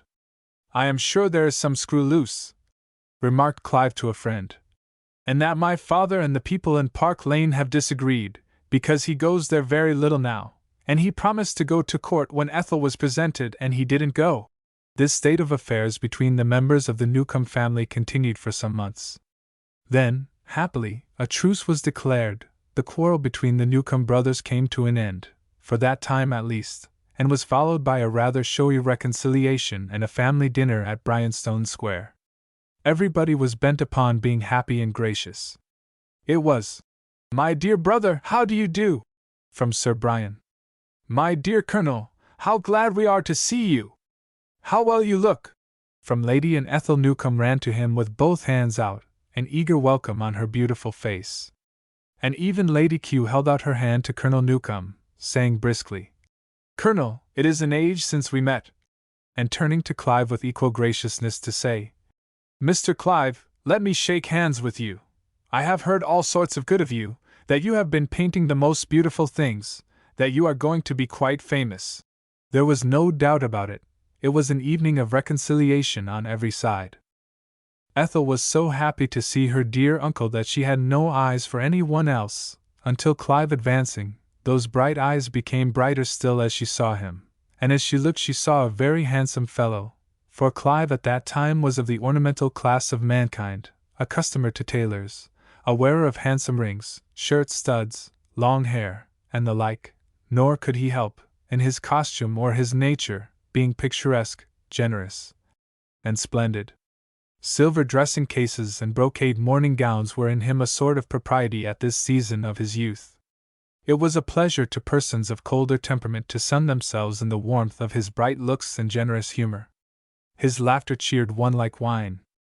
I do not know that he was very witty, but he was pleasant. He was prone to blush. The history of a generous trait moistened his eyes instantly. He was instinctively fond of children, and of the other sex from 1 year old to 80. Coming from the Derby once and being stopped on the road in a lock of carriages during which the people in a carriage ahead saluted us with many insulting epithets, and seized the heads of our leaders, Clive in a twinkling jumped off the box, and the next minute we saw him engaged with a half-dozen of the enemy, his hat gone, his fair hair falling off his face, his blue eyes flashing fire, his lips and nostrils quivering with wrath. His father sat back in the carriage looking on with delight and wonder while a policeman separated the warriors. Clive ascended the box again, with his coat gashed from waist to shoulder. I hardly ever saw the elder Newcome in such a state of triumph. While we have been making this sketch of Clive, Ethel was standing looking at him, and the blushing youth cast down his eyes before hers while her face assumed a look of arch humor. And now let us have a likeness of Ethel. She was 17 years old, rather taller than the majority of girls, her face somewhat grave and haughty, but on occasion brightening with humor or beaming with kindliness and affection. Too quick to detect affectation or insincerity in others, too impatient of dullness or pomposity, she was more sarcastic now than she became when after years of suffering had softened her nature. Truth looked out of her bright eyes, and rose up armed and flashed scorn or denial when she encountered flattery or meanness or imposture. But those who had no cause to fear her keenness or her coldness admired her beauty, nor could the famous Parisian model whom Clive said she resembled be more perfect in form than this young lady. Her hair and eyebrows were jet black, but her complexion was dazzlingly fair and her cheeks as red as those belonging by right to a blonde.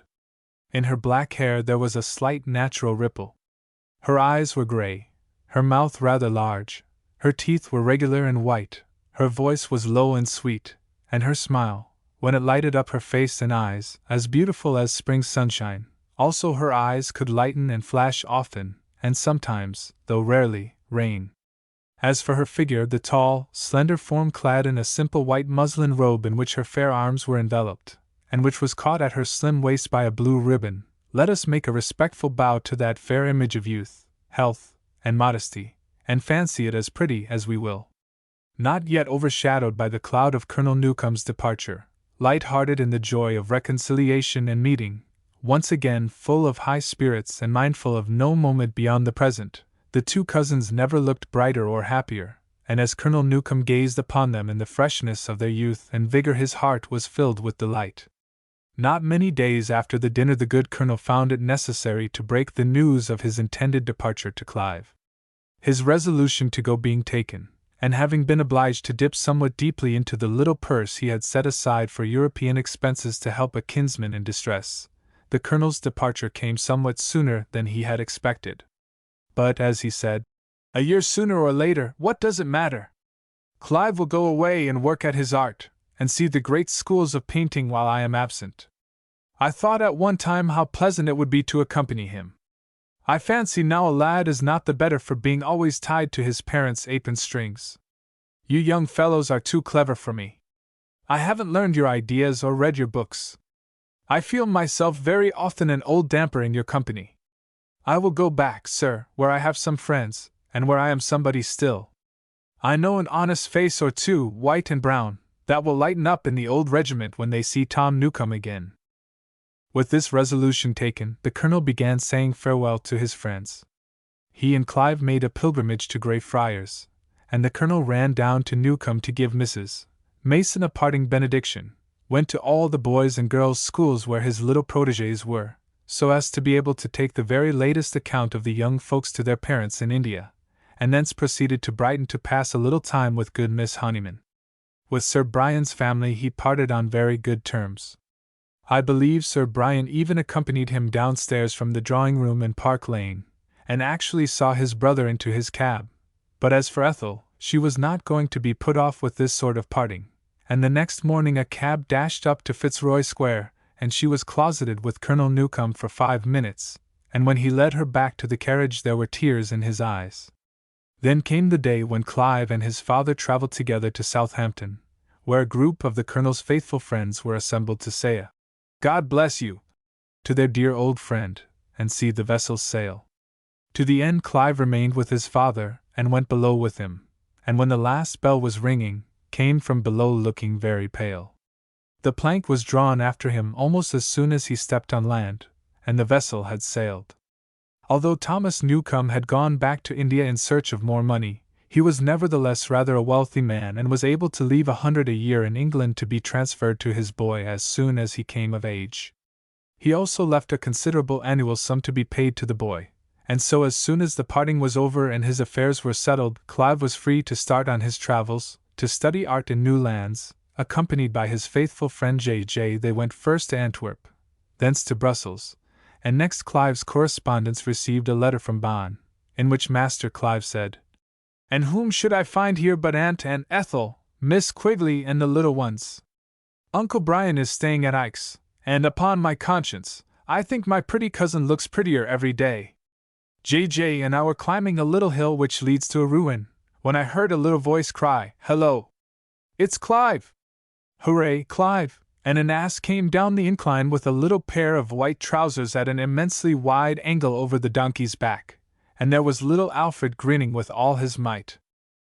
He turned his beast and was for galloping up the hill again, I suppose to inform his relations, but the donkey refused with many kicks, one of which sent Alfred plunging amongst the stones, and we were rubbing him down just as the rest of the party came upon us. Miss Quigley looked very grim on an old white pony. My aunt was on a black horse that might have turned grey, he is so old. Then came 2 donkeys full of children, with Coon as supercargo, then Ethel on donkey back too, with a bunch of wild flowers in her hand, a great straw hat with a crimson ribbon, a white muslin jacket, you know, bound at the waist with a ribbon of the first, and a dark skirt, with a shawl round her feet, which Coon had arranged. As she stopped, the donkey fell to cropping greens in the hedge. The trees there checkered her white dress and face with shadow. Her eyes, hair, and forehead were in shadow, too, but the light was all upon her right cheek, upon her shoulder down to her arm, which was of a warmer white, and on the bunch of flowers which she held, blue, yellow, and red poppies, and so forth. J. says, I think the birds began to sing louder when she came. We have both agreed that she is the handsomest woman in England. It's not her form merely, which is certainly as yet too thin and a little angular, it is her color.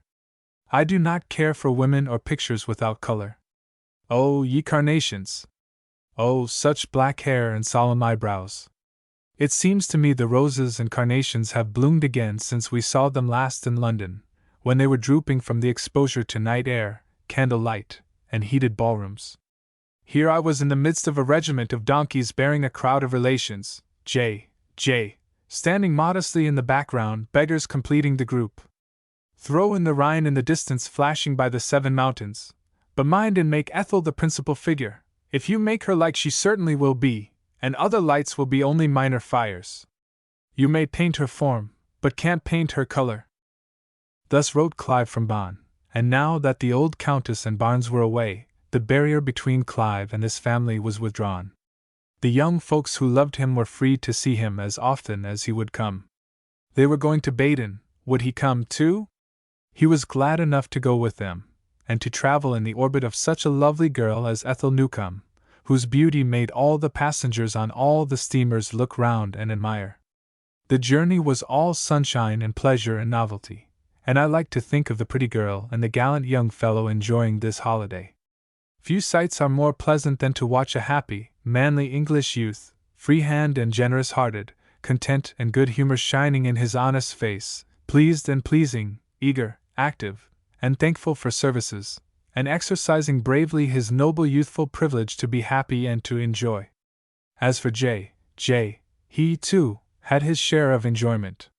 Clive was still his hero as ever, his patron, his splendid young prince and chieftain.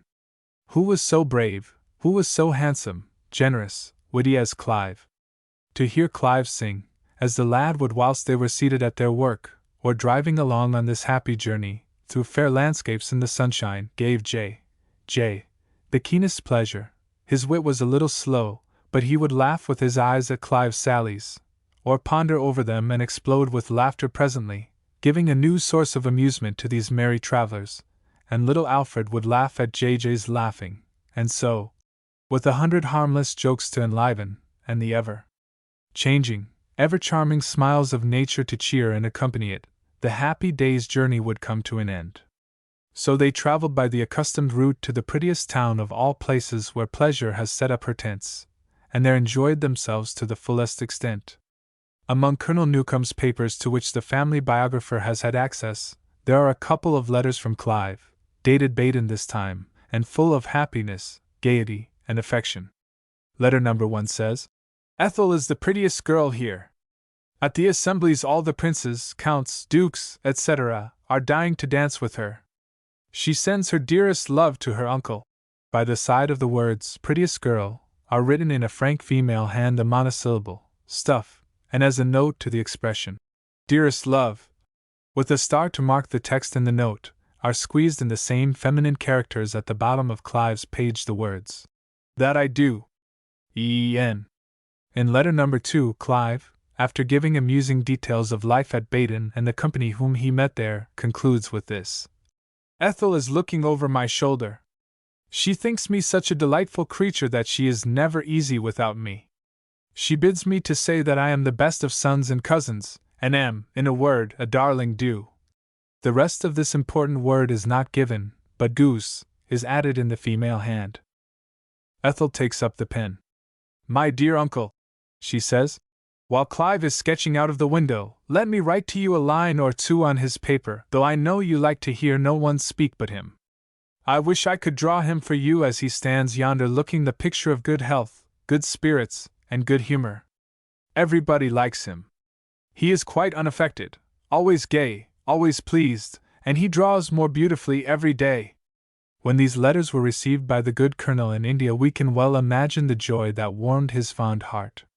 He himself was comfortably settled in the only place which would ever be home to him. His son, the idol of his heart, was with Ethel, his darling. The objects of his tenderest affection were gay, happy, together, and best of all, thinking of him. That he was not with them gave him no regrets. His love was too great for that. That their youth was soon to give place to the sober experiences of life gave him no pang of fear for them. Reading their letters, the colonel was filled with quiet contentment. Their future he could trust to the care of that guiding hand to whom he had entrusted his boy in childhood's earliest days. Arthur Pendennis. Illustration: Arthur Pendennis at Fair Oaks. Early in the regency of George the Magnificent there lived in a small town in the west of England, called Clavering, a gentleman whose name was Pendennis. At an earlier date Mr. Pendennis had exercised the profession of apothecary and surgeon, and had even condescended to sell a plaster across the counter of his humble shop, or to vend toothbrushes, hair powder, and London perfumery. And yet that little apothecary was a gentleman with good education, and of as old a family as any in the county of Somerset. He had a Cornish pedigree which carried the Pendennises back to the time of the Druids. He had had a piece of university education, and might have pursued that career with honor, but in his second year at Oxford his father died insolvent, and he was obliged to betake himself to the trade which he always detested. For some time he had a hard struggle with poverty, but his manners were so gentlemanlike and soothing that he was called in to prescribe for some of the ladies in the best families of Bath. Then his humble little shop became a smart one, then he shut it up altogether. Then he had a gig with a man to drive in, and before she died his poor old mother had the happiness of seeing her beloved son step into a close carriage of his own, with the arms of the family of Pendennis handsomely emblazoned on the panels. He married Miss Helen Thistlewood, a very distant relative of the noble family of Bareacres, having met that young lady under Lady Pentaple's roof. The secret ambition of Mr. Pendennis had always been to be a gentleman. By prudence and economy, his income was largely increased, and finally he sold his business for a handsome sum, and retired forever from handling of the mortar and pestle, having purchased as a home the house of Fair Oaks, nearly a mile out of Clavering. The estate was a beautiful one, and Arthur Pendennis, his son, being then but 8 years of age, dated his earliest recollections from that place. Fair Oaks lawn comes down to the little river Brawl, and on the other side were the plantations and woods of Clavering Park. The park was let out in pasture when the Pendennises came first to live at Fair Oaks. Shutters were up in the house, a splendid freestone palace, with great stairs, statues, and porticos. Sir Richard Clavering, Sir Francis's grandfather, had commenced the ruin of the family by the building of this palace. His successor had achieved the ruin by living in it. The present Sir Francis was abroad somewhere, and until now nobody could be found rich enough to rent that enormous mansion. Through the deserted rooms, mouldy, clanking halls, and dismal galleries of which Arthur Pendennis many a time walked trembling when he was a boy. At sunset from the lawn of Fair Oaks there was a pretty sight. It and the opposite park of Clavering were in the habit of putting on a rich golden tinge, which became them both wonderfully. The upper windows of the great house flamed so as to make your eyes wink. The little river ran off noisily westward and was lost in sombre wood, behind which the towers of the old abbey church of Clavering, whereby that town is called Clavering St. Mary's to the present day, rose up in purple splendor. Little Arthur's figure and his mother's cast long blue shadows over the grass, and he would repeat in a low voice, for a scene of great natural beauty always moved the boy, who inherited this sensibility from his mother, certain lines beginning, "These are thy glorious works, Parent of good, Almighty! Thine this universal frame," greatly to Mrs. Pendennis's delight. Such walks and conversation generally ended in a profusion of filial and maternal embraces, for to love and to pray were the main occupations of this dear woman's life, and I have often heard Pendennis say in his wild way that he felt that he was sure of going to heaven, for his mother never could be happy there without him. As for John Pendennis, as the father of the family, and that sort of thing, everybody had the greatest respect for him, and his orders were obeyed like those of the Medes and Persians. His hat was as well brushed perhaps as that of any man in this empire. His meals were served at the same minute every day, and woe to those who came late, as little Pen, a disorderly little rascal, sometimes did. Prayers were recited, his letters were read, his business dispatched, his stables and garden inspected, his hen houses and kennel, his barn and pigsty visited, always at regular hours. After dinner he always had a nap with the Globe newspaper on his knee, and his yellow bandana handkerchief on his face.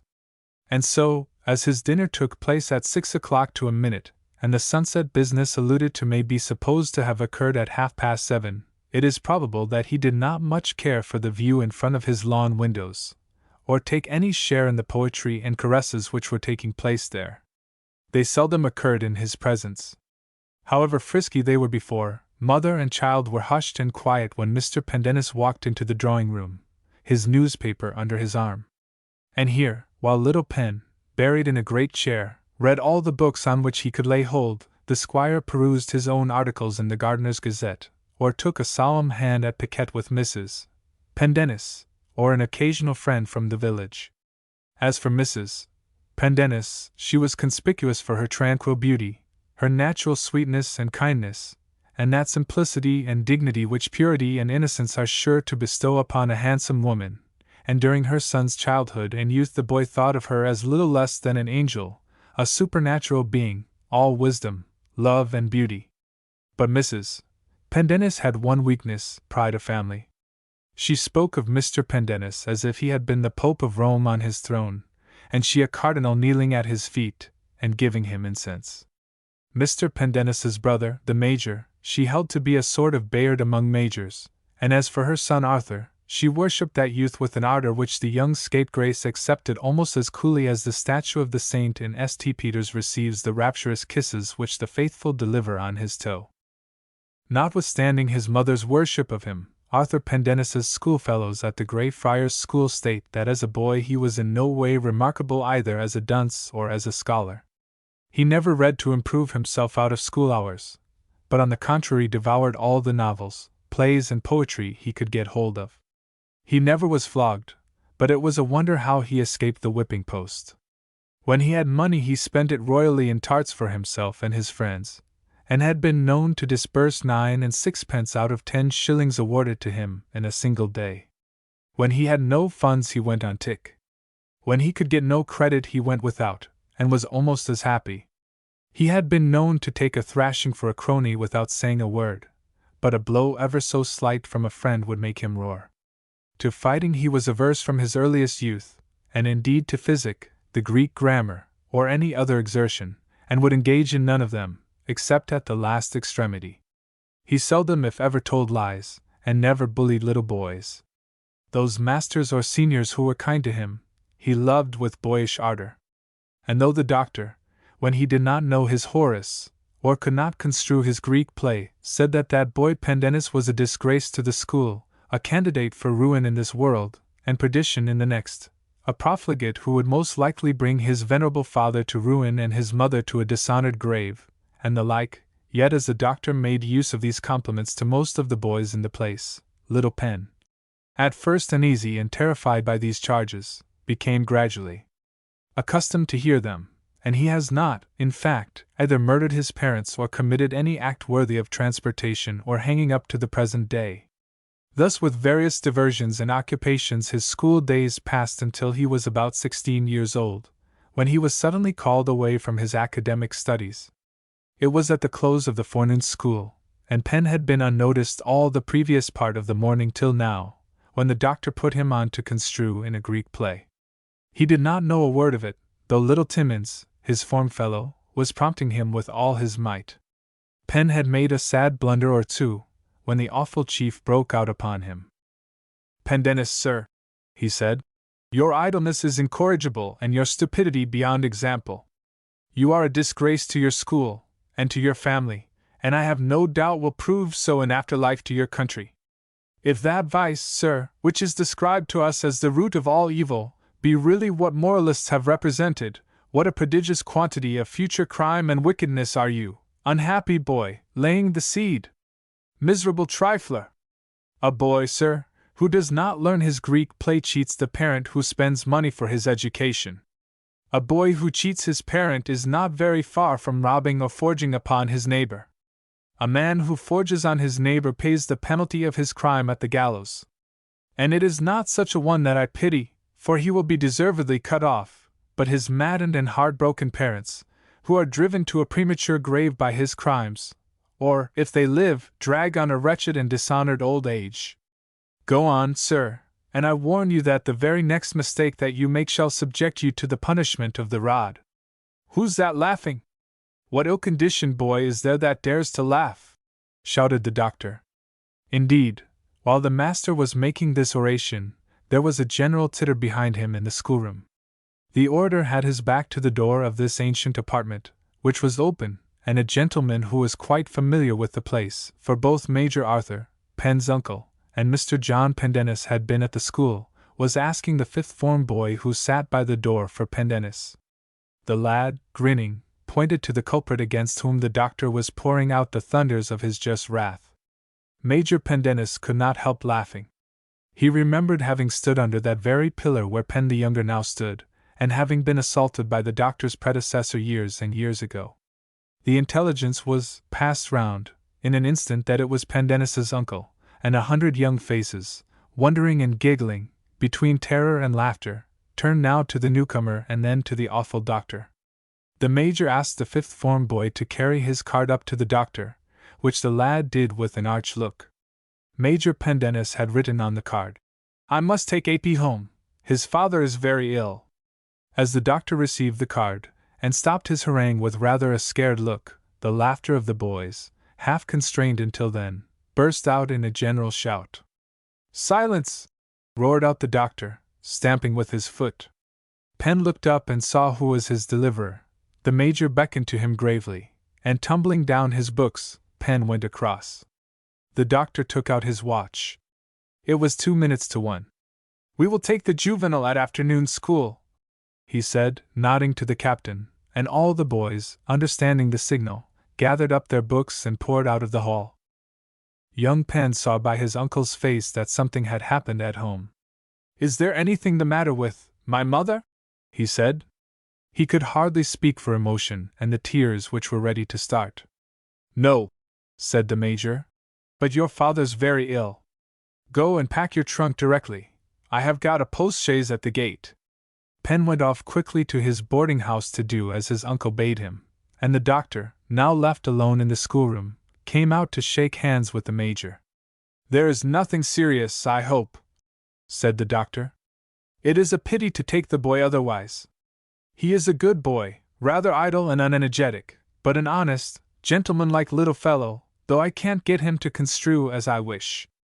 Won't you come in and have some luncheon? My wife will be very happy to see you." But Major Pendennis declined the luncheon. He said his brother was very ill, and had had a fit the day before, and it was a great question if they should see him alive. "There's no other son, is there?" said the doctor. The Major answered, "No." "And there's a good property, I believe?" asked the other in an offhand way. "So," said the Major. Whereupon this colloquy came to an end. And Arthur Pendennis got into a post-chaise with his uncle, never to come back to school any more. As the chaise drove through Clavering, the ostler standing whistling under the archway of the Clavering Arms winked to the postilion ominously, as much as to say all was over. The gardener's wife came and opened the lodge gates, and let the travellers through with a silent shake of the head. All the blinds were down at Fair Oaks, and the face of the old footman was as blank when he let them in. Arthur's face was white, too, with terror more than with grief.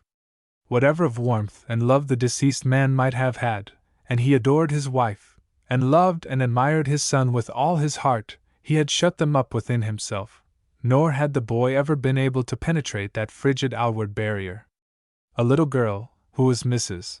Pendennis's adopted daughter, the child of a dear old friend, peered for a moment under the blinds as the chaise came up, opened the door from the stairs into the hall, and there taking Arthur's hand silently as he stooped down to kiss her, led him upstairs to his mother. What passed between that lady and the boy is not of import. A veil should be thrown over those sacred emotions of love and grief.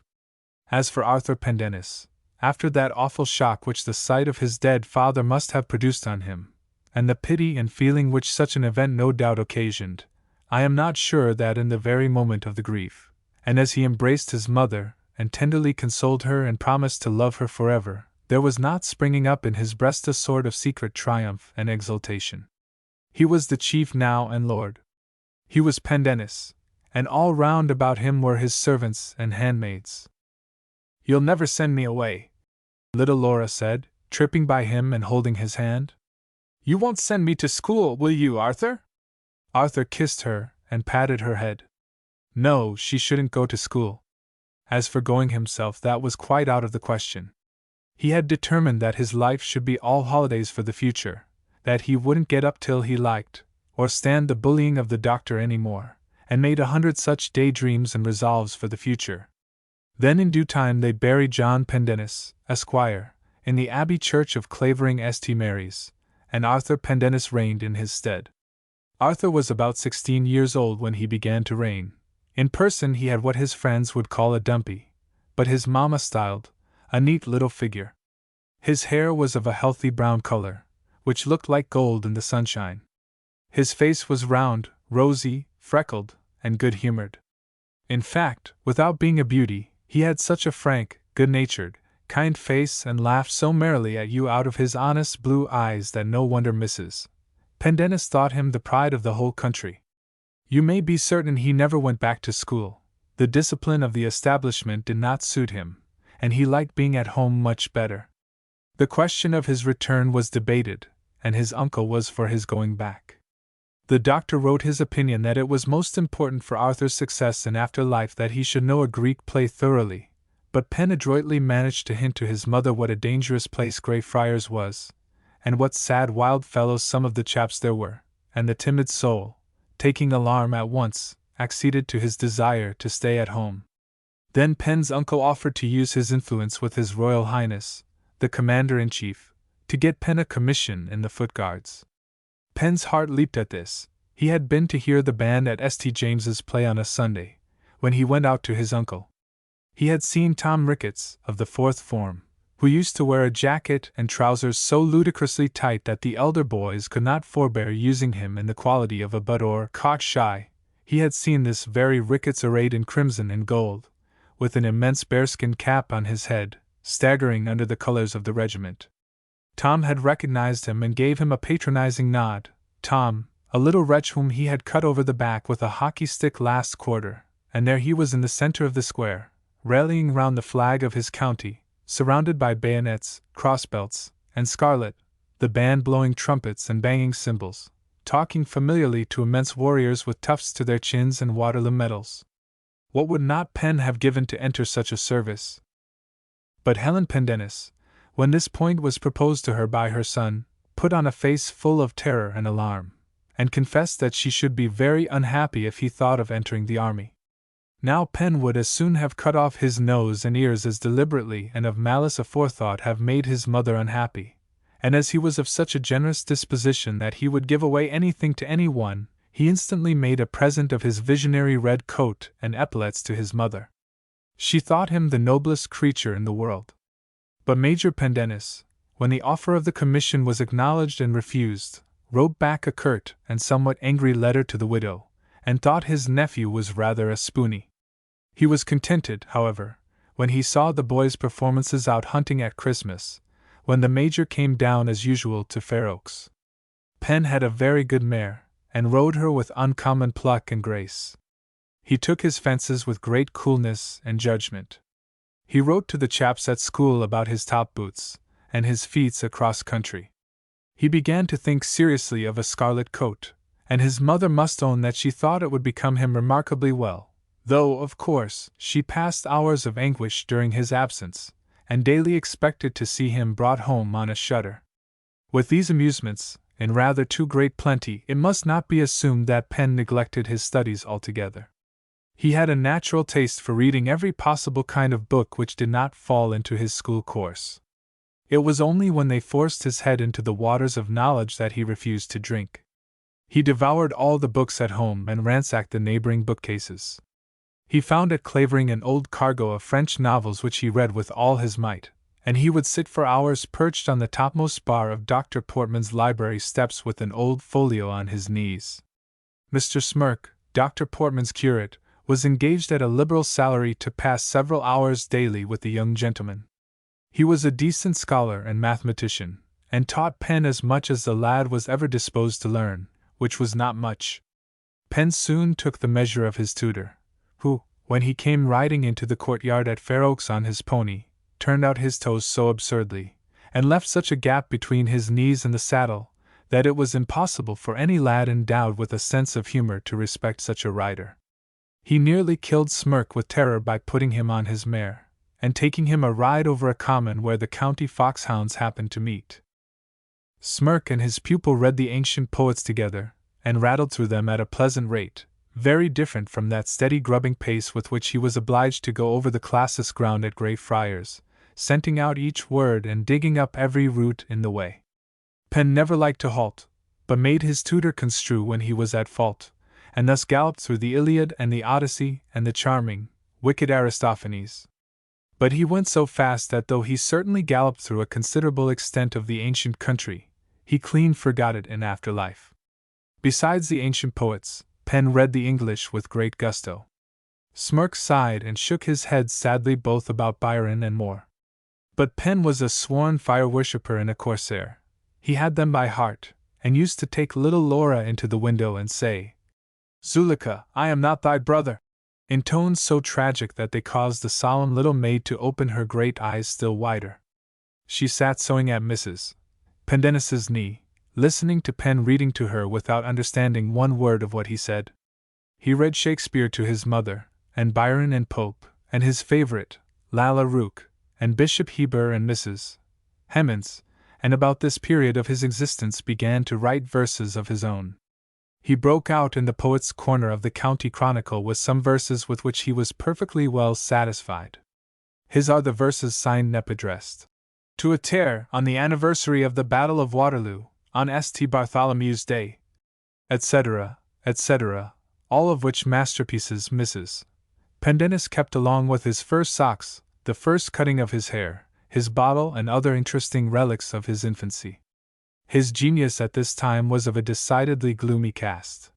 He brought his mother a tragedy in which, though he killed 16 people before the second act, she laughed so that he thrust the masterpiece into the fire in a pet.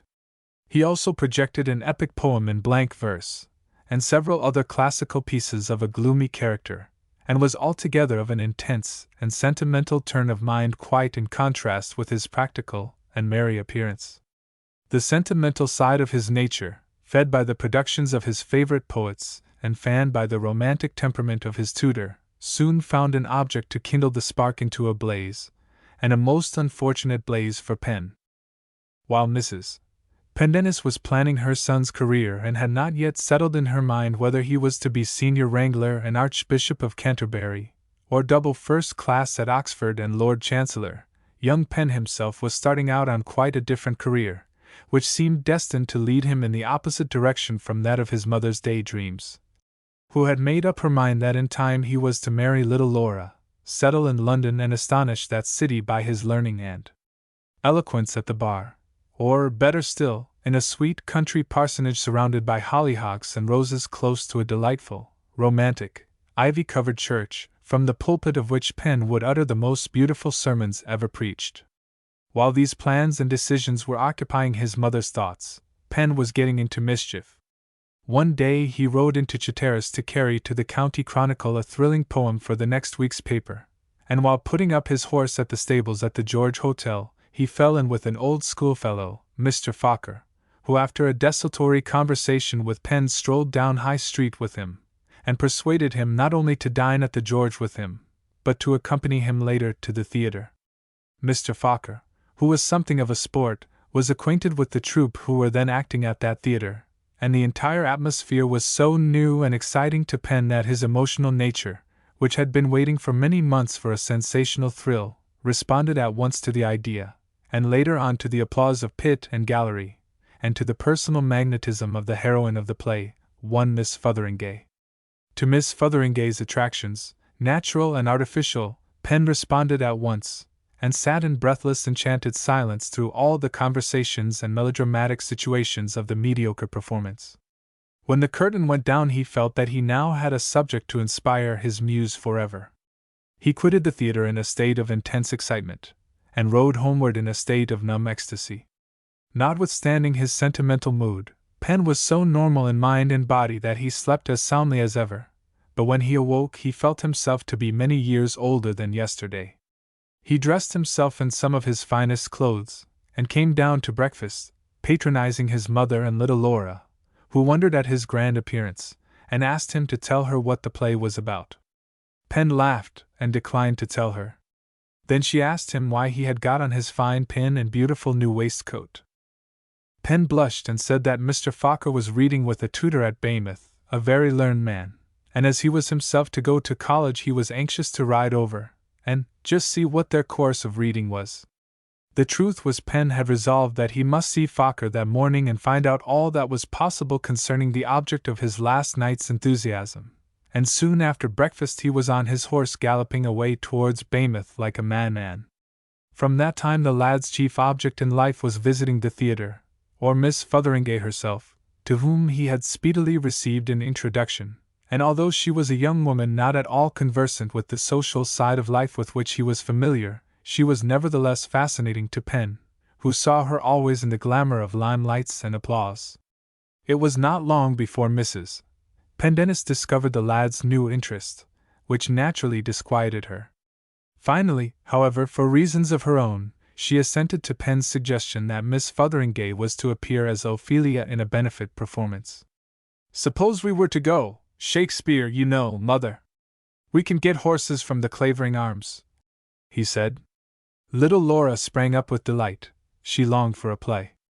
The mother was delighted that Penn should suggest their going, and in her good humor asked Mr. Smirk to be one of the party. They arrived at the theatre ahead of time, and were cordially saluted by Mr. Fokker and a friend, who sat in a box near theirs. The young fellow saluted Penn cordially, and examined his party with approval, for little Laura was a pretty red-cheeked girl with a quantity of shining brown ringlets, and Mrs. Pendennis, dressed in black velvet, with a diamond cross which she wore on great occasions, looked uncommonly handsome and majestic. "Who is that odd-looking person bowing to you, Arthur?" Mrs. Pendennis asked of her son, after a critical examination of the audience. Penn blushed a great deal. "His name is Captain Costigan, ma'am," he said. "A peninsular officer." Penn did not volunteer anything more. "And how was Mrs. Pendennis to know that Mr. Costigan was the father of Miss Fotheringay? We have nothing to do with the play except to say that Ophelia looked lovely, and performed with admirable wild pathos, laughing, weeping, gazing wildly, waving her beautiful white arms and flinging about her snatches of flowers and songs with the most charming madness. What an opportunity her splendid black hair had of tossing over her shoulders! She made the most charming corpse ever seen, and while Hamlet and Laertes were battling in her grave she was looking out from the back scenes with some curiosity towards Penn's box, and the family party assembled in it. There was but one voice in her praise there. Mrs. Pendennis was in ecstasies with her beauty. Little Laura was bewildered by the piece and the ghost, and the play within the play, but cried out great praises of that beautiful young creature, Ophelia. Penn was charmed with the effect which she produced on his mother, and the clergyman on his part was exceedingly enthusiastic. When the curtain fell upon that group of slaughtered personages who are dispatched so suddenly at the end of Hamlet, and whose death astonished poor little Laura, there was an immense shouting and applause from all quarters of the house. There was a roar of bravos rang through the house, Penn bellowing with the loudest, "Fotheringay! Fotheringay!" Even Mrs.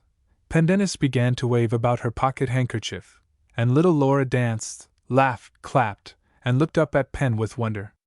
If Penn had been alone with his mother in the carriage as they drove home that night he would have told her the extent of his devotion for Miss Fotheringay, but he had no chance to do so, and it remained for that good lady to hear of her boy's intimacy with the actress from good Dr. Portman, who, on the following evening, happening to see Penn in Miss Fotheringay's company and much absorbed by her charms, lost no time in hurrying to Mrs.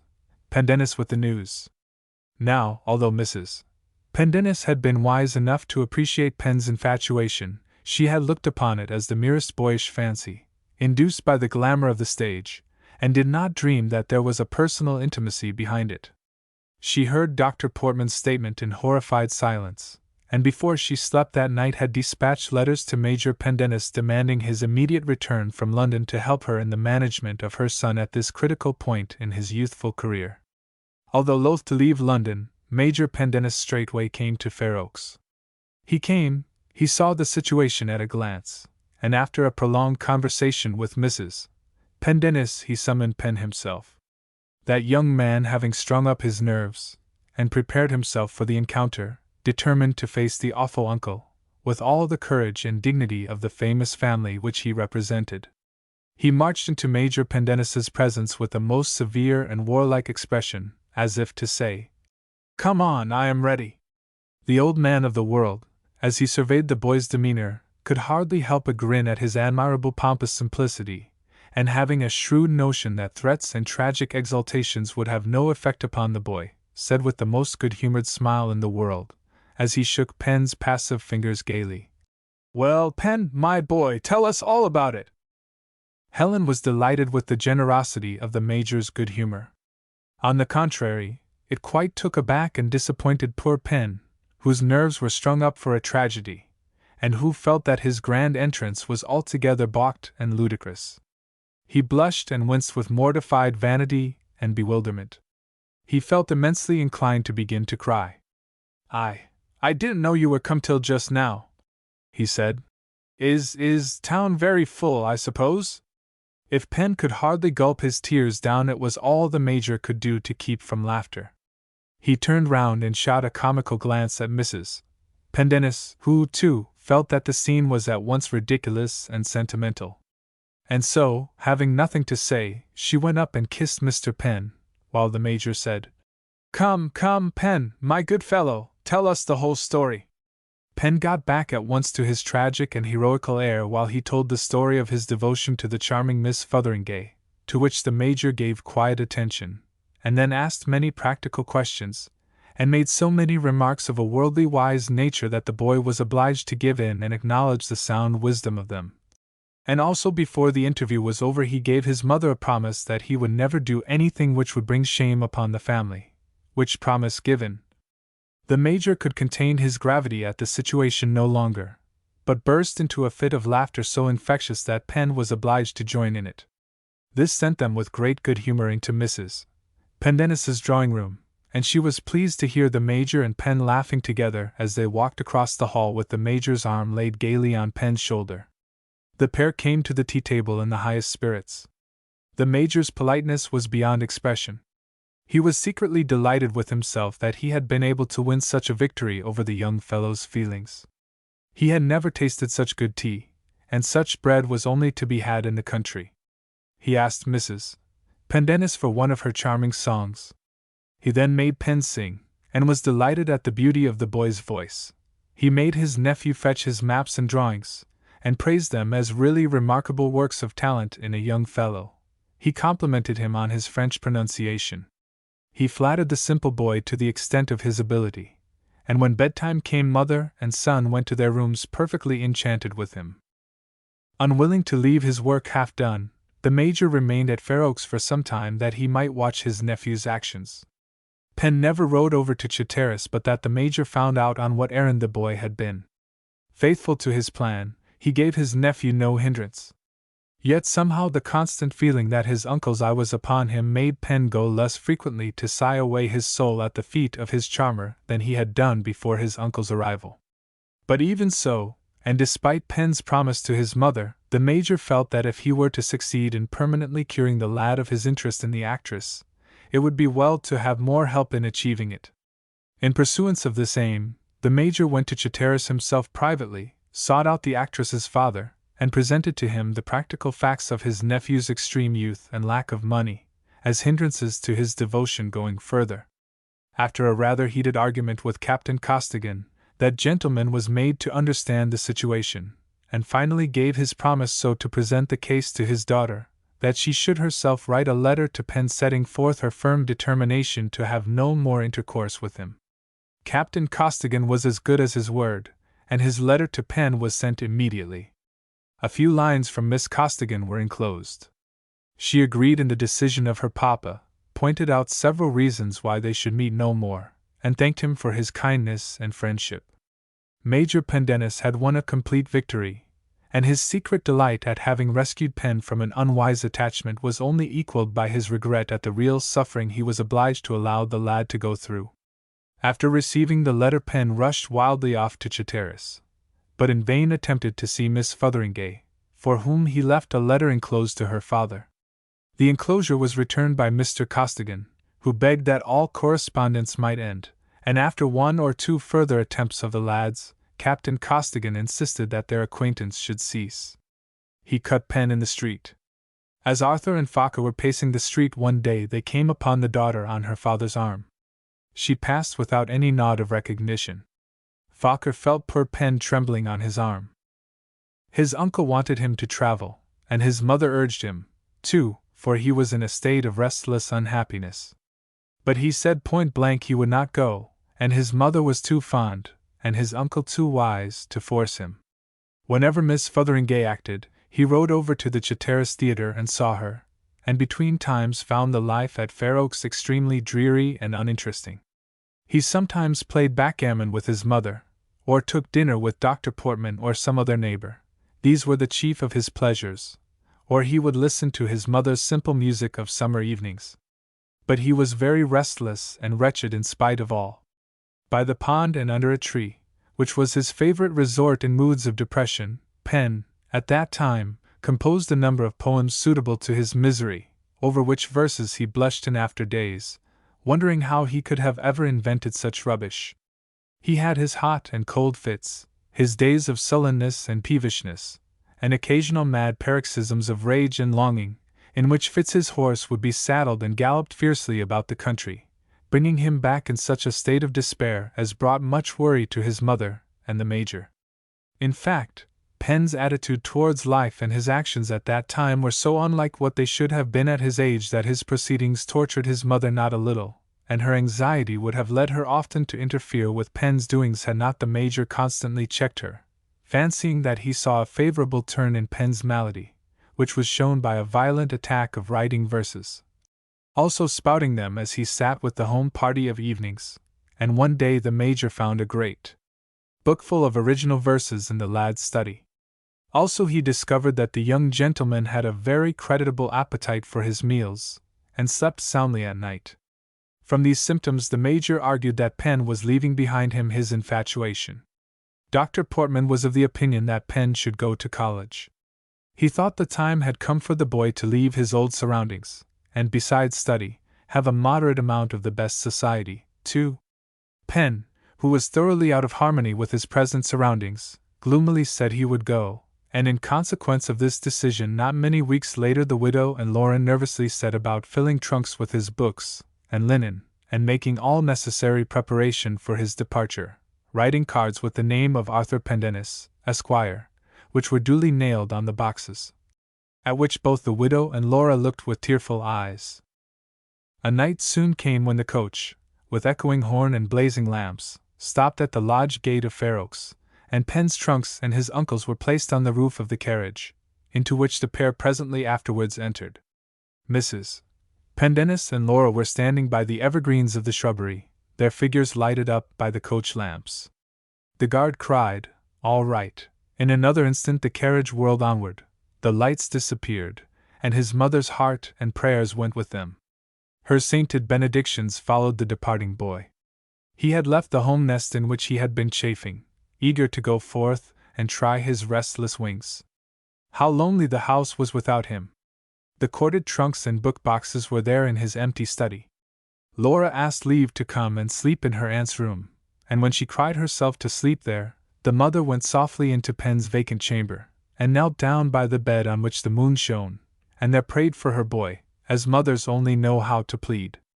Penn passed a few days at the Major's lodgings in London, of which he wrote a droll account to his dearest mother, and she and Laura read that letter, and those which followed, many, many times, and brooded over them, while Penn and the Major were arriving at Oxbridge, and Penn was becoming acquainted with his surroundings. The boxes that his mother had packed with so much care arrived in a few days. Penn was touched as he read the cards in the dear well-known hand, and as he arranged in their places all the books, and all the linen and tablecloths which Helen had selected for him from the family stock, and all the 100 simple gifts of home. Then came the Major's leave-taking, and truth to tell, our friend Penn was not sorry when he was left alone to enter upon his new career, and we may be sure that the Major on his part was very glad to have done his duty by Penn, and to have finished that irksome work. Having left Penn in the company of Harry Fokker, who would introduce him to the best set at the university, the Major rushed off to London and again took up his accustomed life. We are not about to go through young Penn's academical career very minutely. During the first term of his university life he attended lectures with tolerable regularity, but soon discovering that he had little taste for pursuing the exact sciences, he gave up his attendance at that course and announced that he proposed to devote himself exclusively to Greek and Roman literature. Mrs. Pendennis was for her part quite satisfied that her darling boy should pursue that branch of learning for which he had the greatest inclination, and only besought him not to ruin his health by too much study, for she had heard the most melancholy stories of young students who by over-fatigue had brought on brain fevers, and perished untimely in the midst of their university career. Penn's health, which was always delicate, was to be regarded, as she justly said, beyond all considerations or vain honors. Penn, although not aware of any lurking disease which was likely to endanger his life, yet kindly promised his mamma not to sit up reading too late of nights, and stuck to his word in this respect with a great deal more tenacity of resolution than he exhibited upon some other occasions, when perhaps he was a little remiss. Presently he began to find that he learned little good in the classical lecture. His fellow students there were too dull, as in mathematics they were too learned for him. Penn grew weary of hearing the students and tutor blunder through a few lines of a play which he could read in a 10th part of the time which they gave to it. After all, private reading, he decided, was the only study which was really profitable, and he announced to his mamma that he should read by himself a great deal more and in public a great deal less. That excellent woman knew no more about Homer than she did about algebra, but she was quite contented with Penn's arrangements regarding his course of study, and felt perfectly confident that her dear boy would get the place which he merited. Penn did not come home until after Christmas, a little to the fond mother's disappointment, and Laura's, who was longing for him to make a fine snow fortification, such as he had made 3 winters before.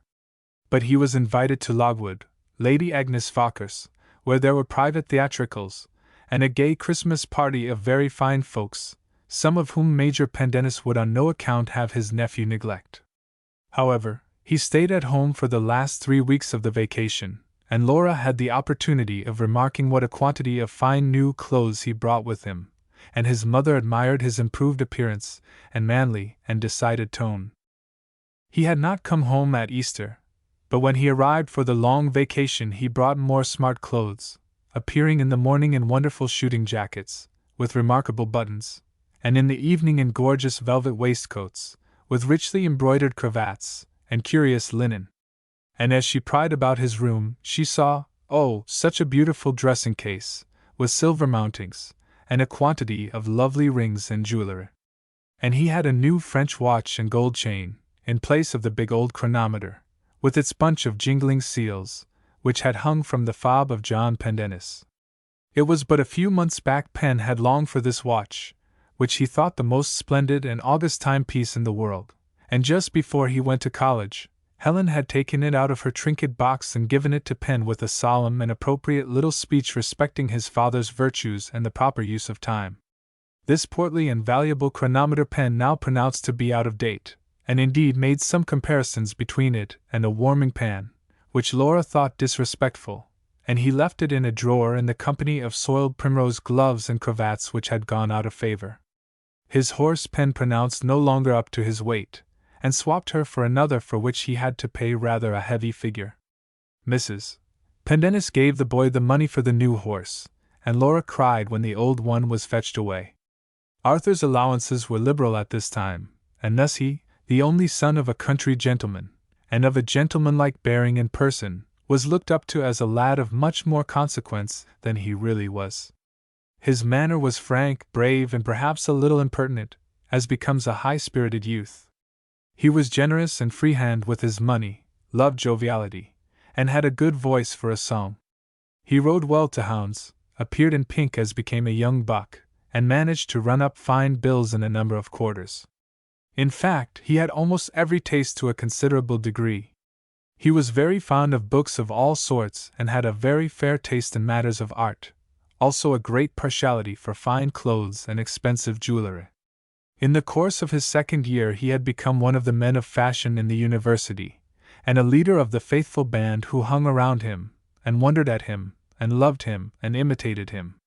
Now, it is easy to calculate that with such tastes as Mr. Penn possessed he must in the course of 2 or 3 years spend or owe a very handsome sum of money. As he was not of a calculating turn he certainly found himself frequently in debt, but this did not affect his gaiety of spirit. He got a prodigious in the university and was hailed as a sort of Crichton, and as for the English first prize, although Jones carried it that year, the undergraduates thought Penn's a much finer poem, and he had his verses printed at his own expense, and distributed in gilt morocco covers amongst his acquaintance. Amidst his friends, and a host of them there were, Penn passed more than 2 brilliant and happy years. He had his fill of pleasure and popularity. No dinner or supper party was complete without him. He became the favorite and leader of young men who were his superiors in wealth and station, but also did not neglect the humblest man of his acquaintance in order to curry favor with the richest young grandee in the university. He became famous and popular, not that he did much, but there was a general idea that he could do a great deal if he chose. If Pendennis would only try, the men said, he might do anything. One by one the university honors were lost by him, until he ceased to compete. But he got a declamation prize and brought home to his mother and Laura a set of prize books begilt with the college arms, and so magnificent that the ladies thought that Penn had won the largest honor which Oxbridge was capable of awarding. Vacation after vacation passed without the desired news that Penn had sat for any scholarship or won any honor, and Penn grew rebellious and unhappy, and there was a tacit feud between Dr. Portman, who was disappointed in Arthur, and the lad himself. Mrs. Pendennis, hearing Dr. Portman prophesy that Penn would come to ruin, trembled in her heart, and little Laura also, Laura who had grown to be a fine young stripling, graceful and fair, clinging to her adopted mother and worshipping her with a passionate affection. Both of these women felt that their boy was changed. He was no longer the artless Penn of old days, so brave, so impetuous, so tender. He spent little of his vacations at home, but went on visits, and scared the quiet pair at Fair Oaks by stories of great houses to which he had been invited, and by talking of lords without their titles. But even with all his weaknesses there was a kindness and frankness about Arthur Pendennis which won most people who came in contact with him, and made it impossible to resist his good nature, or in his worst moments not to hope for his rescue from utter ruin. At the time of his career of university pleasure he would leave the gayest party to sit with a sick friend and was only too ready to share any money which he had with a poorer one. In his third year at college the duns began to gather awfully round about him, and descended upon him in such a number that the tutors were scandalized, and even brave-hearted Penn was scared. Hearing of his nephew's extravagances, Major Pendennis interviewed that young man, and was thunderstruck at the extent of his liabilities after receiving Penn's dismal confession of the trouble in which he was involved. Perhaps it was because she was so tender and good that Penn was terrified lest his mother should know of his sins. "I can't bear to break it to her," he said to the tutor, in an agony of grief. "Oh, sir, I've been a villain to her." And he repented, and asked himself, why did his uncle insist upon the necessity of living with great people, and in how much did all his grand acquaintance profit him? They were not shy of him, but Penn thought they were, and slunk from them during his last terms at college. He was as gloomy as a death's head at parties, which he avoided of his own part, or to which his young friends soon ceased to invite him. Everybody knew that Pendennis was hard up. At last came the degree examinations.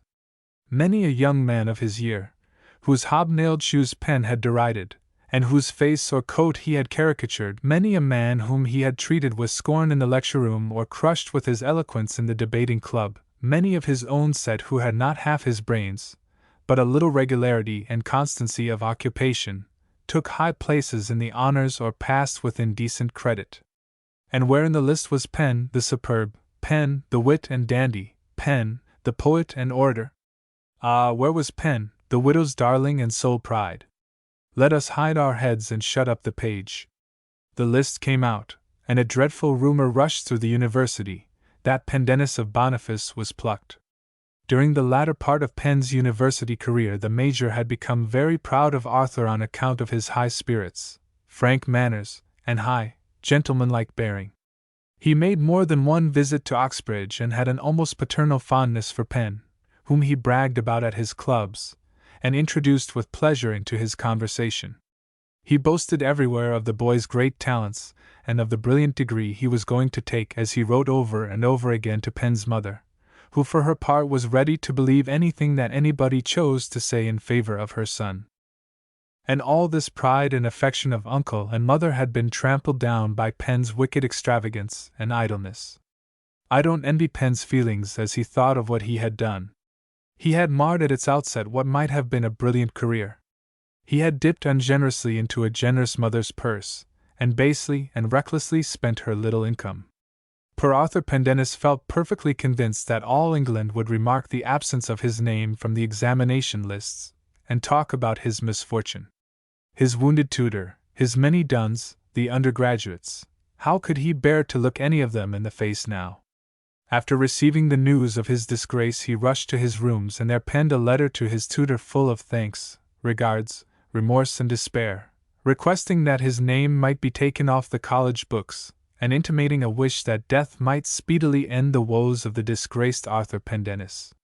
Then he slunk out, scarcely knowing where he went, taking the unfrequented little lanes at the backs of the college buildings until he found himself some miles distant from Oxbridge. As he went up a hill, a drizzling January rain beating in his face, and his ragged gown flying behind him, for he had not taken it off since the morning, a post-chaise came rattling up the road with a young gentleman in it who caught sight of poor Penn's pale face, jumped out of the carriage and ran towards him, exclaiming, "I say, hello, old boy, where are you going, and what's the row now?" "I am going where I deserve to go," said Penn. "This ain't the way," said his friend Spavin, smiling. "I say, Penn, don't take on because you are plucked. It is nothing when you are used to it. I've been plucked 3 times, old boy, and after the first time I didn't care. You'll have better luck next time." Penn looked at his early acquaintance who had been plucked, who had been rusticated, who had only after repeated failures learned to read and write correctly, but who, in spite of all these drawbacks, had attained the honor of a degree. This man has passed, he thought, and I have failed. It was almost too much for him to bear. Goodbye, said he. I am very glad you are through. Don't let me keep you. I am in a hurry. I am going to town tonight. Gammon, said his friend. This ain't the way to town. This is the Fenbury Road, I tell you. I was just going to turn back, Penn said. All the coaches are full with the men going down, Spavin said. Penn winced. You'd not get a place for a 10-pound note. Get in here. I'll drop you where you have a chance of the Fenbury mail. I'll lend you a hat and coat, I've got lots. Come along, jump in, old boy, go it, leathers. And in this way Penn found himself in Mr. Spavin's postchaise and rode with that gentleman as far as the Ram Inn at Mudford, 15 miles from Oxbridge, where the Fenbury mail changed horses, and where Penn got a place on to London. The next day there was an immense excitement at Oxbridge, where, for some time, a rumor prevailed, to the terror of Penn's tutor and tradesman, that Pendennis, maddened at losing his degree, had made away with himself. A battered cap, in which his name was almost discernible, together with a seal bearing his crest of an eagle looking at a now extinct sun, had been found 3 miles on the Fenbury Road, near a mill stream, and for 24 hours it was supposed that poor Penn had flung himself into the stream, until letters arrived from him, bearing the London postmark. The coach reached London at the dreary hour of 5, and he hastened to the inn at Covent Garden, where the ever-wakeful porter admitted him, and showed him to a bed. Penn looked hard at the man, and wondered whether Boots knew he was plucked. When in bed he could not sleep there. He tossed about restlessly until the appearance of daylight, when he sprang up desperately, and walked off to his uncle's lodgings in Berry Street. Good evens! Mr. Arthur, what has appeared, sir? Asked the valet, who was just carrying in his wig to the Major. I want to see my uncle, Penn cried in a ghastly voice, and flung himself down on a chair. The valet backed before the pale and desperate-looking young man, with terrified and wondering glances, and disappeared into his master's apartment, whence the Major put out his head as soon as he had his wig on. What? Examination over? Senior Wrangler, double first class, hey? Said the old gentleman. I'll come directly. And the head disappeared. Penn was standing with his back to the window, so that his uncle could not see the expression of gloomy despair on the young man's face. But when he held out his hand to Penn, and was about to address him in his cheery, high-toned voice, he caught sight of the boy's face, and dropping his hand said, Why, Penn, what's the matter? You'll see it in the papers at breakfast, sir, Penn said. See what? My name isn't there, sir. Hang it, why should it be? Asked the Major, more perplexed. I have lost everything, sir, groaned out Penn. My honor's gone. I'm ruined irretrievably. I can't go back to Oxbridge. Lost your honor? Screamed out the Major. Heaven alive! You don't mean to say you have shown the white feather? Penn laughed bitterly at the word feather, and repeated it. No, it isn't that, sir. I'm not afraid of being shot. I wish anybody would shoot me. I have not got my degree.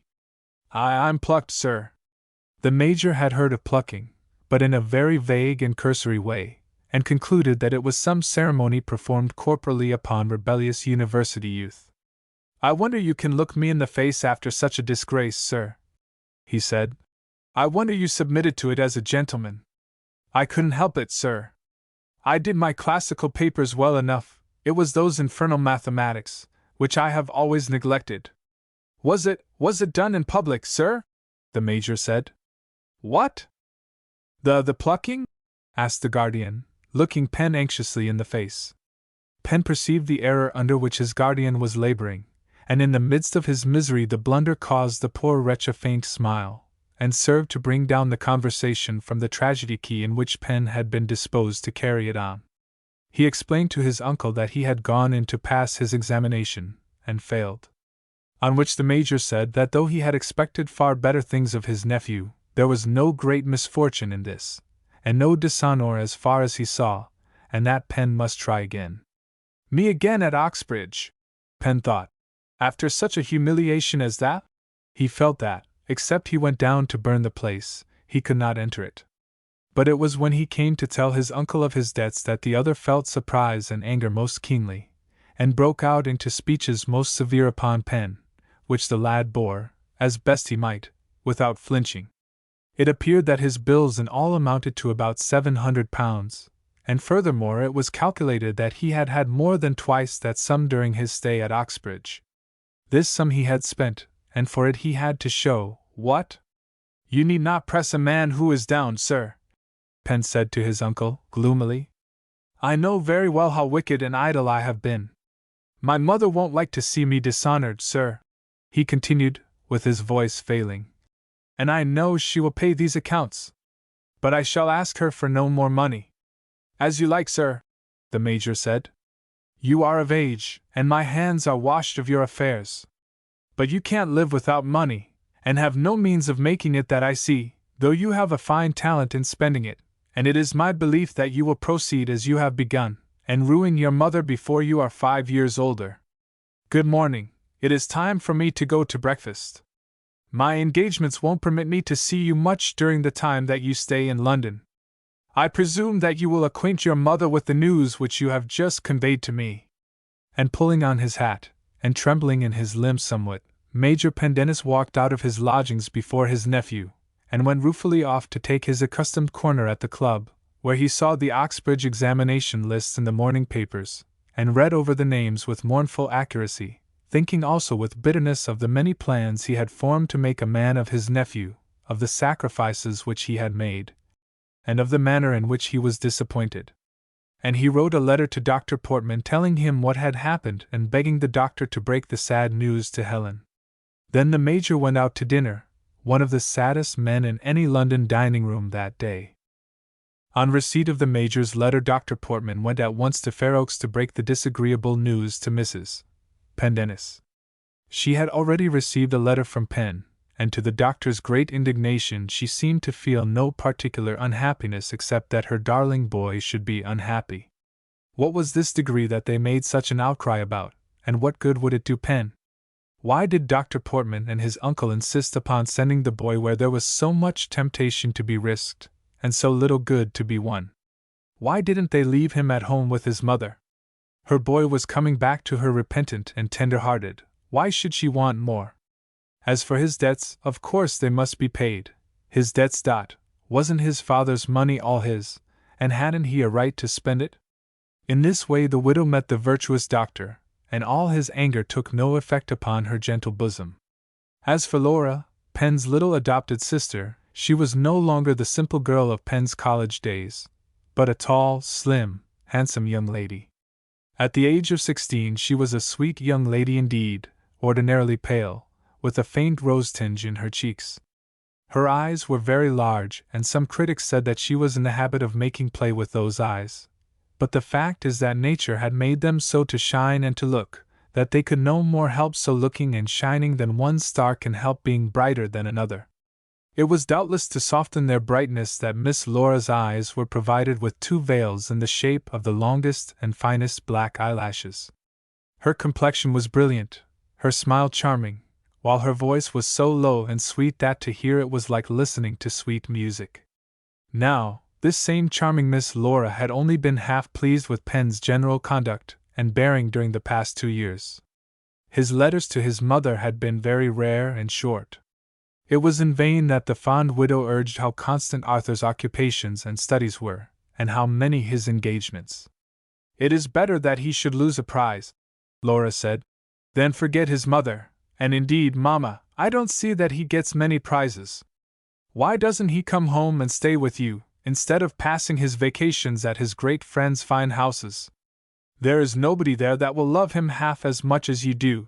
Thus Laura declared stoutly, nor would she be convinced by any of Helen's fond arguments that the boy must make his way in the world, that his uncle was most desirous that Pen should cultivate the acquaintance of persons who were likely to befriend him in life, that men had 1,000 ties and calls which women could not understand, and so forth. But as soon as Miss Laura heard that Pen was unfortunate and unhappy, all her anger straightway vanished, giving place to the most tender compassion. He was the Pen of old days, the frank and affectionate, the generous and tender-hearted. She at once took side with Helen against Dr. Portman when he cried out at the enormity of Pen's transgressions. Debts? What were his debts? They were a trifle.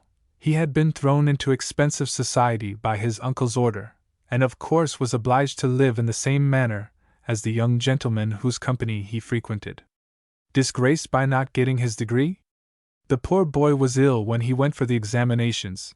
He couldn't think of his mathematics and stuff on account of those very debts which oppressed him. Very likely some of the odious tutors and masters were jealous of him, and had favorites of their own whom they wanted to put over his head. Other people disliked him, and were cruel to him, and were unfair to him, she was very sure. And so with flushing cheeks and eyes bright with anger this young creature reasoned, and went up and seized Helen's hand and kissed her in the doctor's presence. And her looks braved the doctor, and seemed to ask how he dared to say a word against her darling mother's pen.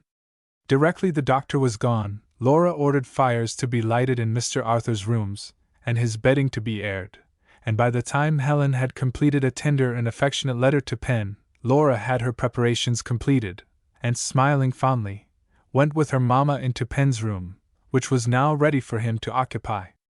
Laura also added a postscript to Helen's letter, in which she called him her dearest friend, and bade him come home instantly and be happy with his mother and his affectionate Laura. That night when Mrs.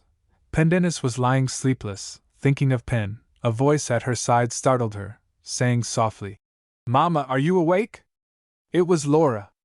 "You know, Mamma," this young lady said, "that I have been living with you for 10 years, during which time you have never taken any of my money, and have been treating me just as if I were a charity girl. Now, this obligation has offended me very much, because I am proud and do not like to be beholden to people. And as if I had gone to school, only I wouldn't, it must have cost me at least £50 a year. It is clear that I owe you 50 times £10, which I know you have put into the bank at Chatteris for me, and which doesn't belong to me a bit. Now, tomorrow we will go to Chatteris, and see that nice old Mr. Rowdy, with the bald head, and ask him for it, not for his head, but for the £500, and I dare say he will lend you 2 more, which we will save and pay back, and we will send the money to Pen, who can pay all his debts without hurting anybody, and then we will live happy ever after." What Mrs. Pendennis replied to this speech need not be repeated, but we may be sure that its terms were those of the deepest gratitude, and that the widow lost no time in writing off to Pen an account of the noble, the magnificent offer of Laura, filling up her letter with a profusion of benedictions upon both her children. As for Pen, after being deserted by the Major, and writing his letter to his mother, he skulked about London streets for the rest of the day, fancying that everybody was looking at him and whispering to his neighbor, "That is Pendennis of Boniface, who was plucked yesterday." His letter to his mother was full of tenderness and remorse. He wept the bitterest tears over it, and the repentance soothed him to some degree.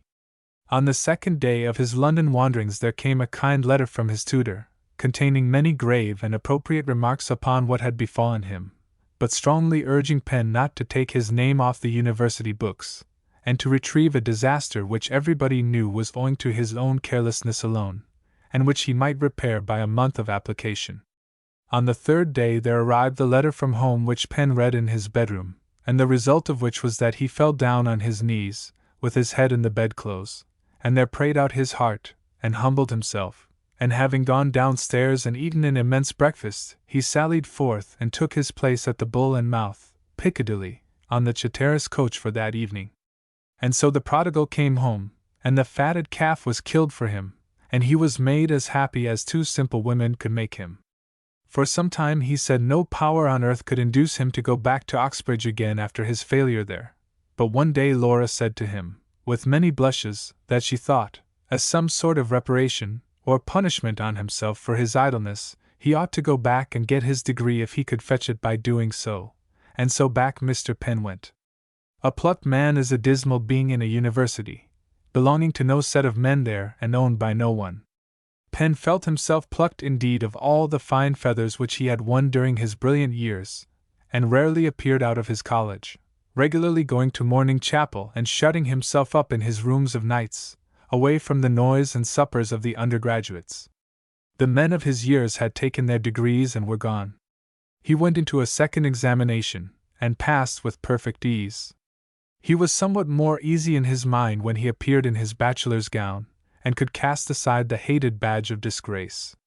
On his way back from Oxbridge he paid a visit to his uncle in London, hoping that gentleman would accept his present success in place of his past failure, but the old gentleman received him with very cold looks, and would scarcely give him his forefinger to shake.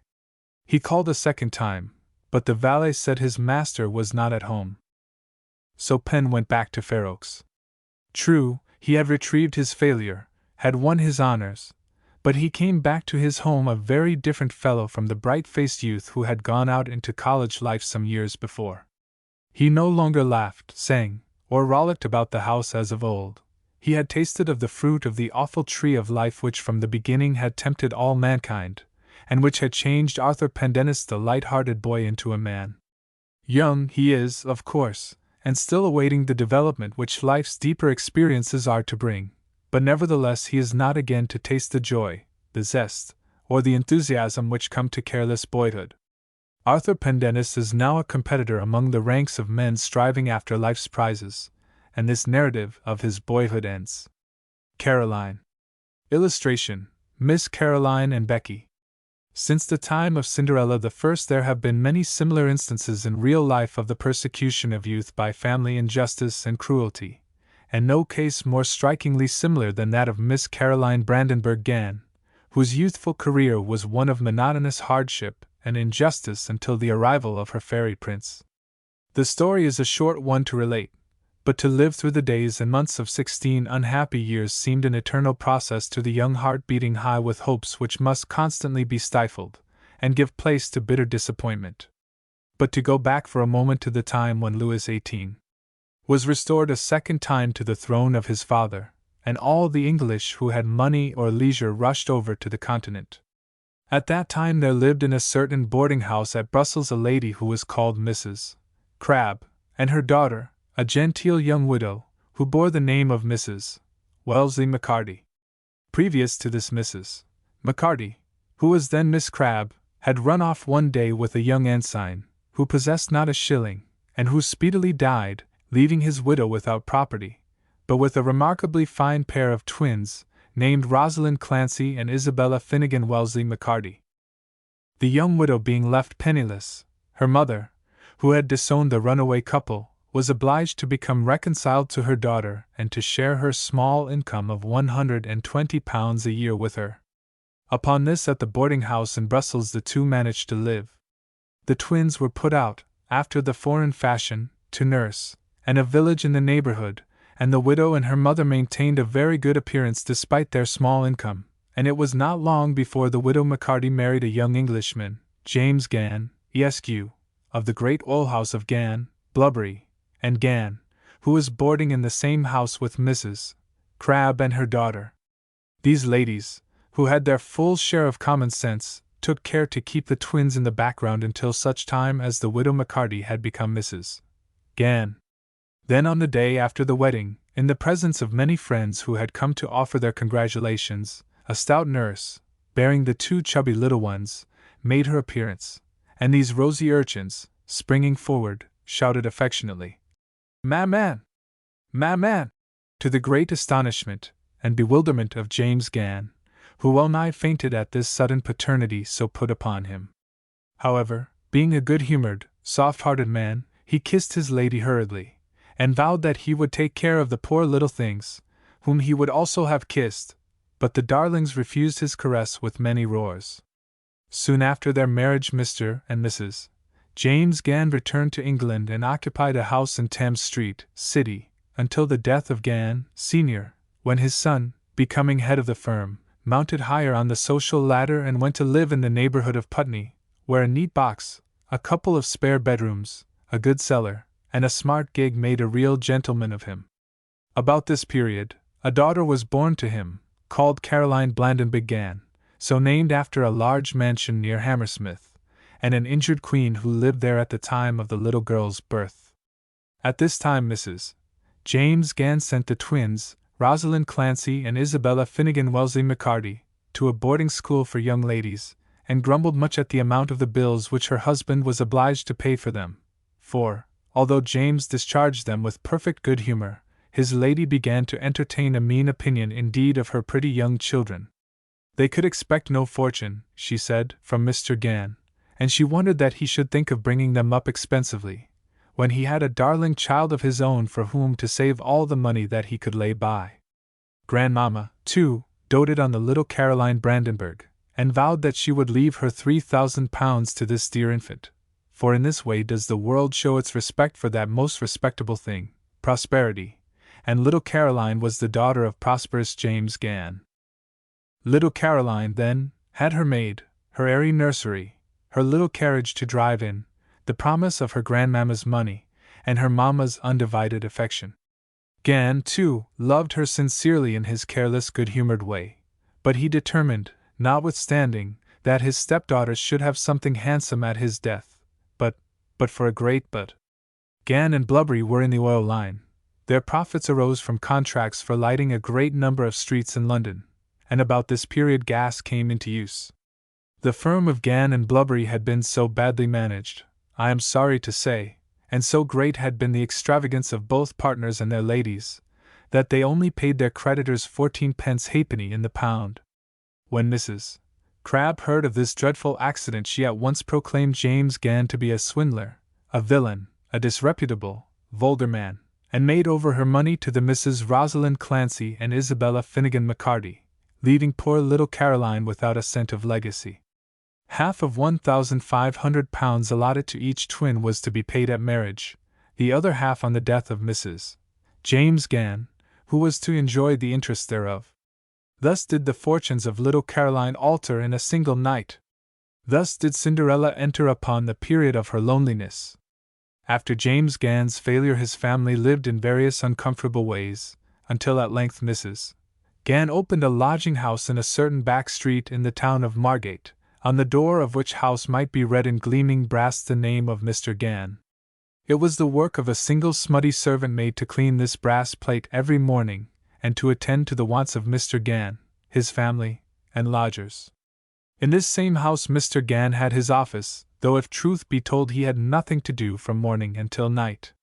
He was very much changed, poor fellow. He was now a fat, bald-headed man of 50 whose tastes were no longer aristocratic, and who loved public-house jokes and company. As for Mrs. Gann, she had changed, too, under the pressure of misfortune. Her chief occupation was bragging of her former acquaintances, taking medicine, and mending and altering her gowns. She had a huge taste for cheap finery, loved raffles, tea-parties, and walks on the pier, where she flaunted herself and daughters as gay as butterflies. She stood upon her rank, did not fail to tell her lodgers that she was a gentlewoman, and was mighty sharp with Becky, the maid, and Carrie, her youngest child. For the tide of affection had turned now, and the Misses Wellesley McCarty were the darlings of their mother's heart, as Caroline had been in the early days of Putney prosperity. Mrs. Gann respected and loved her elder daughters, the stately heiresses of £1,500, and scorned poor Caroline, who was likewise scorned, like Cinderella, by her brace of haughty, thoughtless sisters. These young women were tall, well-grown, black-browed girls, fond of fun, and having great health and spirits. They had pink cheeks, white shoulders, and many glossy curls about their shining foreheads. Such charms cannot fail of having their effect, and it was very lucky for Caroline that she did not possess them, or she might have been as vain, frivolous, and vulgar as these young ladies were. As it was, Caroline was pale and thin, with fair hair and neat grey eyes. Nobody thought her a beauty in her moping cotton gown, and while her sisters enjoyed their pleasures and tea-parties abroad, it was Carrie's usual fate to remain at home and help the servant in the many duties which were required in Mrs. Gann's establishment. She dressed her mamma and her sisters, brought her papa his tea in bed, kept the lodgers' bills, bore their scoldings, and sometimes gave a hand in the kitchen if any extra cookery was required. At 2 she made a little toilette for dinner, and was employed on numberless household darnings and mendings in the long evenings while her sisters giggled over the jingling piano. Mamma lay on the sofa, and Gan was at the club. A weary lot, in sooth, was yours, poor little Caroline. Since the days of your infancy, not 1 hour of sunshine, no friendship, no cheery playfellows, no mother's love. Only James Gan, of all the household, had a good-natured look for her, and a coarse word of kindness, but Caroline did not complain, nor shed any tears. Her misery was dumb and patient. She felt that she was ill-treated, and had no companion, but was not on that account envious, only humble and depressed, not desiring so much to resist as to bear injustice, and hardly venturing to think for herself. This tyranny and humility served her in place of education and formed her manners, which were wonderfully gentle and calm. It was strange to see such a person growing up in such a family, and the neighbors spoke of her with much scornful compassion. "A poor half-witted thing," they said, "who could not say bo to a goose." And I think it is one good test of gentility to be thus looked down on by vulgar people.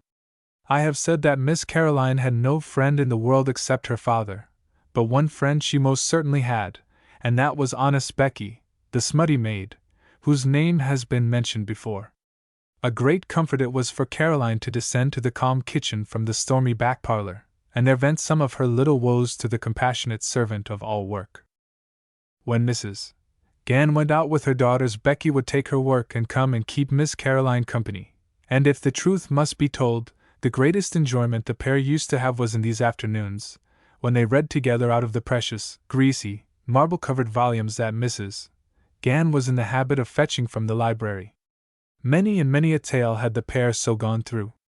I can see them over Manfrone, or the One-Handed Monk, the room dark, the street silent, the hour 10, the tall red, lurid candlewick waggling down, the flame flickering pale upon Miss Caroline's pale face as she read out, and lighting up honest Becky's goggling eyes, who sat silent, her work in her lap. She had not done a stitch of it for an hour. As the trapdoor slowly opens, and the scowling Alonzo, bending over the sleeping Imoinda, draws his pistol, cocks it, looks well if the priming be right, places it then to the sleeper's ear, and thunder under, down fall the snuffers. Becky has had them in her hand for 10 minutes, afraid to use them. Up starts Caroline and flings the book back into Mamma's basket. It is only that lady returned with her daughters from a tea party, where they have been enjoying themselves. For the sentimental, too, as well as the terrible, Miss Caroline and the cook had a strong predilection, and had wept their poor eyes out over Thaddeus of Warsaw, and the Scottish chiefs. Fortified by the examples drawn from those instructive volumes, Becky was firmly convinced that her young mistress would meet with a great lord some day or other, or be carried off, like Cinderella, by a brilliant prince, to the mortification of her elder sisters, whom Becky hated. When, therefore, a new lodger came, lonely, mysterious, melancholy, elegant, with the romantic name of George Brandon, when he actually wrote a letter directed to a lord, and Miss Caroline and Becky together examined the superscription, Becky's eyes were lighted up with the preternatural look of wondering wisdom, whereas, after an instant, Caroline dropped hers, and blushed and said, "Nonsense, Becky!" "Is it nonsense?" said Becky, grinning, and snapping her fingers with a triumphant air. "The cards come true, I knew they would. Didn't you have a king and queen of hearts 3 deals running? What did you dream about last Tuesday? Tell me that." But Miss Caroline never did tell, for just then her sisters came bouncing down the stairs, and examined the lodger's letter. Caroline, however, went away musing much upon these points, and she began to think Mr. Brandon more wonderful and beautiful every day, whereas he was remarkable for nothing except very black eyes, a sallow face, and a habit of smoking cigars in bed till noon. His name of George Brandon was only an assumed one. He was really the son of a half-pay colonel, of good family, who had been sent to Eton to acquire an education. From Eton he went to Oxford, took honours there, but ran up bills amounting to £2,000. Then there came fury on the part of his stern old governor, and final payment of the debt. But while this settlement was pending, Master George had contracted many more debts and was glad to fly to the Continent as tutor to young Lord Cinqbars, and afterwards went into retirement at Margate until his father's wrath should be appeased. For that reason we find him a member of the Gan establishment, flirting when occasion seemed to demand it with mother and daughters, and taking occasional notice of little Caroline, who frequently broiled his cutlets. Mrs. Gan's other lodger was a fantastic youth, Andrea Fitch, to whom his art, and his beard and whiskers, were the darlings of his heart. He was a youth of poetic temperament, whose long pale hair fell over a high polished brow, which looked wonderfully thoughtful, and yet no man was more guiltless of thinking. He was always putting himself into attitudes, and his stock in trade were various theatrical properties, which when arranged in his apartments on the second floor made a tremendous show. The Mrs. Wellesley McCarty voted this Mr. Fitch an elegant young fellow, and before long the intimacy between the young people was considerable, for Mr. Fitch insisted upon drawing the portraits of the whole family. "I suppose you will do my Carrie next?" said Mr. Gan, one day, expressing his approbation of a portrait just finished, wherein the Misses McCarty were represented embracing one another. "Law, sir!" exclaimed Miss Linda. "Carrie, with her red hair!" "Mr. Fitch might as well paint Becky, our maid!" cried Miss Bella. "Carrie is quite impossible, Gan," said Mrs. Gan. "She hasn't a gown fit to be seen in. She's not been at church for 13 Sundays in consequence."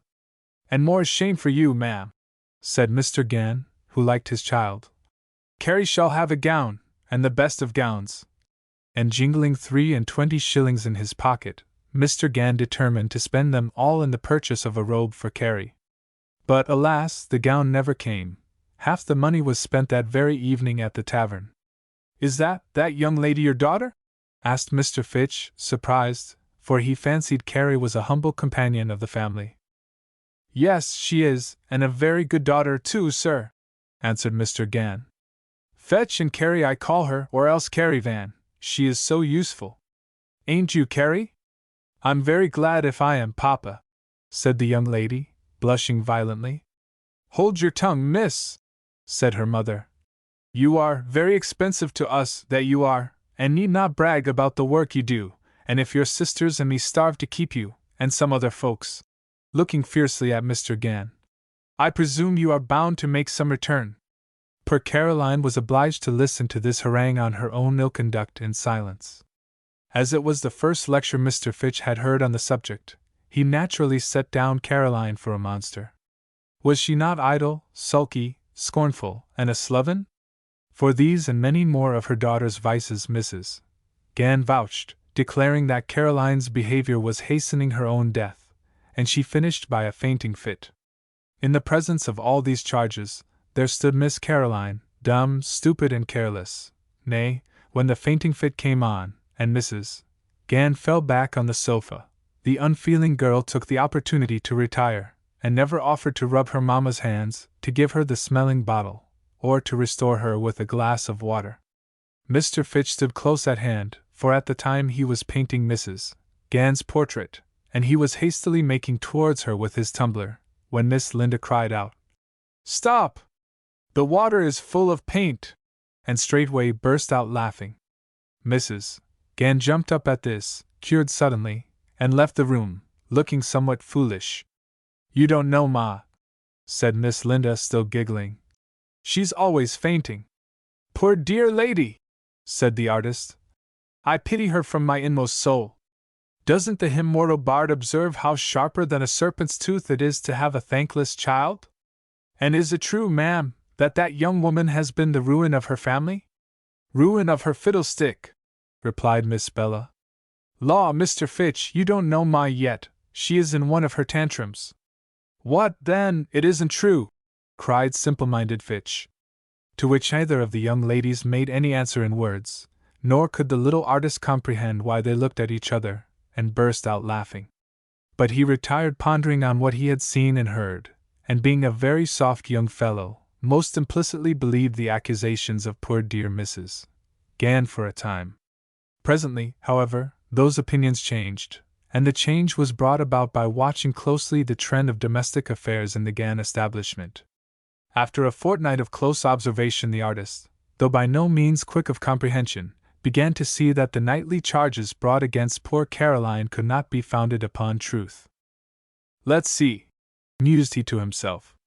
Tuesday, the old lady said her daughter was bringing her gray hairs with sorrow to the grave, because the cook had not boiled the potatoes. Wednesday, she said Caroline was an assassin, because she could not find her own thimble. Thursday, she vowed Caroline had no religion, because that old pair of silk stockings were not darned, and this can't be, reasoned Fitch. A gal ain't a murderess, because her ma can't find her thimble. A woman that goes to slap her grown-up daughter on the back, and before company too, for such a paltry thing as an old pair of stockings, can't be surely speaking the truth. And thus gradually his first impression against Caroline wore away, and pity took possession of his soul, pity for the meek little girl, who, though trampled upon, was now springing up to womanhood, and though pale, freckled, thin, meanly dressed, had a certain charm about her which some people preferred to the cheap splendors and rude red and white of the Mrs. McCarty, and which was calculated to touch the heart of anyone who watched her carefully. On account of Mr. Brandon's correspondence with the aristocracy, that young gentleman was highly esteemed by the family with whom he lodged for a time. Then, however, he bragged so much, and assumed such airs of superiority, that he perfectly disgusted Mrs. Gann and the Misses McCarty, who did not at all like his way of telling them that he was their better. But James Gann looked up to Mr. Brandon with deepest wonder as a superior being. And poor little Caroline followed her father's faith, and in 6 weeks after Mr. Brandon's arrival had grown to believe him the most perfect, polished, agreeable of mankind. Indeed, the poor girl had never seen a gentleman before, and towards such her gentle heart turned instinctively. Brandon never offended her by hard words, or insulted her by cruel scorn such as she met with from her mother and sisters, and so Caroline felt that he was their superior, and as such admired and respected him. Consequently, one day when he condescended to dine with the family at 3 o'clock, there being another guest as well, one Mr. Swigby, Caroline felt it to be one of the greatest occasions of her life, and was fairly trembling with pleasure, when, dinner being half over, she stole gently into the room and took her ordinary place near her father. I do believe she would have been starved, but Gann was much too good-natured to allow any difference to be made between her and her sisters in the matter of food. An old rickety wooden stool was placed for her, instead of that elegant and comfortable Windsor chair which supported every other person at table. By the side of the plate stood a curious old battered tin mug bearing the inscription, Caroline. These, in truth, were poor Caroline's mug and stool, having been appropriated to her from childhood upwards, and here it was her custom meekly to sit and eat her daily meal. Caroline's pale face was very red, for she had been in the kitchen helping Becky, and had been showing her respect for the great Mr. Brandon by cooking in her best manner a certain dish for which her papa had often praised her. She took her place, blushing violently when she saw him, and if Mr. Gann had not been making a violent clattering with his knife and fork, it is possible that he might have heard Miss Caroline's heart thump, which it did violently. Her dress was somehow a little smarter than usual, and Becky, who brought in the hashed mutton, looked at her young lady complacently, as, loaded with plates, she quitted the room. Indeed, the poor girl deserved to be looked at. There was an air of gentleness and innocence about her which was very touching, and which the two young men did not fail to remark. "You are very late, miss!" cried Mrs. Gann, who affected not to know what had caused her daughter's delay. "You are always late!" And the elder girls stared and grinned at each other knowingly, as they always did when Mamma made such attacks upon Caroline, who only kept her eyes down upon the tablecloth, and began to eat her dinner without saying a word. "Come, come, my dear!" cried honest Gann. "If she is late, you know why. Our Carrie has been downstairs making the pudding for her old pappy, and a good pudding she makes, I can tell you!" Miss Caroline blushed more deeply than ever. Mr. Fitch stared her full in the face. Mrs. Gann said, "Nonsense!" and "Stuff!" very majestically. Mr. Brandon alone interposed in Caroline's favor, and the words that he said were so kindly, so inspiring to Caroline that she cared not a straw whatever else might be said about her. "Mamma may say what she pleases today," thought Caroline. "I am too happy to be made angry by her." But poor little mistaken Caroline did not know how soon her feelings were to be harassed again beyond endurance. The dinner had not advanced much further, when Miss Isabella, who had been examining Caroline curiously for some time, telegraphed across the table to Miss Linda, and nodded and winked, and pointed to her own neck, on which was a smart necklace of the lightest blue glass beads finishing in a neat tassel. Linda had a similar ornament of a vermilion color, whereas Caroline wore a handsome new collar and a brooch, which looked all the smarter for the shabby frock over which they were placed. As soon as she saw her sister's signals, the poor little thing blushed deeply again.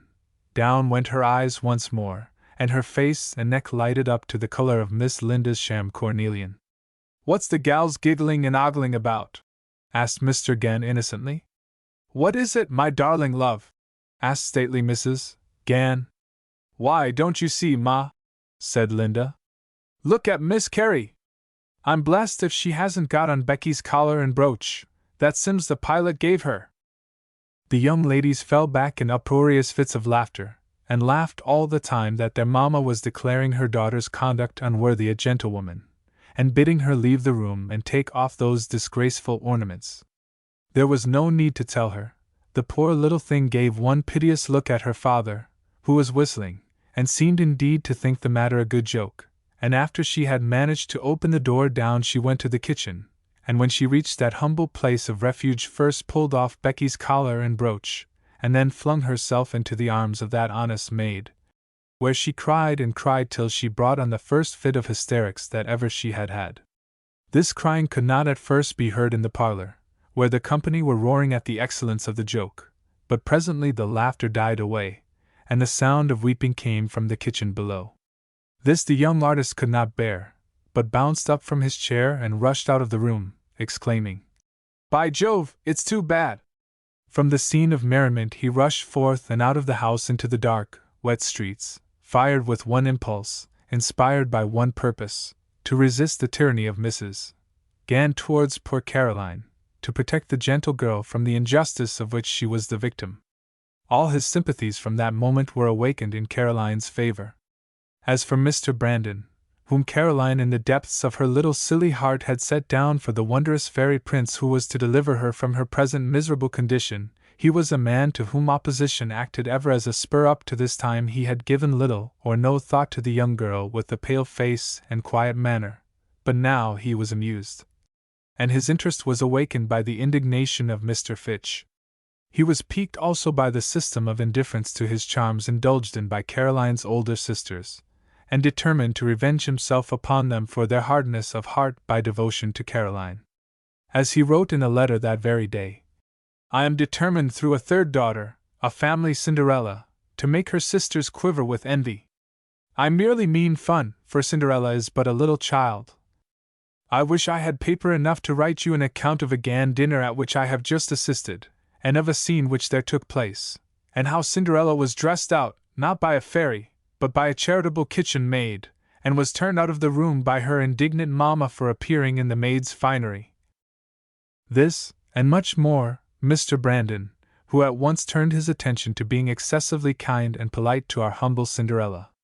Caroline, being a most romantic little girl, and having read many novels, depicted Brandon in a fancy costume such as her favorite hero wore, or fancied herself as the heroine, watching her knight go forth to battle. Silly fancies, no doubt, but consider the poor girl's age and education. The only instruction she had ever received was from these tender, kind-hearted, silly books. The only happiness which fate had allowed her was in this little silent world of fancy. It would be hard to grudge the poor thing her dreams, and many such did she have, and tell blushingly to honest Becky as they sat by the kitchen fire, while indignation was growing apace in the breasts of her mother and sisters at the sight of so much interest centered on so poor an object. And even so did the haughty sisters of Cinderella the first feel and act. But Cinderella's kitchen days were fast drawing to an end, even as she, a pale slip of a girl, was budding into womanhood. One evening Mrs. Gann and the Misses McCarty had the honor of entertaining Mr. Swigby at tea, and that gentleman, in return for the courtesy shown him by Mrs. Gann, invited the young ladies and their mamma to drive with him the next day into the country, for which excursion he had hired a very smart barouche. The invitation was not declined, and Mr. Fitch, too, was asked, and accepted with the utmost delight. "Me and Swigby will go on the box," said Gann. You 4 ladies and Mr. Fitch shall go inside. Carrie must go between, but she ain't very big. Carrie, indeed, will stop at home, said her mamma. At this poor Fitch's jaw fell. He had agreed to accompany the party only for the pleasure of being in the company of little Caroline, nor could he escape now, having just accepted so eagerly. Oh, don't let's have that proud Brandon! Exclaimed the young ladies, in consequence of which that gentleman was not invited to join the excursion. The day was bright and sunshiny. Poor Caroline, watching the barouche and its load drive off, felt that it would have been pleasant to have been a lady for once, and to have driven along in a carriage with prancing horses. The girl's heart was heavy with disappointment and loneliness as she stood at the parlor window, watching the vehicle disappear from sight. Oh, mighty fate, that over us miserable mortals rulest supreme, with what small means are thy ends effected? With what scornful ease and mean instruments does it please thee to govern mankind? Mr. Fitch accompanied the Gann family on their drive to the country. Mr. Brandon remained behind. Caroline, too, the Cinderella of this little tale, was left at home, and thereby were placed in the hand of fate all necessary instruments of revenge to be used in the punishment of Mrs. Gann and the Misses McCarty for their ill treatment of our little Cinderella. The story of Caroline Brandenburg Gann's youth is told. The fairy prince is at hand, and the short chapter of girlhood and misery is finished.